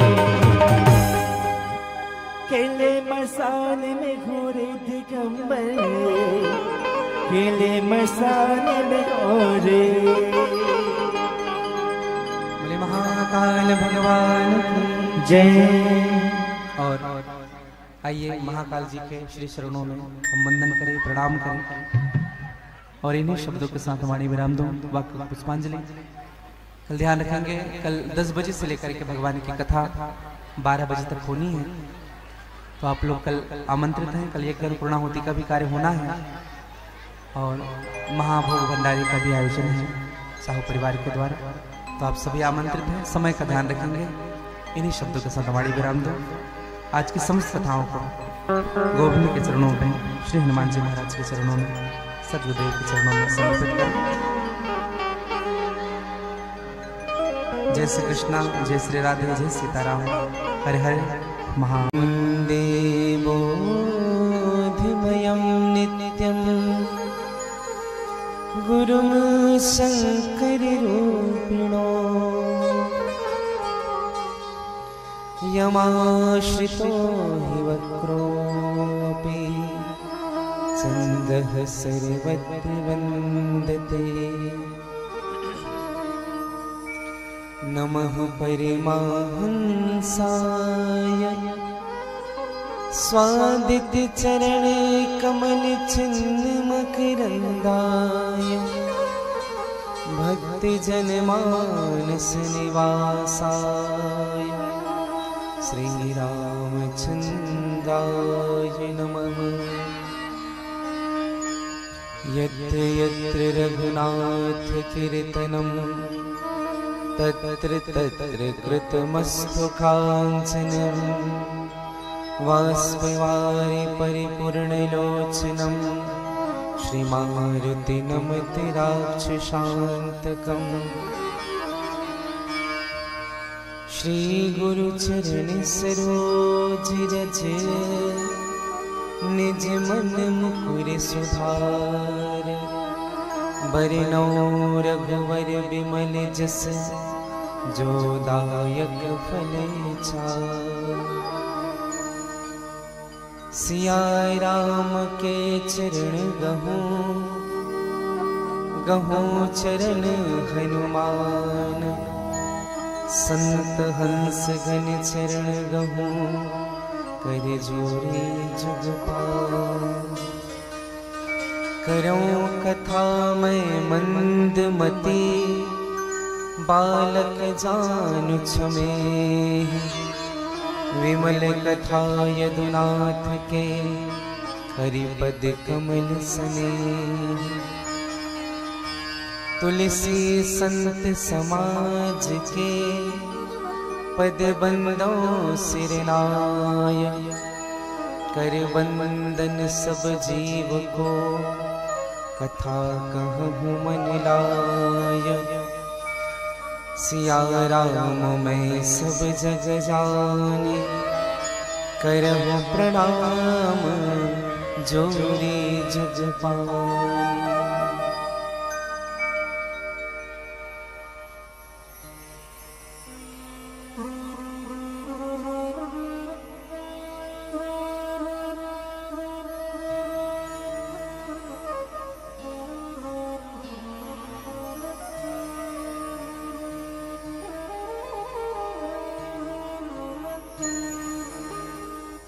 दोनों हाथ जोड़ लीजिएगा, भगवान से प्रार्थना करें।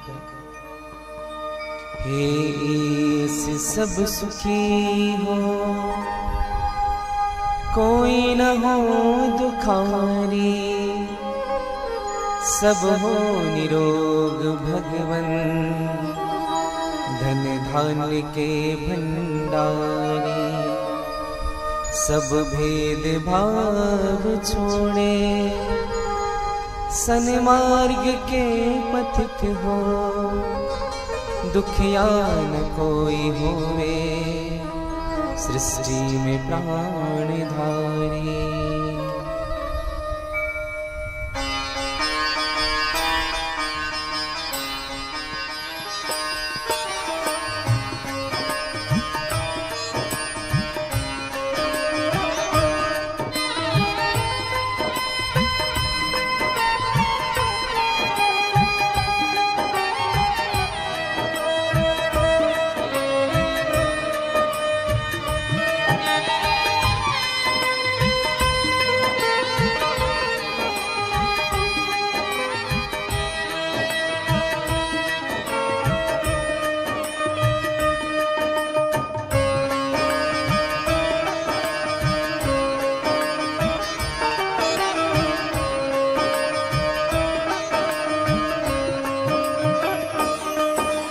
सुखी बसे संसार सब दुखिया रहे न को, यह अभिलाषा हम सबकी भगवन पूरी हो। विद्या बुद्धि तेज बल सबके भीतर हो, दूध पोत धन धान्य से वंचित रहे न कोई। शिवाय नमस्तुभ्यं श्री शिवाय नमस्तुभ्यं श्री शिवाय नमस्तुभ्यं श्री शिवाय नमस्तुभ्यं।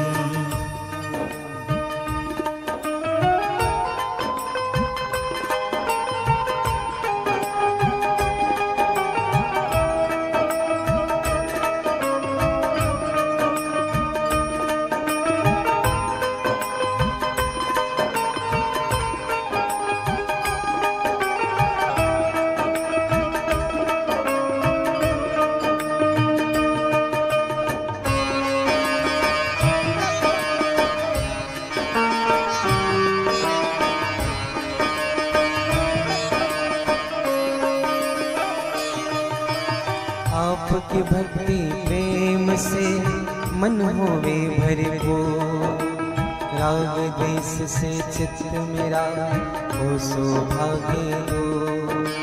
मिले भरोसा आपका हमें सदा जगदीश, आशा तेरे नाम की बनी रहे मनीष।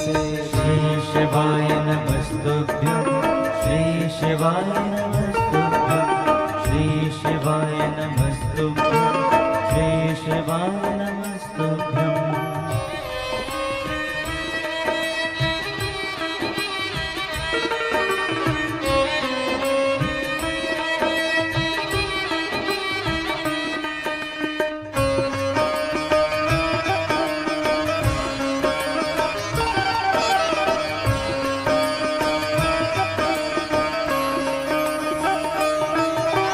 पाप से हमें बचाए करके दया दया, अपना भक्त बनाए सबको करो निहार। हाथ जोड़ विनती करो सुनिए कृपा निधान, साधु संगत दीजिए दया धर्म का दान। साधु संगत दीजिए दया धर्म का दान, साधु संगत दीजिए दया धर्म का दान। जय जय श्री गिरिजारमण, जय जय भूप किशोर, जय भक्तन सर्वस्व प्रभु, जय गणपति चित चोर। जय भक्तन सर्वस्व प्रभु, जय गणपति चित चोर। बोले विश्वनाथ भगवान की जय, श्री शिव महापुराण की जय, श्री राम कृष्ण देव की जय, श्री हनुमान जी महाराज की जय, जगत गुरु करपात्रे जी महाराज की जय, सद्गुरुदेव भगवान की जय, श्री राधे निकुंज धाम की जय, श्री रोहिणी गवधाम के जय, अपने अपने माता पिता के जय, ग्राम के समस्त देवी देवताओं के जय, सब संतन की जय, सब भक्तन की जय। जय जय श्री सीताराम, जय जय श्री राधेश्याम। नमः पार्वती पतये हर हर महादेव।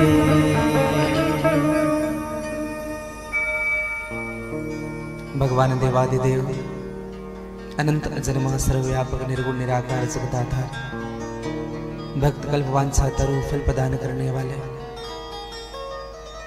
जीव के जीवन में सुख की अनुभूति कराने वाले, जिनकी कृपा की छाया में संपूर्ण विश्व पल रहा है, ऐसे भगवान श्री विश्वनाथ की असीम कृपा, मेरे परमाराध्य श्री राधा वल्लभ सरकार की सहज कृपा, श्री हनुमान जी महाराज और परम पूज्य सद्गुरुदेव भगवान की विशेष कृपा के फलस्वरूप छत्तीसगढ़ की पवित्र भूमि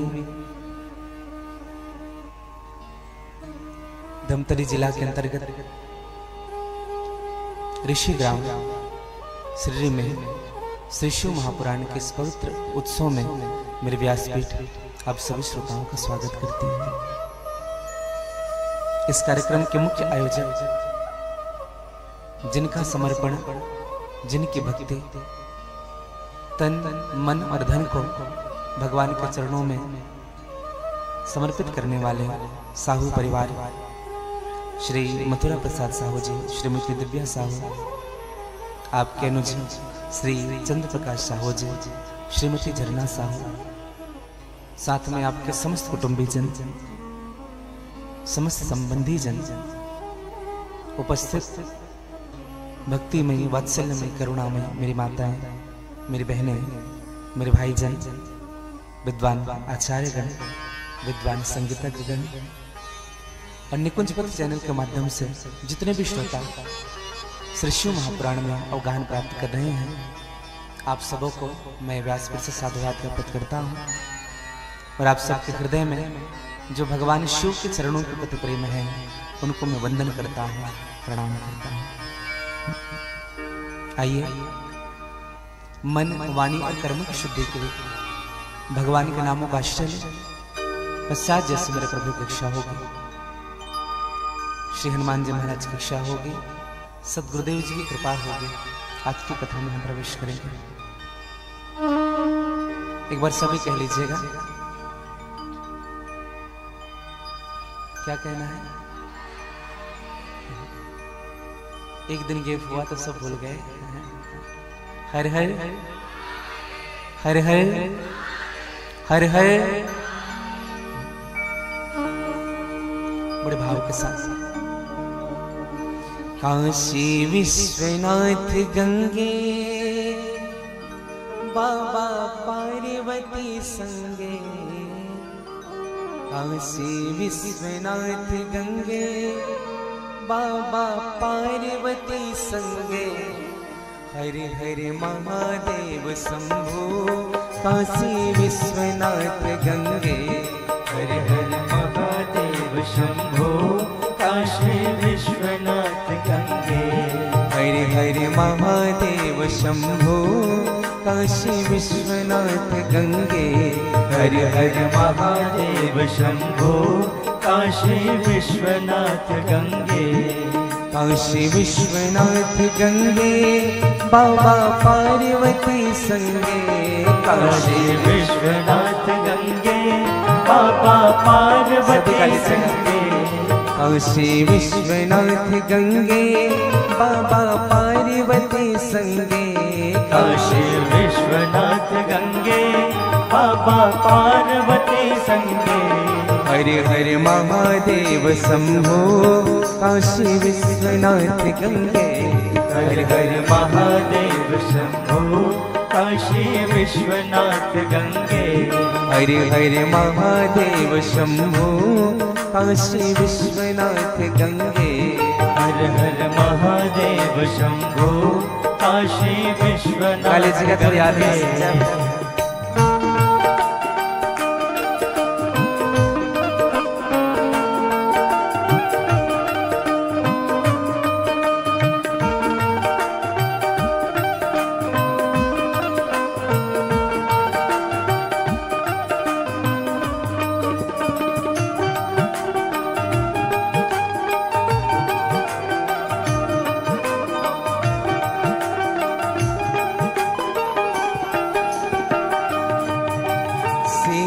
मंद सुगंध पवन बह, बैठे हैं शिव अविनाशी। शीतल मंद सुगंध पवन बह, बैठे हैं शिव अविनाशी।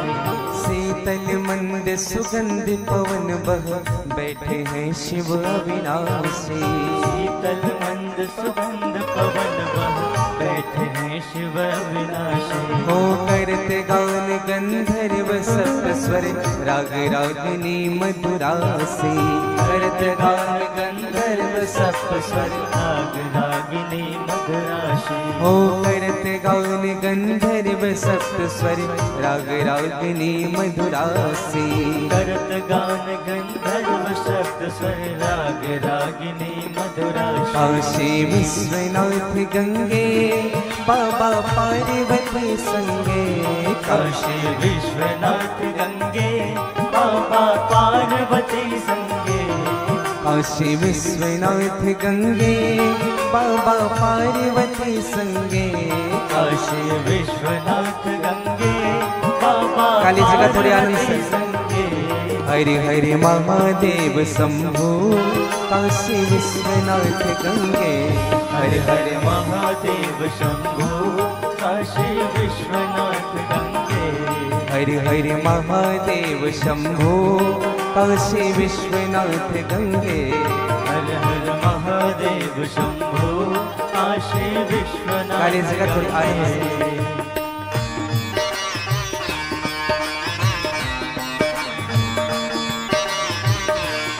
गंगे।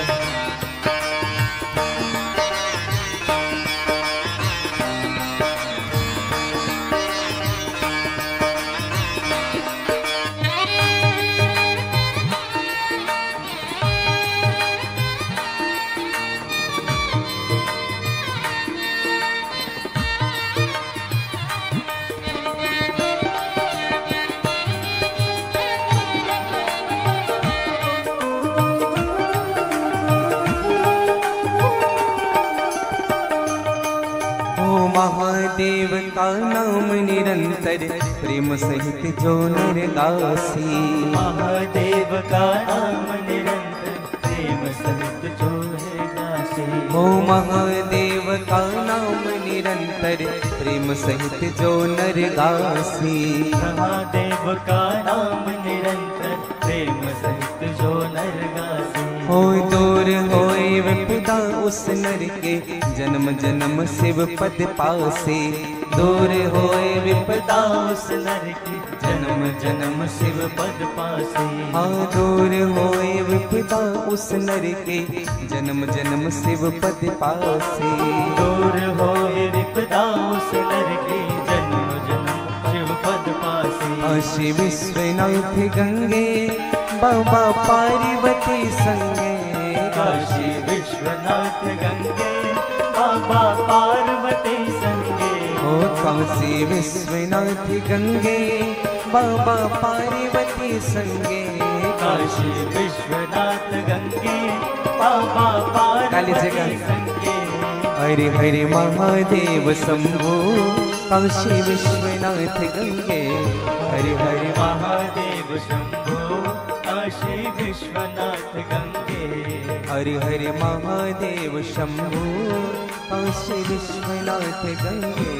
हर हर महादेव शंभो काशी विश्वनाथ गंगे। ओ काशी विश्वनाथ गंगे बाबा पार्वती संगे।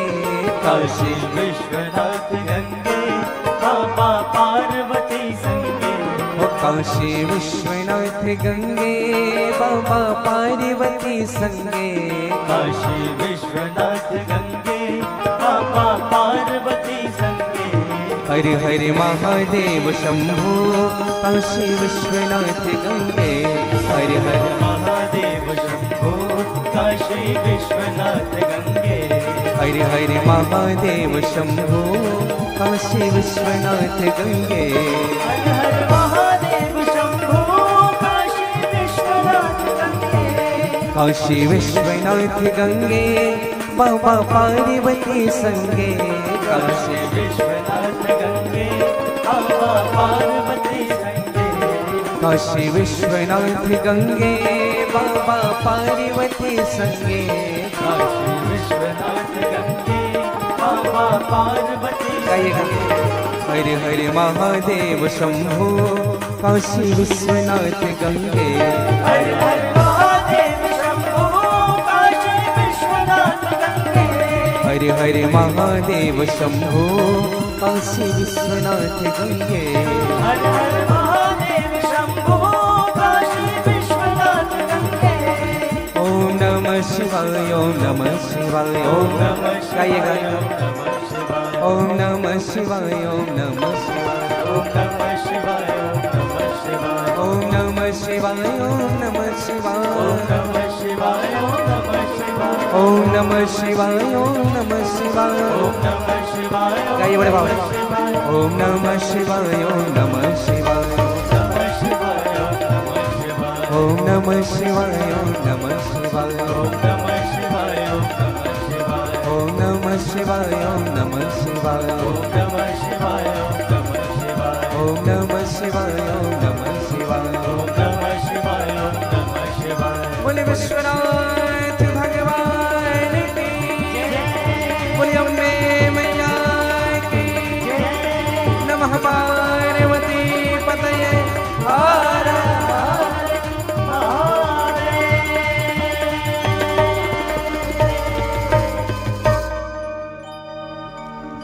हरे हरे महादेव शंभो काशी विश्वनाथ गंगे।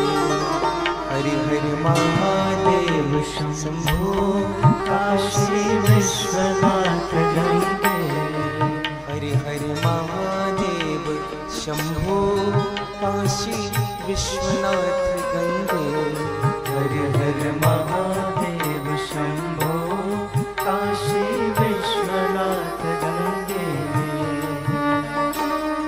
भक्तवत्सल भगवान की जय। भगवान विश्वनाथ के अनुग्रह ठोह छत्र छाया में बैठ करके आप हम सबको भगवान की कृपा प्रसाद रूपी कथा श्रवण करने का अवसर मिल रहा है। भगवान विश्वनाथ जिन पर कृपा करते हैं वह जीव निहाल हो जाता है। और भगवान की कृपा का प्रभाव क्या है भैया? अच्छा, ऐसे किस किस को विश्वास है कि हम पर भगवान की निरंतर कृपा होते रहते हैं? जरा हाथ ऊपर करेंगे। हाँ, एक दूसरे को देख करके।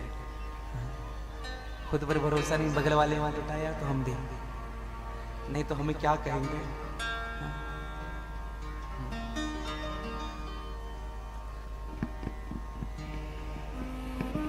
कृपा सब पर है, हम उनकी कृपा का अनुभव नहीं कर पा रहे हैं। हाँ।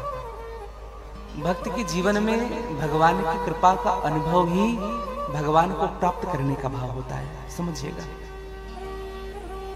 ऐसा कोई जीव नहीं है जिन पर मेरे भगवान विष्णु की कृपा ना हो, जिन पर मेरे गोविंद की कृपा ना हो, सब पर है। हाँ। कभी कभी भगवान बहुत कुछ दे देता है, लेकिन फिर भी हम भगवान को उलाहने देते रहते हैं। और कभी छोटी सी वस्तु भी परमात्मा हमको दे देता है तो हम भगवान को धन्यवाद देते हैं। जो जीव भगवान को निरंतर धन्यवाद देता है, समझिएगा उन्होंने भगवान की कृपा का अनुभव किया है।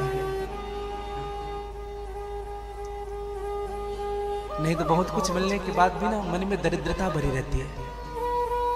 हाँ, असंतोष भरा रहता है। हाँ, दरिद्रता का आशय क्या है? दरिद्रो यस्य असंतुष्टो। हाँ, जो असंतुष्ट है ना वही दरिद्र है। हाँ, जो संतुष्ट है हाँ, वो दरिद्र नहीं है। दरिद्रता का मतलब गरीबी नहीं है मेरे भाई बहन। हाँ, दरिद्रता का मतलब है सब कुछ होकर भी और पाने की चाह रखना। गरीब भले ही हो जाना, लेकिन दरिद्र नहीं होना जीवन में। हाँ। दरिद्र व्यक्ति जीवन भर दुखी रहता है। हाँ। और संतुष्ट व्यक्ति ना, गरीब व्यक्ति सुखी रहेगा। भागवत जी में सुदामा की कथा आती है। सुदामा को संतोषी ब्राह्मण माना गया। जब सुशीला ने सुदामा से कहा कि प्रभु एक बार द्वारिकाधीश के पास चले जाओ, जीवन भर की गरीबी मिट जाएगी, दरिद्रता मिट जाएगी। सुदामा ने सुशीला से कहा, सुशीला एक बात बता, हम और भगवान से मांगने जाएंगे? ये तो बता सुशीला, हमने भगवान को दिया ही क्या है? हमने उनके लिए किया ही क्या है कि हम उनके सामने हाथ फैलाएंगे जाकर के? हाँ? आप और हम सब विचार कर इस बात को कि हम जितना भगवान से मांग रहे हैं, क्या उनका 10% भी भगवान को दिया है हमने? सच्चे दिल से कहिएगा। आप और हम जितना मांगते हैं और जितना मिला है, क्या दिया है उतना उनको? हाँ। मैं तो कहूँ 10% छोड़ो, 1% भी अगर कोई दे दे तो बहुत बड़ी बात है। लेकिन फिर भी उनके सन्मुख जाएंगे ना, भगवान ये दे देना, भगवान ये दे देना। अगरबत्ती जलाएंगे, जितना ज्यादा डरे हुए होंगे उतनी ज्यादा अगरबत्ती। उनके बाद अगरबत्ती जला करके जैसे निकलेंगे, सीढ़ी पर पहुंचेंगे, अरे ये तो मांगना भूल ही गए थे, फिर वापस आएंगे। कितना मांग है जीवन में। एक बात कहूं मैं आपसे, जो व्यक्ति जितना अधिक भगवान से मांगता है ना भैया, उनका प्रेम उतना ही अधिक कम होता है भगवान के प्रति। हाँ, मैं सत्य कह रहा हूं आपको। हाँ, अगर किसी को बुरा लग रहा हो तो क्षमा। हाँ, जो व्यक्ति जितना अधिक मांगता है उतनी अधिक प्रेम कम है, और वह उतना ही अधिक स्वार्थी भी होता है। हाँ, मिल गया तो बढ़िया है भगवान, नहीं मिला तो भगवान ही बदल देंगे। सत्य कहूं यही दशा है आजकल के। दुर्गा माँ से काम नहीं बन रहा है। एक परिवार है हमारे, हाँ, पहले साईं बाबा की पूजा करते थे, घर में साईं बाबा बिठा करके रखे थे। उसके बाद फिर किसी ने कहा तो साईं बाबा को विसर्जन किया, दुर्गा जी बिठाए। आजकल लड्डू गोपाल बिठा करके रखे। मतलब एक में कुछ चीज टिक नहीं रहा है, मतलब भरोसा है ही नहीं भगवान में। प्रार्थना करो मेरे भाई बहन, ऐसा मत करिएगा। एक ही साधना करिए जीवन में, एक। जैसे इस चादर में कोई चादर है, उनके एक कोने को पकड़ोगे तो पूरा चादर हाथ में आ जाता है। एक को साधना करिए। कबीरदास जी ने बड़ी सुंदर बात कही, कबीरा कुंवर राम की पनिहारिन है अनेक, बर्तन सबके न्यारे हैं पर पानी सब में एक। हम सब के बर्तन अलग अलग हैं। बर्तन का मतलब पात्र, और पात्र को कबीरदास जी ने पात्रता में संबोधित किया है। सब व्यक्ति का पात्रता अलग है। हाँ, कोई अधिक ज्ञान को पचा सकता है, कोई अधिक कर्मशील है, कोई अधिक ज्ञानवान है, कोई अधिक भक्ति करता है। सबकी पात्रता अलग है, इसलिए भगवान से मत मांगिएगा। जब भगवान नरसिंह ने प्रहलाद को जब दर्शन दिया तो भगवान नरसिंह ने प्रहलाद से कहा कि प्रहलाद मांगो क्या चाहते हो, क्या चाहते हो मांगो, जो जो कहोगे वही मिलेगा प्रहलाद। हाँ, त्रिलोकी का सुख दे सकता हूं तुम्हें प्रहलाद। प्रहलाद ने हाथ जोड़ा और भगवान नरसिंह से कहा कि प्रभु ये मांग क्या होता है नाथ। प्रहलाद ने बड़ी सुंदर बात कही, आप लोग भी इस भाव को समझिएगा। जो आपकी पूजा के बदले आपसे कुछ वस्तु चाहता है, जो आपकी उपासना करता है, मिठाई चढ़ाता है, फल चढ़ाता है, अभिषेक करता है, फूल चढ़ाता है, नारियल चढ़ाता है, पैसे चढ़ाता है, उनके बदले आपसे कुछ वस्तु चाहता है। एक बात कहूं प्रभु, वो आपका भक्त नहीं, वह विशुद्ध व्यापारी है। वह केवल व्यापार करने बैठा है आपके सामने। मुझको ये दे दोगे तो मैं ये चढ़ा रहा हूं, मुझे ये देना, मैं ये चढ़ा रहा हूं, मुझे ये देना। ये व्यापारी की बात होती है भैया, भक्त की बात नहीं होती। प्रहलाद ने कहा प्रभु मुझे कुछ नहीं चाहिए, हाँ, अब कुछ ना होना चाहिए मोरे, दीन दयाल अनुग्रह तोरे। भगवान नरसिंह ने कहा कभी कभी पिता जब ज्यादा खुश हो जाता है ना तो बेटे को देना चाहता है। ऐसा नहीं कि बेटा नहीं मांग रहा है तो पिता को कुछ देना नहीं चाहिए, देना चाहिए। कभी खुश हो जाता है।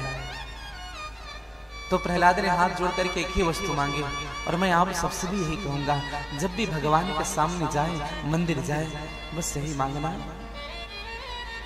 जय विधिनाथ होयहित मोरा, करहु सो बेगी दास में तोरा। प्रभु आप मुझे वो दीजिए जिनसे मेरा हित हो, आप वो बिल्कुल मत दीजिए जिनसे मेरा कल्याण नहीं हो पा रहा। अगर प्राइवेट नौकरी में खुश हूं प्रभु तो सरकारी नहीं चाहिए। 70% में अगर काम चल रहा है तो 90 मत देना। महीने में 10,000 में परिवार चल रहा है, खुश हूं, 1 लाख मत देना मुझे महीने। आप वो करिए जो मेरे लिए अच्छा है। अगर मुझे दुख देने में मेरा जीवन बन रहा है तो आप मुझे दुख दीजिए। अगर दुख देने में मैं सुधर रहा हूं तो मुझे आप दुख दीजिए। सदैव मांगिएगा भगवान से, अपनी मत चलाइएगा कभी उनके सामने, प्रभु ये दे दो, वो देगा, वो आपकी योग्यता के हिसाब से आपको देगा। शिव महापुराण में यही कहता है, सबसे पहले भगवान शिव ने कहा कि मैं जिन पर अनुकूल होता हूं पार्वती, उनको अपनी कथा का दान करता हूं, अपनी कथा बताता हूं। हाँ, एक बात समझिएगा, हम सब पर भगवान की अनुकूलता है और हम सब पर भगवान की कृपा है, तब हम भगवान के सन्मुख कथा श्रवण करने के लिए बैठ पाए। सो उमेश मोहि परे अनुकूला, सो उमेश मोहि पर अनुकूला, सो उमेश मोहि परे अनुकूला, सो उमेश मोहि पर अनुकूला। रही कथा मुदे मंगल मूला, रही कथा मुदे मंगल मूला, रही कथा मुदे मंगल मूला, रही कथा मुदे मंगल मूला, रही कथा मुदे, रही कथा मुदे, रही कथा मुदे मंगल मूला, मंगल मूलय मंगल दमनो, सेवक सदन स्वामी आगमनो, मंगल भवनय मंगल हारी, उमा सहित जहि जपत पुरारी, मंगल भवन मंगलहारी, द्रवो सुदशरथ अचर बिहारी। मंगल भगवान शिव का एक नाम है मंगल। हाँ। मंगलनाथ जी महाराज का नाम सुना होगा आपने? उज्जैन कभी गए होंगे? कौन कौन गए मंगलनाथ बाबा के दर्शन के लिए? उज्जैन, उज्जैन तो सब गए, लेकिन मंगलनाथ जी का दर्शन। हाँ, अगर जीवन में अमंगल हो रहा है ना, तो एक बार वहां जाकर के उनका दर्शन जरूर करिएगा। हाँ, हम लोग महाकाल के दर्शन करके सीधे वापस ट्रेन में बैठे गए, महाकाल का दर्शन किया, क्षिप्रा नदी का स्नान किया, कायल भैरव गए, हो गया दर्शन। जब जब तीर्थ जाते हैं ना भैया, 2-4 दिन का समय निकाल के जाइएगा। बहुत ऐसे गुप्त स्थान होते हैं जहां का लाभ हमको नहीं मिल पाता है। हाँ। क्योंकि जहां जहां भगवान शिव की शक्ति, स्वयं भगवान शिव जहां विराजमान हुए, सबसे पहले अपने अभिन्न शक्तियों को स्थापित किया है आसपास में। हाँ। और ये भगवान सदाशिव कौन है? आज सूत जी महाराज से प्रश्न किया कि महाराज एक बात बताइए, ये भगवान सदाशिव है कौन? ये क्या ब्रह्मा जी से बड़े हैं? ये क्या विष्णु से बड़े हैं? ये सदाशिव है कौन? एक निवेदन करूं, सदाशिव की केवल आयु की गणना की गई है शिव महापुराण में। समझिएगा, 1000 बार ब्रह्मा जी के चतुर्युग बीत रहे हैं। 1000 बार जब चतुर्युग बीतता है, चतुर्युग कौन कौन से? सतयुग, त्रेता, द्वापर और कलयुग। कितने बार बीत गए? 1000 बार। जब 1000 बार ये चतुर्युग बीतता है, तब ब्रह्मा जी का एक दिन होता है। कितने दिन? एक दिन। 1000 बार चतुर्युग बीते तो ब्रह्मा जी का एक दिन। ऐसे ही ब्रह्मा जी के सप्ताह में 7 दिन है, महीने में 30 दिन है, साल में 365 दिन है, और ऐसे ही ब्रह्मा जी के एक साल में 100 साल की आयु है। ब्रह्मा जी 100 साल की आयु, एक दिन में 1000 बार चतुर्युग बीता तो एक दिन। ऐसे ब्रह्मा जी का आयु 100 साल की। अब थोड़ा आगे और बढ़े, ब्रह्मा जी की आयु जब 100 साल की होती है, तब विष्णु का एक दिन होता है। एक दिन। अब विचार करिएगा, अब वैसे ही विष्णु जी की भी आयु 100 साल की है। अब जब विष्णु का 100 साल होता है, तब रुद्र का एक दिन होता है। समझिएगा, रुद्र का एक दिन। ब्रह्मा जी के 1000 बार सतयुग बीतता है, 1000 बार। ये तो केवल कलयुग चल रहा है। 1000 बार सतयुग बीतता है तो ब्रह्मा जी का एक दिन। वैसे ही ब्रह्मा जी की 100 साल की आयु, ब्रह्मा जी का 100 साल की आयु है तो विष्णु जी का 100 साल में ब्रह्मा जी का एक दिन, विष्णु जी का। और जब विष्णु जी की 100 साल हो जाते हैं ना, तब रुद्र का एक दिन होता है। और रुद्र की भी आयु 100 साल की ही है। और जब रुद्र की आयु जब 100 साल की होती है, तब भगवान सदाशिव एक बार श्वास लेते हैं।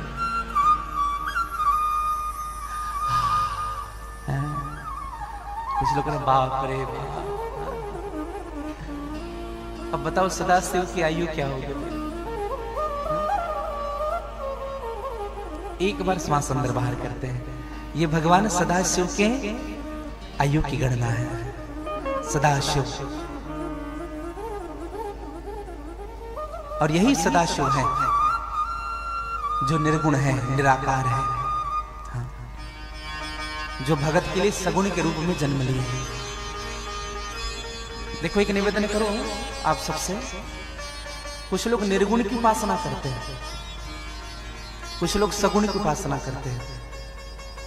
जबकि एक निवेदन करूं आप सबसे, गोस्वामी तुलसीदास जी ने स्पष्ट कहा, अगुण ही सगुण ही नहीं कछु भेदा। अगुण और सगुण में कोई भेद नहीं है, समझिएगा। हम लोग जो कहते हैं निर्गुण निर्गुण निर्गुण कहते हैं, सगुण से ही निर्गुण हुआ। हाँ, इसको ऐसे समझिएगा, बहुत सरल भाव में समझें। जैसे आपने जल को किसी गिलास में रख दिया, ठीक है? उस जल को आप थाली पर रख दीजिए, किसके आकार का हो गया? थाली के आकार का। उसी जल को कटोरी में रख दिए, कटोरी के आकार का हो गया। जिस आकृति में आप उनको लेना चाहोगे वो उसी आकार का हो रहा है। यही निर्गुण भाव है। और उसी जल को कटोरी में भर के 2 घंटे फ्रिज में रख दो, और फ्रिज से निकाल करके फिर से थाली में पलट दो, फिर से वो थाली के आकार का हो जाएगा क्या? नहीं होगा। हाँ, तत्व एक ही है भैया। सगुण और निर्गुण तत्व एक ही है। 2 घंटा छोड़ दो उनको थाली में उड़ेल करके, 2 घंटे के बाद फिर से उसी आकार का हो जाएगा। हाँ, तो सगुण और निर्गुण एक ही है। हाँ, कुछ लोग निर्गुण की उपासना करते हैं, कुछ लोग सगुण की उपासना करते हैं। हाँ। आज बड़ा सुंदर समय आया। हमारे मन संचालक श्री साहू जी बता भी रहे थे कि आज परम वंदनीय, परम शुद्ध, मैं जितना भी विशेषण दो कम है, श्री साकेतवासी राजेश्वर सरस्वती जी का आज पुण्य तिथि है। मैं भगवान से प्रार्थना करूं, भगवान तो उनको परम पद प्राप्त करा ही दिए हैं, उनका आशीर्वाद हम सबको प्राप्त होता रहे। उनका एक बड़ा सुंदर सा पद है जो मुझको अक्सर भाव निकलता था। बसी है जिनके आँखों में युगल सरकार की झांकी। तो बड़ा सुंदर भाव कहते थे। मैं बहुत छोटा था, लगभग 10th क्लास में था, जब धमधा के पास, हमारे क्षेत्र में धमधा है, वहाँ राजपुर एक गांव है। आप जब गंडई जाएंगे ना तो रास्ते में राजपुर गांव पड़ेगा। तो हम आ रहे थे गंडई से, जब वापस आ रहे थे तो हमें लगा पहली बार उनके दर्शन हुए थे, और पहली बार हमने इस भाव को सुना था। हाँ, तब से उनके दास ही बन गए थे। उनका सुंदर भाव, बसी है जिनकी आंखों में युगल सरकार की झांकी, न उनका मन लुभा सकती मलिन संसार के झांकी।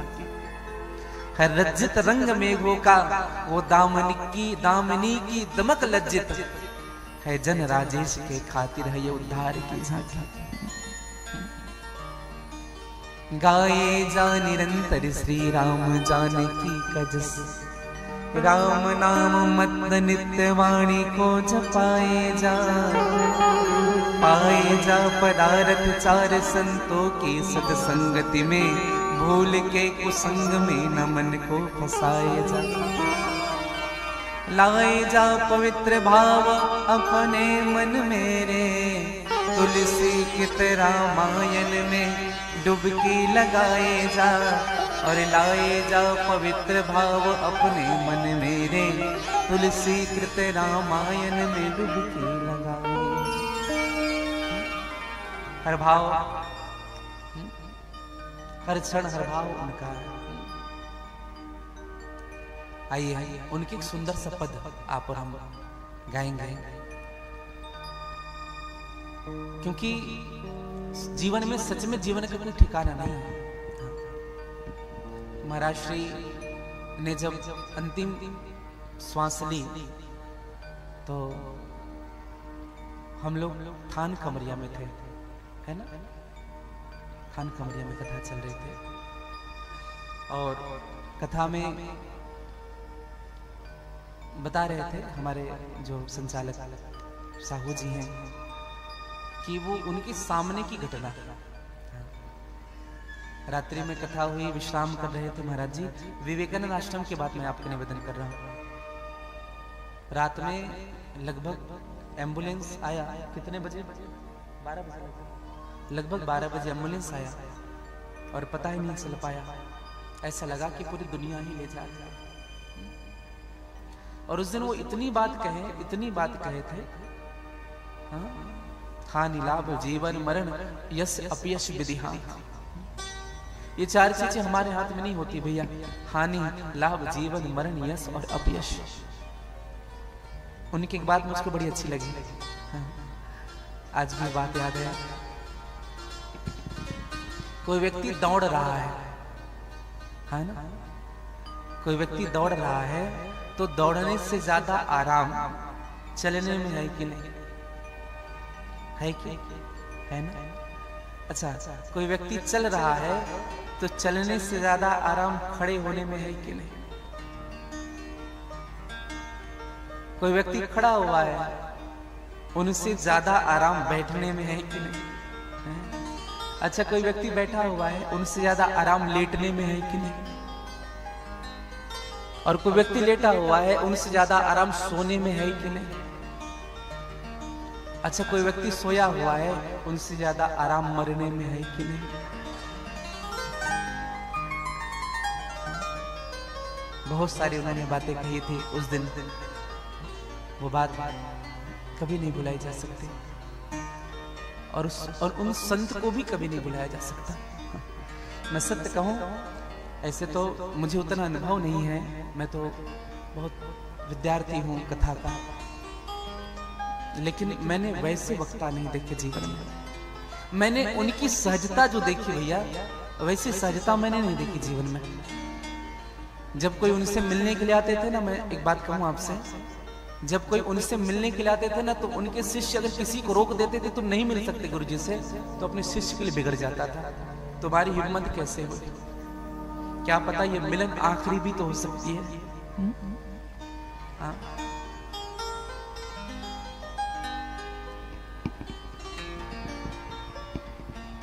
एक बड़ा सुंदर भाव गाया था, देख लिया संसार हमने देख लिया, अब कुछ बचा नहीं, देख लिया दुनिया। देख लिया संसार हमने देख लिया, देख लिया संसार हमने देख लिया, देख लिया संसार हमने देख लिया, देख लिया संसार हमने देख लिया, हाँ देख लिया, हाँ देख लिया, देख लिया, हाँ देख लिया, देख लिया, हाँ देख लिया, देख लिया, हाँ देख लिया, अरे सब मतलब के यार हमने देख लिया, सब मतलब के यार हमने देख लिया, सब मतलब के यार हमने देख लिया, सब मतलब के यार हमने देख लिया। वो देख लिया संसार हमने देख लिया, देख लिया संसार हमने देख लिया।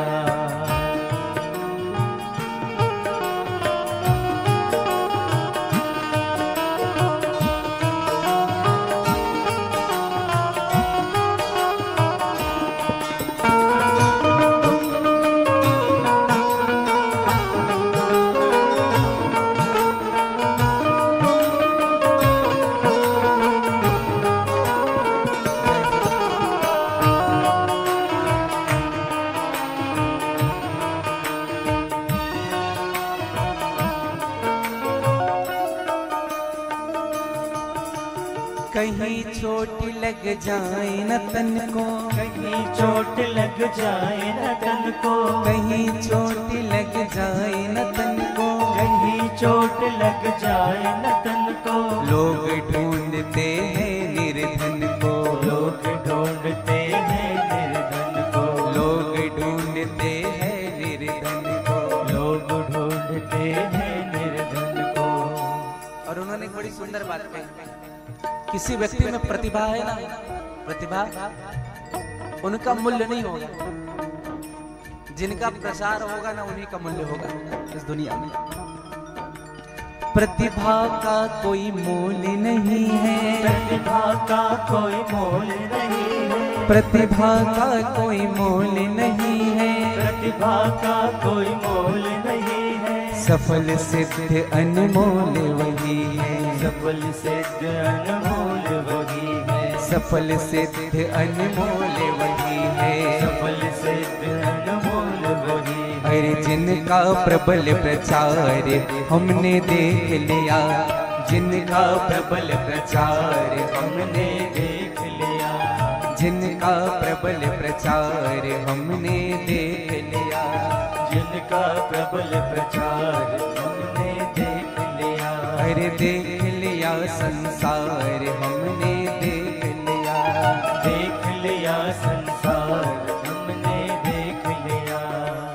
और एक बात कहें आपको, उन्होंने बड़ी सुंदर बात कही, मुझे लगता है परम आदरणीय श्री महाराज जी ने ये बात दिल से कही होगी, क्योंकि खुद ही इतने सरल थे। उन्होंने कहा एक बात, सरल संत का मोल न आके, सरल संत का मोल न आके, सरल संत का मोल न आके, सरल संत का मोल न आके। अरे कुटिलों के दरवाजे झांके, कुटिलों के दरवाजे झांके, अरे कुटिलों के दरवाजे झांके, कुटिलों के दरवाजे झांके। सब स्वार्थ का संसार हमने देख लिया, स्वार्थ का संसार हमने देख लिया, देख लिया परिवार हमने देख लिया, देख लिया परिवार हमने देख गाली से बड़े भाव से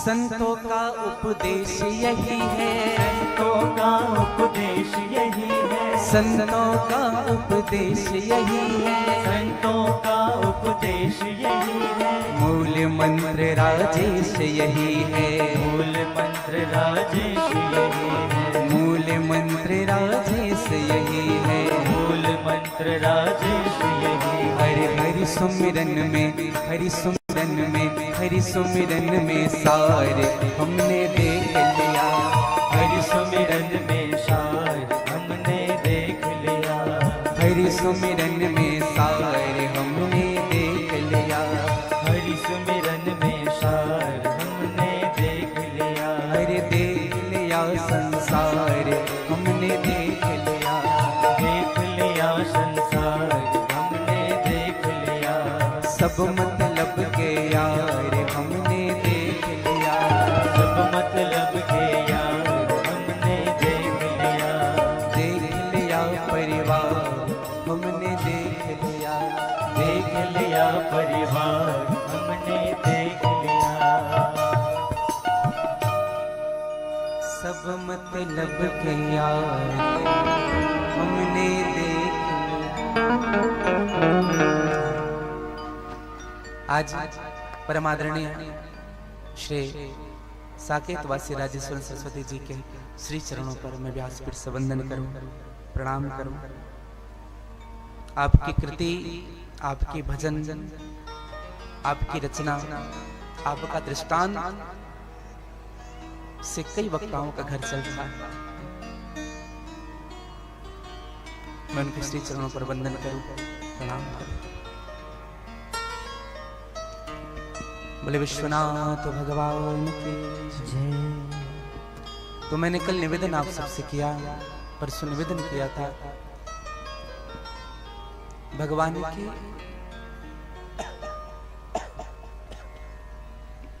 चरित्रों में। भगवान के एक और सुंदर से चरित्र हैं। भगवान शिव के 5 पुत्रियों की चर्चा आती है, 6 पुत्र की चर्चा आती है। मैंने कल उस दिन आपसे निवेदन किया कि 6 पुत्र ही कार्तिकेय बने, कार्तिकेय के रूप में जाने जाते हैं। आज सूत जी महाराज से निवेदन किया कि महाराज ये 5 पुत्रियां कौन हुई भगवान शिव के, जिनको हम नहीं जानते। सबसे मूल भाव में अगर हम जाएं तो भगवान शिव की एक पुत्री हुई जो अद्भुत सुंदरी थी, जिनका नाम हुआ था अशोक सुंदरी। भगवान शिव जी की पुत्री हुई अशोक सुंदरी जी। और कल मैं आप उस दिन मैंने अपने निवेदन में किया परसों कि मां अन्नपूर्णा ने भगवान शिव को तृप्त किया। भगवान शिव का एक स्वरूप है अघोर स्वरूप, अघोर स्वरूप। जटाटवी गलज्जल प्रवाहि पावित स्थले गलेव लम्ब्य नम्रताम्बुजंग तुंगमालिका। ये भगवान का अघोर स्वरूप है। अघोर स्वरूप का एक दर्शन कर यम यम यक्ष रूपम दस संवदनम भूमि कंपायमानम सम सम सम संघार मूर्ति सिर मुकुट जटा शेखरम चंद्रबिंबम दम दम दम दीर्घकाया विकृत नख मुखम चौर्धरेखम कपालम पम पम पम पापनासम प्रणत पुष्पतम भैरवम चंद्रपाल। अघोर स्वरूप भगवान का। भगवान ने अघोर स्वरूप का दर्शन कब कराया? एक निवेदन करें। जब राजा हिमांचल ने भगवान शिव के विवाह में स्वागत सभी बारातियों की तो भगवान शिव को पहले भोजन कराया।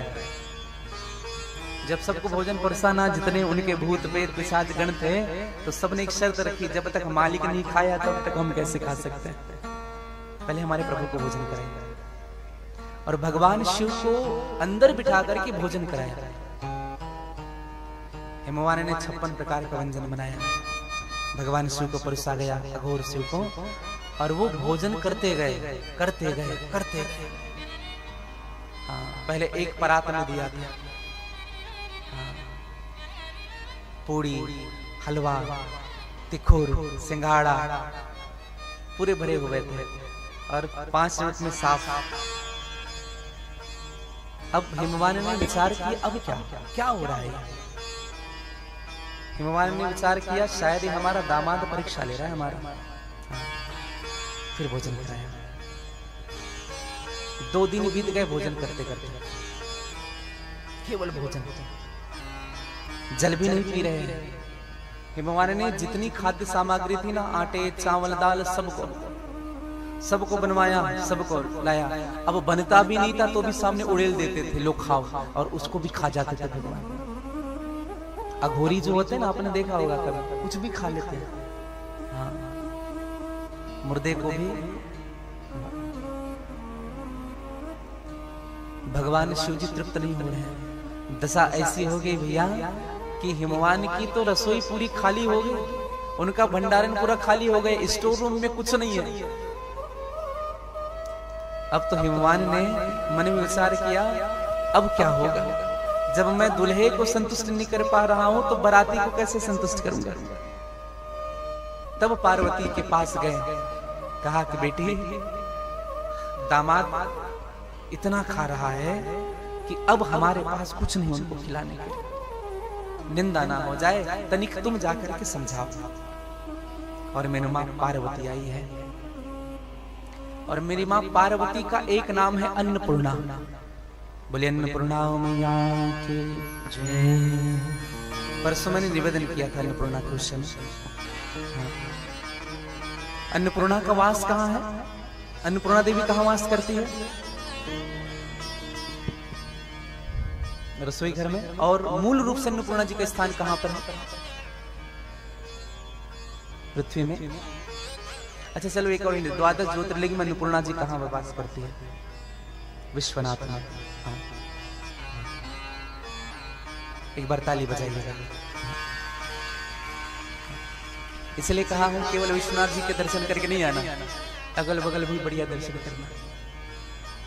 तो अघोर जो स्वरूप हैं भगवान शिव के, उन्होंने अर्धांगिनी के रूप में मां अन्नपूर्णा को स्वीकार किया है। हाँ। और विशालाक्षी का भी दर्शन किया होगा आपने काशी विश्वनाथ में। काशी विश्वनाथ की पत्नी है विशालाक्षी मैया। तो मां अन्नपूर्णा आई, मां पार्वती आई, अन्नपूर्णा का रूप लिया। भगवान शिव इतने खा रहे हैं, सर भी नहीं उठाते थे, ऐसे ही खाते रहते। मेरी मां सामने आई और दो कपाल थे मनुष्य के, सर के दो कपाल थे, एक में भभूति भरी और एक में खीर बना करके भरी। भगवान शिव को खीर अत्यधिक प्रिय है। हाँ। खीर का भोग विशेष समय में भगवान शिव में लगाना चाहिए। सुरभि गाय के दूध से मेरी मां ने खीर बनाया और भगवान शिव को जब सन्मुख ले जा करके रखी, तो जब कपाल में भरा हुआ जब भस्म देखा, भगवान शिव को समझते देरी नहीं लगी, ये मेरा भोजन कौन जानती है, सिवाय पार्वती के और कोई नहीं जानती। जब सर उठा करके देखा तो मेरी मां जगदम्बिके अन्नपूर्णा की। भगवान शिव ने कहा कि तुमने अच्छा किया पार्वती, अच्छा किया अन्नपूर्णा, जो तुमने मुझे संतुष्ट कर दिया। और उस कपाल में जो भस्म थे पूरे शरीर में मेरे प्रभु ने आलिंगन किया है, पूरे शरीर में लगाया। और मेरी मां पार्वती ने उसी पायस में, उसी खीर में बिल्व पत्र डाल करके भगवान शिव को भोग लगाया और अपनी हाथों से एक ही निवाला खिलाया, एक निवाला। और एक निवाले खाते ही भगवान शिव जी तृप्त हो गए, जोर से डकार ली। भगवान शिव एक निवाले में तृप्त हुए। आशय क्या? अन्नपूर्णा मैया से देवता भी तृप्त हो जाएंगे, भगवान शिव भी तृप्त हो जाएंगे। अब अन्नपूर्णा मैया पार्वती के रूप में आई, कहा प्रभु कृपा करो, हाँ पिता रो रहा है, बैठ करके बारातियों को क्या खिलाएंगे। भगवान अघोर ने कहा चिंता मत करो देवी, अपने पिता से जाकर के कहो एक बार भंडार को देखे। और जब भंडार को जाकर के देखा तो पहले से 10 गुना अधिक सामग्री भर चुकी थी। इसलिए विशेष निवेदन करूं, जहां जहां आपके भंडार गृह हैं वहां वहां मां अन्नपूर्णा का स्थान जरूर रखिएगा। हाँ। आपने फोटो देखा होगा, भिक्षा दे रही है भगवान शिव को अन्नपूर्णा जी, जरूर रखिएगा मेरे भाई बहन। मैं सत्य कहता हूँ, व्यासपीठ से कहता हूँ, आपका भंडार कभी खाली नहीं होगा, कभी सुना नहीं होगा। जब वास्तु पूजन होती है ना, तो मां अन्नपूर्णा को भी स्थान दिया जाता है घर में। हाँ, अन्नपूर्णा का स्थान जरूर हो। बोले अन्नपूर्णा मैया की जय। तो मैं आप सबसे निवेदन कर रहा था कि भगवान शिव के 5 पुत्र हैं। हाँ, भगवान शिव और मां पार्वती का नित्य का नियम था, जैसे संध्या होती थी तुरंत यात्रा के लिए जाते थे। हाँ, बैल तैयार रहता था, भगवान बैठते थे, मेरी मां को बिठाते थे और सीधे यात्रा के लिए। ये नित्य का नियम था भगवान शिव का, जैसे संध्या हो यात्रा के लिए। और कहां से गुजरते थे बताए? ब्रह्मलोक, स्वर्गलोक, वैकुंठ। ब्रह्माणी ब्रह्मा जी के देख रहे हो, अपनी पत्नी को कैसे घुमा रहे हैं। माँ लक्ष्मी कहती थी, देख रहे हो प्रभु, आपके पास तो समय ही नहीं, दिन भर काम काम काम काम, कभी हमें भी कहीं ले जाते। इंद्राणी इंद्र से कहती है, ए एरावत सड़ता पड़ रहा है, धूल खाता पड़ रहा है, कभी सवारी हमें तो करा। बस युद्ध होता है तब बैठ कर निकलते। एक दिन भगवान विष्णु ने माँ लक्ष्मी से कहा, जब भगवान शिव जी जब सामने से गुजरे, लगभग 5:30 बजे का समय था, भगवान विष्णु ने लक्ष्मी से कहा कि देवी चलो जाओ, जल्दी तैयार हो जाओ, आज हम भी तुम्हें ले जाएंगे अपने साथ यात्रा कराने। तो माँ लक्ष्मी अंदर गई तैयार होने के लिए, मेकअप रूम में। हाँ, और जब अंदर गई तैयार होने के लिए ना, तो 5:30 बजे गई, घुसी अंदर तैयार होने के लिए, 7 बजे बाहर निकली। हाँ। भगवान शिव ने कहा, भगवान विष्णु ने कहा, देवी अब हम लेट हो गए हैं, अब नहीं, संध्या काल हम रात वापस आ जाए, दीप जलाना पड़ता है? अब अभी बाहर जाओगे तो कितने बजे आओगे, कितने बजे दीपक लगाओगे? एक बात कहूं लक्ष्मी देवी, भगवान शिव जब पार्वती जी को कहते हैं ना, चलो तैयार हो जाओ, जल्दी चलना है, 5 मिनट लगता है तैयार होके आने में, 5 मिनट। कभी कभी तैयार होने में ही पूरा समय निकल जाता है। एक बात कहूं भैया आपसे, हमारा जो आधा जीवन है ना, विशेष रूप से हमारी बहनों को और माताओं को कहूं, आधा समय तो तैयार होने में निकल जाता है।